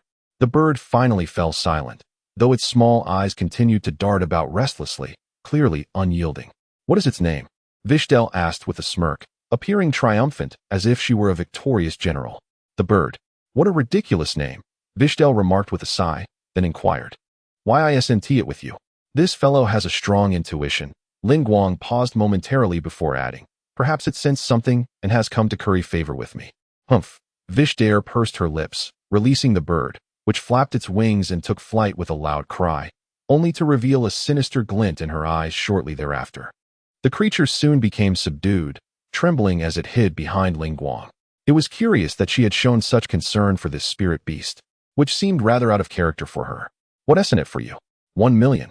Vishel widened her eyes in disbelief, incredulously retorting, a mere bird? 1 million? 1 million daxia coins, which translates to 50,000 golden eggs, Lin Guang clarified. Is this bird truly worth that much? Vishel mused, scrutinizing the creature from head to toe, then glancing at Wong Dawei, whom she had labeled a fool, unable to discern any special qualities. Just as Wong Dawei was about to make a habitual remark, he recalled Lin Guang's earlier threat and painfully clamped his mouth shut. Well, it might evolve into a blue elite level in the future, and by then, it will be on par with you, so be gentle. Are you really comparing me to a bird? She retorted, her tone slightly elevated. It possesses a trace of phoenix blood within it, though I can hardly fathom how a phoenix would find a parrot appealing. If you're wondering what a phoenix is, it's somewhat akin to the divine beings over in Terra, she explained. Oh, I see. Chapter 55. Do come visit my home. Vishel raised an eyebrow, not inquiring further about how Ling Guang knew of the divine beings. Likely believing that Ling Guang's command of the universal language was self-taught rather than a gift of translation. She continued, I never imagined my life here would be so valuable. Your family doesn't seem particularly affluent. Given the circumstances, she could never confess that acquiring Vishel had only cost 50 credit points. The three of them, along with the bird, boarded the school bus, arriving at the Comprehensive Research Center station. Upon reaching the entrance, they spotted a girl with cascading hair standing there. Upon seeing them, she tiptoed and waved, her playful tuft of hair bobbing like a buoy, exuding an air of vitality. Wong Dawei instinctively exclaimed, What on earth, Ling Guang, you still? Then he noticed Ling Guang adjusting her glasses, the lenses seemingly glinting with mischievous intent. Immediately, Wong Dawei's expression turned to one of profound indignation as he covered his mouth with his hand, as if he had suffered the utmost humiliation. Miao Miao, puzzled, bounced over and introduced herself. Hello, I'm Miao Miao, here to assist you. After saying this, she noticed Wong Dawei's distressed demeanor, but turned to Ling Guang with a smile. You're here so early. Shall we head to the cafeteria to sample Chef Lu's culinary skills? If we can wrap things up quickly, I'd like to return home and cook for myself today. Hey, you can still cook? Miao Miao exclaimed, dramatically surveying him from head to toe as if meeting him for the first time. She found it hard to envision him cooking, picturing instead a person who would rather subsist on nutritional supplements to free up time for reading. The observation is quite astute. Ling Guang has indeed rarely cooked throughout his life, with all the kitchenware being remnants from his parents. In his previous life, he was not particularly skilled in the culinary arts either, until he discovered a rather delectable takeaway of scrambled eggs with tomatoes, which unfortunately contained the corpse of a German cockroach after he ordered it 4 times. This incident gradually inspired him to learn and eventually develop a fondness for cooking. People are capable of change. Ling Guang slightly lowered his head and adjusted his glasses, offering, If you ever have the opportunity to visit my home, I shall prepare a meal for you. As soon as he finished speaking, the previously bored Vishel perked up, her 2 red antennae standing erect like radar. Help! Help! She exclaimed. The white phoenix parrot in her grasp suddenly began to screech, having once again seized Ling Guang's hair on the bus, much to her chagrin. Observing Vishel's reaction, Mayumi's expression shifted to one of contemplation before she cheerfully remarked, Never mind. It seems your partner is not particularly welcoming towards me. What is the matter? Ling Guang inquired, casting a surprised glance at Vishel. Nothing, she replied, pouting slightly. I just find it rather effortless for the people in this world to spare energy to share food with others. Although Vishel did not explicitly state her sentiments, Ling Guang sensed that she might harbor some dislike for Mayumi. However, as they bore no animosity towards one another, he could only conclude that it resembled the inherent discord between illiterates and scholars, or the contrast between delinquents and well-behaved students. After a brief pause, Ling Guang chose not to engage further with Mayumi, which caused Vishel's black-red demonic tail to sway with increased vigor behind her. Wong Dawei cast a glance at the white phoenix parrot, and they both instinctively shook their heads in unison, revealing a semblance of synchronization. The trio, along with the bird, ascended to the 3rd floor and arrived at Dr. Kevin's laboratory, where an array of instruments was meticulously arranged, exuding an aroma of wealth. Wow! There is such a place in our school. Wong Dawei exclaimed in awe. This equipment must be quite expensive. The large bird joined in with a loud squawk. Impressive. Impressive. Ling Guang, filled with curiosity, asked, How did you know? Because I've seen similar devices before, but none quite as advanced as this. Wong Dawei replied without a trace of embarrassment. After I formed a contract with the large bird, my family had me spend an entire day in such a research facility, culminating in numerous pages of reports detailing various assessments and developmental suggestions, which cost quite a fortune. Ling Guang nodded and inquired, By the way, is it really alright not to have applied to Dr. Kevin? It's fine. It's fine. Mayumi waved her hand dismissively. Dr. Kevin granted me the usage rights to most of the equipment here, so as long as we are careful, we should be alright. Pausing for a moment, she continued. I recall that Uncle Lin and Aunt Ning specialize in water-type spirit beasts, correct? Lin Guang's eyes widened slightly as he nodded. Your memory is truly remarkable. Sensing that he remained composed, Mayumiyu exhaled in relief and explained, thus, what I mean is, even if they have a fondness for parrot spirit beasts and occasionally conduct research on them, the results they yield are unlikely to be guaranteed. Emotionally, I naturally wish for the theories they left behind to thrive. However, rationally, I perceive the chances to be rather slim, especially considering they have left no experimental data. Merely a conjecture. It is advisable not to harbor excessive expectations. I am indeed aware of this, Lin Guang remarked with a smile. Therefore, I shall undertake this solitary endeavor. Should it prove ineffective, I shall momentarily divert my attention from this matter. It is sufficient for you to be cognizant of this. As she spoke, Miao Miao began to fiddle with the apparatus beside her. The four of them united in purpose, while Vishel observed with keen interest, and Wong Dawei cradled a large bird, soothing its emotions. Consequently, Lin Guang and Miao Miao commenced the measurement of various data for the white phoenix parrot, naturally documenting its height, weight, and overall health. More critically, they aimed to record the ethereal circulation within its body, all captured by the unbroken lens of the camera. Should Lin Guang's proposed method prove efficacious, it would serve as the genesis for a series of scholarly papers. During this interval, a messenger Tihua rapped upon the laboratory window, delivering the items Lin Guang had ordered previously. Soon, the data collection was complete, and it was time to administer the spiritual substance to the white phoenix parrot. Miao Miao retrieved a glass vial from the laboratory's safe, containing a murky liquid that shimmered with deep purple hues, tinged with a faint scarlet. This concoction had been brought to the laboratory by Lin Guang the day prior. He was uncertain if he could acquire sufficient Stardust to unlock the full potential of the Allmaster. Most of these lower-tier spiritual materials could be extracted and mixed with the laboratory's equipment, and thus Miao Miao had aided him in this small endeavor. Lin Guang accepted the vial and approached the white phoenix parrot, which appeared somewhat listless from the data collection. Chapter 56. The pride of the phoenix, perhaps the unappealing appearance and odor of the potion, provoked an inexplicable squawk from the parrot, which fluttered to a corner of the laboratory ceiling, clutching the walls with its claws, its body suspended upside down, warily regarding Lin Guang. It is no wonder it bore the moniker White Cockroach. Even when Wong Dawei commanded it to descend, it remained steadfast. Fortunately, Lin Guang had anticipated this reaction. Donning disposable rubber gloves, he retrieved the items delivered by the messenger Tihua. Miao Miao leaned in, observing the worms within the box that writhed and squirmed, displaying their vigorous vitality. Rather than the typical disgust exhibited by young girls, her expression was one of mild astonishment. How luxurious! It's a longhorn beetle larva. The Tenebrio larva, a primitive variant distinct from the more ethereal spirit beasts akin to Baoming, bears resemblance to traditional flora and fauna on Earth. This insect-type spirit beast possesses a rather mediocre potential, classified as gray and of low quality. Upon maturation, it can evolve into various species within the Tenebrionidae family, depending on the food provided. Following the deciphering of the Tenebrio matriarch's evolutionary pathway by spirit beast researchers, large-scale breeding became feasible, yet these creatures remain costly. The average level of a box is 6, and Lin Guang spent a considerable 5,000 Great Xia coins, merely to procure a rather unremarkable meal for the Bai Huang parrot. As soon as the food was presented, the Bai Huang parrot swooped down with the eagerness of a wolf spotting its prey. However, upon noticing the fierce visage of Vishel nearby, it promptly retreated to the corner, embodying a timidity akin to Wong Dawei's demeanor. Nevertheless, when Lin Guang introduced several berries from second-tier plant-type spirit beasts into the cluster of Tenebrio larvae, the Bai Huang parrot could no longer contain its anticipation. It fluttered to the table beside a peculiar glass jar emitting an odd aroma, its expression reminiscent of a condemned prisoner or a housewife threatened by her superior, completely surrendering any semblance of resistance.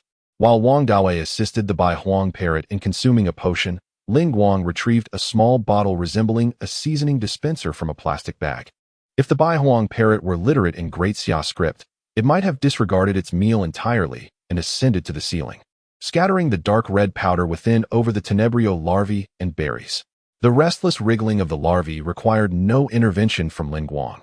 They generously coated themselves in the crimson seasoning, akin to being enveloped in breadcrumbs, eagerly awaiting their turn in the frying pan like tempura. Before long, The Baihuang parrot finished the deep purple potion, leaping towards Lin Guang. It glanced at the larvae coated in dark red powder, but hesitated before indulging. Perched on the table, it leaned forward, opening its beak and skillfully using its robust black tongue to sample a minuscule amount of the powder. Upon realizing no adverse effects ensued, it began to feast heartily, swiftly consuming the entire platter of delicacies. After the Baihuang parrot concluded its dinner, Lin Guang checked his phone, noting that the process had taken half an hour, longer than he had anticipated, primarily due to the group's lack of experience. Fortunately, Wong Dawei's presence provided some reassurance. Otherwise, the task might have stretched towards an hour. Wong Dawei exhaled deeply, expressing his concern. Is it done? Lin Guang nodded slightly before shaking his head. It should be fine, but for safety's sake, we ought to observe for another half hour. Specifically? Wong Dawei inquired, somewhat perplexed. Have you not noticed something? Stepping closer, Lin Guang extended his right hand, which emanated a barely perceptible glow, to caress the colorful crest of the Baihuang parrot. Perhaps due to the recent feeding or Lin Guang's gentle touch, it squinted its eyes slightly, displaying a look of contentment, then opened its beak. Ah? Wong Dawei and his magnificent bird were both momentarily taken aback, as they finally discerned the peculiarities of the situation. The white phoenix parrot forcefully swatted away Lin Guang's hand. Then, with a swift flap of its wings, ascended to a nearby coat rack. Stretching its neck and opening its beak, it appeared poised to serenade the world. Yet no sound emerged from its beak. Meow Meow approached to investigate, but as she reached out to touch the bird, it instinctively recoiled, its gaze betraying a hint of ferocity, as if ready to retaliate at the slightest provocation. It was clearly agitated, restless, and somewhat perplexed. Meow Meow paused to ponder. Surely, those potions could not have induced this effect. Could it be the powder? Lin Guang subtly nodded, revealing that it was indeed chili powder made from the seeds of a silencing pepper. While the spiciness was notable, the active agent was not capsaicin, but rather its unique properties. Typically, such products were favored by tenants who kept canine spirit beasts, as a mere sprinkle in their feed could significantly diminish their vocalizations. Ah, I see.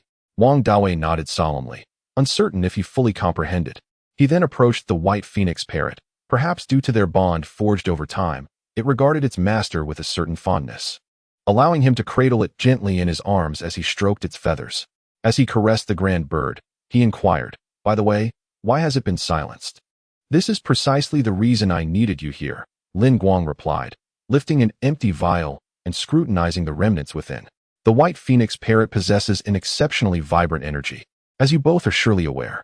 Seeing their nods of acknowledgement, he continued, "This exuberance, coupled with their innate nature, renders them incessantly boisterous.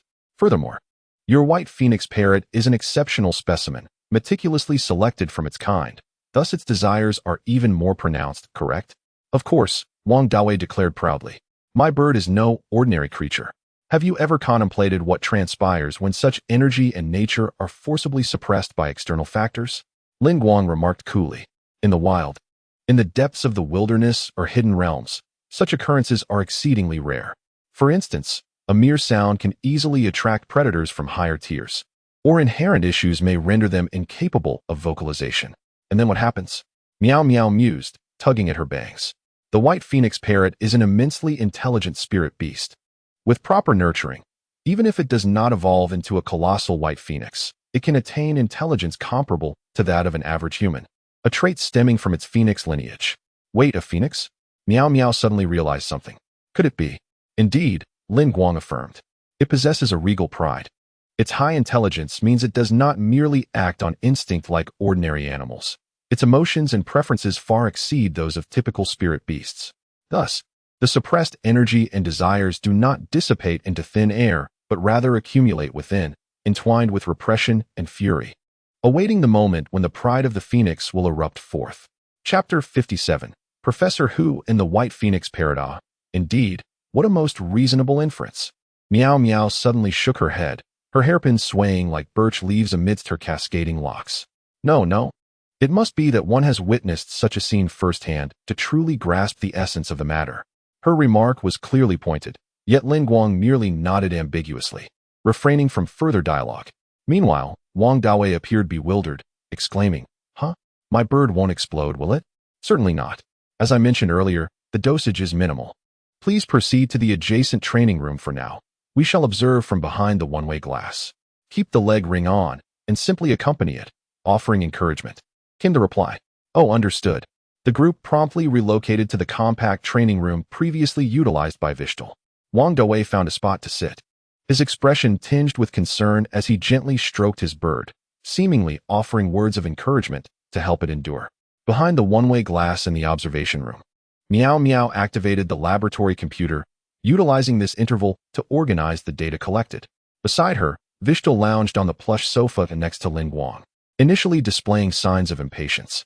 However, as he gazed at the large bird, a moment of realization crossed his face, replaced by a somewhat foolish grin. "We're quite affluent now." Guang, however, was preoccupied and paid no heed to Vishel's antics. His eyes gleamed as he focused on the white phoenix parrot beyond the glass, a flicker of anxiety stirring within him. Status: well-fed, silent, negative. Mood: depressed, negative. Medication in effect, unknown. Skills: white. Loud call, mastery. Noise wave, initial understanding, green. Pecking, expert. The omniscient eye of providence at its initial level was sufficient to reveal a vast array of information regarding the white phoenix parrot before him. A source of confidence for Guang. He contemplated how advantageous it was to monitor the state of a spirit beast in real time for research purposes. Nevertheless, he did not allow his vast knowledge to breed complacency, for before him was not merely a collection of data, but a living being.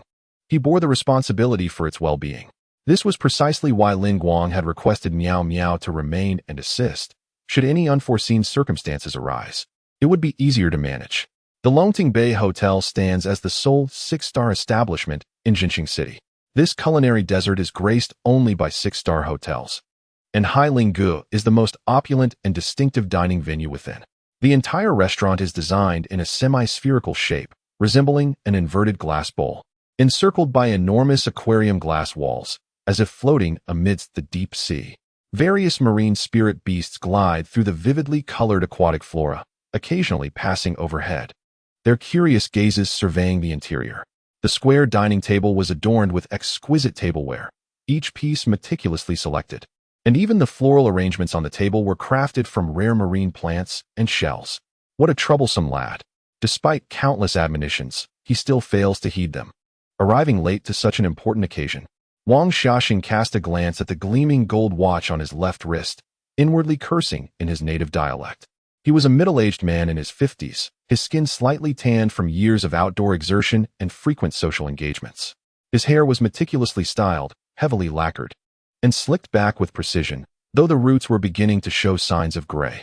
The exquisite suit he wore, which lent him an air of gentlemanly elegance, was somewhat undermined by his protruding belly. On his feet were a pair of polished leather shoes, so shiny that one could see their reflection. Yet he seemed ill at ease in them, his toes squished in the confined space, causing the shoes to bulge awkwardly, though fortunately, no one seemed inclined to glance down. To Wang Xiaoxing's right sat a man nearing 40, exuding an air of refined geniality. Adorned with gold-rimmed glasses, he bore the unmistakable aura of a scholar. What a predicament! Does Professor Hu hold a disdain for those who lack punctuality? Even such a distinctive restaurant fails to capture his attention? Surely, we were meant to meet at this hour. Just as Wang Xiaoxing lamented the situation in his mind, Professor Hu suddenly spoke, his tone calm, yet tinged with an undercurrent of impatience. Clearing his throat, Wang Xiaoxing forced a smile. "I apologize, Professor Hu. It is my oversight. Despite my numerous reminders, I find myself needing to nudge you once more. Perhaps, would you care to observe these little fish swimming about? There are quite a few rare spiritual beasts among them." Professor Hu adjusted his gold-rimmed glasses, his gaze fixed on Wang Xiaoxing. After a brief, awkward chuckle, Wang Xiaoxing retrieved his phone and dialed a number, only for it to ring a few times before being abruptly disconnected. This rebellious child today, he thought, momentarily stunned, his heart swelling with anger before tightening with concern. "A mere accident, I assure you, Professor Hu." With that, he quickly gestured to the waiter, and soon a series of exquisite dishes were presented, featuring an array of green-hued culinary delights, some composed of rare spiritual beast ingredients, reaching a level of 17. Crafted by the head chef of the Longting Bay Hotel, a culinary miracle worker of 3 Michelin stars, who had meticulously removed most of the ether and essence, rendering such delicacies palatable for humans. Yet these were not the main course. Wang Xiaoxing pointed to the centerpiece dish of scallion braised octopus and eagerly remarked, Professor Hu, this is our city's specialty, the circular azure octopus, unique to our region. You must have heard of it. I indeed have heard of it, Professor Hu replied, his expression remaining relatively unchanged despite the grandeur. Though a low-grade spiritual beast, it possesses remarkable health benefits, remaining a mystery within academic circles. Seeing this, Wang Xiaoxing raised his glass, humbly stating, Professor Hu, may you overlook the mischief of my child. I rely on you regarding my son's white phoenix parrot. Professor Hu reluctantly grasped his teacup and offered a polite response. Not a concern. It is quite normal for children to be a bit unruly. As they exchanged toasts, the atmosphere gradually lightened. Professor Hu, I have heard that you also keep a white phoenix parrot at home. Wang Xiansheng, with a forced smile, inquired, initially intending to leverage the valuable information he had acquired to foster a closer rapport. However, he was taken aback when Professor Hu suddenly fell silent, his expression darkening. After a prolonged pause, the professor finally shook his head ever so slightly, stating, that is a spirit beast left by my wife. In that instant, a look of awkwardness overtook Wang Xiansheng's face. Fortunately, Professor Hu seemed to let the matter slide, transitioning to a more mundane topic, allowing Wang Xiansheng to breathe a sigh of relief. After several rounds of drinks, Wang Xiansheng mustered the courage to ask, Professor Hu, how do you plan to train the Baihuang parrot? It is not about how I plan to do so, Professor Hu replied, shaking his head. Rather, it is about how much you are willing to invest. Chapter 58. The Evolution of Spirit Beasts in the Academic Realm.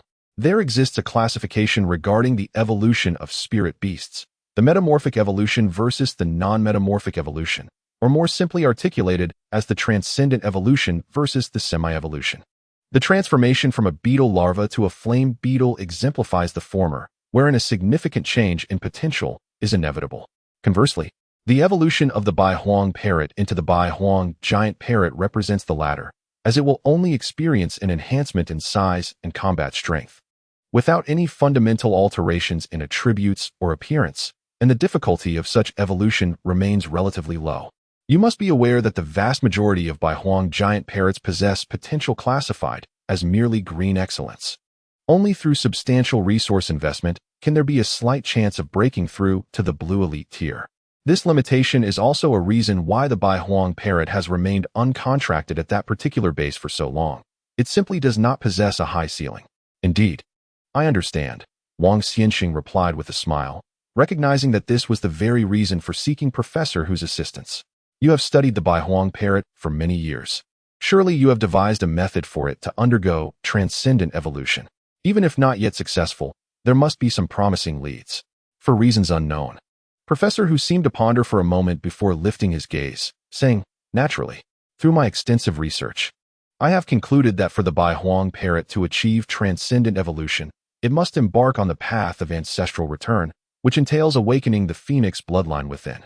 Through rigorous comparative experiments, I have identified the common ancestor of all Baihuang parrots. It is a phoenix of at least the fire attribute, possibly possessing additional attributes.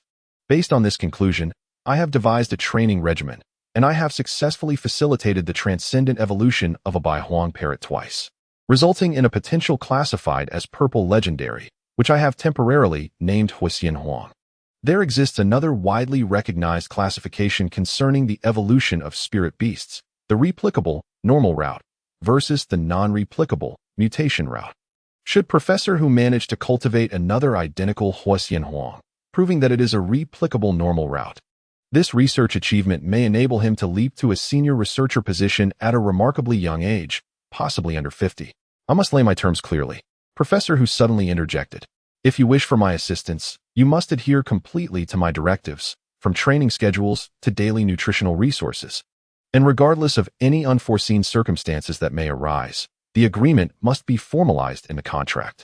Of course, Wang Xiansheng began to respond, but before he could finish, his phone in his pocket vibrated slightly. Although subtle, a spirit master's senses are inherently acute. It could possibly be a message from my son. Wang Xiansheng forced a smile, expressed an apology, and pulled out his phone, his complexion visibly deteriorating, with beads of cold sweat forming on his broad forehead. In this oppressive atmosphere, half an hour swiftly elapsed. At last, when the status bar of the Baihuang parrot changed from potion in effect, unknown, to bloodline awakening, benign. Lin Guang's anxious heart finally relaxed. Good, it stabilized. He spoke into the intercom, informing them that if they were in a hurry to reach the hotel, they could proceed now. Is it all set? Wong Dawei paused, an almost imperceptible hint of disappointment lacing his tone, though he was at a loss for words. Moreover, it seemed he had not acquired any new skills. Had it failed? Lin Guang, however, calmly shook his head. Firstly, the silence was a normal phenomenon. Given the amount of silence-inducing pepper I administered, it would likely take another hour or two before it could make a sound. Secondly, I deliberately halved the dosage to enhance safety, resulting in a lesser stimulation of the bloodline. At the very least, it would take 2 doses, meaning new skills could only be mastered next week. After a brief pause, he added, unless during this period of silence, it encountered something intolerable that provoked its pride.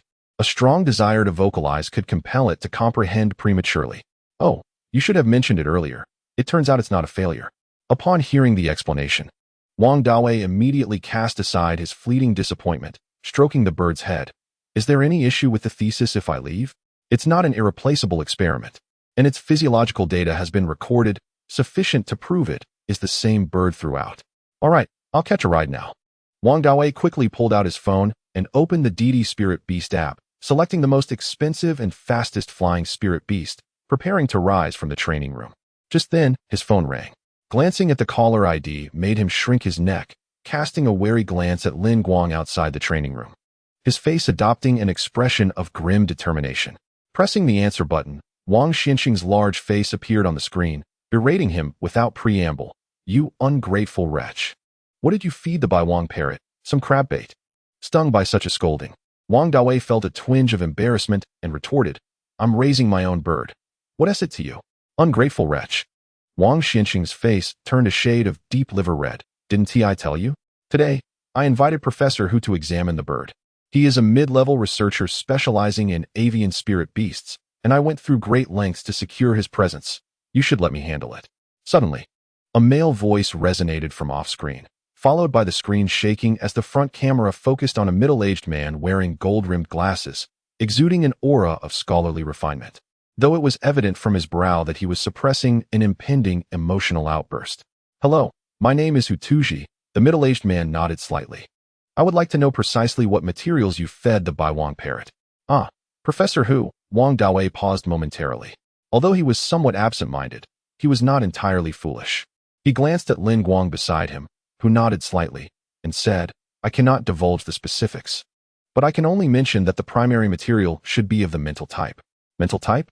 Hutuji's expression darkened palpably, his brows knitting together as he exclaimed, Nonsense. How could you possibly feed the Baiwang parrot with mental type materials? Quickly show me the condition of the Baiwang parrot. As a professor, Hutuji exuded an authoritative presence akin to that of a headmaster, instilling a sense of pressure. Wong Dawei said little more, directing the camera towards the Baiwang parrot nestled in his arms, activating the high-definition camera on his premium mobile phone, which was inscribed with miniature spiritual rune arrays, allowing for a clearer view even through the lens. A faint azure glow flickered in Hutuji's eyes as he scrutinized the Baiwang parrot. Thanks to Wong Dawei's calming influence, it was no longer as agitated and restless as before. It merely appeared somewhat listless, resembling a cat that had been tormented and deprived of its vitality. The more he observed, the more Hutuji's brows furrowed tightly, akin to a cloth wrung dry of every drop of water. Chapter 59, Termination of Cooperation. Though the camera could not provide a comprehensive examination, it was evident that the Baiwang parrot's eyes shimmered with a faint, almost overflowing pink luminescence. The Baiwang parrot and the Baiwang giant parrot could harness attributes such as wind, fire, and steel. If the fed materials belonged to these 4 categories, there would be some compatibility with the Baiwang parrot's physique, akin to enhancing the vibrancy of green on a canvas, thereby minimizing adverse effects on its evolution. However, the consumption of mental-type materials was akin to splattering purple paint on a green canvas. Hutuji was certain that there existed second-tier materials within the mix, and the challenge of completely eliminating them was considerable, verging on the impossible. The faint pink luminescence in its eyes suggested possibilities beyond mere mental-type ether. However, if Wong Dawei was not fabricating tales out of sheer gluttony, then for Hutuji, the question of whether to continue nurturing the Baiwang parrot loomed large. To persist would entail a significant investment of his time and energy without guaranteed results, yet to abandon it would also be a pity. After all, the initial potential of the Wong parrot ranged from white to green, with white being quite common, even becoming a pet in many households, while green was considerably rarer. The specimen obtained through Wong Xiaoling's connections was an exceptionally promising green Wong parrot cub, a rarity even for intermediate researchers. Choosing the evolutionary path of the Wong giant parrot almost assuredly led to a blue elite level. With such a stable evolutionary route available, how many would be willing to invest a substantial sum to attempt an uncertain evolution? Furthermore, the cub's youth implied ample time for cultivation, which was a significant reason Wang Xiaoling, the nouveau riche, had managed to invite Professor Hu from another state. A fleeting flash of anger crossed Hu Tuji's face as he opened his mouth to speak. However, upon noticing the sophisticated training equipment behind Wang Dawei, he swallowed his words, took several deep breaths, adjusted the gold-rimmed glasses on his nose, and spoke in a grave tone. I hold the position of professor in the Wind Attribute College at Niyuan University in Donghai Prefecture, primarily focusing on the study of avian spirit beasts. I have attained the titles of intermediate researcher and 2-star miracle master, which your father should have mentioned to you. You must understand that in the cultivation of spirit beasts, any minute change, such as feeding materials of a different attribute, can complicate evolution or even lead to failure. Assuming you possess at least average intelligence, may I inquire which senior researcher advised you to feed the Wong parrot with mental attribute materials? Of course, Wang Dawei, though often resistant to soft persuasion, was keen on saving face in front of friends. Sensing Hu Tuji's unfriendly tone, he immediately retorted, after exchanging a questioning glance with Lin Guang, even bringing up his parents. When he learned that this method was discovered by 2 senior researchers, Hu Tuji's eyes widened slightly. Yet, upon realizing that both of them primarily researched water attribute spirit beasts, he could no longer contain his emotions and a hint of fury crept into his voice. Then, after feeding the Wong parrot with mental attribute materials, what have you achieved? I hope you do not intend to tell me that you gained nothing. How could there be results yet? Wang Dawei scoffed dismissively, confidence radiating from him. This medicine is to be taken once a week, and it will take at least 2 weeks to master the mental attribute skills. By then, I shall be the most dazzling figure in Chuanjin City. My magnificent bird will be the most impressive creature in Chuanjin City. Suddenly, Lin Guang noticed that the Wong parrot, enjoying Wang Dawei's caress, raised its head high, seemingly inspired by the excitement in Wang Dawei's eyes.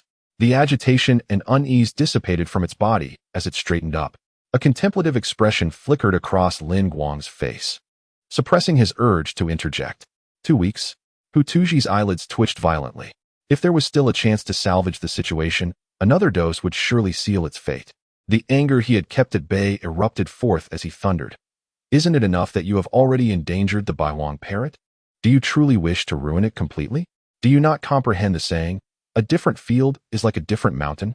I am an expert on the study of avian spirit beasts, specializing in the Wong parrot. You would rather believe that nameless young fool than trust me. You're only a professor by title. I am the client here, so don't push your luck. With a dismissive sound, Wang Dawei flashed a friendly gesture at the camera, declaring, how I raise my bird is none of your concern. I trust my friend. What business is it of yours? To speak candidly, Wang Dawei's primary business revolves around the bait for aquatic spirit beasts.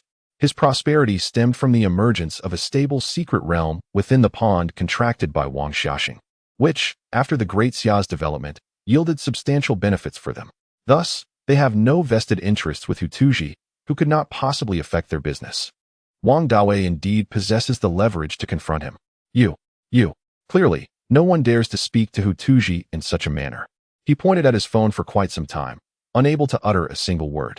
Unfilial son. At that moment, Wang Xiaxing suddenly barged in, his large head occupying the majority of the camera frame. His eyes bulged with fury, and his face was flushed as he scolded, quickly apologized to Professor Hu. Do you want me to be utterly heartbroken before you are satisfied?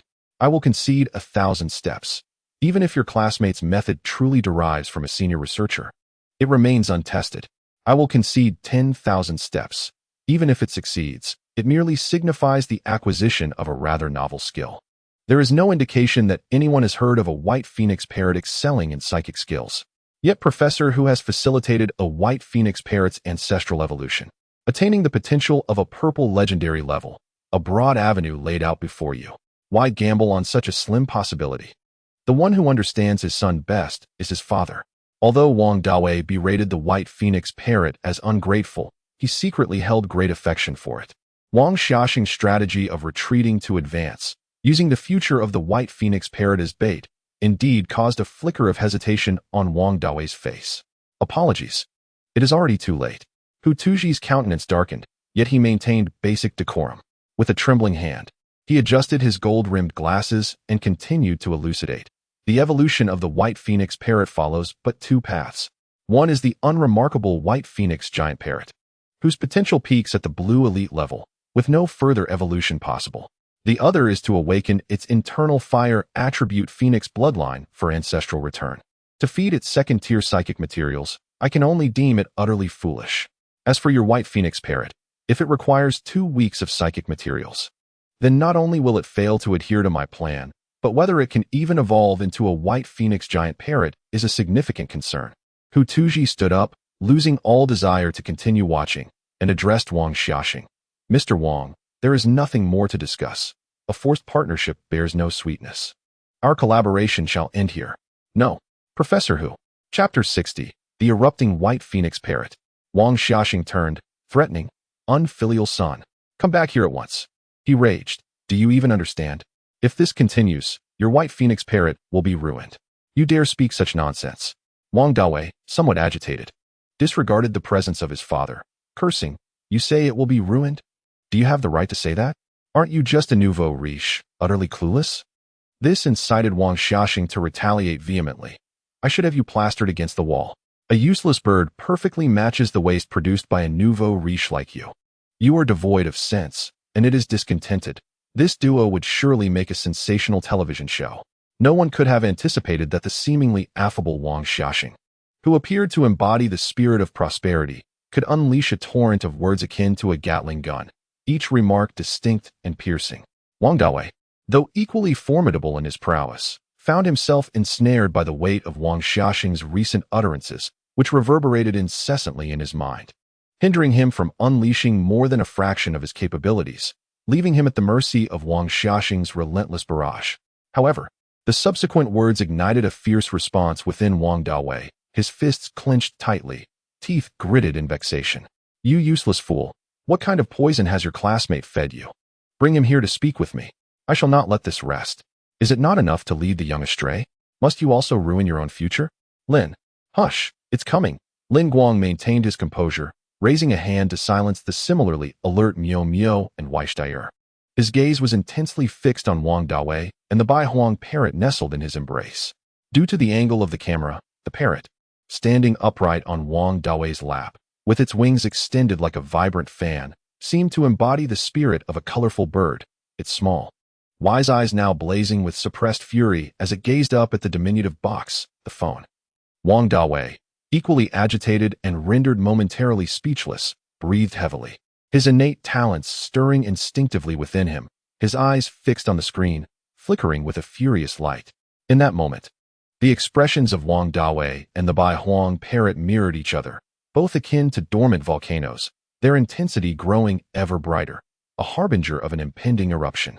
Suddenly, Hu Tuji, who had been preparing to depart and dismiss the unfolding farce, caught sight of something, halting in his tracks, a look of bewilderment crossing his face. Cover your ears, Lin Guang softly instructed, and Miao Miao and Weishdaier instinctively complied. In the next instant, the Bai Huang parrot tilted its head back and let out a piercing cry. Call. At that moment, within the supposed soundproof confines, all three individuals were struck by an ethereal resonance, their thoughts momentarily suspended in a daze. It took Lin Guang approximately a second to regain his senses. Even from a distance of 20 meters, the act of covering his ears having mitigated the overwhelming impact. A smile of delight broke across his face as he gently shook Miao Miao and Weishdaier, pulling their minds back to the present. Upon entering the training room, the trio discovered Wang Dawei sprawled on the ground, unconscious, while the once mighty bird had reverted to its proud demeanor, perching atop Wang Dawei's phone, flapping its wings energetically. As it pecked at the device, it squawked indignantly, so high? Crab catcher. Idiot. Big idiot. Its demeanor resembled that of a knight charging valiantly at windmills, spirited yet adorably foolish. After a considerable time, with a sharp sound of shattering glass, the phone's screen finally went dark, prompting the bird to cease its antics. It lifted its head triumphantly as if crowned the victor of a contest, soaring onto Wong Dawei's head, pecking and exclaiming, "Wake up! Wake up! Time to eat! Time to eat!" After a considerable pause, Wong Dawei finally opened his eyes and, in a daze, inquired, "What for dinner? Didn't we just eat?"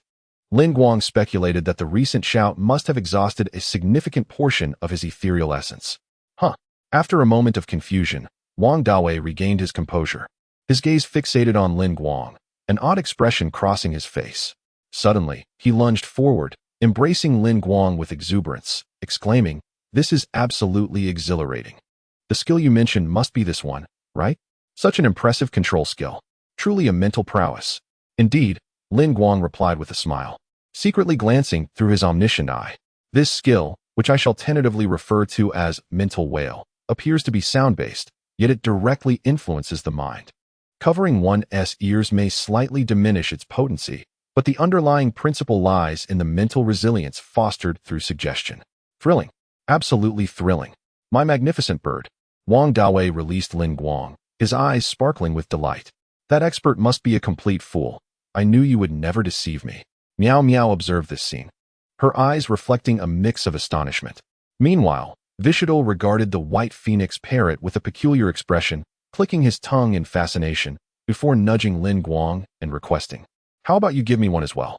Regrettably, despite Lin Guang's status as a gaming prodigy, he was akin to a primary school student who had merely acquired the answers to the last few pages of a summer workbook. While these answers provided solutions, they did not elucidate the methods for arriving at them.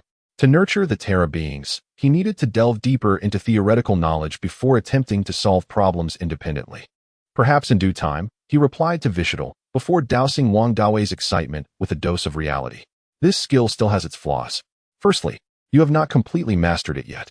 What you experienced was merely an instinctive response to external stimuli, akin to how it is difficult for a person to voluntarily induce a sneeze. To fully master it, several similar attempts are necessary to ingrain this sensation, and such endeavors bear a considerable burden. Even if your white phoenix parrot is an exceptional specimen, I still recommend spacing out your attempts by a few days." Wong Dawei remained undeterred, brimming with enthusiasm. "No worries.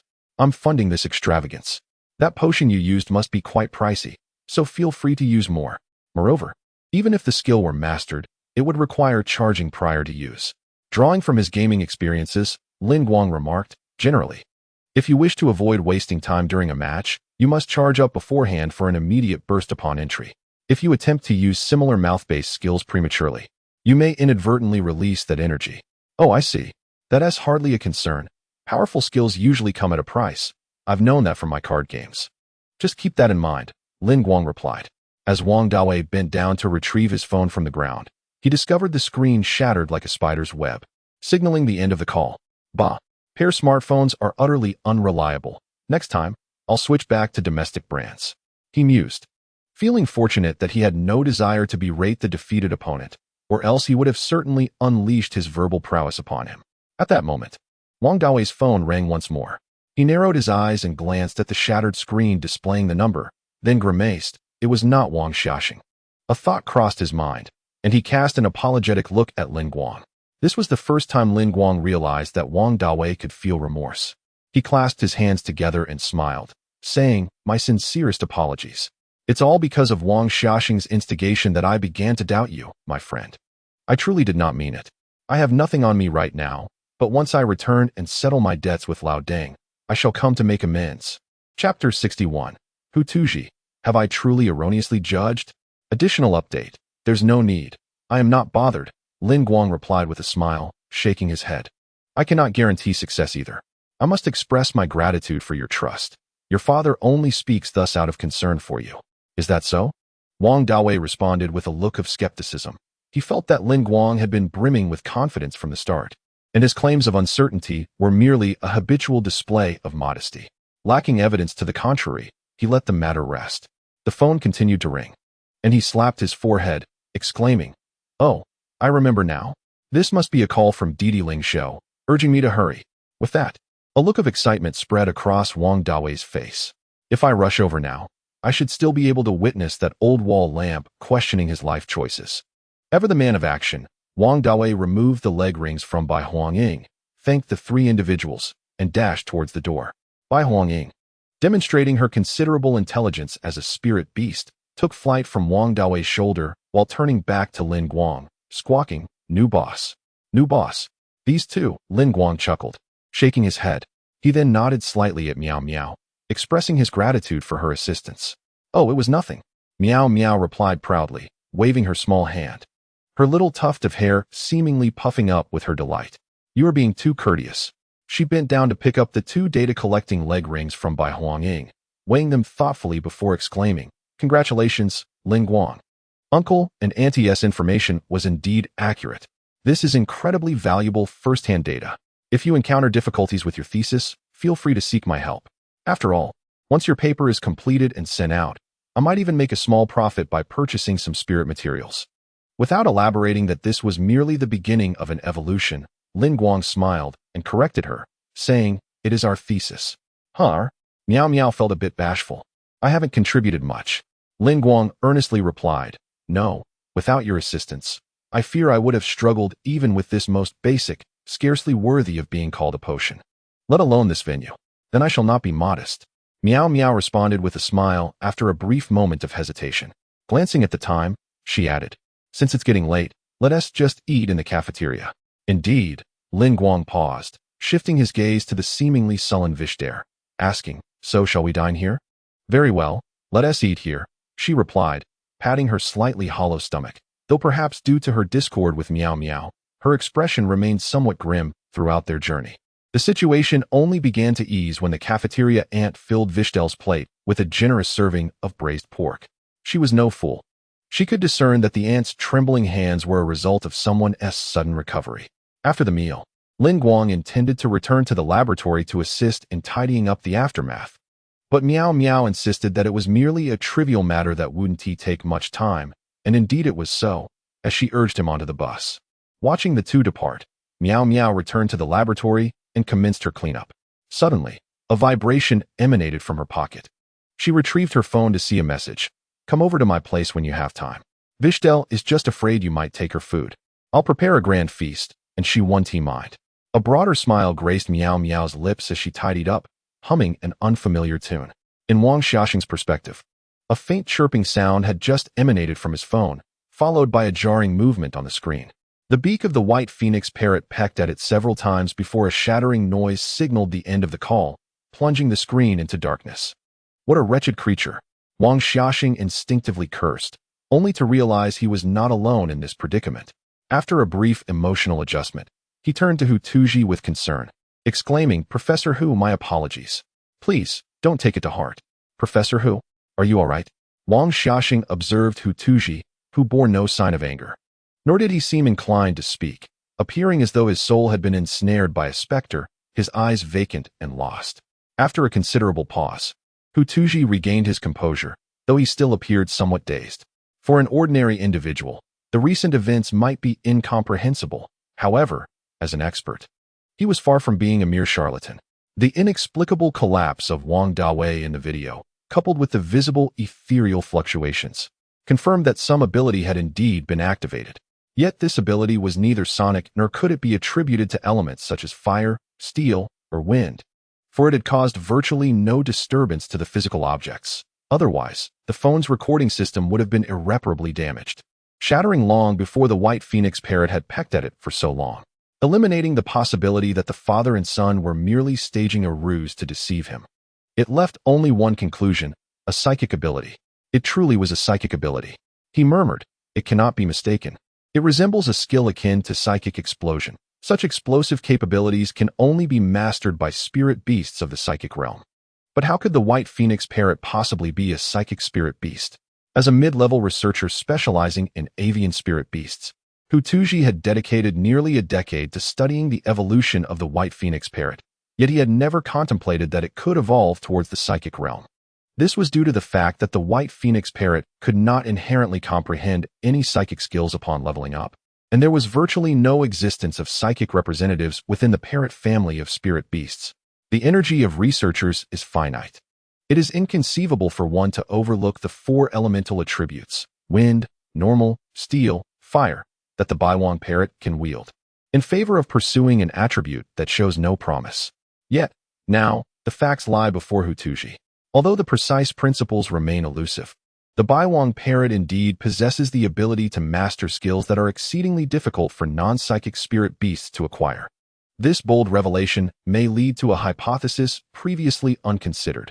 The Baiwang parrot is, in fact, a dual-type spirit beast of fire and psychic. Wong Dawei's Baiwang parrot stands out even among the green excellence tier spirit beasts.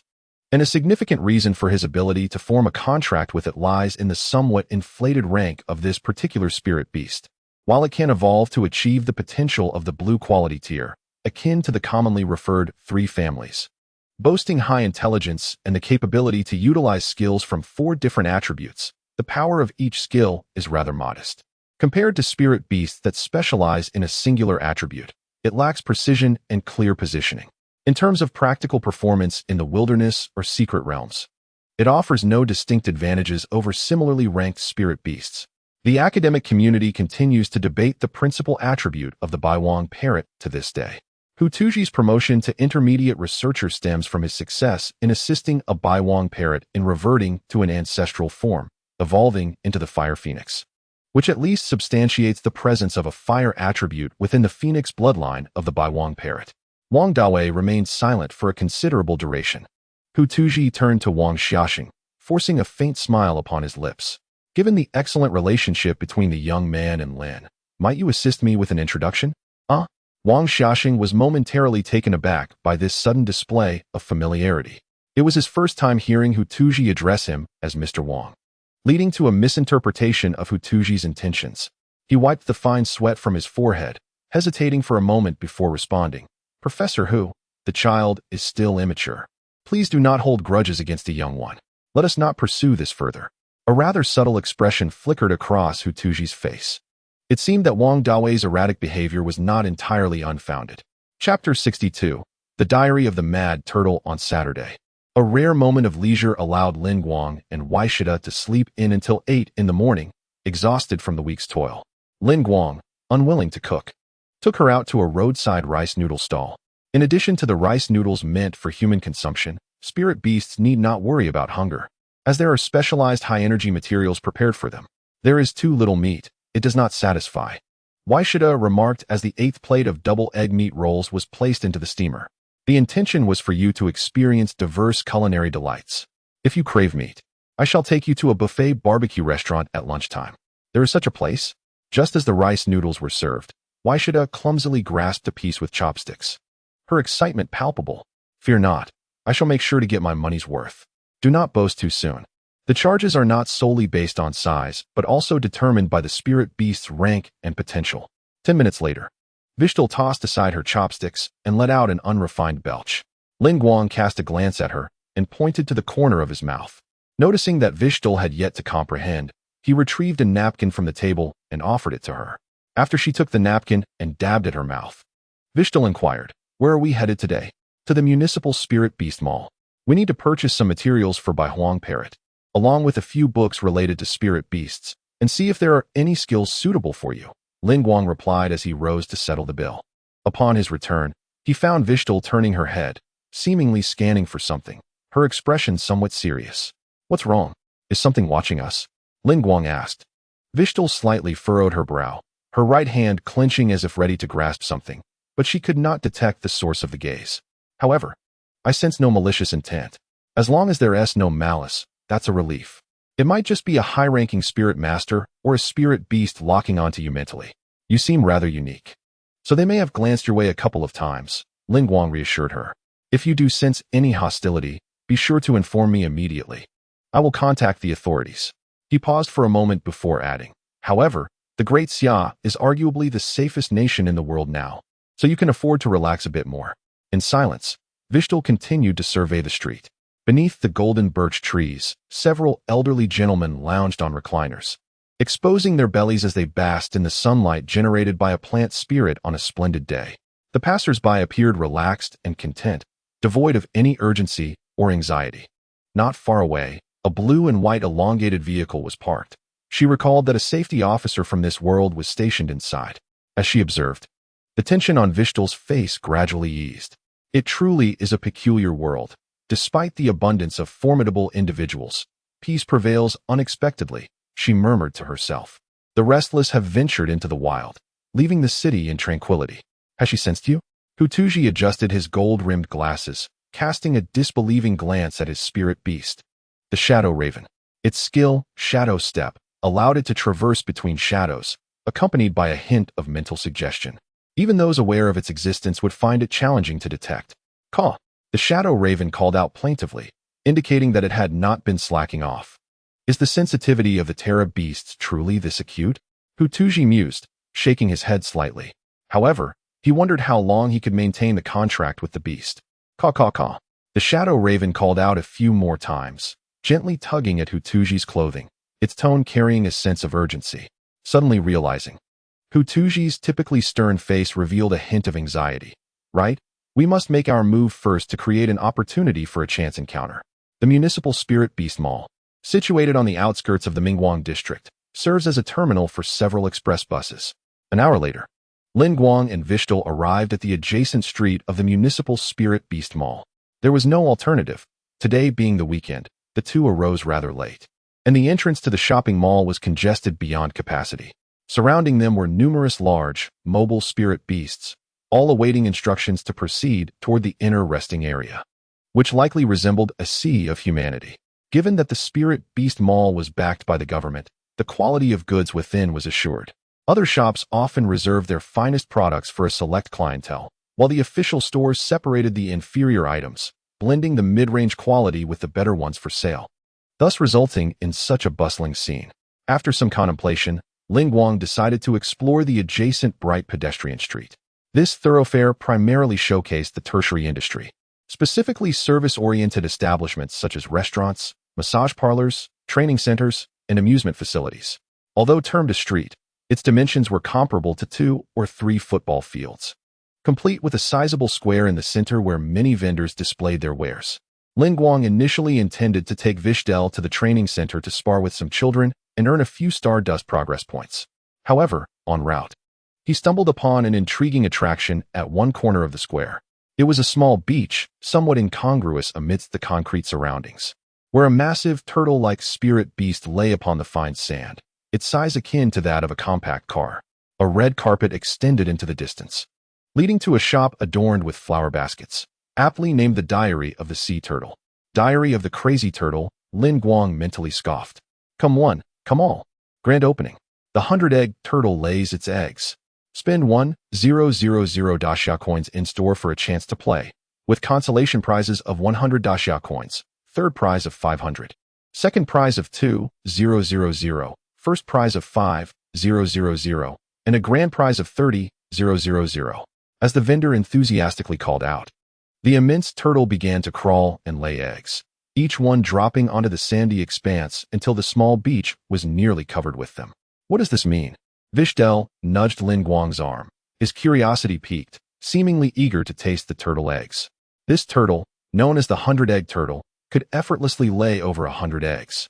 However, only a small fraction of these were genuine turtle eggs. The rest were mere shells, devoid of substance, due to the attachment of earth elemental ether to the shells.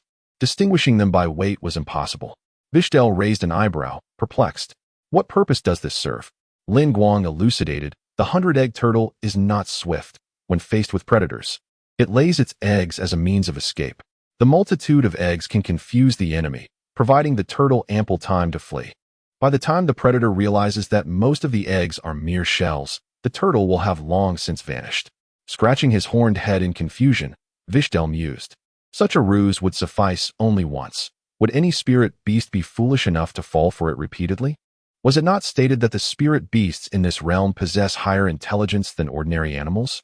You are correct, Lin Guang nodded, appreciating Vishel's rare moment of critical thinking. If all were mere fakes, certainly no fool would be deceived a second time. Even in the realm of nature, the Batian turtle lays eggs that contain genuine treasures, boasting substantial nutritional value and delightful flavor, which can be considered a significant output for it. Pausing momentarily, Lin Guang added, moreover, The Batian turtle is merely weary of conflict. It is not inherently weak and thus poses a challenge for hunters. Consequently, most predators opt to patiently explore the hidden treasures of its eggs. It is worth noting that this has led to the emergence of a carnivorous avian spirit beast known as the thief parrot, which mimics the roars of predators to compel the Batian turtle to lay its eggs, thereafter leisurely using its sharp beak to crack them open. Vishel remained silent, lost in thought, gazing at the beach strewn with eggs.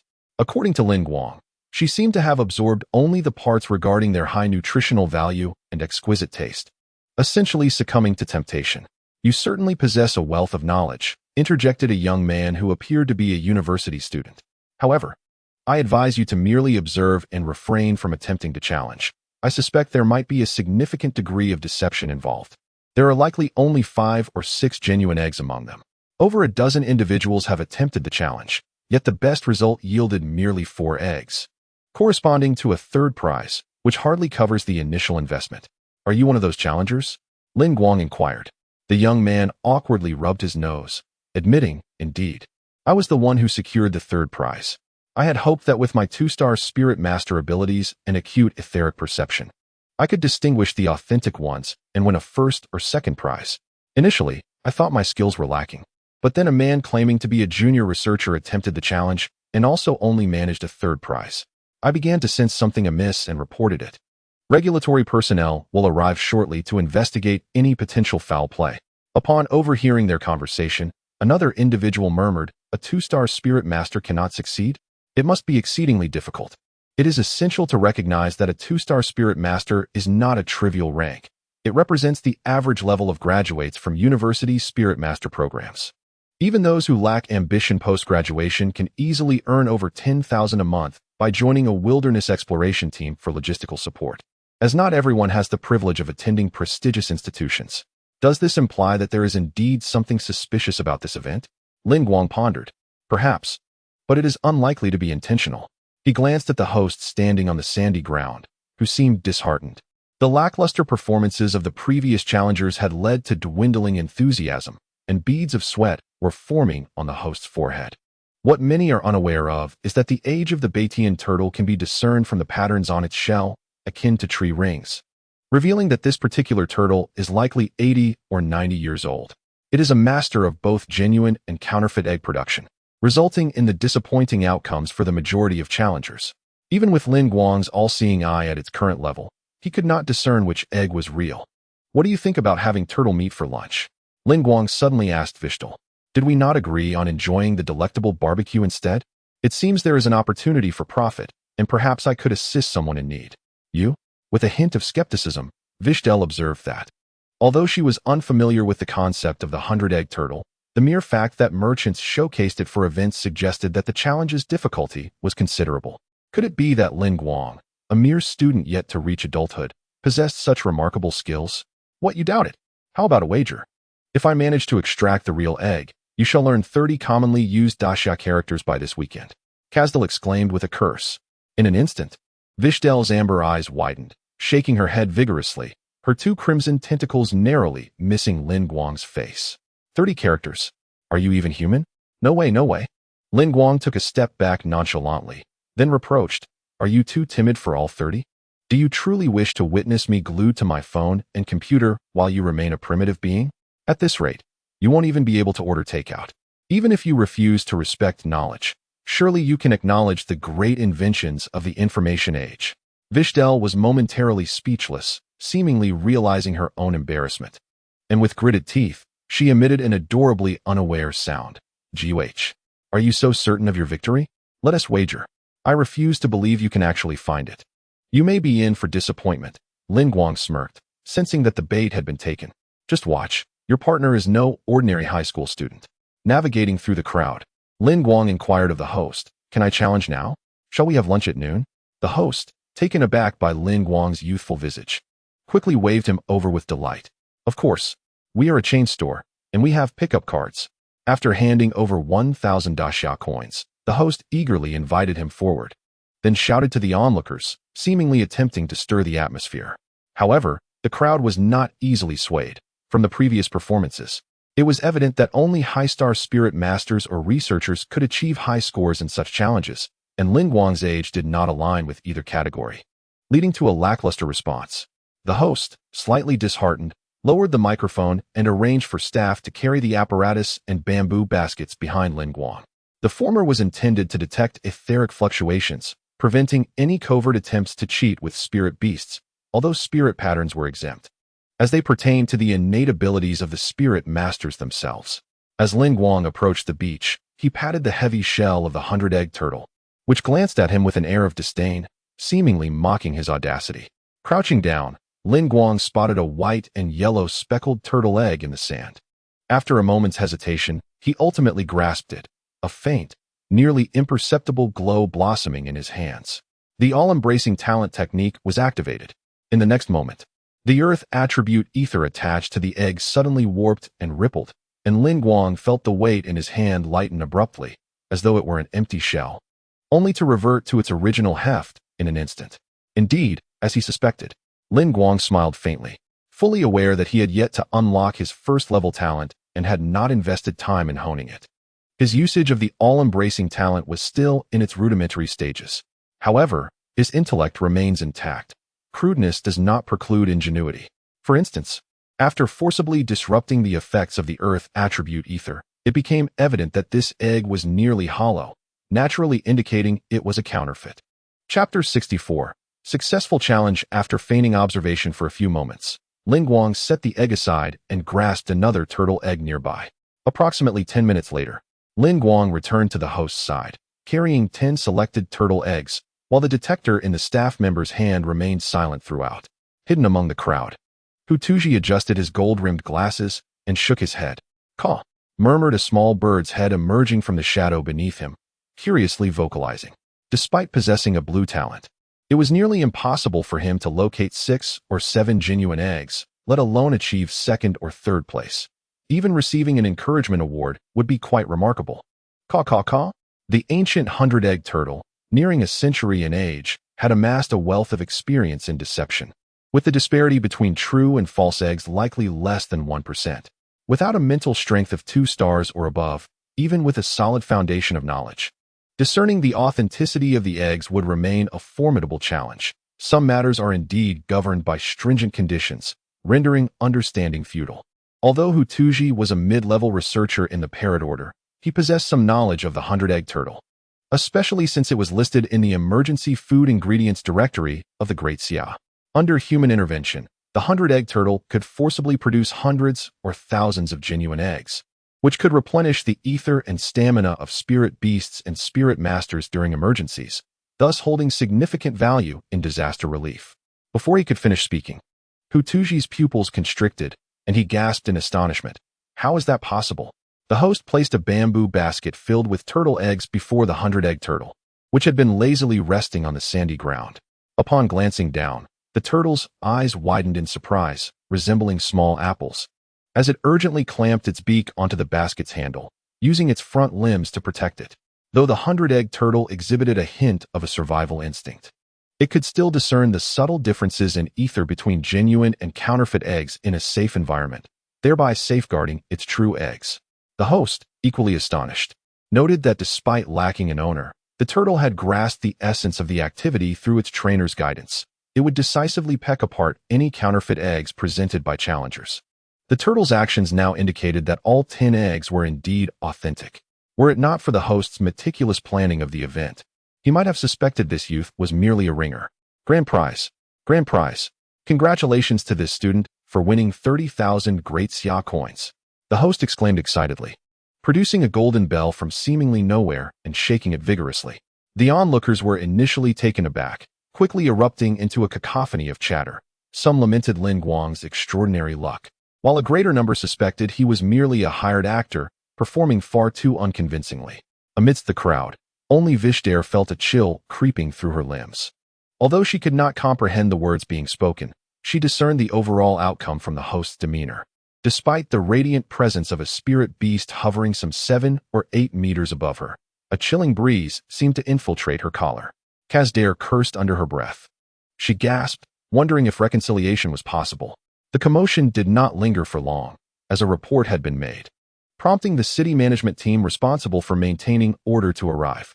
The captain, evidently respected in this area, received greetings from the crowd, which promptly parted to make way for him. After grasping the situation, the captain cast a surprised glance at Guang, producing a device from his pocket. "Student, could you cooperate for a moment?" Guang had no objections, retrieving his identification to swipe it through the machine. Observing the information displayed, the captain raised an eyebrow, a smile creeping onto his face as he exclaimed, "Oh, an experimental school, and from an advanced class no less." This revelation sparked a wave of understanding among the onlookers, their skepticism dissipating almost entirely. The prestige of the experimental school's advanced class was widely recognized, and its students were perceived to have promising futures, rendering them unlikely to serve as mere pawns. "So, it's an academic prodigy from the experimental school. No wonder," they mused. "Didn't a junior researcher recently face defeat? If he claims it, should we take his word for it? I could just as well assert that I am a retired 5-star spirit master." Some even speculated there might be some trickery afoot. Has he sensed it? Patuzzi adjusted his gold-rimmed glasses. Having noticed Guang seemed to catch a fleeting gaze directed at him, prompting him to instinctively lower his head. Based on his deductions, Guang's sensitivity to the subtle fluctuations of ether far exceeded that of his peers, making it plausible for him to notice such scrutiny. He inhaled deeply, murmuring to himself, "I must exercise caution. I cannot be too deliberate." Once the crowd settled, the captain inquired whether it was permissible to publicly break the turtle eggs in response to the doubts raised. The host confidently patted his chest, affirming there would be no issue. He reached into a nearby bucket, retrieving several milk jellyfish and presenting them to the 100-egg turtle. As the creature devoured the delicacies, he deftly withdrew the bamboo basket containing the turtle eggs and proceeded to a pre-prepared portable stove, igniting it to heat oil. One by one, he cracked the eggs into the frying pan, ensuring not a single yolk or white was spared. Before long, an enticing aroma wafted through the air, compelling even Vishel to inhale deeply, momentarily forgetting the dilemma posed by the 30 large characters of the summer. After the host distributed the fried eggs among the crowd, the team leader inquired whether anyone had noticed any suggestive gestures from the host. No one responded, and the devices in the staff members' hands recorded no ethereal fluctuations, thus eliminating the possibility of information being conveyed through methods such as telepathy. Furthermore, after the host presented the purchase records for the 100-egg turtle, the likelihood of behind-the-scenes instructions regarding the turtle also vanished. Consequently, the team leader announced that the opening event of UG Turtle Soup had proceeded without irregularities, allowing it to continue. The enthusiasm of the surrounding crowd was rekindled. They found it hard to believe that they could be outdone by a mere high school student. Even those who were skeptical about the experiment admitted that the taste of the turtle eggs was indeed delightful and made their way toward the shop. The host clasped Guang's hand, shaking it excitedly, before placing a check for 30,000 Daxia coins and a 1,000-coin voucher into Guang's hands. The two then posed for a commemorative photograph, intending to use it for promotional purposes in future events.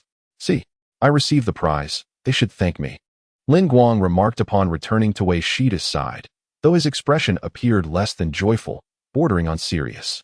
This piqued Wei Shida's curiosity, and after a moment of inner conflict, she asked, "Did you not win?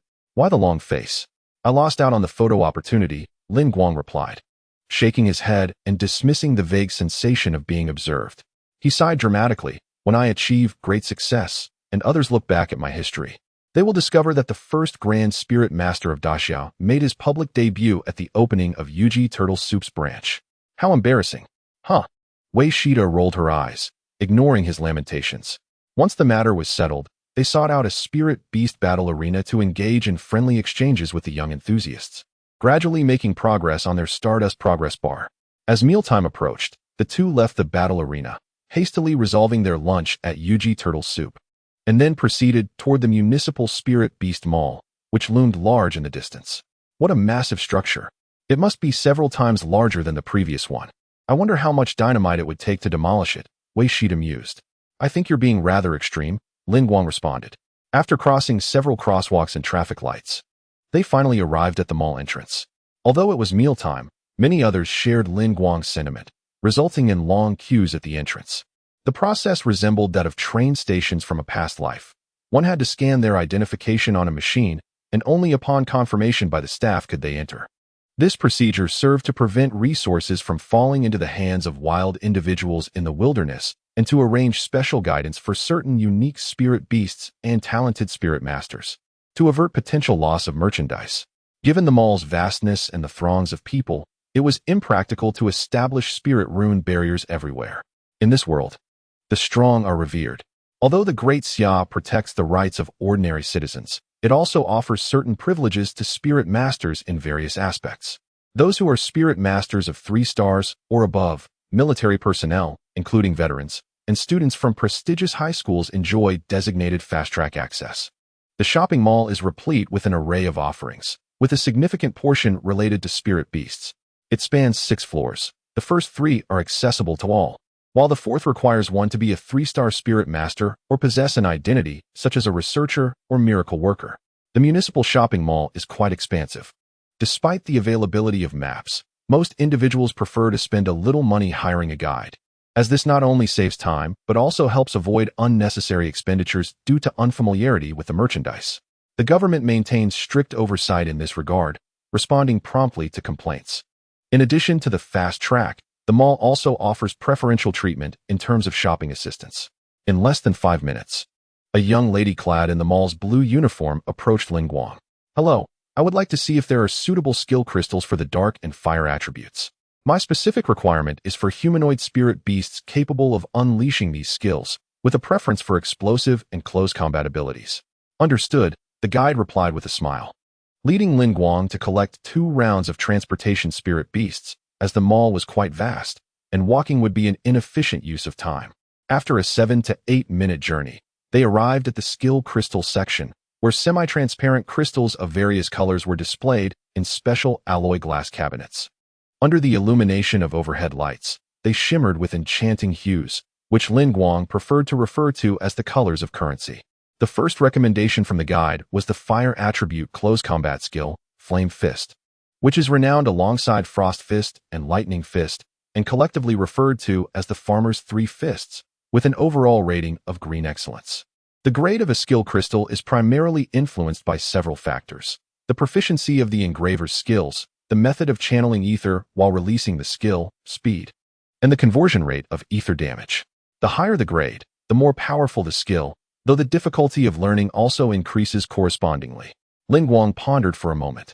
To be frank, this skill is commendable. Although it is humorously dubbed the Farmer's 3 Fists, it remains one of the most practical low-tier close combat moves for humanoid spirit beasts. However, the main issue is that it does not immediately leverage the strengths of Vishel. Firstly, it is somewhat difficult to satisfy Vishel's characteristics, as it lacks explosive effects at the outset. While mainstream academic thought suggests that developing Flame Fist into an explosive nature is not impossible, this perspective is rooted in the research and development of new skills. In practice, pursuing this requires considerable time to enhance proficiency, along with significant effort. It is more efficient to invest in a superior option for the child directly. Secondly, this skill crystal is merely of green grade. This classification corresponds to the spirit beast's rank, but unlike the 9-tier spirit pattern system of spirit masters, its learning does not present such formidable barriers. Thus, it is categorized solely by color, which signifies the difficulty of learning and usage. As a blue elite spirit beast, Vishel, despite its modest size, possesses a level of intelligence akin to that of humans, though this is subject to doubt. Its extensive battle experience undoubtedly allows Vishel to excel in the acquisition and execution of skills, far surpassing the majority of spirit beasts. Preparing a skill crystal of blue rank is generally a feasible task, if one must select a skill. Directly learning the blue-ranked Flame Fist would undoubtedly be a far superior choice compared to acquiring the green-ranked variant. After all, ascending to a higher tier necessitates passing the standardized assessments of the Daxiao realm, indicating that this skill has undergone a qualitative transformation from its foundational state. Even if one were to pursue lateral development, considerable time could be saved. However, Guang inquired further, discovering that the Farmer's 3 Punches skill was exceedingly popular, and the blue-ranked Flame Fist skill crystals were currently out of stock. The sales assistant then suggested a blue-ranked skill called Eye for an Eye. She explained that if one retaliated within a certain time frame after receiving damage from an opponent, the power of the attack would be significantly amplified. The form of this skill on the ether skill diagram also closely resembled explosive type abilities, which should align with your needs. After a moment of contemplation, Guang shook his head. Although it was a blue rank skill and appeared to be easier to develop explosive effects, it required a counterattack, without being struck. Its power would be rather mundane. Moreover, to speak bluntly, humanoid spirit beasts typically possess relatively fragile durability, with Vishel's diminutive stature lacking defensive attributes or characteristics. The notion of enduring an attack before retaliating was implausible. Generally, only sluggish or robust defensive spirit beasts would contemplate learning such skills. Subsequently, the sales assistant recommended several other skills, none of which resonated with Guang's preferences. This was not due to the inadequacies of the municipal spirit beast market, but rather because low-tier melee skills with explosive effects were indeed rare. It was entirely normal for them to be absent from the first 3 tiers. Perhaps one would need to explore the 4th tier and beyond to discover them. It seemed that assistance from Wong Dawei might be necessary. Just as Guang pondered this, a somewhat familiar male voice suddenly called out from behind him, "Are you Guang?" Upon hearing his name, Guang turned around to see a middle-aged man wearing gold-rimmed glasses, whose appearance was rather austere, exuding an air of scholarly gravitas. The man's face reflected a hint of surprise and delight, yet for reasons unbeknownst to Guang, it appeared somewhat contrived. After a brief mental search, Guang finally recalled where he had heard that voice. "Are you Professor Hutuji?" he asked tentatively. "Yes, indeed. I am Hutuji." The corners of Hutuji's mouth curled upwards, and he appeared quite animated. "I didn't expect you, Guang, to possess such an excellent memory, remembering both my voice and name." The underlying intent to foster camaraderie was palpable, even to the uncomprehending Vishel. Yet Guang was not deceived by the emotions conveyed through the words. A shiver ran down his spine. Just yesterday, he had sat in a reflective glass booth, entirely out of view of the camera. Logically, Hutuji should not have known what he looked like or how his voice sounded. Guang's ability to be remembered was largely due to his status as a student, which afforded him a rather limited social circle. It was indeed peculiar that the professor, sitting across from him, could recall him. The demeanor of the professor suggested that he had intentionally approached Guang. After a brief moment of astonishment, Guang's mind raced, connecting the sensation of being observed that Vishel had mentioned, along with the inexplicable illusion he had just experienced, leading him to a conclusion. Without a doubt, the professor had investigated his background. Most likely, he had begun monitoring him from his home and followed him here. Guang's brow furrowed slightly as he silently regarded Hutuji, who appeared unfazed, yet Guang's own tension began to mount. This subtle change did not escape Vishel's keen observation. She shifted her gaze from her earlier yawn to Hutuji, her amber eyes narrowing slightly, seemingly satisfied with the serendipity of their encounter. Hutuji hastily began to explain. "I came to explore whether Fenggezu has any unique or rare skill crystals and unexpectedly ran into you." Then, a hint of remorse crossed Hutuji's face. "Regarding yesterday's incident, please do not take it to heart. I did not intend to disparage your parents' research. It was my own lack of skill that led me to overlook the fact that the Bai Huang parrot possesses a primary attribute in the mental domain. Mere verbal apologies seem insufficient. Had it not been for your and Wong Dawei's insistence, I might have arrogantly missed the opportunity to discover another primary attribute of the Bai Huang parrot. How about we discuss this further later?" From these words, Guang could ascertain that Hutuji's visit was indeed prompted by the events concerning the Bai Huang parrot from the previous night. However, the professor's true intentions remained somewhat ambiguous to him. He believed that discussing this matter in the current setting was inappropriate. Guang deliberately exhibited a hint of coldness, addressing Hutuji with a tone that was neither subservient nor confrontational. "Professor, if you wish to engage in academic discourse, we can arrange this through formal channels, such as my email or through my school's faculty. As a distinguished mid-level researcher, seeking a private meeting with a student like myself could lead to unnecessary misunderstandings." After a moment of silence, it appeared that Hutuji recognized the counterproductive nature of his performance, and the joyful expression on his face transformed into one of urgency. "I apologize, Guang. I harbor no ill intent. I certainly do not wish to cast any negative light on your parents' research. By the way," Hutuji continued after a brief pause, "I just heard you express dissatisfaction with the skills available here. Would you be interested in joining me on the 4th floor to see if there are any skills you might require? We could converse and clear up any misunderstandings." As a mid-level researcher, he indeed possessed the privilege of bringing one individual up each month. However, due to the unique nature of spirit masters and spirit beasts, most goods still required personal selection. Lin Guang was momentarily taken aback, noticing that Hutuji's expression was neither jesting nor likely to let him depart easily. After contemplating for a few seconds, he resolved to heed Hu's perspective and nodded. "Then I shall trouble you, Professor Hu." The atmosphere lightened somewhat, and Vishel clicked his tongue, diverting his gaze from Hutuji and slipping his hands back into his pockets. Indeed, the fourth floor of the Municipal Spirit Beast Mall featured first-rate merchandise, with no exception of high-quality items suitable for novice spirit masters. Although Lin Guang did not possess a substantial budget, he could certainly leverage his status as a student from the key class of the experimental high school to gain access. The two produced their identification cards, swiped them on the machine, and it promptly illuminated a green light. The sales assistant escorted them to the elevator, respectfully ushering them inside, as her responsibilities extended only to the first 3 floors, lacking the clearance to ascend further. The 4th floor was, in every conceivable sense, on an entirely different tier compared to the previous levels. Initially, in terms of luminosity, each area was illuminated by a sunny ambience generated by the plants and spirit beasts, ensuring adequate light while dispelling the chill and catering to the sunlight requirements of various spirit creatures. Secondly, concerning security, while it lacked the extreme vigilance of every 5 steps being monitored, one could still observe numerous uniformed security personnel patrolling the area.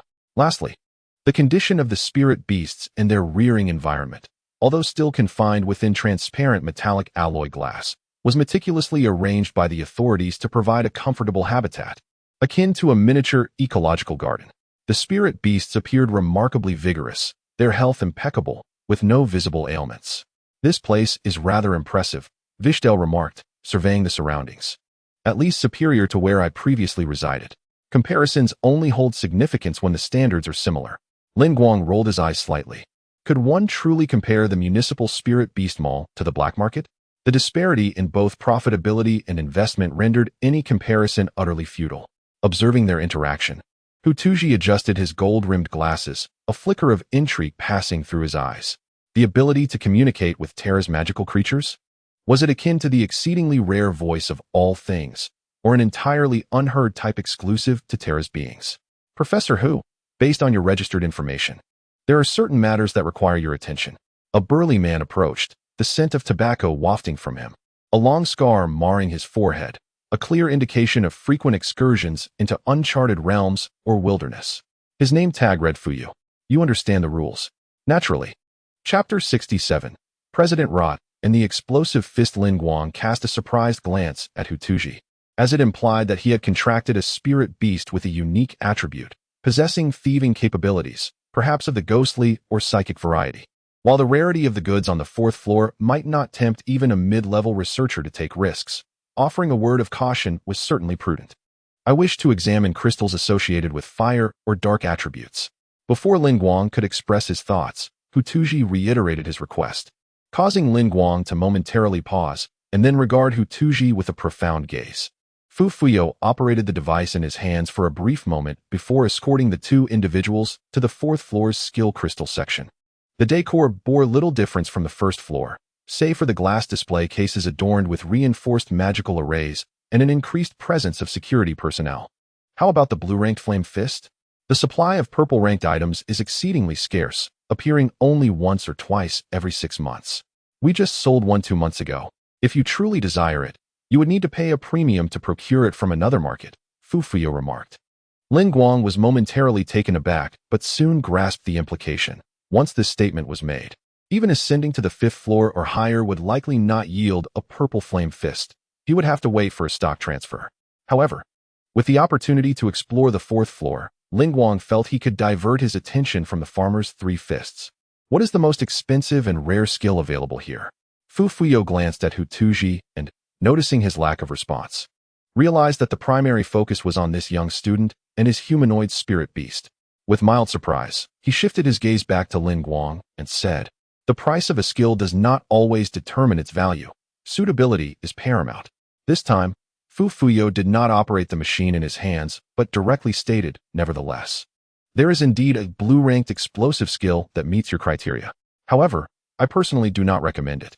Oh, I am curious. Let us see, Lin Guang replied. This time, Fu Fuyo did not impede their progress and led them to what was referred to as the premium section. Each item here was displayed in individual cases with superior defensive properties. This skill cannot be. From a distance, Hu Tuji spotted a pale, translucent crystal intricately engraved with complex magical arrays and adjusted his gold-rimmed glasses, a flicker of astonishment crossing his eyes. Yes, Explosive Fist, although it is merely blue-ranked.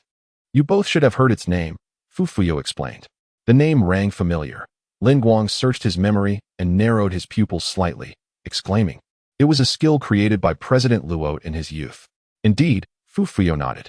Luote, the former president of the Great Xia Spirit Master Association and its fifth president, was a 9-star spirit master who, at the venerable age of 300, had weathered countless storms and defended Great Xia against waves of beasts and demonic forces. Perhaps due to injuries or a growing sense of age and frailty, President Luote had retired from frontline duties several years prior, choosing to wander within Great Xia while passing on his skills, imprinting skill crystals. Aside from making annual appearances at the National College Spirit Master Competition and occasionally granting interviews to television stations, he had become a household name. According to legend, the Blast Fist was conceived by President Latte during his youth, while he was still a 4-star spirit master, in a fierce battle against a demonic tiger shark in the depths of the ocean. Even among his extensive repertoire of skills, this ability stands out as a remarkable achievement, a testament to its formidable power. The lethality of skills cannot be merely compared on a surface level. It is contingent upon the degree of mastery, the methods employed, and the practitioner's proficiency. However, in its nascent state, it is undoubtedly far superior to the basic farmer's 3 fists. Otherwise, it would not be displayed here. What is the price? Lin Guang inquired. 50,000 credit points, Fu Fu replied solemnly, revealing the cost. Furthermore, this fee grants only the right to use the skill. The mental imprint contained within the crystal was left by a 9-star spirit master and will not degrade regardless of its application. Hence, it can be recharged and utilized repeatedly. Regardless of whether one masters it within 3 months, the crystal must be returned, and no refund will be issued for failure to learn. Upon hearing this figure, Lin Guang experienced a momentary breathlessness. 50,000 credit points equate to 5 million Great Xia coins, a substantial sum indeed.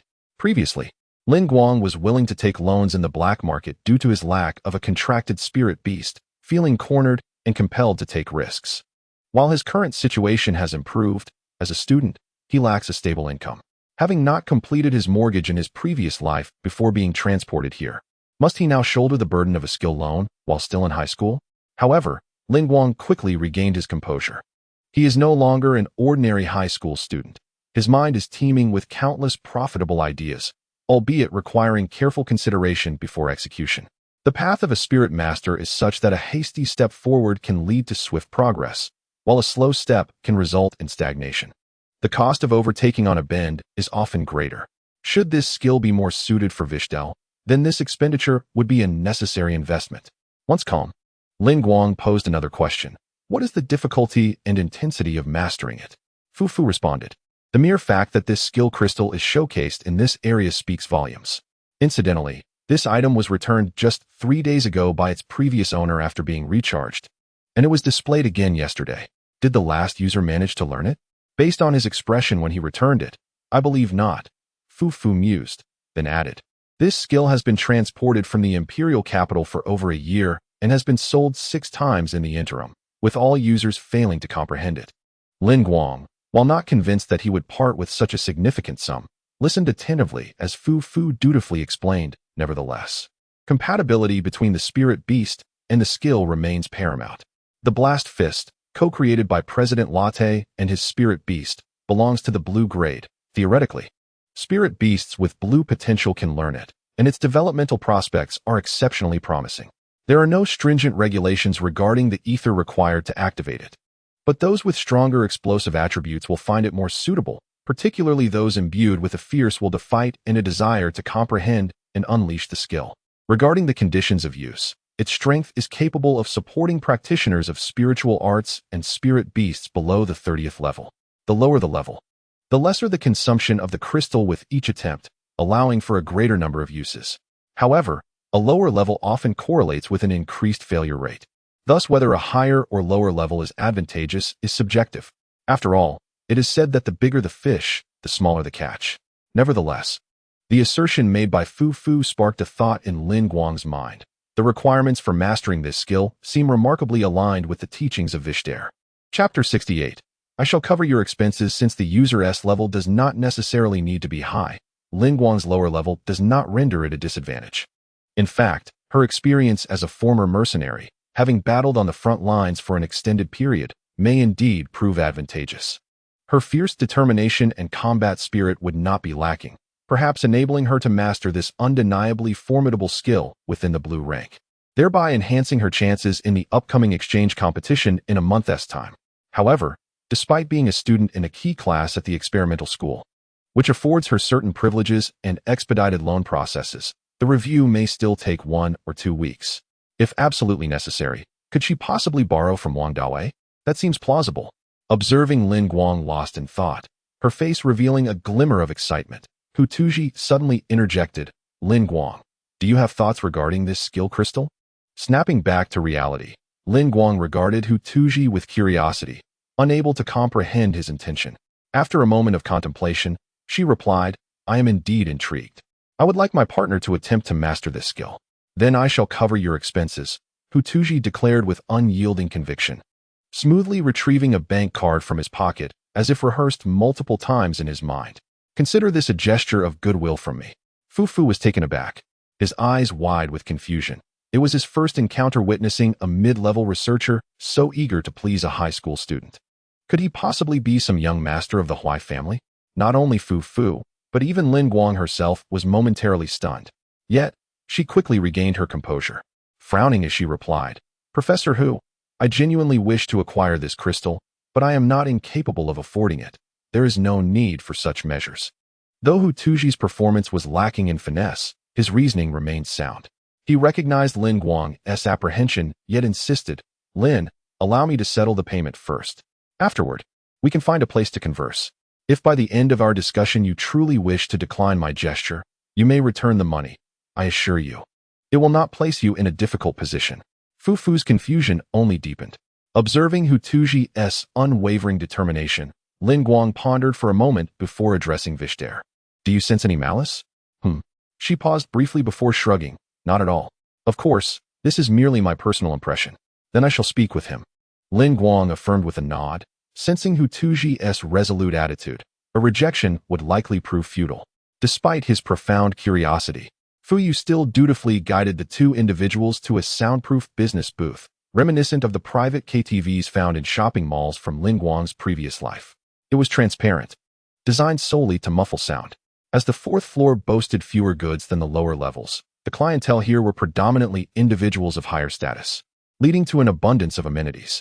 During their journey, Lin Guang discreetly activated his phone's recording function, harboring a lingering sense that Hu Tuji bore no malice, yet felt it prudent to maintain a level of vigilance and precaution. Upon closing the transparent glass door, the cacophony of voices from the mall was effectively silenced. Taking a deep breath, Hu Tuji's gaze appeared considerably more resolute as he spoke in a low voice. Lin Guang, you may have surmised that after yesterday's incident, I did indeed inquire about your information from your classmate's father and subsequently searched the public database for details concerning your parents. I sincerely apologize if this has caused any offense. There's no need for concern, Lin Guang replied nonchalantly. Public information is accessible to anyone and does not violate any laws. Hu Tuji continued, although I could not ascertain the specific research focus of your parents, they undoubtedly have a specialization in water-type spirit beasts. In the 40 years since the Bai Huang entered human awareness, no scholar studying it has ever considered its psychic capabilities. Given that your parents specialize in water-type spirit beasts, it is quite fortuitous they discovered the Bai Huang Ying's ability to master psychic skills. I suspect they must have witnessed it firsthand. For instance, they may have observed a wild Bai Huang Ying employing psychic abilities, or even seen its evolved form along this very path, thus establishing their research direction. He inhaled deeply, his excitement nearly spilling over. Therefore, I surmise that the materials left by your parents contain not only methods for the Bai Huang Ying to learn psychic skills, but also information regarding its evolutionary conditions and processes. as well as records from the initial sightings. Lin Guang regarded Hu Tuji in silence, refraining from response. The other's conjecture, aside from the specifics of his parents' research achievements, was nearly accurate. Lin Guang indeed shot first and drew the target later. And he was cognizant of the requisite conditions and information surrounding the Bai Huang Ing's formal two-stage evolution. He needed to contemplate a suitable reply. Furthermore, it was evident that Hu Tuji was not as easily deceived as Wang Dawei. The more one divulged without understanding the other's intentions, the greater the risk of error.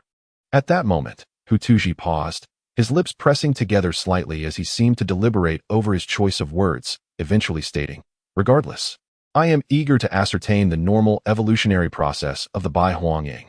In other words, I wish to glimpse your parents' research." He gazed at Lin Guang, his expression resembling that of a beseeching headmaster, akin to Ouyang Wei. "If the research remains unfinished, I am willing to mobilize resources to assist you with the experiments. I can share my research data, and my name need not appear on the paper. I am even prepared to sign a confidentiality agreement to ensure that our findings remain undisclosed. This skill crystal does not entail any division of interests. It is merely a personal gift from me. All I hope is for you to acquiesce to my request." From his words and demeanor, Lin Guang could sense that Hu Tuji was earnest and genuinely sincere, seemingly quite anxious about the matter. To be candid, the information regarding the Bai Huang parrot held little significance in Lin Guang's prophetic intuition, as long as Hu Tuji had no ulterior motives toward him. The worst-case scenario would not result in any substantial loss. This realization eased Lin Guang's concerns, though he remained somewhat perplexed. Hu Tuji's actions must stem from his own needs. Initially, Lin Guang presumed that the urgency was to further his own career as a researcher, thus hastily seeking to seize Lin Guang's research data. However, according to Hu Tuji, once a confidentiality agreement is signed and bound by a spiritual contract, accumulating points for promotion to a senior researcher through this research outcome would be impossible, as would disclosing it to others. What, then, was his true gain? A mere fulfillment of his thirst for knowledge? At this juncture, Hu Tuji sighed lightly and declared, "I shall not conceal the truth from you any longer." He then opened his briefcase and retrieved a stack of documents. Upon them was an image of a magnificent bird soaring through the air, its gaze vibrant and regal, its crimson feathers shimmering with resplendent light, with only a slight resemblance to the Bai Huang parrot discernible from the shape of its beak. "This is the fire immortal phoenix, the sole Bai Huang parrot I successfully cultivated that underwent a transcendent evolution several years ago. At that time, it indeed brought me considerable acclaim. However, despite the absence of conclusive evidence, my years of intuition from researching citizens lead me to believe that the fire immortal phoenix I cultivated was most likely a product of mutation and evolution, something that cannot be replicated. I simply could not accept this outcome, which is why I sought out your fellow student to try once more," he lamented. "Regarding my urgency, may I share a story?" Upon Lin Guang's nod, Hu Tuji slowly reached into his pocket and produced an aged golden pocket watch. He pressed a button to open it, revealing a well-preserved, albeit slightly faded photograph. It depicted Hu Tuji alongside a woman. The woman appeared rather ordinary, her features unremarkable, yet her eyes sparkled with cleverness and mischief. Perched on her shoulder was a large Bai Huang parrot, standing at a height of approximately 30 centimeters, side by side with him. "This is my wife. I first met her 20 years ago, during an academic discussion regarding the Bai Huang parrot." Hu Tuji gazed at the photograph, murmuring softly, 9 years ago. She embarked on a research expedition with her team, but met with an unfortunate accident in the secret realm. Only her white phoenix parrot managed to escape, rescued by a colleague who brought it back to me. It too sustained grave injuries during that incident, and compounded by the backlash of its contract holder's demise. Its lifespan is optimistically estimated to be a mere decade or so. Hu Tuji lifted his gaze towards Lin Guang, his tone serene yet imbued with an unwavering resolve. "I failed to save my wife at the scene, thus I must at least save it. I have no children, and I cannot guarantee that I shall not remarry in the future, yet it has accompanied me for nearly 15 years and has become my child. I hope it can remain by my side for several more decades, perhaps even a century. To heal it would require at least a 6-star miracle worker or a potion of equivalent efficacy. I lack the connections and capability for such endeavors." His voice grew somber. "There are certain matters in this world that cannot be purchased with credits." Lin Guang pondered. "So, your choice is to explore an alternative evolutionary path." "Indeed," Hu Tuji nodded. According to my research, to heal the white phoenix parrot, one must harness the power of ancestral return for evolution. The ordinary white phoenix giant parrot route is futile. Only the awakening of the noble bloodline derived from the phoenix holds the potential to manifest such a miracle, granting it a new lease on life. Thus, I have traversed far and wide, conducting experiments on others' white phoenix parrots. 9 years have elapsed, and I have wandered aimlessly, perhaps achieving results worthy of recognition, yet it remains insufficient. Regardless of whether you deem me incompetent, whether the academic community acknowledges this honor as my own, or whether there exists any potential for profit, such matters are inconsequential to me now. Lin Guang, I beseech you to assist me this time. I must swiftly find this path. Hu Tuji's demeanor was quite humble. He did not continue, yet Lin Guang had already grasped the essence of his plight. Presently, the white phoenix parrot's lifespan was nearing its end, and Hu Tuji had yet to identify a replicable ancestral evolutionary route. Thus, fully aware of the slim chances, he still hoped to conduct another experiment on Wong Dawei's white phoenix parrot. Hu Tuji's candid rationale was straightforward. He had glimpsed a glimmer of hope in yesterday's video. This time, Lin Guang fell into contemplation. Hu Tuji, however, did not mention his trail of following Lin Guang, nor did he seem to suspect that his performance had gone unnoticed. Throughout their interactions, Lin Guang discerned that Hu Tuji was the type deeply engrossed in research, lacking experience in interpersonal dealings.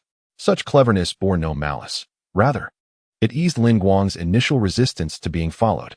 Although Hu Tuji's remarks yesterday were somewhat radical, he at least endeavored to maintain an attitude befitting a researcher. And in light of the circumstances he had just described, one could comprehend the urgency that fueled his desperation.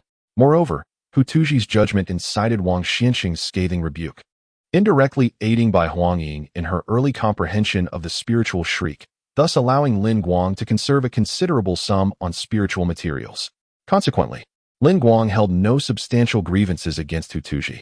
Ultimately, it was the latter's commendable demeanor, or rather his sincerity, that tipped the scales in Lin Guang's heart. As a mid-level researcher, the disparity in status between Hu Tuji and Lin Guang was monumental, yet his demeanor was far from arrogant.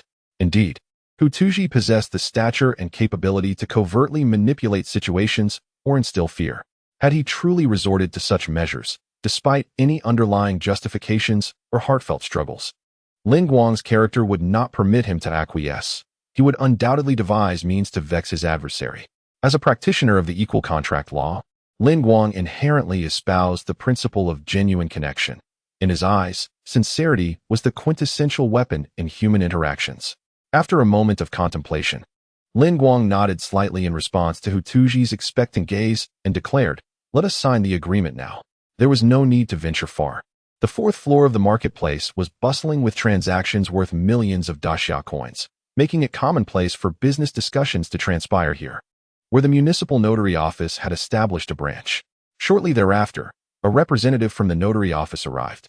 The individual, appearing to be in his 30s, was attired in a suit and bow tie, carrying a briefcase, and wore a stern expression. His nameplate read Wenjia. After a brief exchange, having discerned their identities and the contract they were to sign, his countenance remained impassive, clearly exhibiting a high degree of professionalism. "I have understood your requirements. I will adjust the existing template accordingly. Please hold on."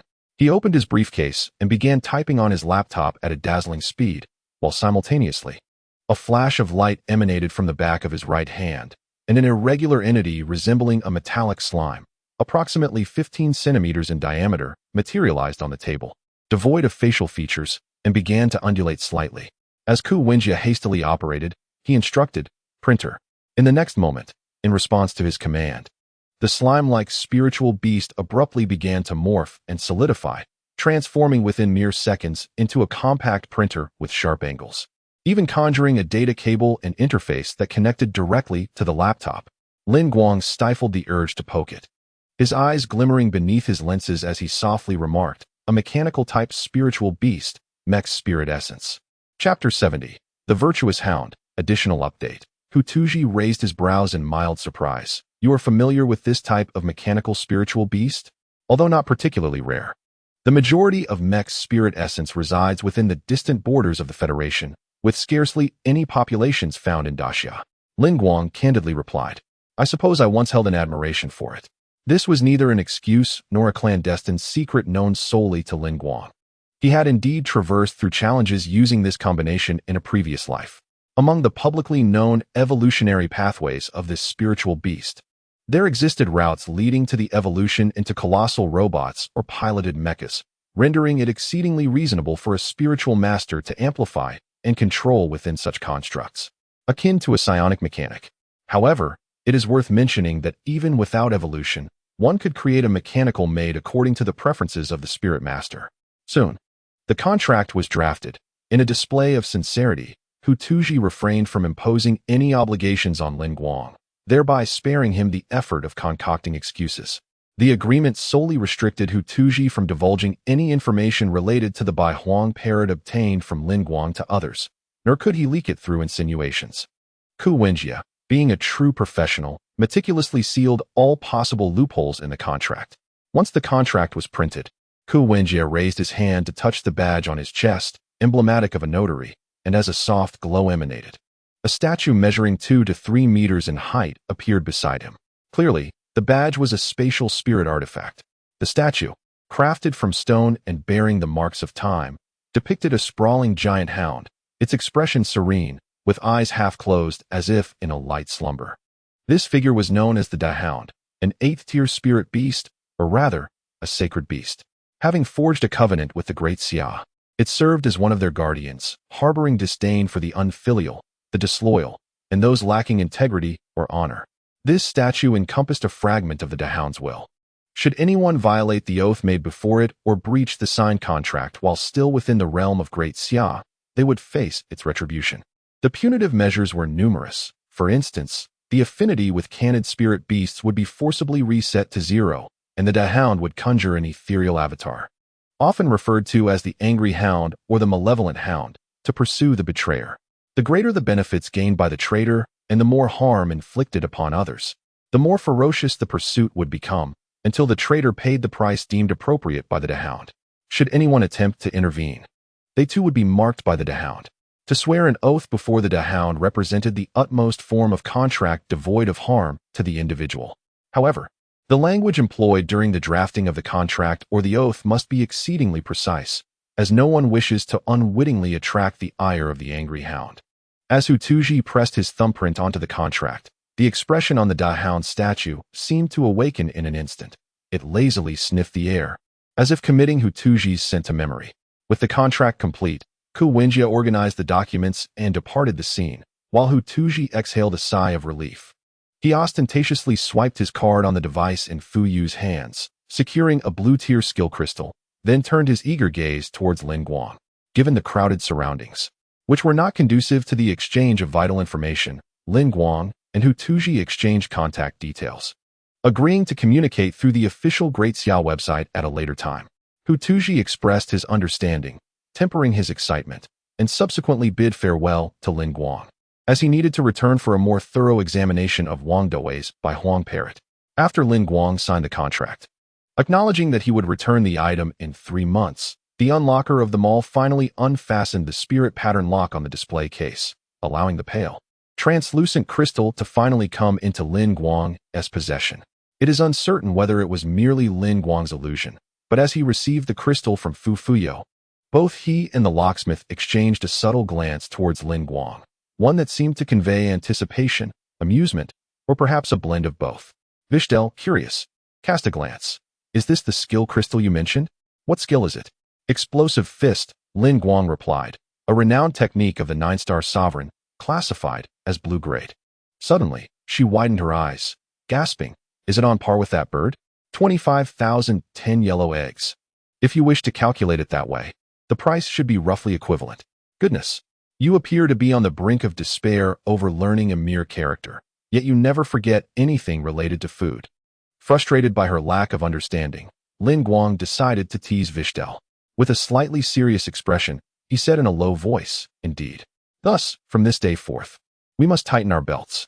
Let alone self-service barbecue. We won't even have 10 yellow eggs. A black market.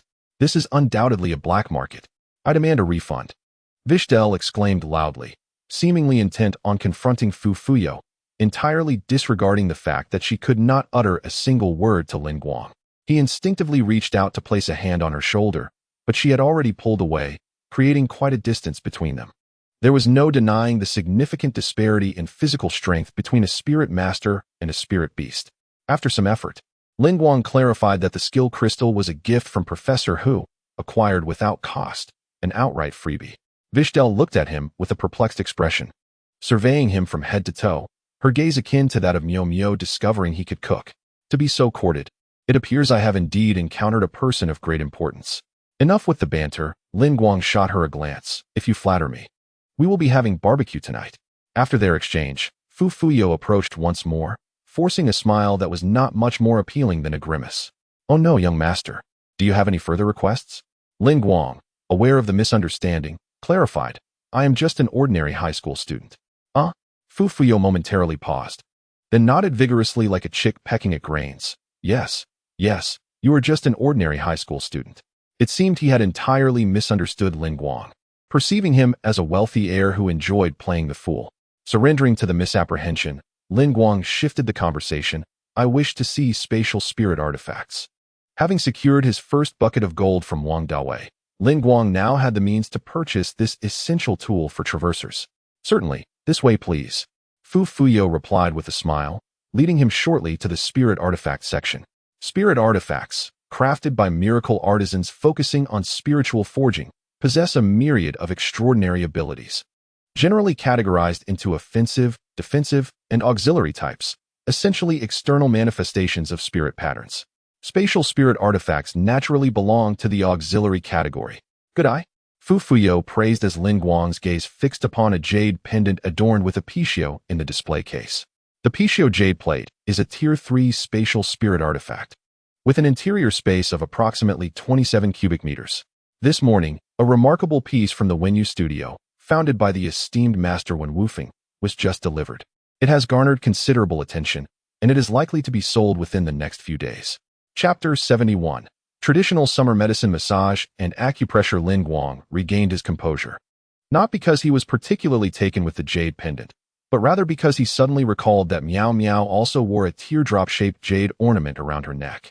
He waved his hand, intending to express that he did not require such an expansive space and was indifferent to appearances. However, Fu Fu suddenly slapped his forehead, revealing an awkward smile. Oh, I see. How could I forget? Wearing such a splendid jade pendant, how can I pretend to be a simpleton? Let me check the inventory for first-tier spatial spirit tools. In the next moment, a somewhat embarrassed expression crossed his face. The first-tier spatial spirit tools on the 4th floor are rather ostentatious. Would you prefer to move to the 3rd floor? Guang had no objections, and the three of them took the elevator to the 3rd floor. Unfortunately, spatial spirit tools are always in high demand, particularly the first-tier ones. Although they are not particularly inexpensive, they serve as valuable tools for improving one's quality of life, especially for those with poor memory who tend to misplace things. A single first-tier spatial spirit tool is sufficient to hold all the easily forgotten small items. Of course, if one were to misplace even the spatial tool, that would be another matter entirely. Hence, the less conspicuous pendant types had already sold out, leaving only ring types available. I interjected to mention that none of these could accommodate living creatures. Fu Fu reminded me that unless specifically customized, only spirit tools of the 3rd tier and above possess such functionality. Ultimately, Guang chose a men's ring named the Ring of the Void. It was entirely silver, adorned with a sizable deep blue stone in the center, and the outer side of the ring was intricately engraved with vine-like patterns, with the recessed areas painted black. The internal space measured 3 cubic meters. In Guang's aesthetic judgment, the ring was somewhat flamboyant, reminiscent of the kind of ring worn by a well-dressed mob boss. Nevertheless, it was one of the more understated options remaining among the rings, and since the size was a perfect fit, he decided not to make an extra trip over such a trivial matter and simply took it.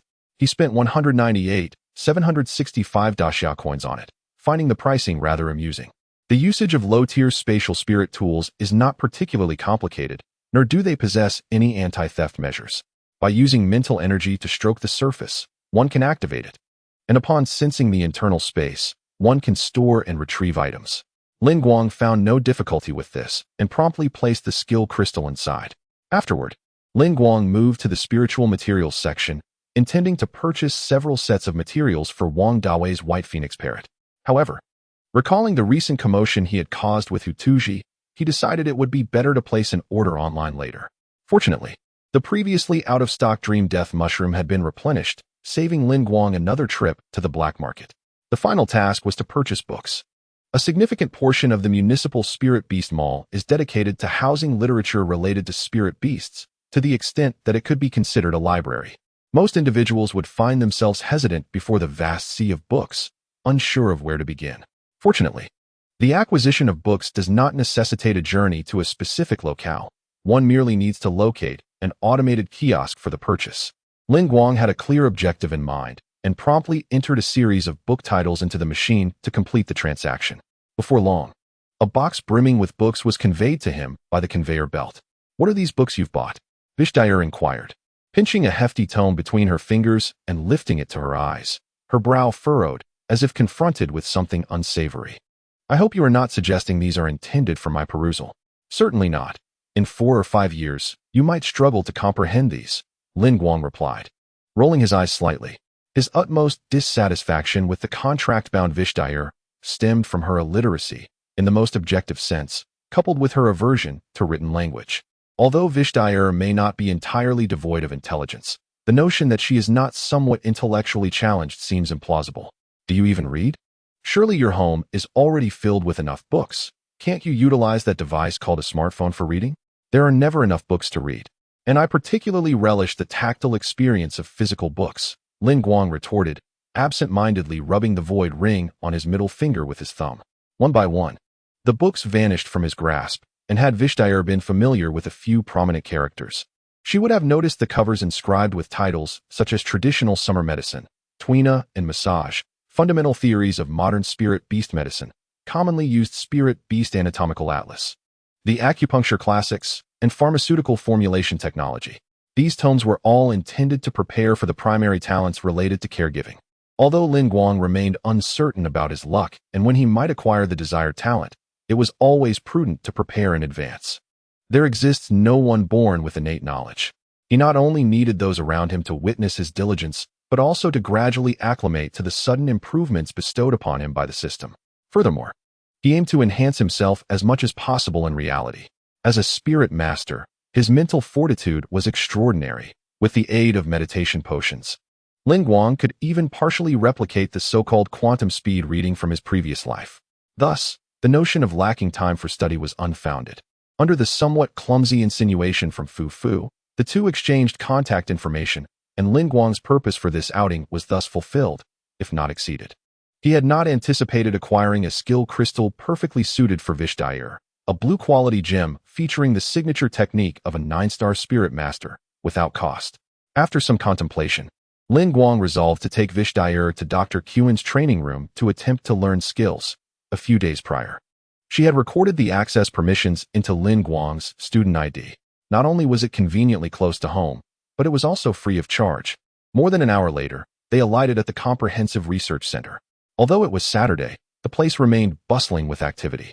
Lin Guang pondered whether Dr. Qian and Miao Miao were present, but refrained from sending them a message. A researcher of Dr. Qian's caliber was undoubtedly busy, and Miao Miao had previously mentioned her commitments to various projects and work. Likewise, he needed to focus on helping Vishel learn skills. Everyone seemed quite occupied. After a brief operation on the machine at the entrance, Lin Guang led Vishel into the training room. Before long, Vishel seemed to sense something. Puffing out her chest and taking a deep breath, her demeanor appearing somewhat exhilarated as she turned her gaze towards Lin Guang.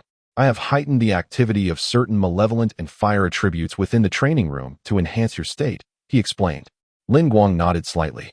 For such features were only available in intermediate or higher training rooms outside, costing no less than 1,000 daxiao coins for an hour. You must put in considerable effort. Upon hearing this, Vishel's expression became notably serious, and it was unclear what calculations were taking place in her small head, but she instantly seemed invigorated. "Let us get moving. No time for idle chatter. What exactly should we do?" Chapter 72. Illusion. Lin Guang caressed the void ring, retrieving a pale skill crystal. Its application was akin to that of the spirit pattern crystal. Thus, unless dealing with a mental-type spirit beast, the vast majority of spirit beasts required a spirit master to invest their consciousness into it. Absorbing the information contained within, such as how to activate and circulate the ether in their bodies before sharing it through a contract. As he spoke, Guang seated himself on a bench against the wall, patting the space beside him. Vishel did not hesitate, plopping down casually to his left. In that instant, a faint sweet fragrance wafted into his nostrils. It was not an alluring scent from her own skin, but rather the aroma of fruit-scented shower gel from her home. It was only at such proximity, where he could discern the scent and the rhythm of their breaths, that Guang was reminded she was indeed a woman. The previous day, after showering, Vishel had come to his room in her underwear, complaining that the scent of the shower gel was too overpowering, suggesting that on the battlefield, it would lead to detection. She strongly urged him to switch to an unscented variant, but Guang had simply chosen to ignore her. If she had the capability, she could learn Dawei language to procure her own shower gel. Otherwise, she could make do with what he had purchased. Returning to the moment, he flipped his left hand over, the skill crystal resting in his palm as he extended his right hand towards Vishel. Come. The silver-haired girl eagerly extended her right hand, decisively grasping Guang's left hand. Her hand was slightly smaller than his, delicate and fair, with distinctly defined knuckles. The sensation was both soft and warm. Perhaps due to the alteration of world rules upon her arrival, her hands bore no calluses. Aside from her considerable strength, they felt nothing like those of a mercenary. Mental energy swirled and howled through the sea of consciousness, infusing the spirit pattern of the contract. The next moment, a gentle and pure light of the contract began to radiate from Guang's left hand, which was held by Vishel. Their eyes met, and simultaneously, an inexplicable sensation of connection washed over them. Aside from the previous contract, this was the first instance of such close proximity. Fortunately, there seemed to be no displeasure in her gaze. She appeared somewhat bewildered. Not dwelling on it, he directed their mental energy into the overlapping skill crystal. In the following moment, the crystal erupted with blinding brilliance, and Guang felt his surroundings plunge into darkness, his consciousness suspended. He awakened from a stupor, suddenly sensing something unusual. Where am I? He could not feel his body seated on the bench, nor the grip of Vishel on his hands. And he could not see anything at all. Yet, this sensation was fleeting. In the briefest moment of thought, his senses seemed to revive. A briny taste spread across his tongue, and he abruptly opened his eyes. Am I swimming in the sea? No, that is not right. Guang suddenly realized that this was not his own experience, but rather someone else's sensations and memories. This was a first-person perspective from the memory of another individual. The sky was thick with dark clouds, as if stained with ink, heavy enough to suffocate. Thunder roared in the heavens. Silver lightning danced wildly among the clouds, illuminating the ocean, which lay silent and deep as night. A fierce wind swept through, carrying rain, and waves relentlessly crashed against the surface, sending sprays of water soaring several meters high. Guang moved through the tumultuous sea like a nimble fish, weaving effortlessly, occasionally thrusting his muscular arms to break apart the towering waves with astonishing strength and vigor. He could distinctly feel the sensation of water splashing against his fists, witnessing the waves erupt into countless droplets. Undoubtedly, this was the perspective of a spirit master. But in the next moment, a chilling sensation enveloped Guang's heart, as if something terrifying had fixed its gaze upon him. Has it finally come? A somewhat deep male voice emanated from his throat, laced with an excitement that was hard to contain. Within his view, a massive shadow emerged beneath the tumultuous sea, a colossal dorsal fin swiftly approaching him. Before opening a gaping maw, the mouth was a staggering 5 or 6 meters in diameter, its teeth sharp as spears, densely arranged, glimmering with a sinister dark brown hue that radiated a menacing aura as it lunged toward him. In that instant, Guang felt a suffocating sensation, an alarm blaring wildly within him. Gritting his teeth, he resisted the overwhelming feeling. Is this really so vivid? The sensation of being struck by skills is even simulated. The malevolent ether itself carried an innate psychological intimidation, and at such close proximity. Faced with a creature of such immense size, be it a spirit beast or a demonic creature, it was akin to a tangible mental assault. Yet, in the next moment, the owner of the memory narrowly evaded the shatterbite with a deft sidestep. Subsequently, that powerful arm glimmered with light, delivering an uppercut that struck the jaw of the creature. It was momentarily lifted, while Guang was pushed back in the water due to the recoil. It was then that Guang finally discerned the true form of the shadow. It resembled a shark, closely akin to a tiger shark, but its length exceeded 20 meters, rolling in the monstrous waves. Its body was adorned with dark purple scales, beneath which crimson veins pulsed, shimmering with a perilous and eerie glow, reminiscent of flowing lava. His eyes blazed with fury, resembling crimson lanterns, fixated intently on Lin Guang, before erupting into a thunderous roar. In the dim light, subtle ripples spread.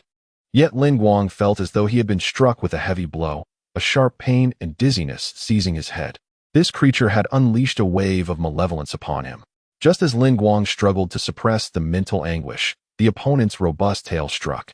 The tail's tip split into several forks, bristling with razor-sharp, bony spikes that glimmered with a chilling light and icy aura, hurtling towards him with a fierce howl. Ha! Now this is exhilarating. This is truly meaningful. Faced with such an onslaught, Lin Guang, who had opted not to employ any defensive runes but instead braced himself against the malevolent wave, laughed heartily. His laughter bore no trace of pain. It was wild, arrogant, and liberating, as if a true man of the world should indeed roar with laughter. Suddenly, he sensed something within him being awakened, gathering throughout his body with a savage, brutal essence, roaring into a fist. Come! As thunder echoed, the sea beneath him erupted, and his right fist shimmered with a blinding crimson light, crashing towards the incoming icy tail. A resounding impact accompanied by excruciating pain engulfed him, plunging Lin Guang into darkness. Chapter 73. Yearnings as the mental shock assailed her. Vishel suddenly perceived a shift in her surroundings. When she regained her senses, she found herself back in the training room, seated on a bench, her heart racing. Beads of sweat forming on her forehead. Her typically nonchalant, delicate visage appeared unusually grave and earnest, glistening with perspiration, betraying a semblance of lingering shock. Moments ago, it felt as if she had returned to the battlefield of Kazdair, rife with blood and fire, the scent of death lingering so intimately. Had she just experienced an illusion akin to those conjured by the Heartwhip demon? The Heartwhip demon, a rare and enigmatic entity among the Saras, held a mysterious status even within the Ten Kings court. Although she had never faced a Heartwhip demon directly, she couldn't help but wonder whether illusions could truly manifest with such vivid realism. Every sense, the scenery, and the mobilization of internal power. Instinctively, she clenched her right hand, suddenly realizing she was gripping something. It was the skill crystal in Lin Guang's left hand. Vishel recalled the events of the recent moment and immediately glanced at Lin Guang. He sat beside her, but his pupils were slightly dilated, his expression blank, and his body trembled ever so slightly. A chill ran through her. She was not unfamiliar with such an expression. In truth, she had once witnessed a mercenary squad besieged by the malevolent forces of the heart on the battlefield. Those ensnared in the illusions often displayed expressions of profound terror. Even if they ultimately survived, their minds would bear considerable scars, let alone someone like Lin Guang, who had been nurtured in a peaceful environment. For reasons unknown, the usually ruthless and unconcerned Vishel felt a strange emotion swell within her at that moment. Had she not been born a Sarkaz of Kazdali, perhaps she could have easily identified this sentiment as worry. She did not delve deeply into this feeling but immediately rose to her feet, crouching before Lin Guang. One hand grasped his left hand, while the other waved in front of the boy's somewhat unfocused eyes. Hey, what's wrong? Are you alright? Didn't we just say we were learning a skill? Vishel leaned closer to Lin Guang, scrutinizing his pupils while confirming that his breathing remained steady. It seemed her call had a positive effect. Lin Guang's gaze gradually sharpened, beginning to focus on her face. Vishel? He exhaled. The girl finally relaxed, only to quickly notice something amiss. Lin Guang's trembling did not cease. Instead, it became increasingly exaggerated. Vishel initially assumed he was just beginning to succumb to fear, yet what she witnessed was not a choked sob, but rather an excited smile slowly etching itself upon his face. He took deep breaths, yet he could not suppress the grin that grew increasingly manic, entirely at odds with his usual demeanor and disposition. A shiver coursed through Vishel as she reached out to pat his face. Have you lost your mind? After several deep breaths with closed eyes, Lin Guang managed to temper his racing heart, feeling as though it might leap from his chest at any moment. No, I'm just too excited. The pain inflicted by the malevolent wave and the clash of skills had receded like the tide, yet the sensation remained vividly etched in his memory, causing a dull ache in his head and rendering his emotions somewhat uncontrollable. Gradually, the smile on his face subsided, though the exhilaration within him lingered unabated. It is truly enchanting. What? Vishel prompted, still seeking clarity.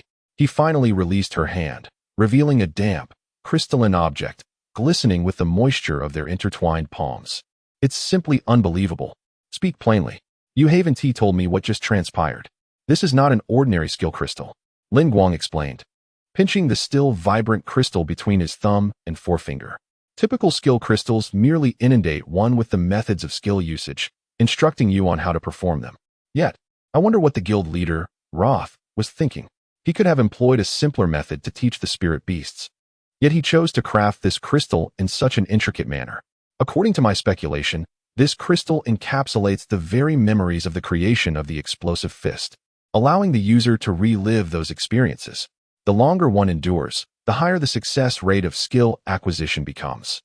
Vishel felt as if a furious cross had emerged from his forehead. Does this fellow have nothing better to do than to torment others? No, perhaps the skill itself has become insignificant. Guang became increasingly animated as he spoke, a slightly neurotic smile gracing his face. The sensation of being struck, the manipulation of ether and mental energy during battle, the experience and feedback from combat, and the reflexes in moments of crisis. I even suspect that this scenario can enhance the strength of one's mental fortitude. These are the true treasures.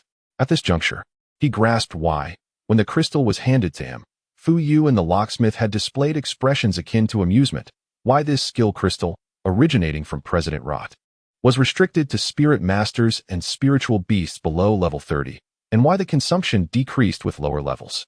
The intensity of the scene and sensory stimuli likely adapts according to the mental strength of the spiritual beasts and spirit masters. The strong must expend more external energy to receive the same stimuli as the weak. This implies that Guang and Vishel, neither yet reaching level 10, can utilize it far more frequently than spirit masters and spiritual beasts above level 20. Moreover, Fu Yu had assured him that the use of this crystal was utterly safe, meaning that regardless of how perilous the situations within the scenarios might be, he would not suffer any substantial harm. The recent expulsion was probably triggered by the crystal's protective mechanism. Given this, what is there to fear? As long as their minds can withstand the mental pressure exerted by the fifth-tier demon beast, the demon-eating tiger shark, with its malevolent ether, and endure the pain inflicted by the skill, they would be fine. Although they had merely scratched the surface of the battle and were expelled, Guang felt confident that he could perform even better next time, unearthing more treasures from this bounty. Seeing Guang's face alight with excitement, Vishel's tense demeanor relaxed, suddenly recalling a curious detail. Wait a moment, this president, was he truly fighting barehanded? Aren't all the individuals in your world spirit masters? Chapter 74. Ancient martial spirit masters of the beast stream, did I not mention it? Guang pondered briefly before responding. President Rod is a nearly extinct practitioner of the ancient martial spirit master style of the beast stream. In those times, spirit masters were quite different from today. The path was still in its infancy, and with the looming threat of the demon race, this particular school of thought emerged. While contracted beasts may pose mental challenges, their power is undeniably formidable among peers. Given that most beasts cannot comprehend human thought and communication is challenging, the contracted entities are often confined within the sea of consciousness to serve as energy sources, honing both body and mind, relying on themselves to engage in combat. This is an ancient spirit manipulation school, fraught with peril. Out of 100, 90 may succumb to madness, which is why few pursue it today. It appears that within your ranks of spirit manipulators, there are indeed formidable individuals. Vishel raised an eyebrow, having assumed they were merely spectators. How could that be? Guang shook his head, asserting that high-star spirit manipulators inherently lack weaknesses. The notions of frail physiques or inherent vulnerabilities are merely adaptations made over the past 2 centuries, following the widespread adoption of meditation contracts and the spirit manipulation system, aimed at accommodating ordinary folk. Otherwise, how could such a high mortality rate ever become a mainstream system? Noticing her lingering confusion had dissipated, Guang continued. That punch you delivered may have been the embryonic form of explosive fist. Did you sense anything? Vishel furrowed her brow, glancing at her tightly clenched right fist, which she opened and closed several times, seemingly reminiscing about the sensation. It was quite peculiar.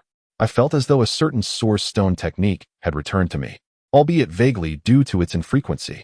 Lin Guanghai's eyes widened with delight. This indicates that it resonates harmoniously with your past powers. Perhaps it could enable you to reclaim your extraordinary abilities through a different path. Shall we try again? Vishel hesitated, turning slightly away, and inquired, "Are you prepared for it?" I simply wasn't mentally ready. The merchant did not forewarn me. Is it appropriate to ambush a high school student? I must seek vengeance. He chuckled excitedly, sharing an obscure joke that left Vishel silent. She settled beside him, and the light of the contract once more illuminated their surroundings. Moments later, they found themselves amidst a tumultuous tempest upon an inky black sea. Cough, cough, cough. Lin Guanghai emerged once more from the illusion, immediately succumbing to a fit of coughs. Beside him, Vishel, unable to contain herself, clutched her abdomen and mimicked retching. If not for my stomach's remarkable capacity to digest like a black hole, I might have truly expelled my meal. No one anticipated that the fifth attack of the demon-eating tiger shark would manifest as a toxic skill, Mud Wave, even though the illusionary Lin Guanghai had shattered the oncoming wave with a single punch. Minimizing its lethality, the overwhelming assault on their senses was indescribable. After a prolonged period of recovery, they finally regained some composure. Let us call it a day. Lin Guanghai sighed deeply, drenched in sweat. The dual effects of pain and stimulation rendered his already gaunt visage even paler and more fragile, a rare expression of fear crossing his features.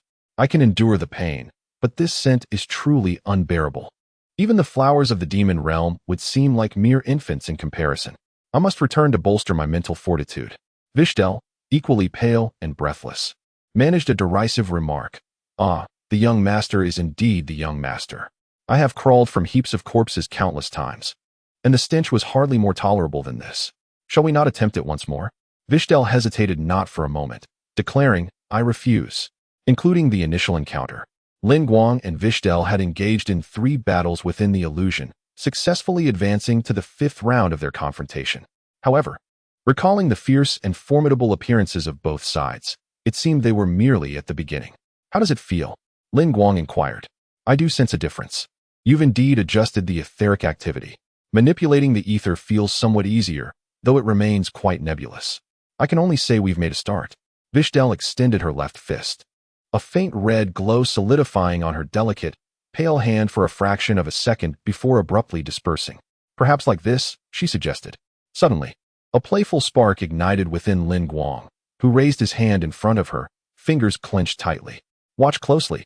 Vishel's expression turned to one of confusion. What are you doing? Lin Guang inhaled deeply, a subtle dark golden luminescence emanating from his eyes. In the next moment, the silver-haired girl's amber gaze widened in astonishment as a similar dim red glow flickered to life upon Lin Guang's hand, though it too faded almost instantaneously. Vishel was taken aback. What? How can you?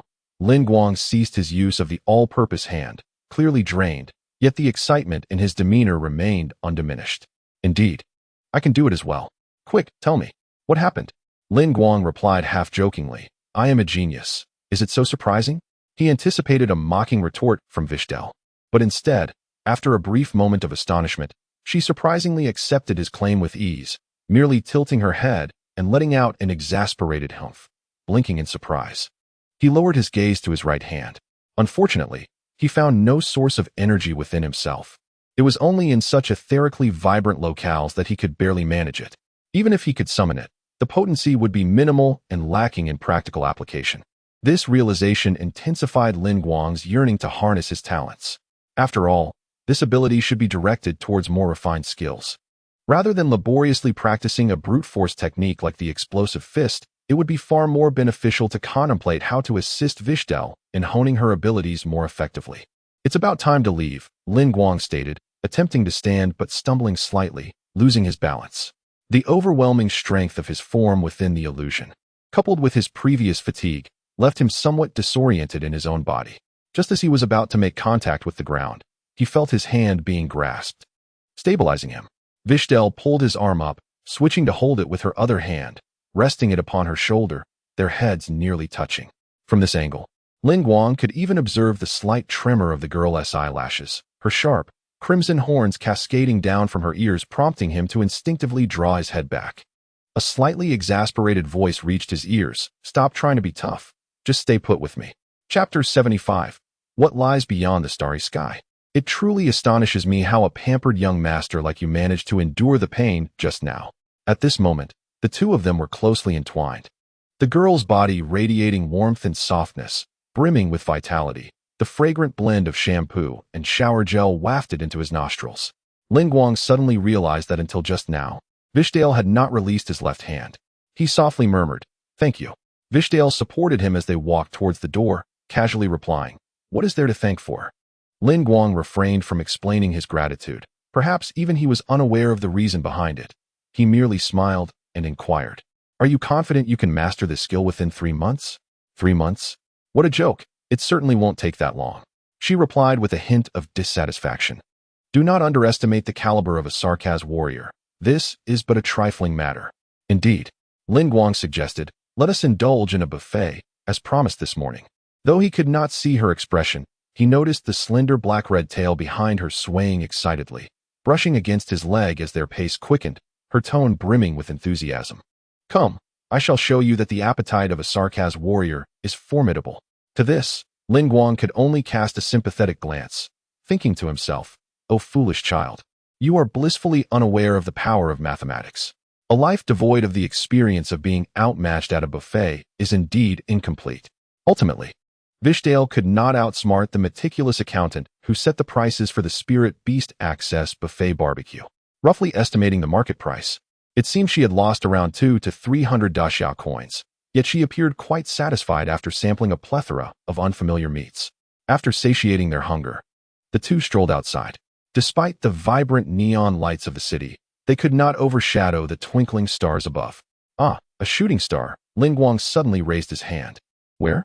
Vishel quickly looked up but could not keep pace with the falling star, letting out a slight huff of disappointment.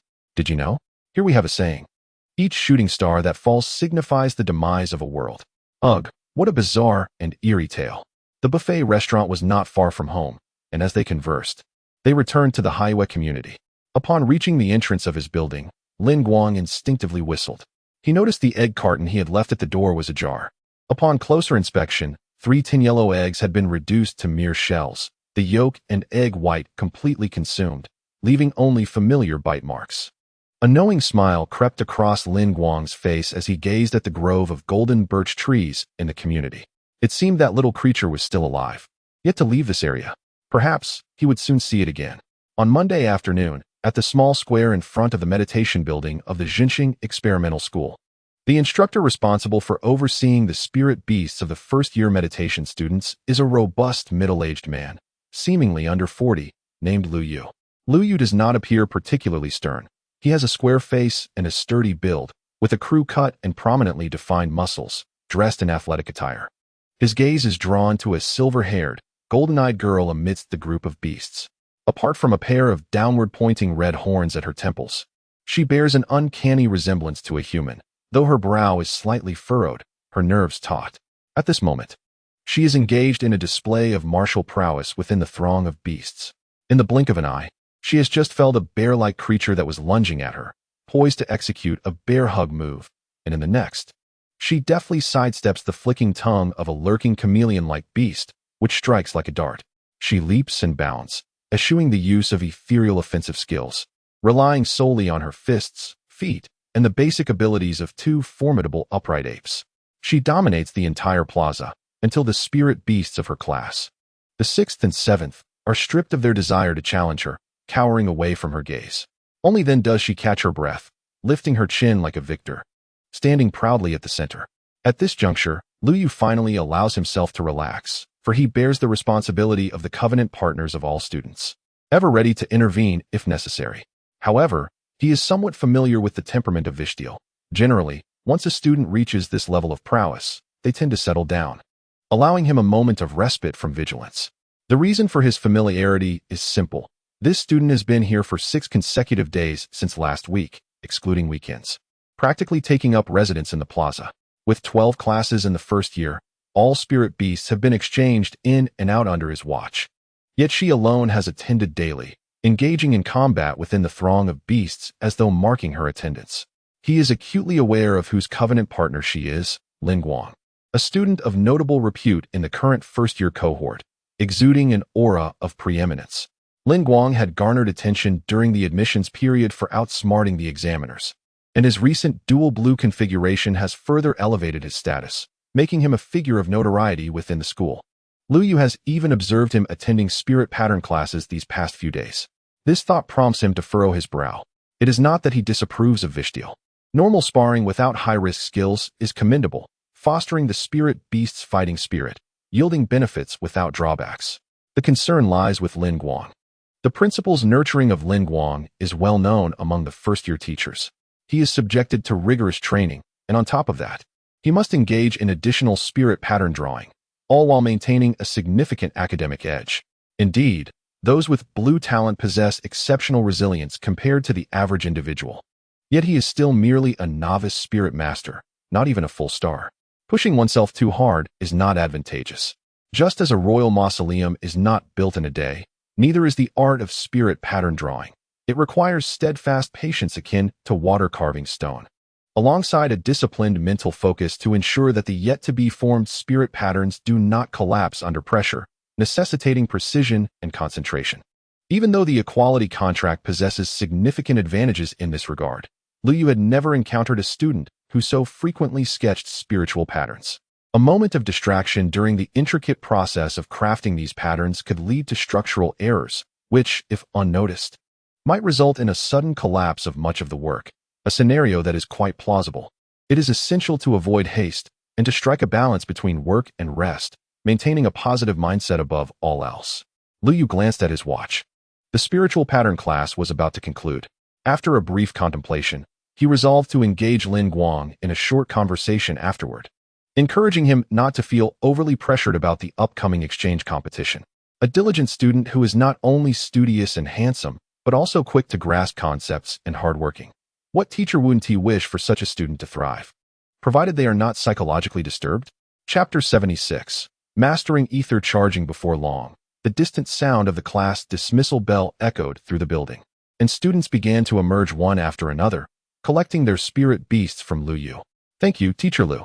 You've worked hard, teacher. Goodbye, teacher. Lu Yu nodded in acknowledgement, remaining in place to wait. He was aware of Lin Guang's habit of continuing his meditation after class, so he prepared to wait for him. However, just a few minutes later, while standing in the square, he suddenly spotted the handsome, bespectacled face of Lin Guang next to Weisdale, engaged in conversation. Lin Guang. Teacher Lu. Lin Guang, who was speaking with the silver-haired girl, looked up at him, offering a shy smile. Could you wait for me a moment? Lu Yu was taken aback for a moment, but nodded in agreement. Under his slightly puzzled gaze, Lin Guang suddenly extended his hands, palms together at his chest, and then closed his eyes. An expression of astonishment crossed Lu Yu's face, for at the very moment Lin Guang shut his eyes, his hands began to emit a visible white luminescence, and the surrounding air stirred gently, with numerous glowing particles swirling around him, illuminating his features before converging into his palms. The perception of a 3-star spirit master allowed Lu Yu to sense the flow and transmission of ether, and the words slipped from his lips. Ether charging. Weisdale, too, looked on in astonishment as she observed the faint glow emanating from Lin Guang's hands. She sensed that the ether consumed by her recent skill was being swiftly replenished by the ether transmitted from the other end of the contract.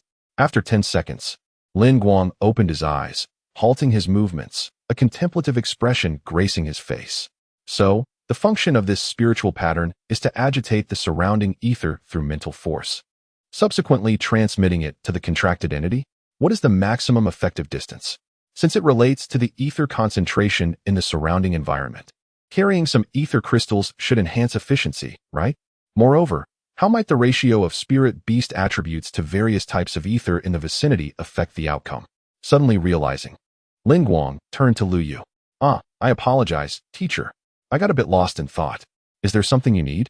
It seemed Lu Yu had underestimated the brilliance of this prodigy. Indeed, the younger generation is truly formidable. He swallowed the sermon he had just prepared and merely sighed. It's nothing. I just feel old. You still look quite young. After this brief exchange, Lin Guang boarded the bus with Vishel, heading towards the battlefield. As he sat on the bus, he leaned halfway out of the window, relishing the caress of the wind, his hair slightly tousled, yet a broad smile adorned his face, reflecting his excellent mood. Thanks to the weekend remedial classes at the Spirit Pattern Meditation Hall, He had not only completed and mastered the first-tier attribute-free spirit pattern, Ether Energization, but his Spirit Master level had also risen to level 8. However, this level was still not optimal for learning the second-tier attribute-free spirit pattern, Barrier. Attempting to learn it now would merely squander a precious spirit pattern crystal. The two disembarked at the combat area station, entering the massive square combat facility, and then proceeded down the corridor to the exclusive first-year combat arena. Just as Guang stepped in, the class bell rang. He assumed the first-year combat class was nearing its conclusion and that everyone was packing up to leave. To his surprise, he found over 30 students from Class 1 surrounding the circular combat arena, seemingly engrossed in observing two individuals engaged in a serious duel. Standing at the referee's position was none other than Yu Haidong, the instructor for the class. What truly astonished him was that the two combatants in the center were Wong Dawei and Lu Rui. "Oh, Guang is here," someone exclaimed, and the entire class turned to gaze at Guang. Even the two fighters momentarily glanced over. Guang waved his hand and called out, "Continue your match. I'm merely passing by." Upon hearing this, the crowd turned back, though Wong Dawei couldn't help but flex his muscles in a display of confidence towards Guang. Why are they still fighting when class is already over? Guang leaned closer to the chubby Deng Yifeng and whispered. One was the top student of the class, and the other a notorious chatterbox. Their sudden bout surely had its reasons. "Ah, you truly don't know," Deng Yifeng explained. "This morning, the homeroom teacher announced in class that the second spot for the exchange competition has been decided, and it's Wong Dawei." Guang raised an eyebrow. "Predetermined? Wasn't it said that the spots would be announced in 2 weeks?" A classmate nearby couldn't help but roll their eyes in response. "You're surprisingly shocked for someone who was already pre-selected." Others nodded in agreement. Guang understood their teasing was harmless, yet he couldn't help but feel a bit surprised. Why wasn't he Lu Rui chosen? Her fire spirit bird is impressive in combat, isn't it? There are 3 spots for first-year students in the exchange competition. Excluding Guang, who was already a given, the remaining 2 spots were originally intended to be filled by selecting elite candidates with potential from each class, to compete in a closed battle 2 weeks later to determine the finalists. The reason it is deemed provisional is that the ultimate decision still lies with the principal. Should a student suddenly exhibit considerable improvement, or perhaps experience an extraordinary event that significantly enhances their capabilities, the principal might preemptively allocate a spot to them, thereby channeling additional resources to bolster their chances of success. Wong Dawei's previous performance has been well observed by all. His skills are mediocre, and his results in the martial arts discipline are merely passable. Although he possesses dual green attributes, his proficiency in commanding spiritual beasts likely offers him no distinct advantage compared to most peers. Unlike Hisheng Wang, who has taken the initiative to study spiritual patterns ahead of time, Wong Dawei's character suggests that any new skill he acquires would be widely known among his classmates by the same day. In contrast, Lu Rui, who ranks just below Hisheng Wang in terms of performance and also possesses dual green attributes, stands a promising chance for guaranteed admission to a blue-green program. Her family is well off, owning both land and property, thus lacking in resources. It is rumored she has mastered a secret technique related to spiritual patterns. Yet she still has not secured a recommendation from the principal. Guang is acutely aware of Wong Dawei's circumstances. Just days ago, Wong Dawei's by Huang parrot consumed a potion prepared by Guang, and its innate power may be somewhat disoriented due to the awakening of its bloodline. How then was he selected? A classmate interjected into the conversation. The homeroom teacher mentioned that his big bird learned a formidable new skill. But who knows the truth of the matter? Perhaps it was his father's influence. Given that the Comprehensive Research Center features a building named Wang Xiaoxing Laboratory, this scenario could indeed hold some veracity. However, Guang displayed a look of surprise upon hearing this. A new skill? Could it be that? Guang, do you know something? Let us just observe. Chapter 77. Wong Dawei's compensation on the judge's stand. Yu Haidong extended his hand, while beside him, the petite and adorable Earth Guardian doll conjured a patch of soil into the shape of a flag, holding it with a serious expression. The match was to be conducted under restricted battle rules, where neither party's spiritual beasts were permitted to initiate attacks on their respective spirit masters. Nor were the spirit masters allowed to enter the arena. They could only intervene from outside the battleground. As the announcement concluded, both combatants summoned their spiritual beasts onto the field. The red and white birds materialized amidst the arena. Sensing their master's emotions, the diminutive fire spirit bird's eyes sharpened. igniting its body in a blaze of fiery yellow flames. This is the fire spirit bird's characteristic, fervent fighting spirit, which slightly enhances both its speed and defense while bestowing fire attribute effects on its physical moves. On the other side, the Bai Huang parrot, true to its name, fluttered its wings and soared atop Wong Dawei's head. To the spectator's surprise, not only was Wong Dawei unusually silent before the match, but his parrot, capable of competing with a husky, also remained utterly mute, casting a derisive glance at the fire spirit bird as though its opponent were not worthy of being seen as a rival. I have a question. Lin Guang suddenly realized something and addressed his classmates. Has Wong Dawei not spoken a word since this morning? Wow, how did you know that?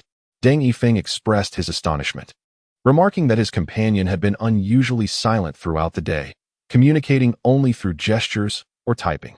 He pondered the possibility that his friend might truly have lost his voice, which would indeed be quite regrettable, as it would hinder his ability to scold him.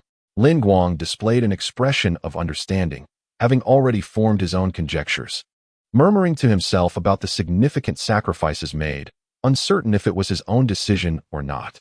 Two birds soared to a height of several meters, a distance that would hardly impact the scattered audience, who were ever ready to engage. The birds maintained their usual demeanor, exuding an air of arrogance. Lin Guang, how long do you think Wong Dawei can endure? The chubby Deng Yifeng did not underestimate Wong Dawei, recognizing that the fire spirit bird was renowned for its swiftness, and coupled with the trait of burning fighting spirit, Wong Dawei's command might falter quickly. Lin Guang softly replied, Three moves?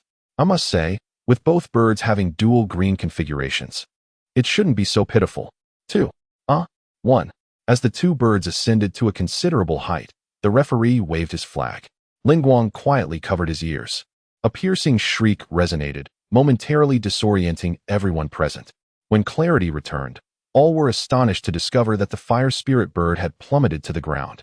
Under the talons of the white phoenix parrot, its sharp beak poised against the fire spirit bird's forehead, seemingly ready to pierce through. Fire! Lu Rue rushed into the arena in a flurry, seemingly intent on checking if the fire spirit bird was injured. The white phoenix parrot, casting a triumphant glance at her, then returned to perch atop Wong Dawei's head. Even Yu Haidong and Tu Hua paused in disbelief before raising their flags. Victory had been decisively established. The surrounding students erupted in astonished chatter. The outcome was indeed as they had anticipated, decisive and swift, albeit with the roles completely reversed. What the heck? What the heck? What the heck? What kind of technique is this? Psychic? Did he really win? Oh my! A student surnamed Dai could not restrain himself, exclaiming, May I ask, has that bird mutated into the legendary giant parrot? I recall that bird possesses psychic attributes. Students with better academic standing began to critique, what digital dragon? They aren't even on the same evolutionary chain, and you're claiming mutations? Although I must admit, I harbor some doubts about this situation. It has definitely mutated to possess psychic attributes. Even from over 20 meters away, the effect is palpable. There are neither spiritual patterns nor artifacts involved. Do you truly believe this isn't from its own lineage? Everyone engaged in spirited discussion regarding this unexpected turn of events in the battle, although the exchange competition may not be regarded as an official contest. Those fortunate enough to participate in it almost invariably find themselves joining the school team a year later. They will represent the experimental school in municipal competitions and, subsequently, the city of Jinxing in state-level contests. The sense of honor associated with this achievement can be overwhelming, even for high school freshmen. It is a sentiment that even adults may struggle to resist. The Society of Universal Spirit Masters naturally reveres the strong, and regardless of Wong Dawei's previous lackluster performance, his classmates now cast admiring and envious glances in his direction. Even those who typically held a grudge against him, considering him a mere nuisance, shared in this admiration. Wong Dawei opened his mouth, attempting to articulate his thoughts, but awkwardness rendered him speechless. Instead, he could only flush with embarrassment and emit a roar of excitement, fervently shaking his fist. At that moment, he caught sight of Lin Guang amidst the crowd, and without the chance to deliver any pretentious remarks about the passage of time, he eagerly approached Lin Guang and gave him a hearty pat on the shoulder. Drawing in a deep breath, he rasped, Thank you, my brother. In terms of wealth, Wong Dawei had stood at the pinnacle of 999 others since birth, although he was somewhat dim-witted. He understood that the politeness and flattery he received from others were merely reflections of his father's status and their financial standing, rather than any personal merit. Now, however, he basked in the recognition earned through his own abilities, drawing the envious gazes of those who once wished to supplant him. At that moment, Wong Dawei felt an exhilarating rush that resonated deep within his soul. His smile was broader than ever, almost overwhelming him with joy. His speech became increasingly fluid, swiftly regaining its former eloquence. This skill is simply incredible, so exhilarating. You have no idea how shocked my old man was when he saw this ability. I even took a photo to show you, but he had his bodyguard snatch it away and delete it. Oh, and I've already interrogated old Dang on your behalf. As he spoke, Wong Dawei retrieved a clip from his pocket, pulling out a familiar shopping card with a value of 3,000 credit points. Hold on to this for now. Lin Guang extended his hand and affectionately ruffled the head of Bai Huangying, who trembled with excitement from the victory and applause. The bird, appearing quite docile, nuzzled against Lin Guang's palm. When did you stop its vocalizations? Wow, brother, you noticed that? Wong Dawei replied, clearly astonished as he scratched his head. It started on Saturday night. It hasn't said a word for 2 days. It was that professor whose suggestion. Initially, I thought it was nonsense. But he claimed to have met you and understood the situation, so I pondered it carefully. He suggested that my Bai Huangying should try to suppress excess energy and refrain from incessant chatter, even if it doesn't consume your special medication, as this would help build up its power for crucial moments. Lin Guang nodded in agreement. That aligns well with theoretical predictions. After returning home on Saturday night, he organized his handwritten notes, transforming the 2 segments of formal evolution conditions and background information from the White Phoenix Parrot game into a realistic tone, all while ensuring that he would not arouse suspicion. After much deliberation, he sent the information to Hu Tuji, who subsequently called him in a frenzy of excitement, insisting on a prolonged conversation. It seems that Hu Tuji, after reading the message, immediately sought to contact Wong Dawei. Originally, he intended to follow Hu's suggestion to feed the bird some chili powder to physically obstruct it, but then he recalled your words. Wong Dawei raised his right hand, allowing the White Phoenix Parrot to perch on his forearm, and displayed a foolish grin. You said one cannot rely on others for everything. It must understand itself better. He reasoned that if the bird could not call, it must be feeling quite uncomfortable, so he too consumed a bit of the chili powder to grasp its sensations. Suddenly, he erupted in anger, grinding his teeth at the White Phoenix Parrot. Damn it, I'm burning up from the spice, yet you show no reaction whatsoever. The parrot disdainfully fixed its gaze upon his head and squawked loudly. Fool. This exchange was so absurd that even Lin Guang could not help but laugh in exasperation. You truly are invincible. Are you not aware that avian spirit beasts are nearly impervious to spicy flavors? How could I know? I relied entirely on you for my homework throughout junior high. The 2 fell into a sudden silence, but after exchanging glances, they broke into laughter. In truth, Wong Dawei was not entirely without merit, regardless of his motives. He possessed an ignitable spirit, a yearning for progress, and a sincere heart towards his spirit beast. I have received payment. He glanced at the board Vishel and then moved forward, waving at Wong Dawei, as if to dismiss the explosive punch skill crystal as a fair trade. Professor Hu had also saved him the expenses for the spirit materials Wong Dawei would need, making this transaction worth several 100,000 dasha coins to him. This is a pure apology. Wong Dawei forcefully shoved a card into his hand, declaring that Lao Deng had warned him that if he did not accept it, he would truly face a beating with vine sticks upon his return. If you refuse, he probably won't sleep well tonight. With matters reaching such a point, Lin Guang had no choice but to accept the shopping card. My goodness. Witnessing this scene, Deng Yifeng's eyes widened in disbelief, instinctively exclaiming, Lin Guang, is this a cheat for you? Have you become a miracle worker? Upon hearing this, the surrounding classmates erupted in a flurry of discussion, their excitement surpassing that of Wong Dawei's victory, gazing at Lin Guang with newfound fervor. Miracles are predominantly unrepeatable. However, miracle workers possess the ability to repeatedly create phenomena deemed impossible in reality. To them, Wong Dawei's White Phoenix Parrot awakening its psychic attributes indeed resembled the handiwork of a miracle worker. For the vast majority, if given the choice between forming a connection with a mere strong individual or a miraculous master capable of nurturing strength in others, the latter would invariably be favored. It is worth noting that the profession of a miraculous master inherently falls within the realm of spirit manipulators, thus presenting no conflict. Lin Guang sighed softly, realizing that the situation had indeed evolved to this point. However, he did not rush to deny this reality. With the endowment of a system talent, it was almost a foregone conclusion that Lin Guang would become a miraculous master. The crux of the matter lay in the fact that he had meticulously devised a plan from the outset. The formal evolutionary path of Bai Huang's ancestral return must remain strictly confidential until Lin Guang was adequately prepared. This secrecy would serve to facilitate his future endeavors in monetizing the subsequent publication of his research. For the time being, he would use the title of Miraculous Master to deflect any scrutiny.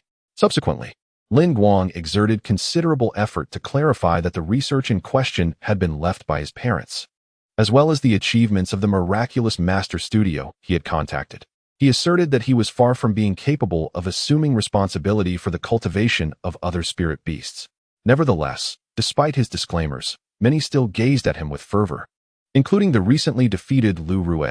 The entire first class of high school seemed to have grown accustomed to Lin Guang's exceptional prowess. It wouldn't be surprising if he suddenly emerged as a miraculous master or researcher in the future. The successful example of Wong Dawei loomed large. If Lin Guang could elevate even the most unremarkable individual, could not those who sought to cultivate a relationship with him, alongside a show of sincerity, also aspire to achieve remarkable feats? As the students regained their composure, Lin Guang, accompanied by Vishel, continued toward the arena. Those preparing to disperse halted in their tracks upon noticing their approach. Yu Haidong, leaping down from the 10-meter-high judge's platform with his Earth Guardian, took his place at one side of the field. Lin Guang, on the other hand, brought Vishel to the opposite side, where she conjured a gun from the void, her expression brimming with anticipation. In Lin Guang's eyes, the runes symbolizing talent began to radiate a dark golden glow. Witnessing this, Wong Dawei could not contain his curiosity. "What is this all about?" he inquired. "Both the instructor and Lin Guang are warming up. Did you not notice?" Deng Yifeng replied. "Lin Guang found our match insufficiently exhilarating. Naturally, he must engage with the instructor." Wong Dawei suddenly exhaled a deep sigh. "Another genius, another hard worker. Do we mere mortals even stand a chance?" "Ha! The indolent rich heir are in no position to make such claims," Deng Yifeng retorted, rolling his eyes at him while joining the other students to offer an international friendly gesture. On the third floor of the research center, Dr. Kaivan, clad in a pristine white coat, sat before her computer, typing away while wearing a contemplative expression. The screen clearly displayed records indicating that the equipment in Laboratory B311 and the training room B313 had been activated that Friday afternoon, with the former currently in operational mode. After a moment's pause to absorb the information on the screen, Dr. Kaivan was about to take action when her phone on the desk vibrated softly. The caller ID revealed that it was Lu Fifan, the principal of the experimental school. Dr. Kaiwan slightly raised her brow and answered the phone. Chapter 79. Childhood Dreams. Good afternoon, Dr. Kaiwan. Lu Fifan began with a brief greeting, then added with a smile, "Thank you for your outstanding contributions to student development. I appreciate your efforts. However, the Education Bureau has indeed not allocated any funds for us this year." After a moment of silence, Dr. Kaiwan replied coolly, "I do not comprehend your meaning." "Oh." This time, Lu Fifan was momentarily taken aback and retorted, "Isn't the white phoenix parrot belonging to Wong Dawei your handiwork, Dr. Kaiwan?" "I have never heard of that name." "That's rather strange," Lu Fifan mused, scratching his somewhat balding head. According to his homeroom teacher, the psychic skill of his white phoenix parrot is from Professor Lin Guang, who is currently training under you. Professor Lin Guang's late parents were senior researchers, but their research focused on marine spirit beasts. I checked online, and there is no indication that they conducted research on white phoenix parrots or avian spirit beasts. Thus, I assumed you must have some special requirement and were subtly trying to communicate this to the school. Upon reflection, Dr. Kaiwan, you do not seem to possess such a disposition. The white phoenix parrot, psychic skill? Dr. Kaiwan's brows furrowed slightly, her tone revealing a rare hint of puzzlement. Indeed, and it is not just any psychic skill. Judging by its power, the psychic attribute may very well be the parrot's innate ability. Hence, I immediately decided to allocate the second spot in the exchange competition to him. After all, spirit beasts capable of high-altitude flight are exceedingly rare, and I believe he could secure a point in the competition. If we concentrate resources on him and Professor Lin, we might very well win this exchange. Cough, cough, Dr. Kaiwan, Are you truly not assisting from behind the scenes? I have done nothing. Then, does this imply that all of this is solely Lin Guang's doing? Perhaps he is utilizing materials left by his parents. For a child of his age to comprehend the work of senior researchers is indeed remarkable. Dr. Kaiwan, if possible, could you offer him some guidance in his research? What am I thinking? Lu Fifan smacked his forehead. There is no need for me to mention it. You must have recognized his potential as a researcher, which is why you decided to take him under your wing. After all, what merit could a blue-tier talent possess to warrant your attention? Perhaps sensing something from Dr. Kaiwan's silence, Lu Fifan smiled and said, Then, Dr. Kaiwan, I shall not disturb you further. You are busy. Beep. The call ended. Setting down her phone, Dr. Kaiwan's emerald eyes seemed to shimmer with thoughts unknown. She retrieved a pure black data key she kept close, plugged it into her computer, and then opened a stark black interface, devoid of any images or embellishments. An exceedingly minimalist forum.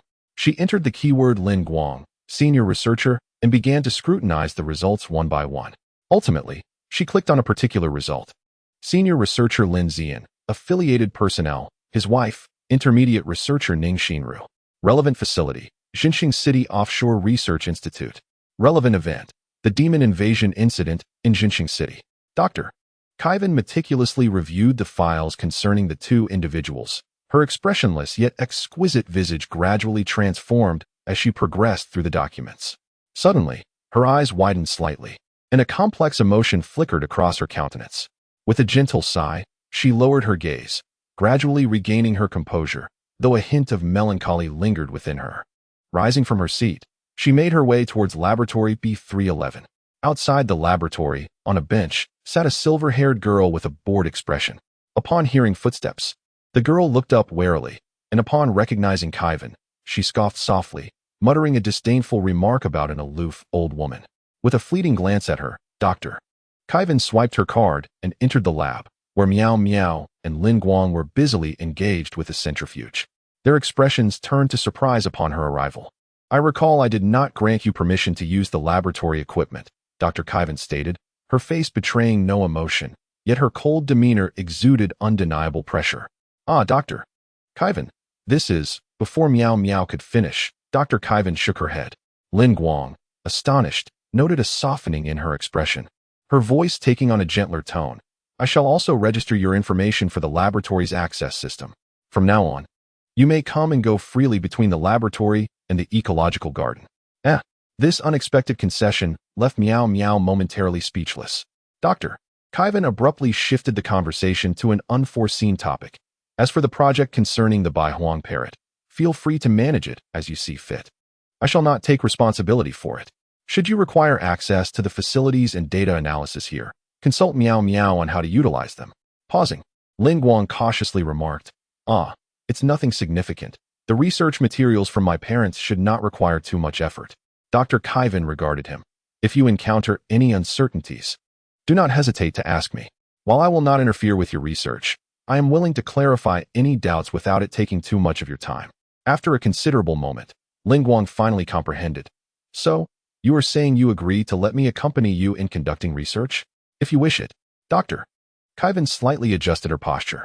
Human energy is finite. Balance and versatility can sometimes be synonymous with mediocrity. To ascend to the pinnacle in both combat and research requires more than mere effort and sweat. It necessitates talent, inspiration, and an extraordinary stroke of luck. This was the very sentiment I intended to convey when I initially contemplated rejecting you. However, now that you have demonstrated research aptitude, I do not wish to impede your progress, nor do I possess the authority to do so. Lin Guang grasped her meaning. She must have gleaned information about the Bai Huang parrot and concluded that he possessed the so-called research talent. After considerable effort, Lin Guang managed to suppress the overwhelming joy that threatened to surface on his face. For reasons unknown, upon learning that he could become a distinguished researcher, he was suddenly engulfed by a wave of elation that surged from deep within him, even causing a slight tingling sensation at the tip of his nose. Although the memories of his childhood had become rather hazy, obscuring the origins of this aspiration, Lin Guang felt a sense of confidence, attributing his potential success not only to external aids and memories of a past life, but also to his meager efforts. He feared that any future achievements might merely result from the adage of shooting an arrow and then drawing a target, which hardly warranted sincere pride. Nevertheless, he felt genuinely pleased. Chapter 80. The beloved of the spirit beast. Observing the nearly uncontrollable complexity of emotions etched on his face, Dr. Kaiven's gaze softened slightly. Yet she did not offer any explanations. Instead, she inquired, "Do you know the true difference between a junior researcher and a senior researcher? Or between one and a spirit beast doctor? Is it experience or knowledge?" Meow Meow tentatively suggested, peering forward. Suppressing his emotions, Lin Guang gently shook his head. "There are many who remain junior researchers even at 100 or 200 years old. I believe the real distinction lies in luck, or rather, intuition." To this response, Dr. Kaiven nodded slightly, only to shake her head again. "Have you considered that there are not just thousands, but millions of spirit beasts and spirit materials in this world? No one dares to claim that the properties of spirit beasts and spirit materials have been accurately understood. The knowledge one possesses does little to aid in selecting the correct materials and environments that could fundamentally alter the lives of spirit beasts. Spirit beast doctors and academicians make new discoveries almost every year, if not every quarter. While some may interpret this as mere luck, it is, in fact, a gift known as intuition. In academia, such individuals are referred to as spirit chosen or the beloved of spirit beasts, those cherished by the world. Those endowed with this intuition can often select the most suitable material from countless options in a remarkably short time. This intuition is essentially their ability to listen to the inner voices of spirit beasts and spirit materials. The term voice is metaphorical, aiding comprehension. The actual manifestation might simply appear as extraordinary luck, enabling swift results in any research endeavor. Lin Guang instinctively refuted this notion of metaphysicality, but suddenly fell silent. In this extraordinary world, could such assertions truly be mere metaphysics and fantasy? Without delving into other matters, his all-encompassing talents and omniscient vision could indeed yield effects akin to those of the spirit chosen. Unsure of what to say, Lin Guang lapsed into contemplation. Dr. Kaiven seemed disinclined to continue the conversation, rising to leave. "Ensure that you compile the data regarding the spirit materials administered to the White Phoenix parrot into a thesis. Should you have any questions, do not hesitate to ask me." With that, she swiftly departed the laboratory, leaving no further words in her wake. Turning back, Lin Guang discovered that Meow Meow was studying him with an inquisitive gaze, lingering particularly on his face, which made him feel somewhat uneasy. After a while, Meow Meow withdrew her gaze and earnestly remarked, "It seems that spirit guardians aren't so different after all. They all have 2 eyes and a mouth. You are overthinking it. Dr. Kaiven probably just mentioned it in passing. How could there be any connection between a spirit guardian and me?" He chuckled softly, surprised that bringing you into the research group was indeed the right choice.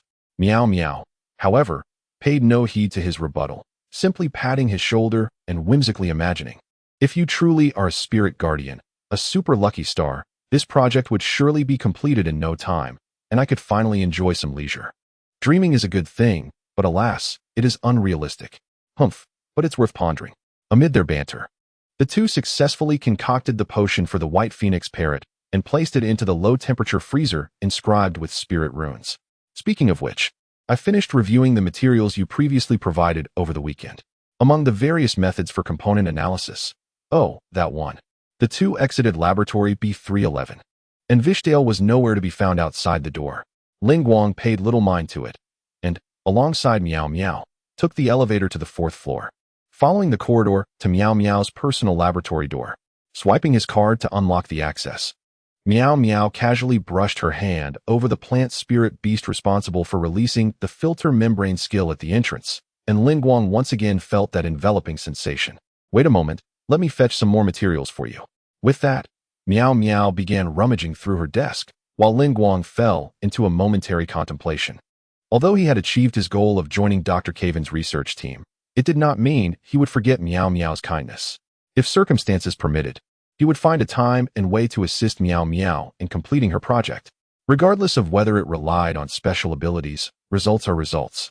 He was not so rigid as to believe that the omniscient eye was not his own capability, inscribed in his mental sea, but rather an external force. Under the influence of the omniscient eye, the formula for meditation potion number 13 was laid bare before him. And he was also aware of the evolution method for the primary material, the ethereal bellflower. The issue lay in, Out of the corner of his eye, Guang suddenly caught sight of the right corner of the laboratory, where a dozen new flower pots were stacked, which had not been present during his last visit. Among the various colorful flowers and plants, one particular specimen stood out. Its pot was covered with a transparent glass dome, inscribed with simple spirit runes. Inside, the plant appeared frail and yellowed, resembling weeds scorched by dog urine along the roadside. Yet upon closer inspection, one could discern its pink roots, rich in pigments and stored nutrients, which could aid the plant in acquiring the energy it needed during its early growth phase. Guang's mouth slightly parted, his voice tinged with hesitation. Is this a seedling of the swaying bellflower? Having spoken, his gaze inevitably darted between Meow Meow and the swaying bellflower. Aside from curiosity, there lingered a sense of disbelief. The swaying lily of the valley is an exceptionally peculiar species of plant-like spirit beast. Although it bears the name lily of the valley, its origins remain a mystery, distinct from the common lily that thrives in moist environments, which it decidedly shuns. As a result, this extraordinary plant is seldom encountered in the southern regions, let alone in the city of Zhensheng. Guang had only ever seen images and documents related to it, having observed it alive solely on television, hence his voice carried a hint of hesitation. This incredulity arose naturally from the fact that the swaying lily of the valley is the predecessor of the ethereal light lily. Initially, Guang contemplated the difficulty of procuring the swaying lily in the south, yet unexpectedly, it manifested in the laboratory of Miao Miao, who was analyzing this very potion. Was it merely a coincidence? What extraordinary luck! It almost felt as if Miao Miao were the spirit adherent spoken of by Dr. Kaiwan. Under Guang's unusual gaze, Miao Miao finally snapped back to reality, pausing her actions. She followed Guang's line of sight and crouched before the pile of flower pots, pursing her lips. It's no wonder the teachers continually raised the difficulty of the exams, with knowledge of such an obscure plant. I can hardly conceive of any topic that could challenge you. As for the author's note regarding the upcoming release, it is customary to pin a few thoughts. This is not my first time writing such a note, yet I find myself at a loss for words this time. Allow me to express some heartfelt sentiments. Initially, I believed that the theme of beautiful maidens and spirit beasts would be quite captivating. However, upon committing my thoughts to paper, I discovered it to be an exceedingly arduous task, compounded by the lack of reference frameworks. I resorted to emulating the writing style of the Spirit Beast Academy, which has led to a somewhat stiff narrative. Moreover, the dynamics of beautiful maidens differ significantly from those of spirit beasts, necessitating ample description and interaction, which contributes to the slower pacing of this work. Nonetheless, after a period of development, the protagonist is poised to take the stage and showcase their prowess, with plenty of charming interactions to follow. Thanks to the appreciation of my readers and the support of friends, this work has achieved unforeseen success in terms of collections. With the world building and outline nearing completion, I assure you this tale will reach its conclusion. A Chinese person does not deceive another Chinese person. My family, however, does not wholly support my writing endeavors, urging me to invest my time in seeking a partner and establishing a family. Yet, I find it challenging to envision relinquishing my time spent online, both surfing the web and writing, for another person or for family obligations. Thus, I humbly request your subscriptions. Each subscription bolsters my confidence, which holds great significance for me. Lastly, regarding the update schedule, I will be posting a regular update of 5,000 words daily, with an additional 2,000 words for every 100 subscriptions and every 1,000 monthly votes. The Silver Alliance will automatically provide an extra 20,000 words. Thank you all. Chapter 81. There is no contract between us. Meow Meow gently lifted the vapor ceiling cover and caressed the swaying lily of the valley leaves, which, albeit somewhat hesitantly, entwined around her finger as if in greeting. Was it brought here in the form of seeds by avian spirit beasts from the north? Cultivating the lily of the valley is not particularly arduous. The laboratory's arid environment suffices for its growth, and Meow Meow is certainly no botanical assassin. The demonic cells within Lu Yin's blood began to stir restlessly, eager to unleash a beating upon Mu Jingxi. Yet, witnessing her self-reproach over this matter softened his heart, and he could not help but feel a sense of quiet relief. Wu Wei returned his gaze towards the willow branches and smiled. Perhaps it was not appropriate to directly mention the issue of price. He paused momentarily, then picked up a nearby tea box, surprisingly directing it towards Forda. Ultimately, it all began when Ling Yushin's mother sought trouble with her at the company, serving as the catalyst for everything that followed. She was indeed the spark that ignited the events. With a sudden leap back, Li Changfeng executed a roll to evade the shadow's assault, crouching down to focus his gaze. It was a leopard that had leapt from the tree, intending a surprise attack. We moved everything capable of barricading the door inside, then approached the window and kicked it open. Lightning barked aggressively at Yunzhou, the hostility unmistakable, causing Yunzhou to instinctively retreat. In the center of the hall stood a table, flanked by two middle-aged men whose appearances bore a striking resemblance. One had a benevolent demeanor, while the other appeared fierce. I surmised that one was Zhang Yijin's father and the other his uncle. Su Beibei hurried to the vanity, retrieving a pair of tweezers to hand to me. As Liang Mumu struggled, protested, and shouted, Shi Yao remained silent, merely dragging her towards a nearby wooden bathtub. At that moment, my phone suddenly rang. To my surprise, it was a call from Oyanghua. Ling Huixiang was initially quite pleased, having discovered that the repayment in the early hours would typically yield an additional 5,000. Would that not mean an effortless gain of 5,000 for herself? On the battlefield, the gravest peril does not arise from an overly powerful enemy, but rather from allies who betray from behind. This was a medium-grade true artifact known as the Illusionary Thousand Mirror, capable of transmitting sound over a 1,000-mile radius. I had just communicated with Grandpa by using it. Yun Yujiao remarked with a smile.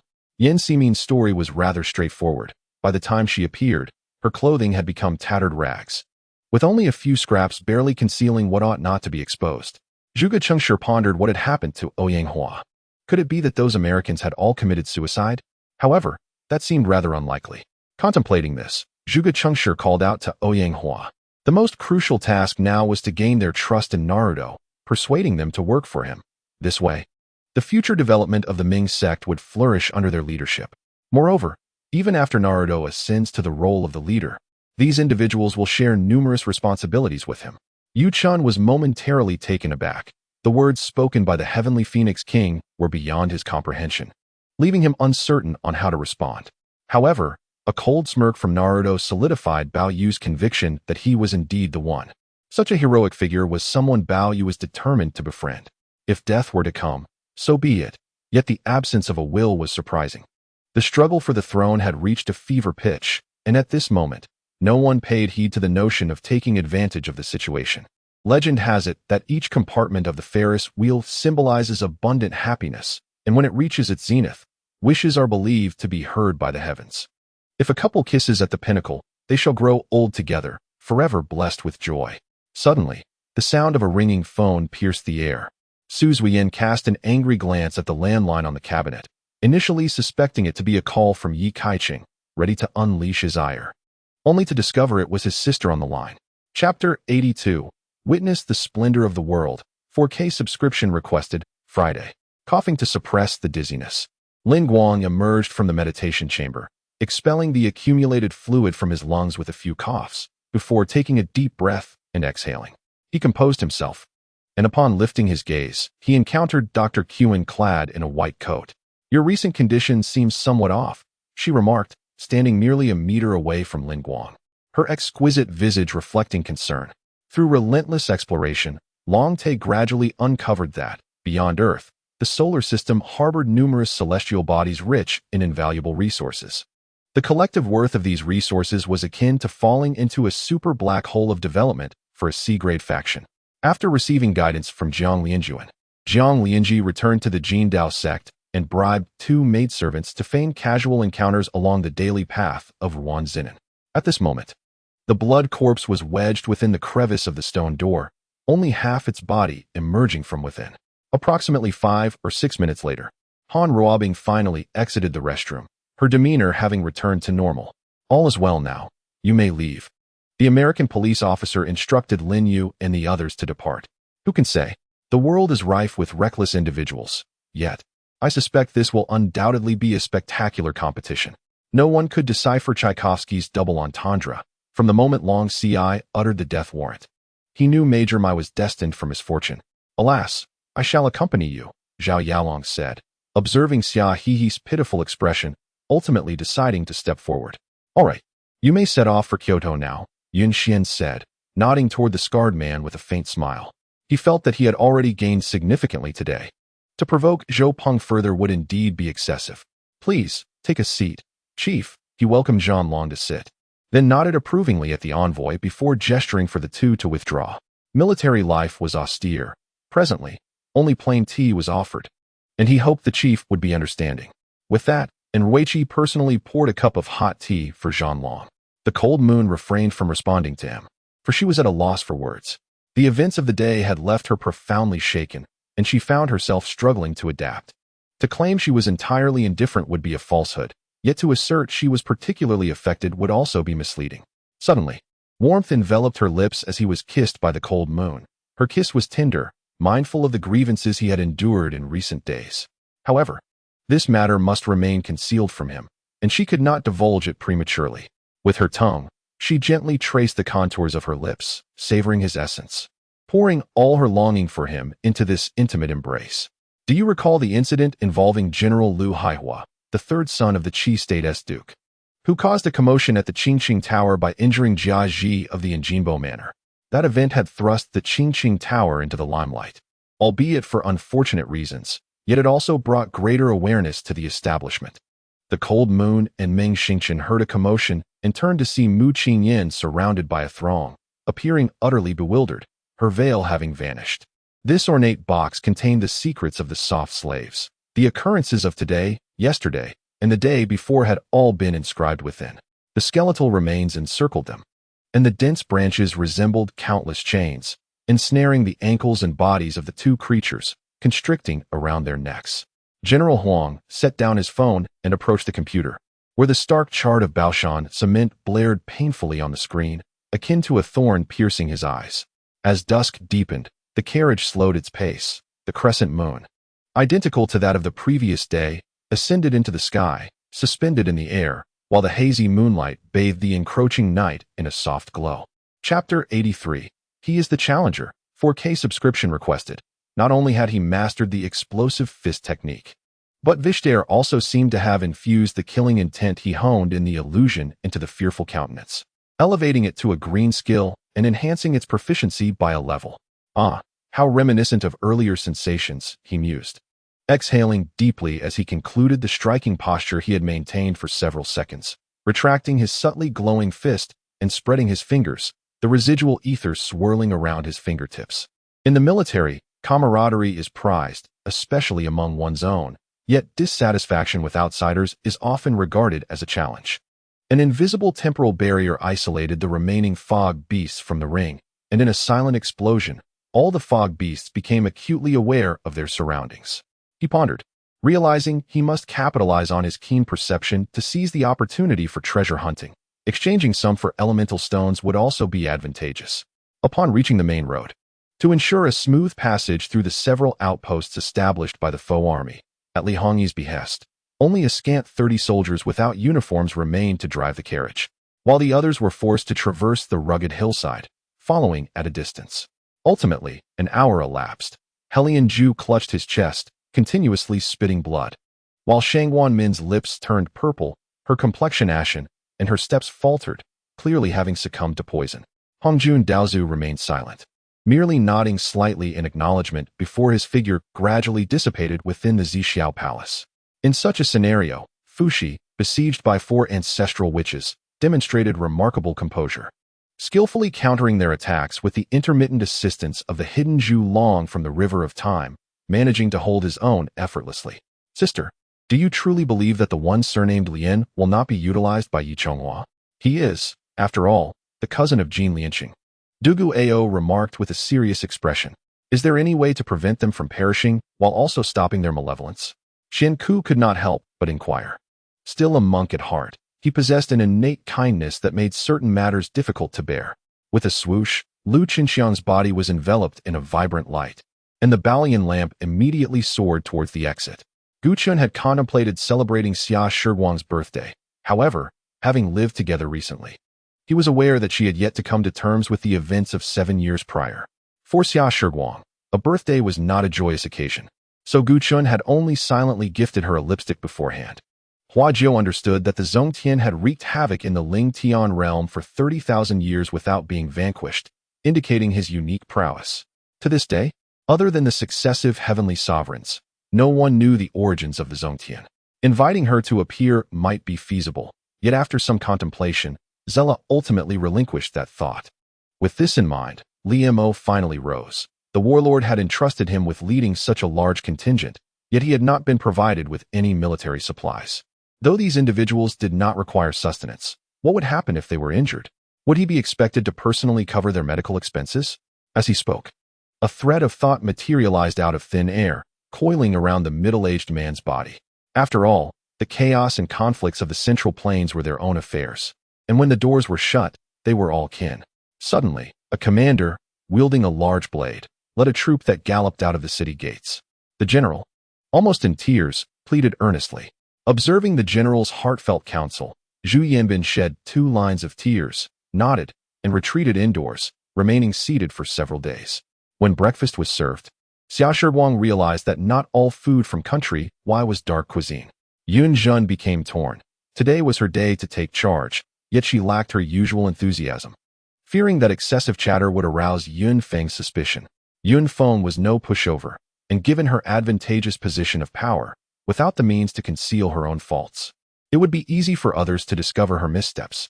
Chapter 84.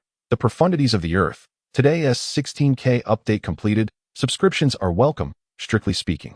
Since Yizhong and the experimental school were rival institutions within the same grade, both cultivating blue spirit beasts, it was highly probable that they would continue to clash until their senior year. Familiarizing oneself with the opponent's information in anticipation of future competition was entirely reasonable. After all, aside from his initial status as a direct entrant to the exchange competition, both his striking appearance and the presence of Vishel are undeniably captivating. Even on the campus forum, a classmate named Dai Huadong inquired, "Aren't you going to watch the competition? Everyone else is attending." Sui asked. One could interpret the understanding of the celestial order by the king of the Nether Cat as a pistol, with the demon energy serving as the bullets. The 2 elderly figures in black and white were equally perplexed. This dark energy was demonic in nature and typically beyond the control of ordinary individuals unless they succumbed to madness and embraced the path of the devil. After concluding the grave visit, Zhang Hao returned home, setting out peanuts, melon seeds, and sweets, and brewed a pot of tea for Zhang Hongda. Before Zhang Hao could step out to join the New Year greetings, a younger relative had already come to pay their respects. "Uncle, think carefully. What was the weather like the day you met that person? Or did anything particularly special happen?" Cheng Haiyang prompted. "Meng Jun, you just sparred with Batian. How would you assess his strength? Who appears more formidable compared to you?" Feng Xiaolin inquired, frowning. Emerging from his shower, Wei Gu had regained his imposing demeanor. The unfortunate aura from earlier had dissipated, though only the discerning could perceive the lingering cloud of gloom upon his brow. "Quickly seek out Athena. Do not delay any longer," Pandora urged, nudging Wu Yang. Within a lavish mansion in Shinnong Town, a tall man sat before a computer, wearing oversized sunglasses and sporting a sardonic smile. The screen displayed several youthful faces, all brimming with excitement, as if they had just attended an exceptionally successful motivational meeting. At that moment, with a stone at its center, the area within several dozen miles had been reduced to flat terrain, yet the stone remained undisturbed, continuing to absorb the energies of heaven and earth. Last night, Yunjun firmly insisted that she had been startled by a mouse. Although she recognized it as a fabrication, given the circumstances, she feigned ignorance and refrained from further inquiry. "How many languages can you speak?" Lu Tian inquired, releasing his mental hold over the demon's mouth. Once he made a decision, it was unchangeable. If that were the case, why subject oneself to humiliation? Time flew by, and the sun gradually tilted in the sky. At this moment, Han Feng mounted his Harley after departing from the villa, offering a brief farewell to the middle-aged man. He still had not disclosed to Han Feng that he was not naive. The chairman of Wong De Group on Baidu was certainly not him. So who could he be? Old Wong found himself somewhat speechless, especially regarding the phrase "I love my wife." He raised a hand to scratch his nose and walked over. Even as he gazed at the crowd, there was an unmistakable glimmer of pride in his eyes directed towards Situ Xing. With no creatures in sight, only a few mosquitoes flitting about, he found it impossible to conduct a proper experiment. Thus, he pressed the button again to deactivate that function. The song carried a subtle sadness, tinged with a hint of lament and longing.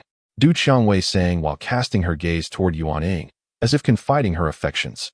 His heart brimmed with anticipation to uncover the events he encountered upon returning to the Tang dynasty and ascending to the heavenly realm. He opened it and, utilizing his spiritual power, forced an abundance of black light into the abyss of darkness. The Nangong family first devised a scheme that rendered his father incapable of fathering any other legitimate heirs, all the while presenting a facade of benevolence by re-establishing a marital alliance with him, yet secretly plotting against the Nalan family, even to the extent of risking his grandmother's life. Ming Qian felt a profound sense of relief. She relaxed her furrowed brow and composed her expression. Why must one demand saintly behavior from others? Li Chongwang could not achieve it, nor could she. Resolutely, she turned her face away from the sight of the southern courtyard's prince being forcibly taken by the Tatar soldiers. Chapter 85. Wu Jie and the Fiery Dragon Lizard. 4K. The information gathered from the countryside left Lu Bu feeling relatively satisfied. However, the fact that many affluent families monopolized vast tracts of arable land posed a lurking concern. Such scenes were bound to attract onlookers, and the area outside the General Baozi shop was already crowded. For Zhao Xinzong, who possessed a system, the concept of recognizing a master was non-existent, as he did not belong to any specific realm, thus rendering the rules of any realm irrelevant to him. Therefore, the notion of magical artifacts recognizing a master was merely a farce in his eyes. Upon hearing this, the legal advisor felt an urge to slap himself. Realizing he had inadvertently shot himself in the foot, he had never dealt with the Taiping army and had merely speculated earlier. With 10 demigods at his disposal, he could now undertake significant actions, such as confronting the dark energy lord of the Quaitamondo underground city.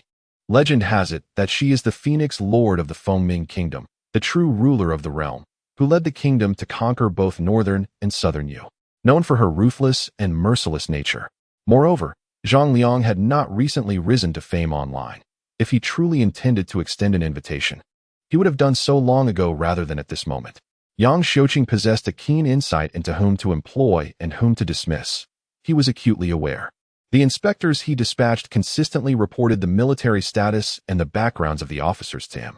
It was said that the 4 prominent families had maintained their legacies for centuries, dominating various industries. Xiang Feng nodded in acknowledgement. Sima Jinghong furrowed his brow, gazing at her with a sigh, pondering what to do now. Awoken early by a phone call, he had intended to investigate which moneylenders, apart from the major ones, were involved. Chu Qinxiu and she headed to Yipingxiang, while Chun Ming, trailing behind, tightly pressed his lips together, striving to suppress his amusement. However, the cost and risk of silencing individuals were considerable. Since Zheng Hai dared to act, he likely had a contingency plan for survival. The Jiang family would undoubtedly have their reservations and apprehensions. If the matter were not handled thoroughly, the consequences could be dire.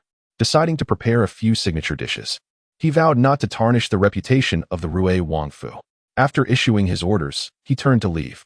It was merely a name, and she had not initiated the conversation nor inquired with intent. Why then was she so overly cautious and discerning? Did she, like him, harbor secrets unfit for public discourse? Did you sustain any injuries this time? And Mir inquired, her tone melodious, her gaze playful as she looked at him. Lin Xiaoma lowered her head and walked past him, seemingly having her arm grasped by him. Qin Feng nodded and departed. Li Chengxian had tasked him to observe what Li Chunfeng and Jiang Yinxu were up to, as returning things to their rightful place was indeed necessary. The final 2 words were delivered with unwavering resolve, yet laced with a tone of mockery. As Wei Mingqi's eyes darkened, the friend she called upon was tall, wielding a long spear adorned with a silver body and red tassels, rushing forth with crimson eyes filled with sorrow. Su Jiuer felt a lump in her throat, her anger only intensifying. Her audacity to confront Yin Yunxiao today was a testament to her determination. With that, she retrieved a bottle from her medical kit, containing medicinal concoctions she had prepared in her space. Bai Chuan, with a promising future ahead, was now in a position where Cao Cao still aspired to seize power, and would undoubtedly become a prominent minister in the court. A few individuals stepped forward, attempting to hoist the second madam, yet the jar affixed to her head would not budge. After all, the entire palace was abuzz with whispers that the Empress Dowager Su was currently the apple of His Majesty's eye, basking in his favor. Who would dare to invite misfortune upon themselves? The magical essence contained within was naturally inferior to that left by Shi Xian. After all, Shi Xian had expended much of his power for the Jinwu clan, and the magic within that seal remained abundant, while Yin Chijue's was akin to a one-time use. Let my father go first. I intend to meet him, Xiao Qingsheng remarked with a peculiar smile gracing his lips. No, please do not kill me. Qianda, upon witnessing Zhang Yan's advance, was already terrified beyond measure and hastily turned his horse to flee for his life. Her feelings for Feng Yuan could never compare to those between Feng Qiye and him. Even the sight of Feng Yuan filled her with an unbearable heartache, and she pondered how Feng Qiye would cope if he were to see her in such a state. Meanwhile, the black mist transformed into a swirling cloud. Ascending into the distant sky, Luo Bao and several other ancestors of the Great Ascension stage moved in unison, circumventing the black barrier that stood before the three saints of Ming City, eager to pursue. Uwu let out a mournful cry, while Liana had already closed her eyes, bracing for her master's whip. If it were merely a simple patrol, why did the gaze of Yu Jiang always linger towards Patchouli, betraying a sense of guilt? Song Yi contemplated having the craftsman create some magnifying glasses from crystal to observe the bubbles more clearly. After all, as Gu Meng had surmised, if old Master Gu had something to convey, he need not wait until his final moments. For Gu Meng returned home weekly, and even during idle times. She would call old Master Gu. Xiao Su was taken aback. Today's dream felt distinctly different, as the words spoken had never been uttered before, and the place was one she had never visited. Randomly opening an episode to watch, there was not a single glimpse of Chunxing. Gu Lian patiently continued watching, yet still saw nothing. It was only after watching another episode that she finally caught a glimpse of Chunxing for less than 2 minutes in the middle. He could not have anticipated that his mere curiosity to witness the individuals emerging from the elemental forest would cost him his life in such an inexplicable manner. As his words faded, several young men prepared to confront Qing Feng, with one particularly impassioned youth sporting green hair. However, before any confrontation could ensue, their leader swiftly intervened with a sharp reprimand. Chapter 86, Celestial Healer, 4K. University students are often regarded as the pride of their generation, harboring a sense of superiority. Tiannan University, being a prestigious institution, ranks second nationally and is perceived as a sanctum by many scholars. As the streets of Tokyo were cloaked in the veil of night, the radiant streetlights flickered to life, and young newsboys began hawking their papers. With the curfew still some time away, their sales would not require an extensive duration. In that singular battle, approximately 130,000 elite soldiers of the Russian Empire were vanquished. The remaining Russian troops, stricken with fear, could only retreat in disarray. Had the Russian forces managed to endure for just another half-day, they might have awaited reinforcement from the Empire. Moreover, Beimeng has long harbored ambitions for this region, not merely for the beauty of Lulan but also due to its singular route to the Moon Dynasty, aside from the lofty Tianlu Mountain. Not yet. I heard your voice outside just now. Are you all right? Lu Yin inquired with concern. The curriculum for the third year of high school has become rather tedious. The reason is simple. Each class, originally lasting 40 minutes, has now been combined into a single 80-minute session. More critically, there are no physical education classes throughout the day to provide students with a respite. When the door swung open once more, Xiong Er, who had been contemplating old Madame Chui's parting words, was met with an unexpectedly familiar face.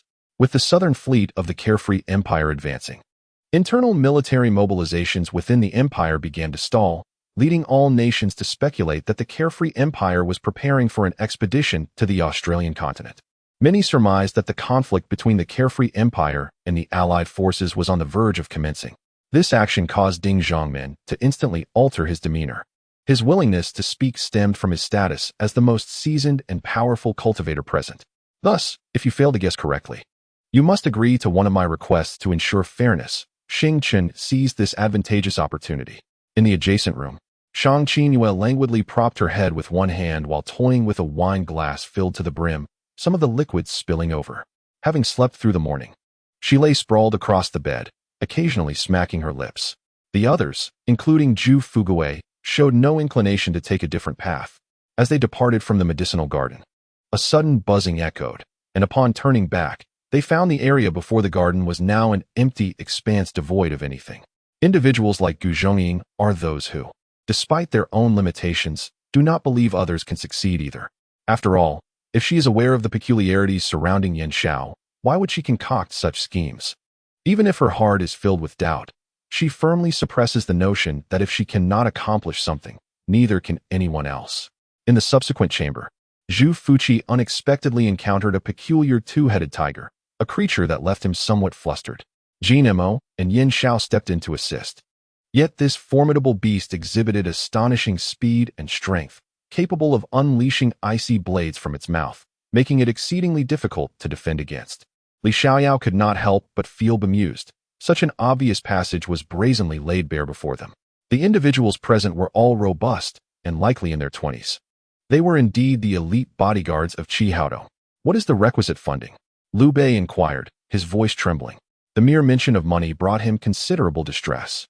In the distance, an outpost was manned by approximately 10 soldiers, each of whom possessed advanced levels of skill, even with Li Xiaoyao's level 34. They appeared as mere question marks to him. On that day, he stealthily approached the palace, quietly hiding behind a pillar, gradually peeking out to observe the serene figure of Hua Qingxin, who was reviewing official documents. Du Zhong lay motionless, prepared to spring into action at the slightest movement from his adversaries. Their lives had once been pledged to the hunter-god dynasty, which owed them a debt of existence. This was one reason why these individuals, despite their formidable prowess, chose to remain here, willing to risk their lives. Of course not. Had that been the case, I would not have sought out Mr. Lin, Qi Jiaping stated earnestly.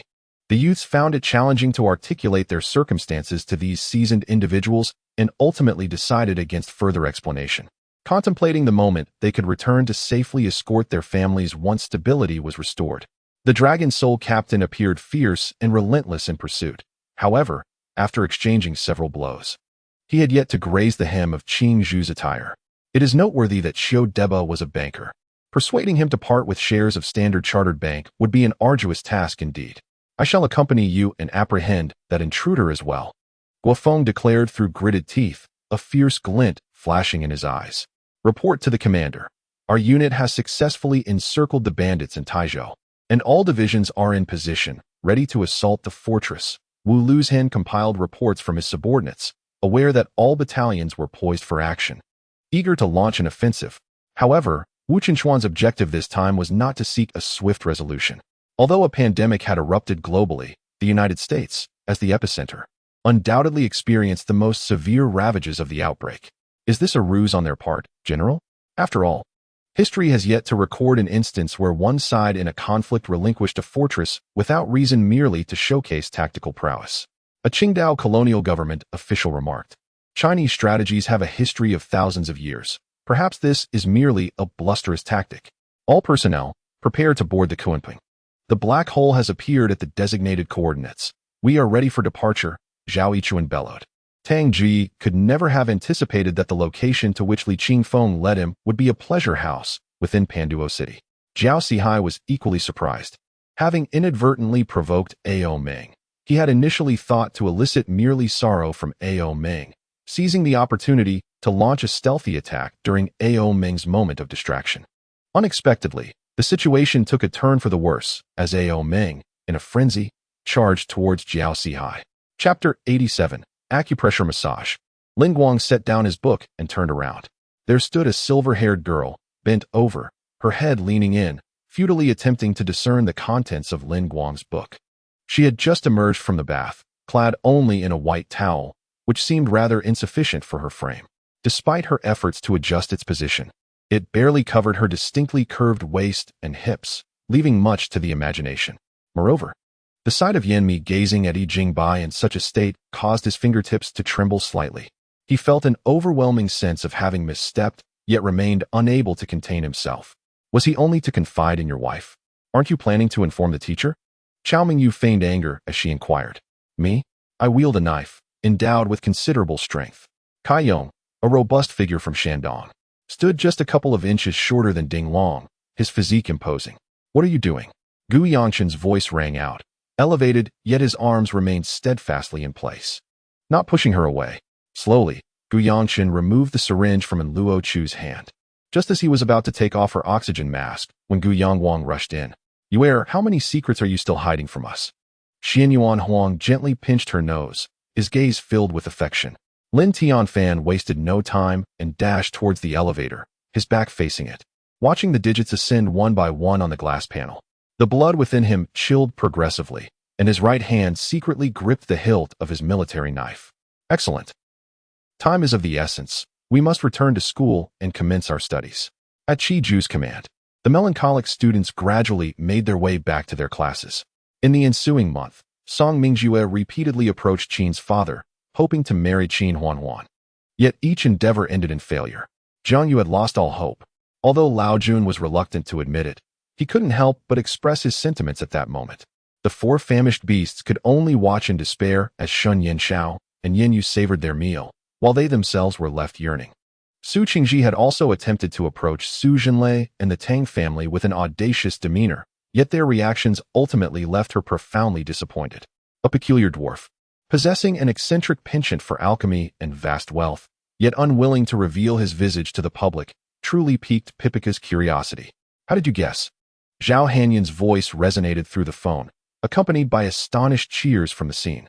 With gritted teeth, Bei stood upright, quickening his pace, his primal strength surging forth. Although he was unfamiliar with his opponent, the escalating desire for victory compelled Bei to refuse defeat against an amateur. Overtaking had become second nature to him throughout the journey. The envy within her heart towards Zhang Sunmi reached its zenith, yet upon recalling her parents, it instantly extinguished. Han Nua, devoid of modesty, acknowledged that her culinary skills were honed through countless lifetimes of practice. Although, as the lady of the fortress, she was attended by many servants. She occasionally indulged in the joy of cooking a delightful meal for herself and her husband. Indeed, a day had passed, he was not dreaming, but had truly returned to the body of Qin Huanhuan's dog. Ding. A system prompt. The matriarch of the grassland requests your presence at Snow Wolf Lake to search for her missing son, Wong Dazhuang, and daughter-in-law, Wang Lishir. Chaolu was taken aback, incredulously glancing at her palm, faintly recalling the day when she was ambushed by martial arts sects outside Nanyang Valley, where she had been inexplicably controlled by a powerful force. Brother Taizi, with whom are you fraternizing? The voice of the graceful princess drifted in from outside. Chapter 88. Comprehending the Explosive Fist, 4K. Where's Jingwu? Ian casually seized a servant, eager to learn of the whereabouts of Jibu. As he had not seen him for a day, she grew increasingly agitated, her hands incessantly kneading the silk cloth, occasionally lifting her gaze to observe her. Noting how she placed her delicate hand over hers, a tenderness emanating from her brow. Speaking thus, he withdrew a badge from his pocket, a symbol unique to the Grand Elder, signifying his status. Jing Rue remained steadfastly by her side, ensuring her safety until she completed her tasks, then escorted her outward, vigilant against any potential collisions. Within the manor, Old Master Emo still sat upon the sofa, though he appeared somewhat anxious, frequently glancing at the time on his wristwatch. Bai Jinfu hurriedly followed the footsteps of Eunuch Do into the palace, and soon they arrived at the entrance of Yangshin Palace. Since this is the case, I need not escort you back to the mortal realm. Regrettably, she turned to depart once more. The sudden heartfelt farewell left Shin Si momentarily stunned, her complexion flushing slightly as she lowered her head, evading Si Majo's gaze. Mother Wu had worked in Mo Garden for several years without encountering such a situation. Shin Si was at a loss regarding the matter, continuing to call Si Majo, yet still receiving no answer. This is ancient times, where one could marry at 16 and bear children. Most men would likely have given their first at least by 20. His expression was solemn and resolute. He too was astonished at the qualitative transformation of Lei Li's strength, unable to refrain from expressing admiration. Senior, your uninvited presence seems to breach etiquette. Under the veil of night, the blue shadow appeared otherworldly, enchanting in its allure. He pondered internally, realizing he was utterly outmatched by the bearded man. If it were as the bearded man had suggested, engaging in a contest would be a grand jest. Suddenly, a verdant figure emerged silently, swiftly enveloping Zhongqing in an embrace. His gentle demeanor resembled a spring breeze caressing the lake's surface. Indeed, it was Wei Chi Su. This Xiao Rang truly knows no bounds. Su Jiwei cursed inwardly as a creaking sound echoed, and the door swung open. The third young master had arrived. A jolt of alarm surged through Su Jiwei, and cold sweat streamed down his back. What was this? Upon seeing the vivid crimson streak, the others gasped in shock. This blood mark emanated from Ernyo's body. I reached out to touch it, only to recoil as it felt as searing as a red-hot iron. Regarding Qiu Shao's words, Shang Mingqi did not let them slip from her mind. To her, Xiao Shaoza epitomized such a character. Pervert, get lost. Stay away from me. Your presence is utterly disgraceful. Xiao shot a disdainful glare at the scoundrel and quickly sidestepped. She declared, I wish to accompany you. I will strive to surpass the poison master. It was the first time she boldly voiced her feelings, yearning to be by his side. You wicked scoundrel. No wonder you schemed to persuade my sister to marry your son. Ji Tingluan fumed, rushing forward to deliver a fierce punch to Lu Minghuan. The clouds in the sky were dispersed by the wind, yet one day, they would transform into a torrential rain, flowing down the streams into the sea. Perhaps then, we would no longer need to part. A thicker fog immediately enveloped Qin Ming. As his foot descended merely an inch, he encountered astonishing resistance. The mermaid cast a glance at her maid, a flicker of concern creeping into her heart, yet she hesitated. Should it truly end this way? As the alarm rang out, everyone nearby grew vigilant, their eyes warily fixed on Qin Wan. Su Zhao rolled her eyes at Li Jian. Gu Sivan was one of the campus flowers of Lixing Academy. Accompanying Gu Sivan created a far more beautiful tableau than merely gazing at Li Jian's male companion. Oh dear, she exclaimed, her fingertips hovering in the air, yet grasping nothing, her lips pouting in displeasure. However, as long as an agreement was made, it would be beneficial for her. Partnering with He Qingfeng would bring her closer to triumph. Before his words could finish, Yi Hongfeng struck with his sword, forcing the Taoist to retreat a large step just to evade the blow. I wish to leave the palace. I must see him. Suddenly, Wang Jinyun declared to Li Yiqian. At this moment, she could not afford to consider much. She only knew that if she did not see him this time, she might never have the chance again. She had not felt it before, but now, her desire to exchange for many things with merit points made her acutely aware of their scarcity. The Yun family was vast, filled with many members. Yet such numbers made it impossible to unite as one. The soft silk quilt brushed against her bare skin, jolting her awake. She realized that her garments had been mostly torn away, leaving her skin exposed to the air. As long as you understand. And Liang disregarded Li Renin and strode outward. As for whether Li Renin would seek revenge, in Liang's eyes, he lacked the capability. The giant rock snake thrashed its tail, trembling violently. Its face was now charred, suffering severe burns while its eyes could not open at all. Originally intending to savor the meal leisurely after stepping outside, little did I know that Lan Ku, upon seeing the prepared seasoning powder, hot pot base, and sauce, swiftly seized a considerable portion for herself. According to the renovation company present, it was relayed that the Star Group's subsidiary is rumored to operate a restaurant specializing in Korean cuisine. Upon hearing Su Jin's words, Xiaoling suddenly comprehended that this Feng Xinya was indeed the object of Su Jin's long-standing infatuation. After completing her writing, she began to recite the incantation, uttering it thrice, as it is commonly believed that important matters should be repeated thrice. Subsequently, Song Tianming folded an A4 sheet into a paper crane. Han Sun and Wang Xiujian exchanged glances, sharing a knowing smile and nodding in unison, while Han Lin, witnessing this, gleefully dashed towards the elders, and the family erupted into joyous laughter together. Daring to disturb the Taishan deity, they remained undeterred, repeatedly attempting to eliminate Nishang, believing themselves quite capable. At this moment, Shin Qingwu merely glared at them, a sneer playing on her lips. Shin Manyun paused momentarily, feigning nonchalance as she continued to disembark. Once outside, she vanished into the theater, leaving no trace. She placed the individual on the bed, covered them with a quilt, and gazed earnestly at their serene, sleeping visage. Her hand, which had reached out to brush away stray locks, lingered suspended in midair. Nevertheless, Qingwei did not lower her guard. They were communicating within the realm of consciousness. Thus onlookers could only perceive Qingyue's vigilant scrutiny of her surroundings. Guyu appeared to be around 20, while Wang Lingyun seemed merely 15 or 16. However, Guyu was somewhat shorter, nearly matching Wang Lingyun's height. Consequently, Wang Lingyun effortlessly lifted him. Chapter 89. The day of the exchange competition, 4K. If it were an ordinary person, they would undoubtedly furrow their brows, perceiving Lin Guang's overwhelming pressure and obsession with victory. Yet, Dr. Kaiwan's expression remained relatively unchanged, merely responding with a calm inquiry. Are you serious? Nodding, Lin Guang's countenance bore no hint of jest. Indeed, I am confident. As long as you can assist me by providing access to the meditation chamber for over 12 hours a day, that would suffice. Doctor Kaiwen held the candlestick steadily as she descended the stairs, not long before discerning an unbearable clamor from below, where others were indulging in merriment. The implication was clear.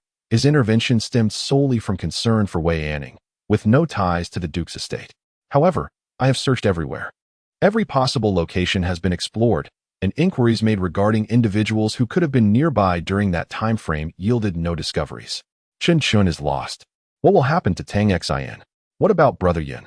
Zhaoyang wept in self-reproach. She had privately inquired with Xin Xiaobai, discovering that the largest shares of the Tong family were still held by Tong Yang. After all, Shu Wei was not a member of the Tong family. How could everything be entrusted to her alone? The lead wolf leaped forward, and those behind Xiao prepared to act. However, Xiao once again raised her hand, signaling them to remain still as she slowly rose to approach the lead wolf.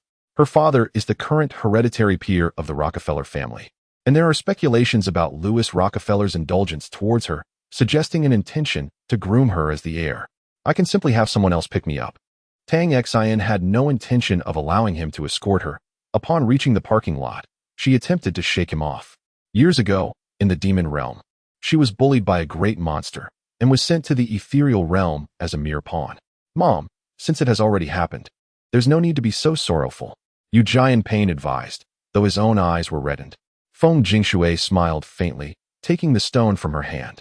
Bai Qian's fingers tightened around it, crushing the sturdy stone to pieces, reducing part of it to sand that slipped through his fingers. The title of Xianggong is not exclusive to the Prime Minister. Typically, any minister of the third rank can be addressed as such. Indeed, a prompt appeared again. If one still does not comprehend by now, Lin Feng's years must have been in vain.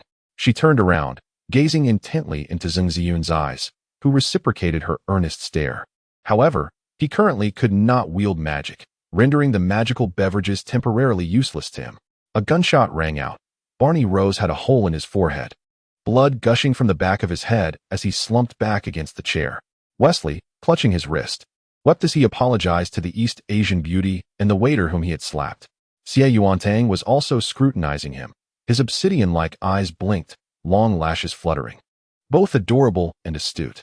The subordinate, though uninjured, cried out in agony, clutching his knee as he collapsed heavily to the ground. Bai Fu cast a contemplative glance at him. Although Xie Yuantang had not pursued the matter from yesterday, having spent much time in the palace, she understood many things instinctively. Someone like Fu Yanlin is exceedingly dangerous. The Fu family is no ordinary affluent clan. Associating with him, I fear you may come to harm, Lin Jie advised earnestly. Subsequently, Wong stated, it's quite simple. With your eloquence, it's evident you possess a way with words. Your talents are wasted in the history department. In truth, history can be distilled into a few major events. But applying it to archaeology undoubtedly requires keen observation.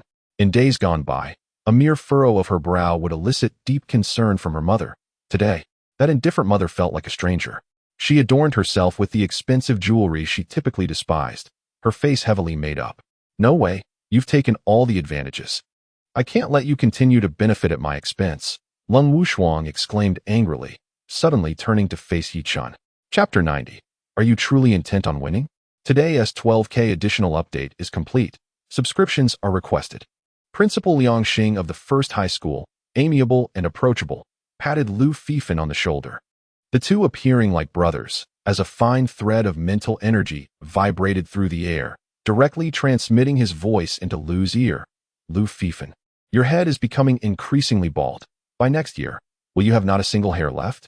Principal Lu Fifan warmly embraced Liang Xing, displaying the utmost courtesy with a radiant smile, and whispered, Liang Xing, are you with child? It was almost unbelievable. Previously, when the soldiers witnessed Shun Mingfei being struck down by an arrow, fear gripped their hearts, causing their hands to tremble with their weapons. Since you have already devised your plans, there is no need for further consultation with me. It is time to utilize this piece on the board, Dao Xian stated calmly.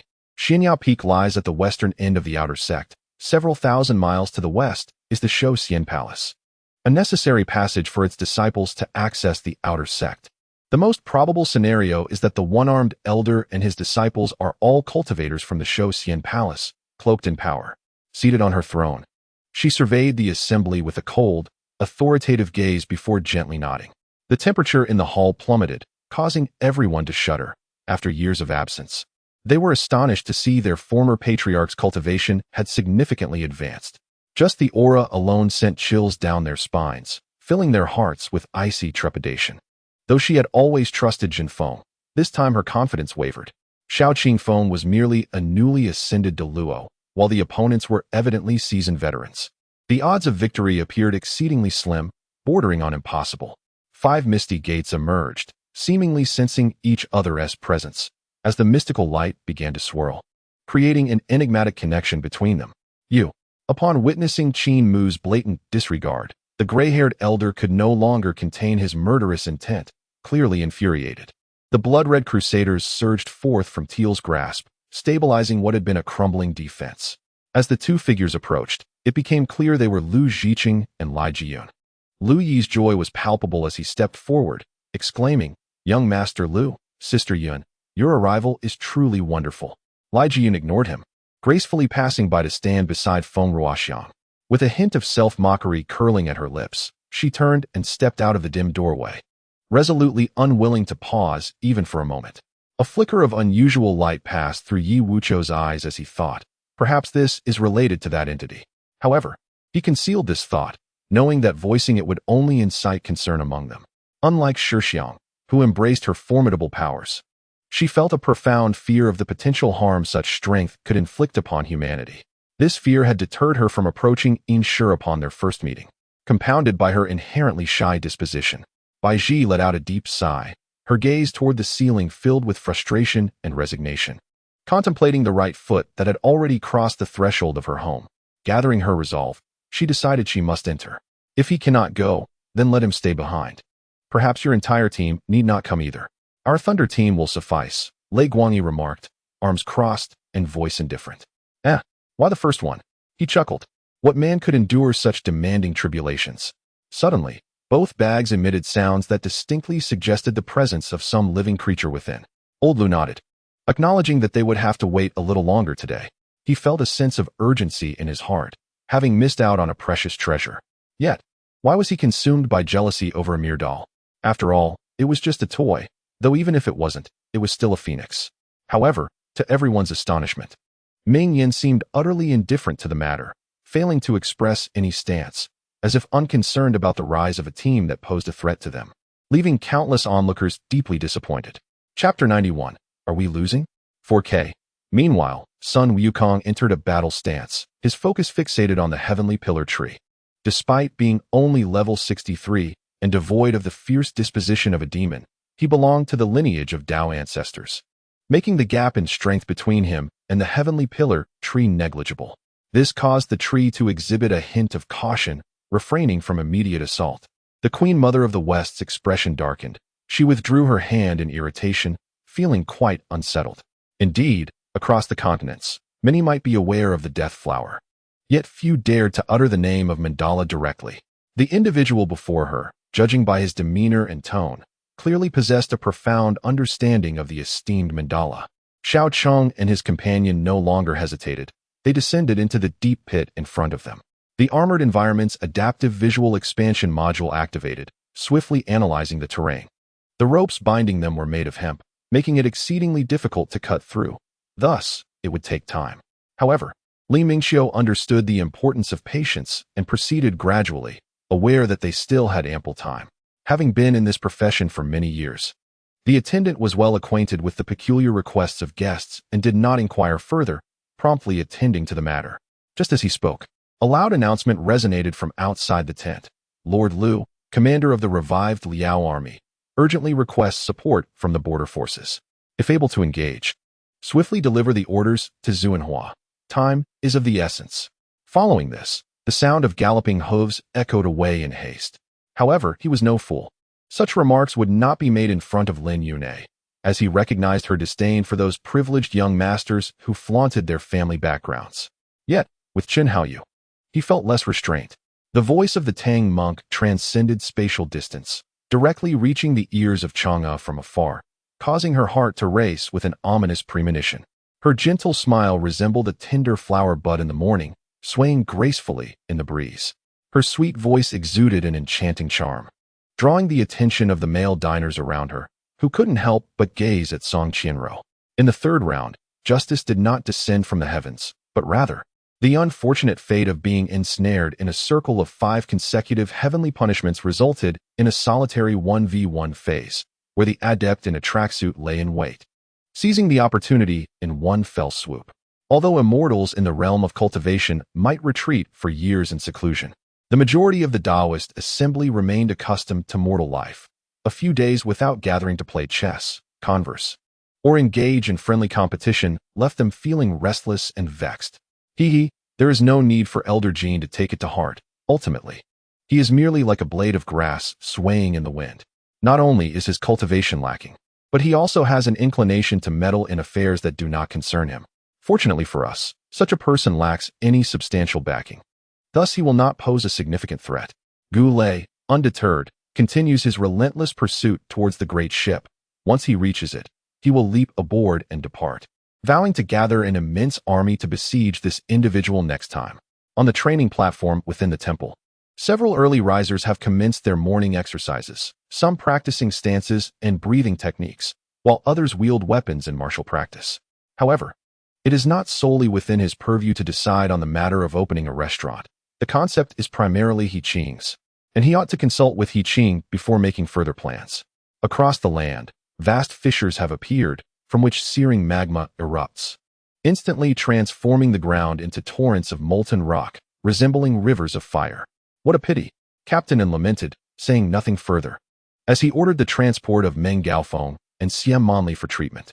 He then took a moment to explain the situation regarding Xiao Tianhua to the gathered crowd before adjourning the meeting. Wu Songzi and Zhuan Yangzi exchanged glances at the elixirs on the table, both at a loss for how to proceed. Consequently, even with his usually amiable disposition, Fan Li found himself irked by Gao Ji's remarks, leading to a gradual emergence of conflict between them. Nevertheless, at this juncture, Fan Li's militia was in a strong position, having secured several victories, one of which involved reclaiming Changzhou. "Brother Lin, allow me to remove your clothing," Zhao Shi gasped as Lin Yufei's touch elicited soft sighs from her, biting her lip. This remark, however, only incited Lin Yufei to engage in a more domineering kiss, and to be even less restrained with his hands. Yet, mindful of Jin Yan's feelings, Lin Yufei tempered his physical actions. The matter at hand was complex. Those by the stream slowed their movements, their peripheral gazes involuntarily drifting towards Xia Sun, scrutinizing his changing expressions. Xia Sun offered a wry smile, neither nodding nor shaking his head, remaining silent. Such notions were but the fantasies of a fool, excessively impatient. The consequence of this impatience nearly led to their complete annihilation. "No, you promised. You must dance for me in a public setting," Bai Bing insisted, gritting her teeth, her demeanor far from that of a domineering woman. "Boss, how would I know? I can't see. You should ask young Master Lin." Su Maoshan frowned in response. The flickering candlelight accompanied by a chilling breeze heralded a scene several miles away on the Angshui River, where a pungent scent of blood lingered, not diminishing significantly here either. Perhaps from another perspective, the odor here carried a deeper significance. Otherwise, the 4 of them would not have gathered at this place tonight. Once the enemy's medium tanks are dealt with, the rest will be manageable. Those armored vehicles and artillery units will merely await their inevitable slaughter. Even these heavy machine guns would suffice to claim a substantial toll on them. I believe you should be devising a means to secure your escape from me, rather than questioning why you have not been struck. Yang Dong scoffed. The latter half of the sentence undoubtedly serves to stabilize the morale, while during the retreat, a direct rout ensued. As the door was shut, Luo Hua caught sight of Chun Mu Shui Ying's resentful, yet enchanting visage, mere inches away.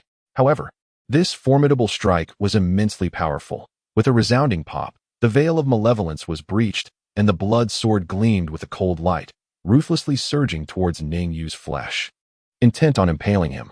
Chapter 92. You are the challenger, 4K.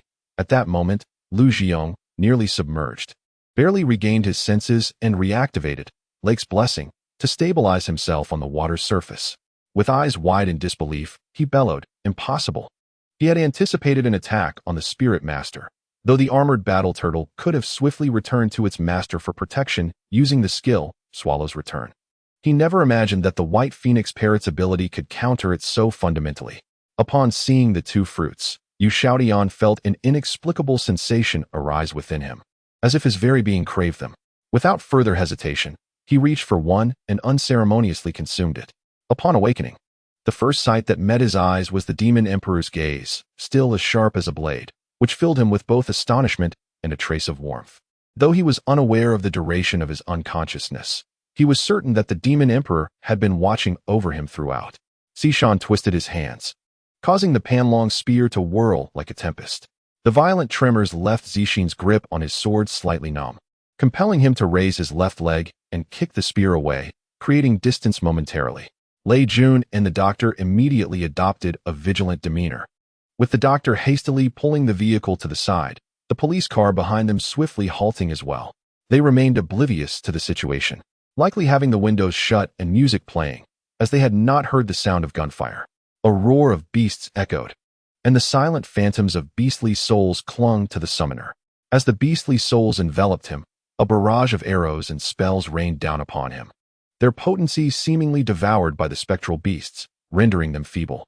I too wielded the piercing arrow and the sunfire arrow to vanquish the boss, gradually wearing down the Wolf King's vitality. Ultimately, the Wolf King let out a mournful cry and collapsed, dropping several pieces of equipment and a white orb. Qin Feng chuckled heartily, observing that these two were indeed a pair of delightful adversaries, unable to part, yet also unable to coexist. In the sparring sessions with his master, the swordsmanship of the master and disciple had become indistinguishable. Guang Qingzi was exceedingly pleased with his disciple and sent the Yellow Emperor down the mountain to continue his governance and bring peace to the land.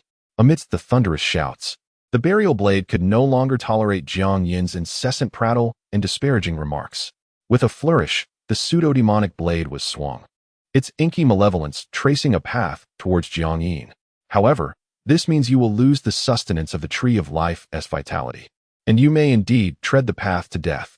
Jin Chan's expression brought comfort to Zishan, yet he still highlighted the crux of the matter. When General Li discovered Wong Hao atop the city wall, he immediately dispatched all available officers towards his direction. Zhao Yunze was once again weaving tales. In truth, this method of emergency aid had been gleaned from the depths of the internet, where authenticity is often elusive.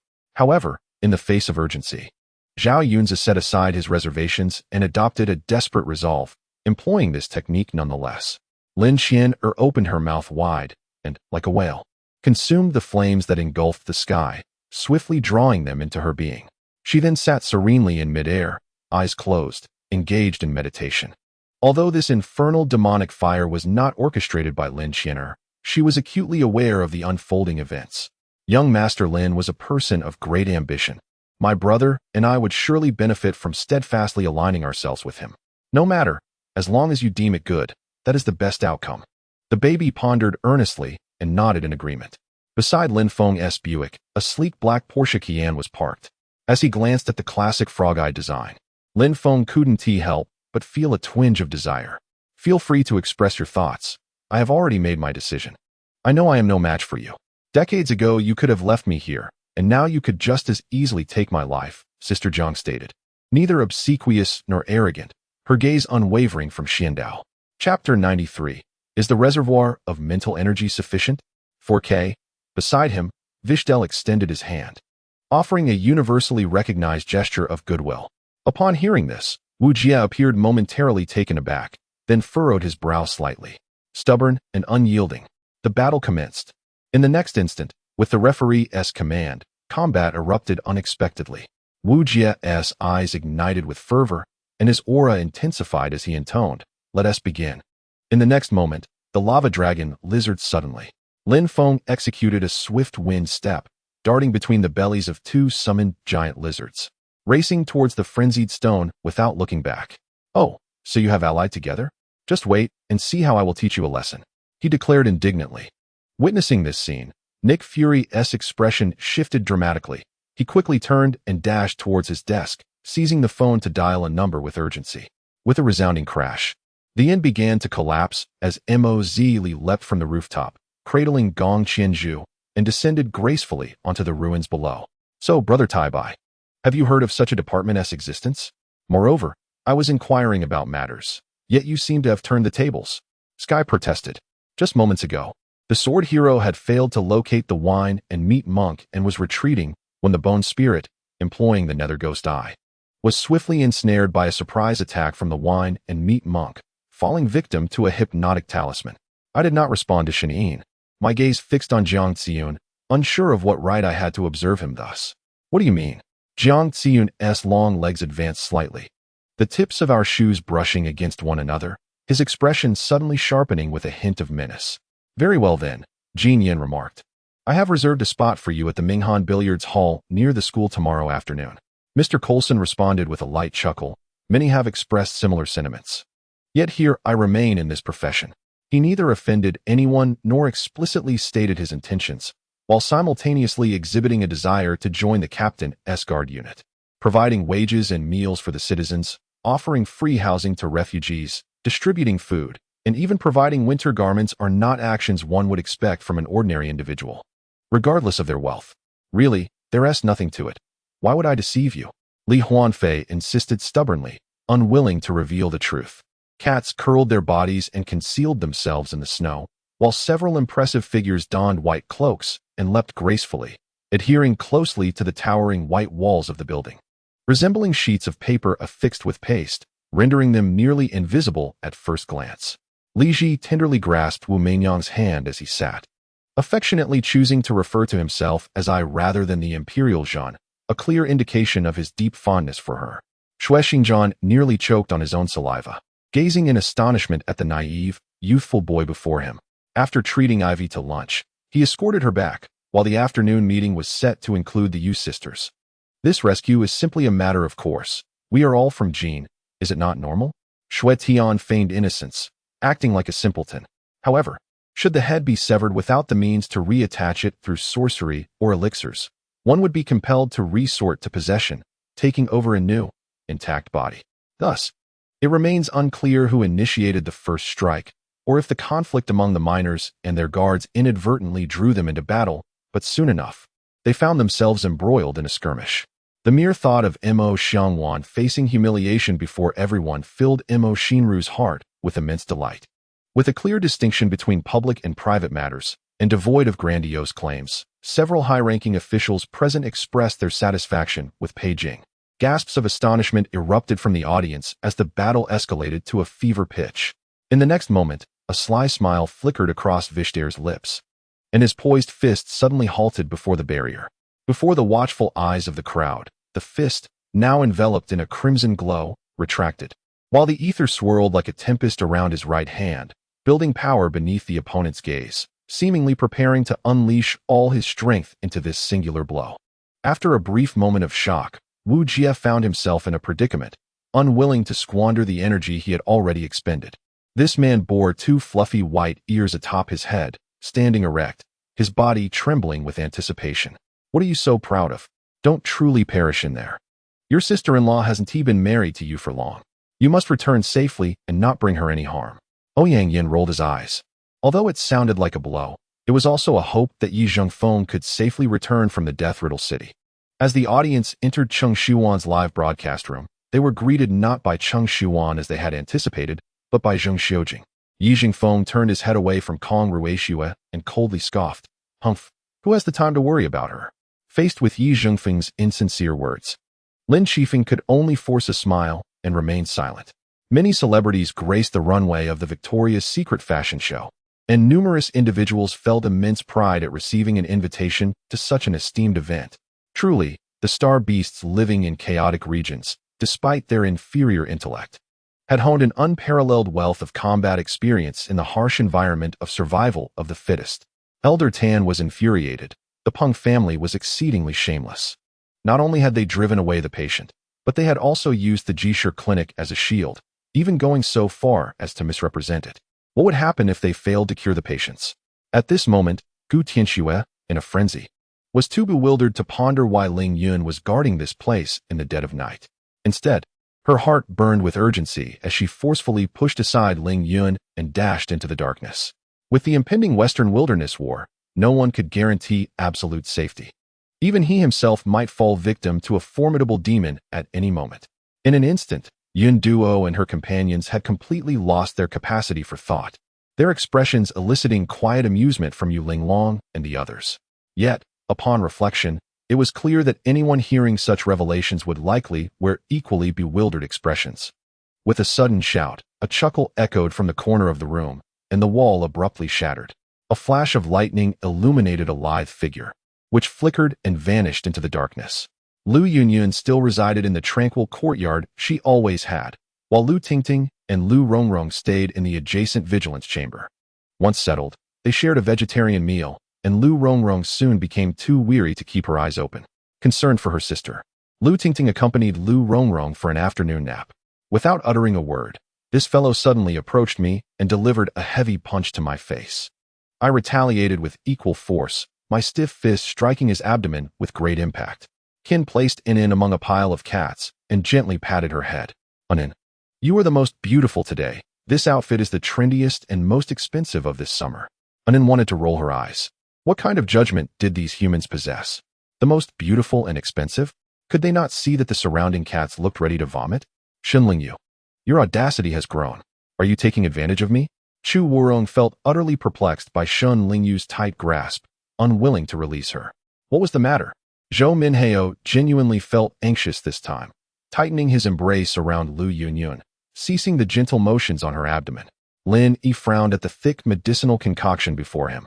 Since she was discovered by Shimai by the seaside, she has been continuously consuming her medicine. 3 times a day, she imbibes the thick medicinal concoction, leaving her with a lingering scent of herbs. Chapter 95, An Absolute Genius, 5K, accompanied by the judge's verdict, the lava dragon lizard. Stripped of its endowed talents and witnessing the fall of its partner Vishel, ultimately succumbed, crashing to the ground and losing consciousness with a resounding thud. Your partner Vishel has triumphed over a blue level 17 adversary. The Stardust progress bar rises. Stardust progress bar at 200, earning 2 Stardust. On the large screen, after exchanging a fist bump with the silver-haired maiden, a sudden ethereal melody wafted through the air, intermittent and elusive, imbued with an enchanting allure. Contemplating deeply, Lin Fei gazed at the remaining half of the hyena carcass, retrieved a long sword from the room, and resolutely severed over a pound of R. Over 100 individuals, armed with their examination permits, passed through the verification of the notary at the entrance, confirming their credentials before stepping into the examination hall. The man from the Miao clan was none other than Aji, who had trailed the government troops attacking the Miao village that day. Upon witnessing Magistrate Qin being captured by Lin Qingxian and his companions, he instantly comprehended the dire situation and quietly fled. Outside, people were unable to enter, while those inside were trapped, each consumed by anxiety, including the labyrinth's creator, Sola 3. Dongru was momentarily stunned before comprehending the implications of his words. Her clear eyes blinked, and she instinctively turned her gaze to survey her surroundings. It was untenable. Victory could not be achieved through brute force. Ren Tingxiu glanced at the spirit patterns on her wooden sword, contemplating that Brother Di was indeed correct. The dual swords were not mere soul weapons, but imbued with the will of the sacred tree, and could not be manipulated freely without divine authority. Zhu Ronglei was taken aback by Han Ningxin's words, staring into her dark, depthless eyes, a sense of dread rising within him. There was an emotionless, cold gaze, devoid of warmth, only reflecting destruction and void, a stark contrast to her earlier demeanor. After a lengthy silence, a thunderous crash echoed as the two tumbled onto flat ground. Lin Qingxian swiftly extended his consciousness, discovering that they had entered a vast hall. Insufficient strength necessitated cunning. Upon returning, Edward leaped into the maw of the troll, maneuvering the earth element to dive below, disappearing in an instant. Suddenly, the entire sky seemed to be torn asunder, followed by a blinding flash of white light, wider than the mountain itself, as if it intended to cleave the mountain in two. Accompanying this was a tremendous roar of thunder, resonating as if to uproot the very mountain. Yintaisan, located within the borders of Yanwu County, Zhongjiang Province, attracts visitors for 3 primary pleasures: gazing at clouds, admiring mountains, and enjoying water activities. Discussing life, Dong Zhuo was somewhat bewildered. He had merely mentioned a word in passing, yet it was astoundingly brought to life by Guijia. Jumping fish and clams are both cooked in water, though the jumping fish requires a longer cooking time to fully absorb the flavors. Excellent, excellent. The surrounding young gentleman nodded foolishly, clearing a path, allowing the rotund fellow to accelerate and dash forward. due to the internal chaos among the enemies. Coupled with the commander's ruthless actions resulting in numerous casualties, a significant number of players descended into a state of indiscriminate fighting. Although this chaotic approach may appear rather inelegant, it possesses an unexpected potency. Meng Fanjun felt a pulsating throb at his temples.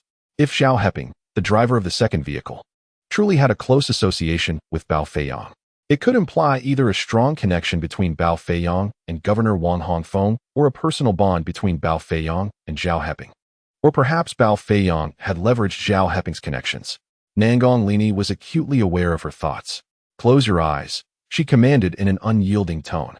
Nangong Lini's previously frosty demeanor softened, returning to its natural state. "What of it? Is it not merely a friendly embrace?" she remarked with a nonchalant air. Li Gonggong, being the individual closest to the emperor and having spent the most time in his company, was adept at discerning the emperor's thoughts. With his guidance, one's actions would undoubtedly become less cumbersome. Chapter 96. Did a golden phoenix truly emerge from a grass nest? Is it genuine? Did he prevail solely through sheer strength? Dr. Yang's diagnosis was beyond reproach. Yet, what could be the underlying reason? Can the blue talent truly reach such heights? In all my years, I have never even heard a whisper of this. Amidst the discussions, someone suggested, why not consult the curator of the Huabao Museum? He is the strongest among us and possesses vast knowledge. Perhaps he will have insights.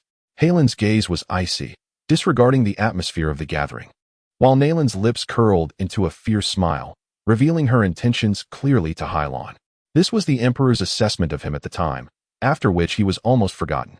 Thus, Huang Fulei's childhood was largely devoid of paternal affection, and maternal love was a distant luxury.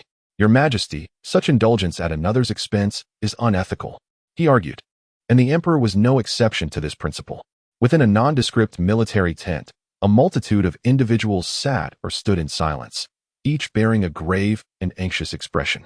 Some occasionally glanced toward the entrance of the inner tent, as if something of utmost importance were unfolding within.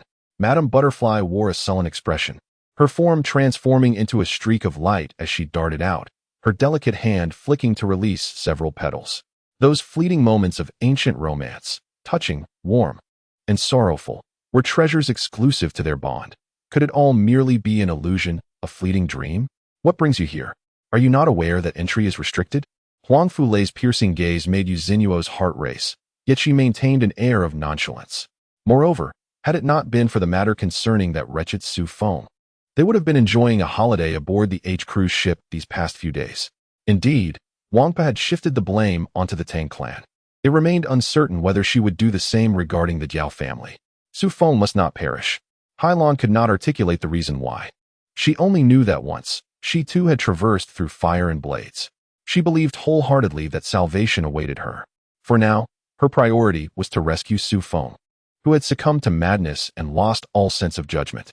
At this moment, the gourd had already struck near the silver-armored deity, who suddenly grasped it with a single hand. "I hear you wish to acknowledge your distant relatives. How novel. The gifts have been delivered. I hope they please you." Jiang Yan's tone, deliberately elevated, seemed to have become habitual, and one could easily imagine the derision etched upon his visage. After all, she was but a stranger to him, and he had not wronged her in any significant way, merely uttering a few words in ignorance. Yet, she found herself confronted with two sharp slaps. "You need to prepare items for the ritual. I shall come to your abode for divination, old Lady Gu," he said earnestly. Despite the abundance of formidable figures within the main lineage, the chance of reclaiming the position of head of the family was slim, for the die had already been cast.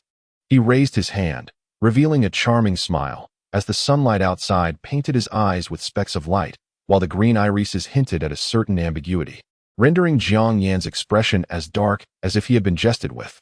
108 figures clad in the robes of the Xiantian temple were grotesquely contorted.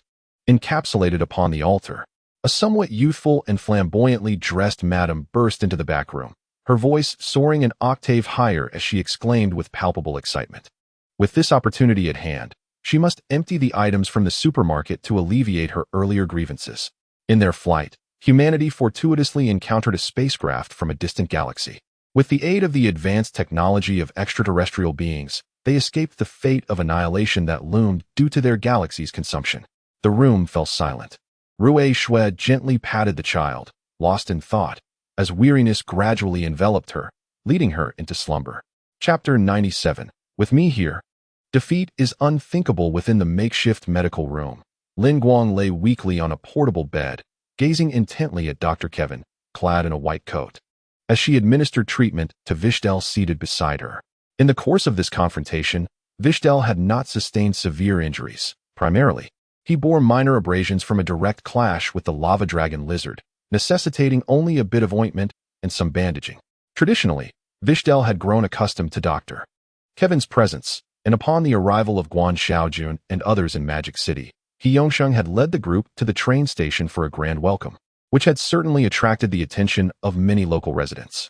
Having arrived, he felt compelled to take a look inside. He knocked on the door, but received no response. Gently, he pushed the door ajar, revealing a table laden with dishes. It was mealtime. After all, everyone, regardless of their circumstances, must eat. However, he was taken aback by the smile that greeted him, an expression that was decidedly sinister. The projector showcased the nations most likely to advance to the finals.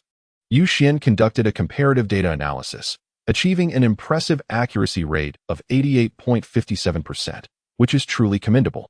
An individual among them, with a stern expression, addressed a front desk attendant, who was momentarily taken aback and hurried off to summon the manager. Nearby patrons gathered in curiosity, after learning of Guan Xiaojun's true identity. This individual's demeanor towards him shifted repeatedly. Whenever Guan Xiaojun greeted him on the street, he would respond, while he would merely nod to other classmates. This is none of my concern. It is their personal matter. What does it matter if a grand conflict approaches? The captain of the Daoqing team remarked nonchalantly. Ding Linglin could never play chess. Although her elder brother Ding Lingyi was a master of the game, she could not even place the pieces. The following day, Dong Ru rose early, brimming with vitality, feeling as if she were floating, despite the soreness from the previous night's exertions, which had lifted the usual heaviness she felt. The path to divinity is one that only those who have truly stepped forth and equaled the heavens can tread with a sense of superiority over the world. With the exception of the Devourer clan, crisp sounds echoed, creating visible ripples throughout the arena. However, while Henson harbored no concerns for Ross, it did not imply he was untroubled by the bulls. The first stone sword shattered, and the second was within arm's reach. Yet, that proximity suddenly transformed into an insurmountable chasm. The creditor holds the power. Once she amasses 150 million, she resolved to turn against the deal. Qin Hu's ancestor was one of the 4 dukes and 28 lords of the founding of the Great Yu. 3 months prior, upon his father's passing, Qin Hu inherited the title, becoming the new champion duke. Since the pacification of Hushi, I have known that he is one who can forget fatigue when undertaking significant tasks. In these past 2 days, he has rested even less than I, yet his spirit remains vibrant, his gaze bright, showing no trace of weariness. The authority of Danzhou was abruptly curtailed to the utmost extent, a fate he brought upon himself. Why resort to assassinating the Hokage? Was he not simply courting disaster? His misfortune is well-deserved. It is remarkable that he has not yet met his end after causing so much trouble. The challenge was exceedingly high. The basketball merely grazed the rim and crashed heavily onto the floor, echoing like an explosion. Countless colossal beasts could not even emit a cry before being cleaved in two. Although Yi Qing's silhouette remained slender, the gazes of all present upon her were not any calmer than their reaction to the tide of beasts. Yen Shu sat atop a tall building, eagerly observing the 20 stone swords, shattered countless times over. Could you refrain from making such hasty decisions? If it were merely for the sake of expanding knowledge, that would be one thing. But if it pertains to the stipend students, they must achieve first-class results in the annual examination, or else the benefits of rice allocation vanish. And if they fail again next year, they face demotion. Is this not undue pressure? Chapter 98. Never be satisfied. Well said. Hua Bo smiled and nodded, remarking that it was rare to encounter such remarkable young talent. He then slightly raised his head and sighed towards the ceiling, as if he had regained his conversational spirit. In recent years, there has been a noticeable increase in the number of high-caliber prodigies compared to the past few centuries. However, the number of true strong individuals has not correspondingly risen. Do you understand why? Lin Guang was momentarily taken aback and shook his head. For those with a broader perspective, the world rarely presents insurmountable dilemmas. Rather, it is often the case that while solutions can be conceived, the execution remains elusive. Please do not take offense. I genuinely do not know how to retract my words. Perhaps you should sit cross-legged, and I shall assist you with my extraordinary fiery powers. Old Xiao could hardly fathom the torment she was enduring, yet he could perceive from her expression that it must be excruciatingly unbearable. Nonetheless, she believed that if her strike landed, her opponent would surely clutch their abdomen. Writhing in pain and moaning, after several days of probing with the compass, they discovered that the compass harbored 4 maze formations, one of which was the illusionary maze. Could this be it? Yet, the illusion was astonishingly lifelike. Even old Zhao's supersensitive perception could not discern its authenticity. Consequently, Lin Fan's prior conjectures were entirely validated, and the current situation was well within his control. Had it not been for the fact that the agent was already married, Ji Xiaomu might have suspected that her family member Han Yukin was intentionally seeking trouble just to see someone. However, if they appeared, then so be it. Even if a malevolent spirit were to escape, the Iron Curtain would naturally manage it without his needless concern. Bai Zhanting, accompanied by the second elder, the third elder, and the steward Bai Da, had already been waiting at the city gate for nearly half an hour. Duan Zuxing paced back and forth in the hall, his back turned to the crowd, visibly anxious and restless. Everyone held their breath, intently observing his silhouette, refraining from uttering a word for fear of disrupting his train of thought. Have you seen Hanu? The hand of Zhao's family came to an abrupt halt, and within his eyes, a glimmer of hope emerged amidst despair as he fixed his intense gaze upon Mu Ling whenever she felt an eruption of anger. Her punches landed as if striking cotton, yielding no response whatsoever. When the results of the third round were announced, her expression remained unchanged. As if it were a matter of course, Yan Xiang walked along the path, feeling dizzy and weak, her legs heavy as if filled with lead, rendering her unable to move. Suddenly, a wave of nausea surged within her, and she expelled the contents of her stomach. The reverse phoenix lazily opened its eyes. Still feeling drowsy, observing Qi Yaoyue with sparkling eyes, it cast a fleeting glance at the treasured sword. Initially, upon hearing news of the royal child, it was filled with joy. However, this joy felt hollow. After searching tirelessly for over 20 years, the royal child had ended up imprisoned for a crime. Fate can be cruel. The profound emotional roller coaster was akin to a tumultuous ride. Today, she followed the fourth young master, basking in endless glory, as numerous young men cast envious glances her way. Then, propelled by a surge of force, that terrifying figure suddenly lunged forward, wielding a knife and axe, conjuring a formidable and fearsome aura as it struck fiercely towards Shiluo. It seemed as though the entity was exerting great effort to grasp those around it, in search of a path home. Yet, despite having seized hold and found the way back, they could even be together. A gentle breeze caressed the scene, and the water sprite emerged from the depths, curiously observing this mysterious being that had appeared from nowhere. Upon glimpsing the dark mask adorning its face, it tilted its head in puzzlement. What could this possibly be? Is it human? The explosive flames flickered out in an instant, and Kara was somewhat surprised to see Baki turn and flee immediately after launching the grenade. The queen harbored doubts in her heart. Could it be that the girl chosen by her son truly was not from here, but from the starry continent instead? Chapter 99. Extracting the gift of culinary divinity. Vishel's hands were in constant motion, yet her lips articulated an explanation. I cannot quite describe it. But that individual is exceptionally powerful, the strongest I have encountered thus far. A rare expression of trepidation crossed her face. If I must say, this person gives me a sensation akin to the first sighting of a so-called natural disaster. The familiar term prompted Lin Guang to ponder briefly before recollecting its significance.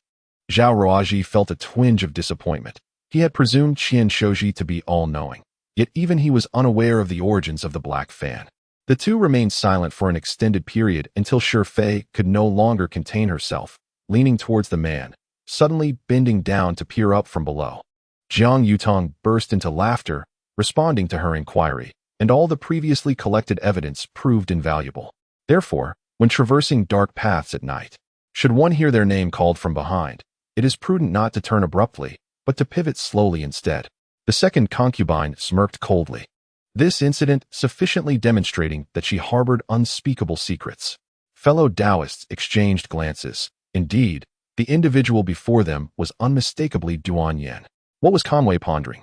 Shenbo glanced at me in the back seat and asked, what have I done wrong? I sensed something peculiar in his gaze, akin to a silent warning. Why are you impersonating Leng Xia? What brings you to Yunli Kingdom? What is your true aim? The voice, imbued with decisiveness and clarity, could only belong to Lu Chua. Wang Fei, what exactly do you intend? If you have the courage, confront me directly. My second brother is already in such a state. Mingtai bit down hard. Chen Jiming escorted the big boss to a manor resembling a European medieval castle on the outskirts, aware that Mrs. Jiang despised Shi Xiaofeng, thus did not linger. Shi Xiaofeng had only visited this place once, and he too held an aversion towards Mrs. Jiang, eager for Chen Xiyuan to depart post-haste. I hurried forward, seizing a military dagger and swiftly slicing through the seam of the carpet along the floor. The carpet parted to reveal a long gash, and immediately, I discerned a metal plate beneath. The iron plate exists in isolation, surrounded solely by a cement floor, marking a distinct area. A look of tenderness graced her face as she couldn't help but steal a glance at her slumbering son before stepping out to apologize and recount the unfolding events. The subsequent line would surely pertain to the cost, Su Jun mused, for there exists no complimentary repast in this world. Anything received must invariably bear a price. The noise of the vehicle was quite pronounced, indicating a likely malfunction in the muffler. Yet, such matters were of no concern at present. All that occupied their minds was the urgent desire to escape.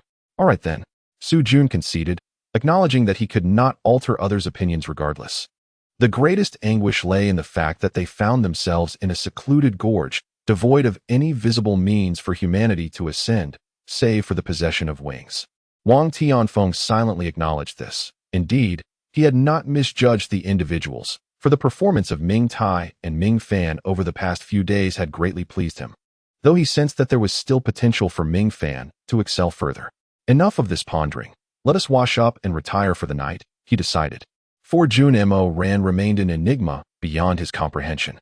Su Mu Yao casually nodded, the night enveloping her like ink, rendering her complexion increasingly pallid. Even if Huan Dong were blind to her distress, he could sense something amiss and was about to extend a hand to support her when a shadow suddenly enveloped her entire form. Master Lang, the blue soul adept behind the third prince. Bai Li Zihuan pondered where the soul-devouring goo had originated, and whether Master Lang might possess that knowledge. Along the way, Qin Yu expressed her gratitude to Lan Xingyan, not having anticipated encountering her under such circumstances. The two had been walking side by side, and as they raised their heads, they caught sight of me not far from the Chaohuan cave. Our eyes met, and Jilan's steps came to a halt as she regarded me. Chapter 100. The Essence of the Esophagus and the True Fire of Samadhi. Monthly Ticket Bonus 2K. Lin Guang rubbed his temples, gradually awakening. He raised his left hand. Fingers splayed as if drawing something towards him, and then snapped his fingers, igniting a crimson flame at his fingertips. Wei Sherdale turned upon hearing the sound, only to disinterestedly redirect his gaze back to the television. Had Wei Sherdale even read a modicum of literature, he would have grasped the sheer incredibility of the moment. For this was not taking place in an environment saturated with fire-attributed ether. The eyes of the other battle spirits brightened as well, despite lacking complete sentience. They sensed the benefit bestowed upon the Xuanwu battle spirit, igniting a willingness to engage. Of course, the announcement merely addressed the re-examination and the doubling of rewards, omitting any mention of the agricultural college affairs. However, matters were not as straightforward as they seemed, for the attacks from both parties effortlessly breached one another's defenses.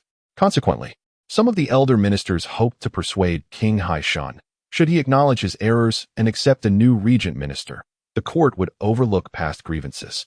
It was at this moment that Lu Haochen felt a stir within, as anomalies began to manifest at the Dragon Eggs location. On the other side, Zhao Siyue finally managed to bring the person to the hotel. Fortunately, the hotel was in close proximity to the place they had just met, separated only by a road. The Gu family remained oblivious to her good deeds from the previous night, rising as usual with the dawn to attend to their respective affairs. The rotund man in gray found himself in a quandary. He believed that the treasures within the ancient cave far surpassed the value of the divine artifacts in Yushi's possession, yet those artifacts were irresistibly enticing, leaving him salivating. Lu Su's long hair cascaded down her shoulders, framing a delicate face that bore an expression of cool indifference. Just prior to this, I had settled my luggage, and upon turning around, I inadvertently brushed against the other party. The lunatic from this morning mistakenly thought it was intentional, though I was entirely unaware of his presence behind me. Tears streamed down uncontrollably as Siua felt increasingly wronged. At this moment, it was midday. Even a modest eatery should have been bustling with patrons, let alone the world-renowned Zhe Xianlu. Little did they know that the troops of the Yellow Emperor had their guiding chariots at the forefront, accompanied by bells, drums, and banners, navigating without confusion, relentlessly advancing through the mist and clouds. One's vision and insight must be significantly superior. Furthermore, parents of the second generation are generally quite remarkable, blessed with good genes and superior education. The stars fell silent.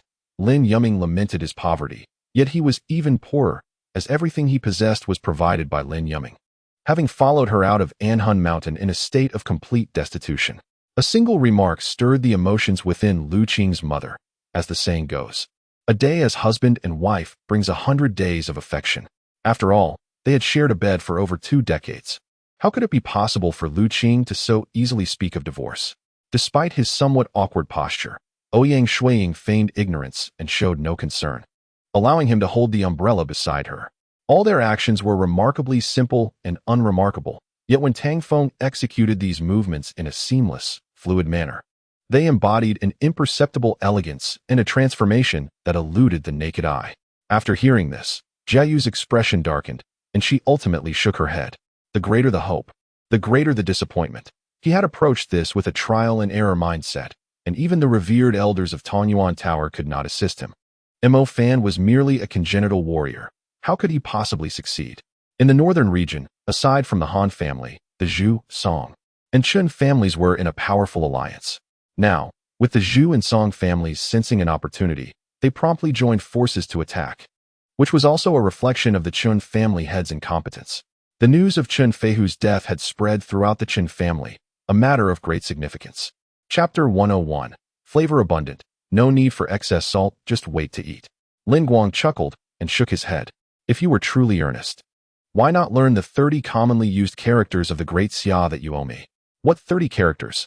Why Shadale exclaimed in anger. I clearly learned 20 more than your plan accounted for. I only lacked 10. All right. In a mere month and a half, learning 20 additional characters is quite an achievement. Isn't it? As the system infused the memory of esophagus true essence and true fire, Lin Guang Feng Tian stepped cautiously into the room, opening its door. Wan Hui followed closely behind, slowly making her way inside. The interior was a scene of desolation, with the wardrobe shattered by Principal Li and remnants of broken jars scattered across the floor. Turning to the Black Dragon, he remarked on the futility of the destruction, suggesting that a direct military approach would suffice, treating the warships merely as sightseers. The newly reborn Mo Fei, compared to before, showed little change in temperament. She remained unpretentious and forthright. However, the only dilemma for Zichu was her apparent special attachment to him, which left him in a quandary. With a powerful leap, the Tiger King soared into the sky, prompting the bewildered giant beasts to follow suit. The Tiger King ascended higher, and the beasts, perplexed, trailed into the heavens. I am Mo Fei, Fuji. Do you not remember me? The youth released his grip, staring blankly at her, tears shimmering in his eyes. A dragon's roar pierced the heavens, followed by a blazing red light that tore through the blue thunder, rushing toward Lei Tianqi, who stood suspended in the void. What? Lu Chuan felt a surge of dissatisfaction. Why was Luo Yiran able to enjoy the privileges of a long-term daughter-in-law at home? No wonder Jiang Mingquan faced dire consequences. He likely uncovered Song Ji's true identity. In the throes of love, Gu Qi was oblivious, and those around him certainly could not tolerate Song Ji. Suddenly, Qin Yanjun snapped back to reality, recalling his own Zhaoli. Had she also smiled so sweetly at 16? Observing Su Sanduo in such a state, Shi Jing grew anxious and said, I assure you, you will get your hands on the gun. Focus on resting well. This matter is not for you to question any further. With her arms crossed over her chest, she gently closed her eyes, her lashes fluttering in the breeze. Her lips, as red as cherries, curled into a beautiful smile, as though she was silently wishing for something. This time, without the need for Ji Ryu to speak. Wang Yi understood that it undoubtedly pertained to Ji Ryu's associates. Truly, Moonlight, I have a brother who looks just like me. What do you think? As the princess of the Sea Dragon Kingdom, Hai Yuner was surrounded by numerous guards, who promptly moved to restrain Wang Yi. Chuan Nei Jun, my apologies. I have already taken the lead in seizing the third line of defense of the 8th Route Army. This time, Xie Jiechi was provoked into striking her once again, and having done so once, subsequent instances became easier. Witnessing this scene, the viewers in the live broadcast room erupted in laughter, bombarding the screen with comments. Once the company is acquired, many decisions will have to heed the directives from the headquarters of the Goose Factory, and many of the seniors' ideas may well be stifled. Lin Shi had watched a video showcasing the Berserker after the job change, appearing as though drenched in blood. A brand promotion planning company based in Milan has already been contacted to find a suitable venue and customize some promotional billboards, with the total budget reaching a staggering €1 million. As the scene unfolded, Yuan's face on one side swelled, and the collar of her garment was torn, losing 2 buttons, revealing a hint of Spring's charm, forcing her to grasp it with one hand to prevent any unintended exposure. The two indeed resembled art buyers, with the golden-haired young man attentively attending to Tang Wan, elevating her like a princess. Both the Jews and Catholics found themselves in the Thames, all yearning to reach the shore. Thus, aiding one another was akin to aiding oneself. Observing Chen Xiaoming's puzzled expression, Yu Junyao comprehended that Xiaoming had undoubtedly not perused Chen Feng's canvas bag. Chapter 102. The mysterious little fox, seemingly aware of the extraordinary nature of the skill crystal. The young girl retrieved a miniature camera from her right hip pouch, pinning it to her trench coat, examining the now dull skill crystal before repackaging it and affixing a label. "Thank you for your trouble," she said. As her words fell, Lin Guang's expression shifted slightly as he glanced behind her. Click. In the next moment, a colossal wolf, over 2 meters tall and nearly 4 meters long, ascended the stairs. The spices she had gathered consisted of various foods and medicinal herbs collected from the forest, painstakingly crafted after extensive experimentation. During this time, did he exhibit any other behavior you are unaware of? Ming Chuan inquired. Lin Yuan shrugged, beckoning his followers to follow closely as they descended directly upon the mobile headquarters of the Wanxiang Research Society. The destruction of the void heaven would lead to its transformation into a realm of nothingness. Now, Yin declaimed he intended to explode the Earth's core, thereby converting the void heaven into a world of emptiness, thus affirming this prophecy. Naturally, the more advanced the swordsmanship, the more arduous the training. To his astonishment, the man in gray had only been at Jindong Academy for 5 years and had already mastered the second form of the Tianjue sword technique. Such talent was indeed rare, inciting envy in Lu Xiantong. As the Qixi festival approached, one might ponder, do you miss me? Press your phone close to your heart, so I may hear your heartbeat. Discerning if you speak falsehoods, then please allow me to touch your arm. Remember, should you provoke me again, I shall bite you. Humph. Yet, as he drew near, a fiery red transparent barrier immediately sprang forth, propelling him back. How would I know? Enter the game and find out for yourself.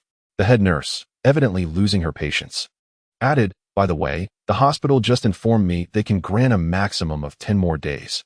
If the issue remains unresolved within that time, we will have no choice but to discharge him. With that, the head nurse turned and departed. The box contained numerous medications, some packaging featuring a hole, while others had 2 distinct holes indicating different medicines, facilitating Zhao Fangfang's identification. Search the store for what you wish to purchase. The prices and equipment levels are clearly marked. Once you've made your selections, simply bring them to me for checkout, the blacksmith responded, not turning his head as he continued to forge. As the vast net spread open, Chen Shua drew his bow, aiming at the rear of the large insect, and with a silent shout, the sharp arrow flew forth. This was a distinct aspect of the era. During the Song dynasty, the population was relatively small, and vast expanses of land remained undeveloped. In most rural areas, there are designated pastures for raising sheep, and the price of mutton is quite reasonable. Cold Yuanwei shook his head as he made his way to the cargo yard, pondering why the government had suddenly altered their previously thriving business. His enterprise had not been extensive until recently, when he established a cargo yard with others from the United Guild, aspiring for greater ambitions, only to encounter this unforeseen setback. Identical twins? Yifian? You are Yifian. The words of Yifian suddenly sprang to Mu Qianli's mind, escaping her lips almost involuntarily. Mr. Mo, here are the account statements regarding the inflows and outflows from the Wen family over the past week. Wu Gang handed a report to Mo Chen.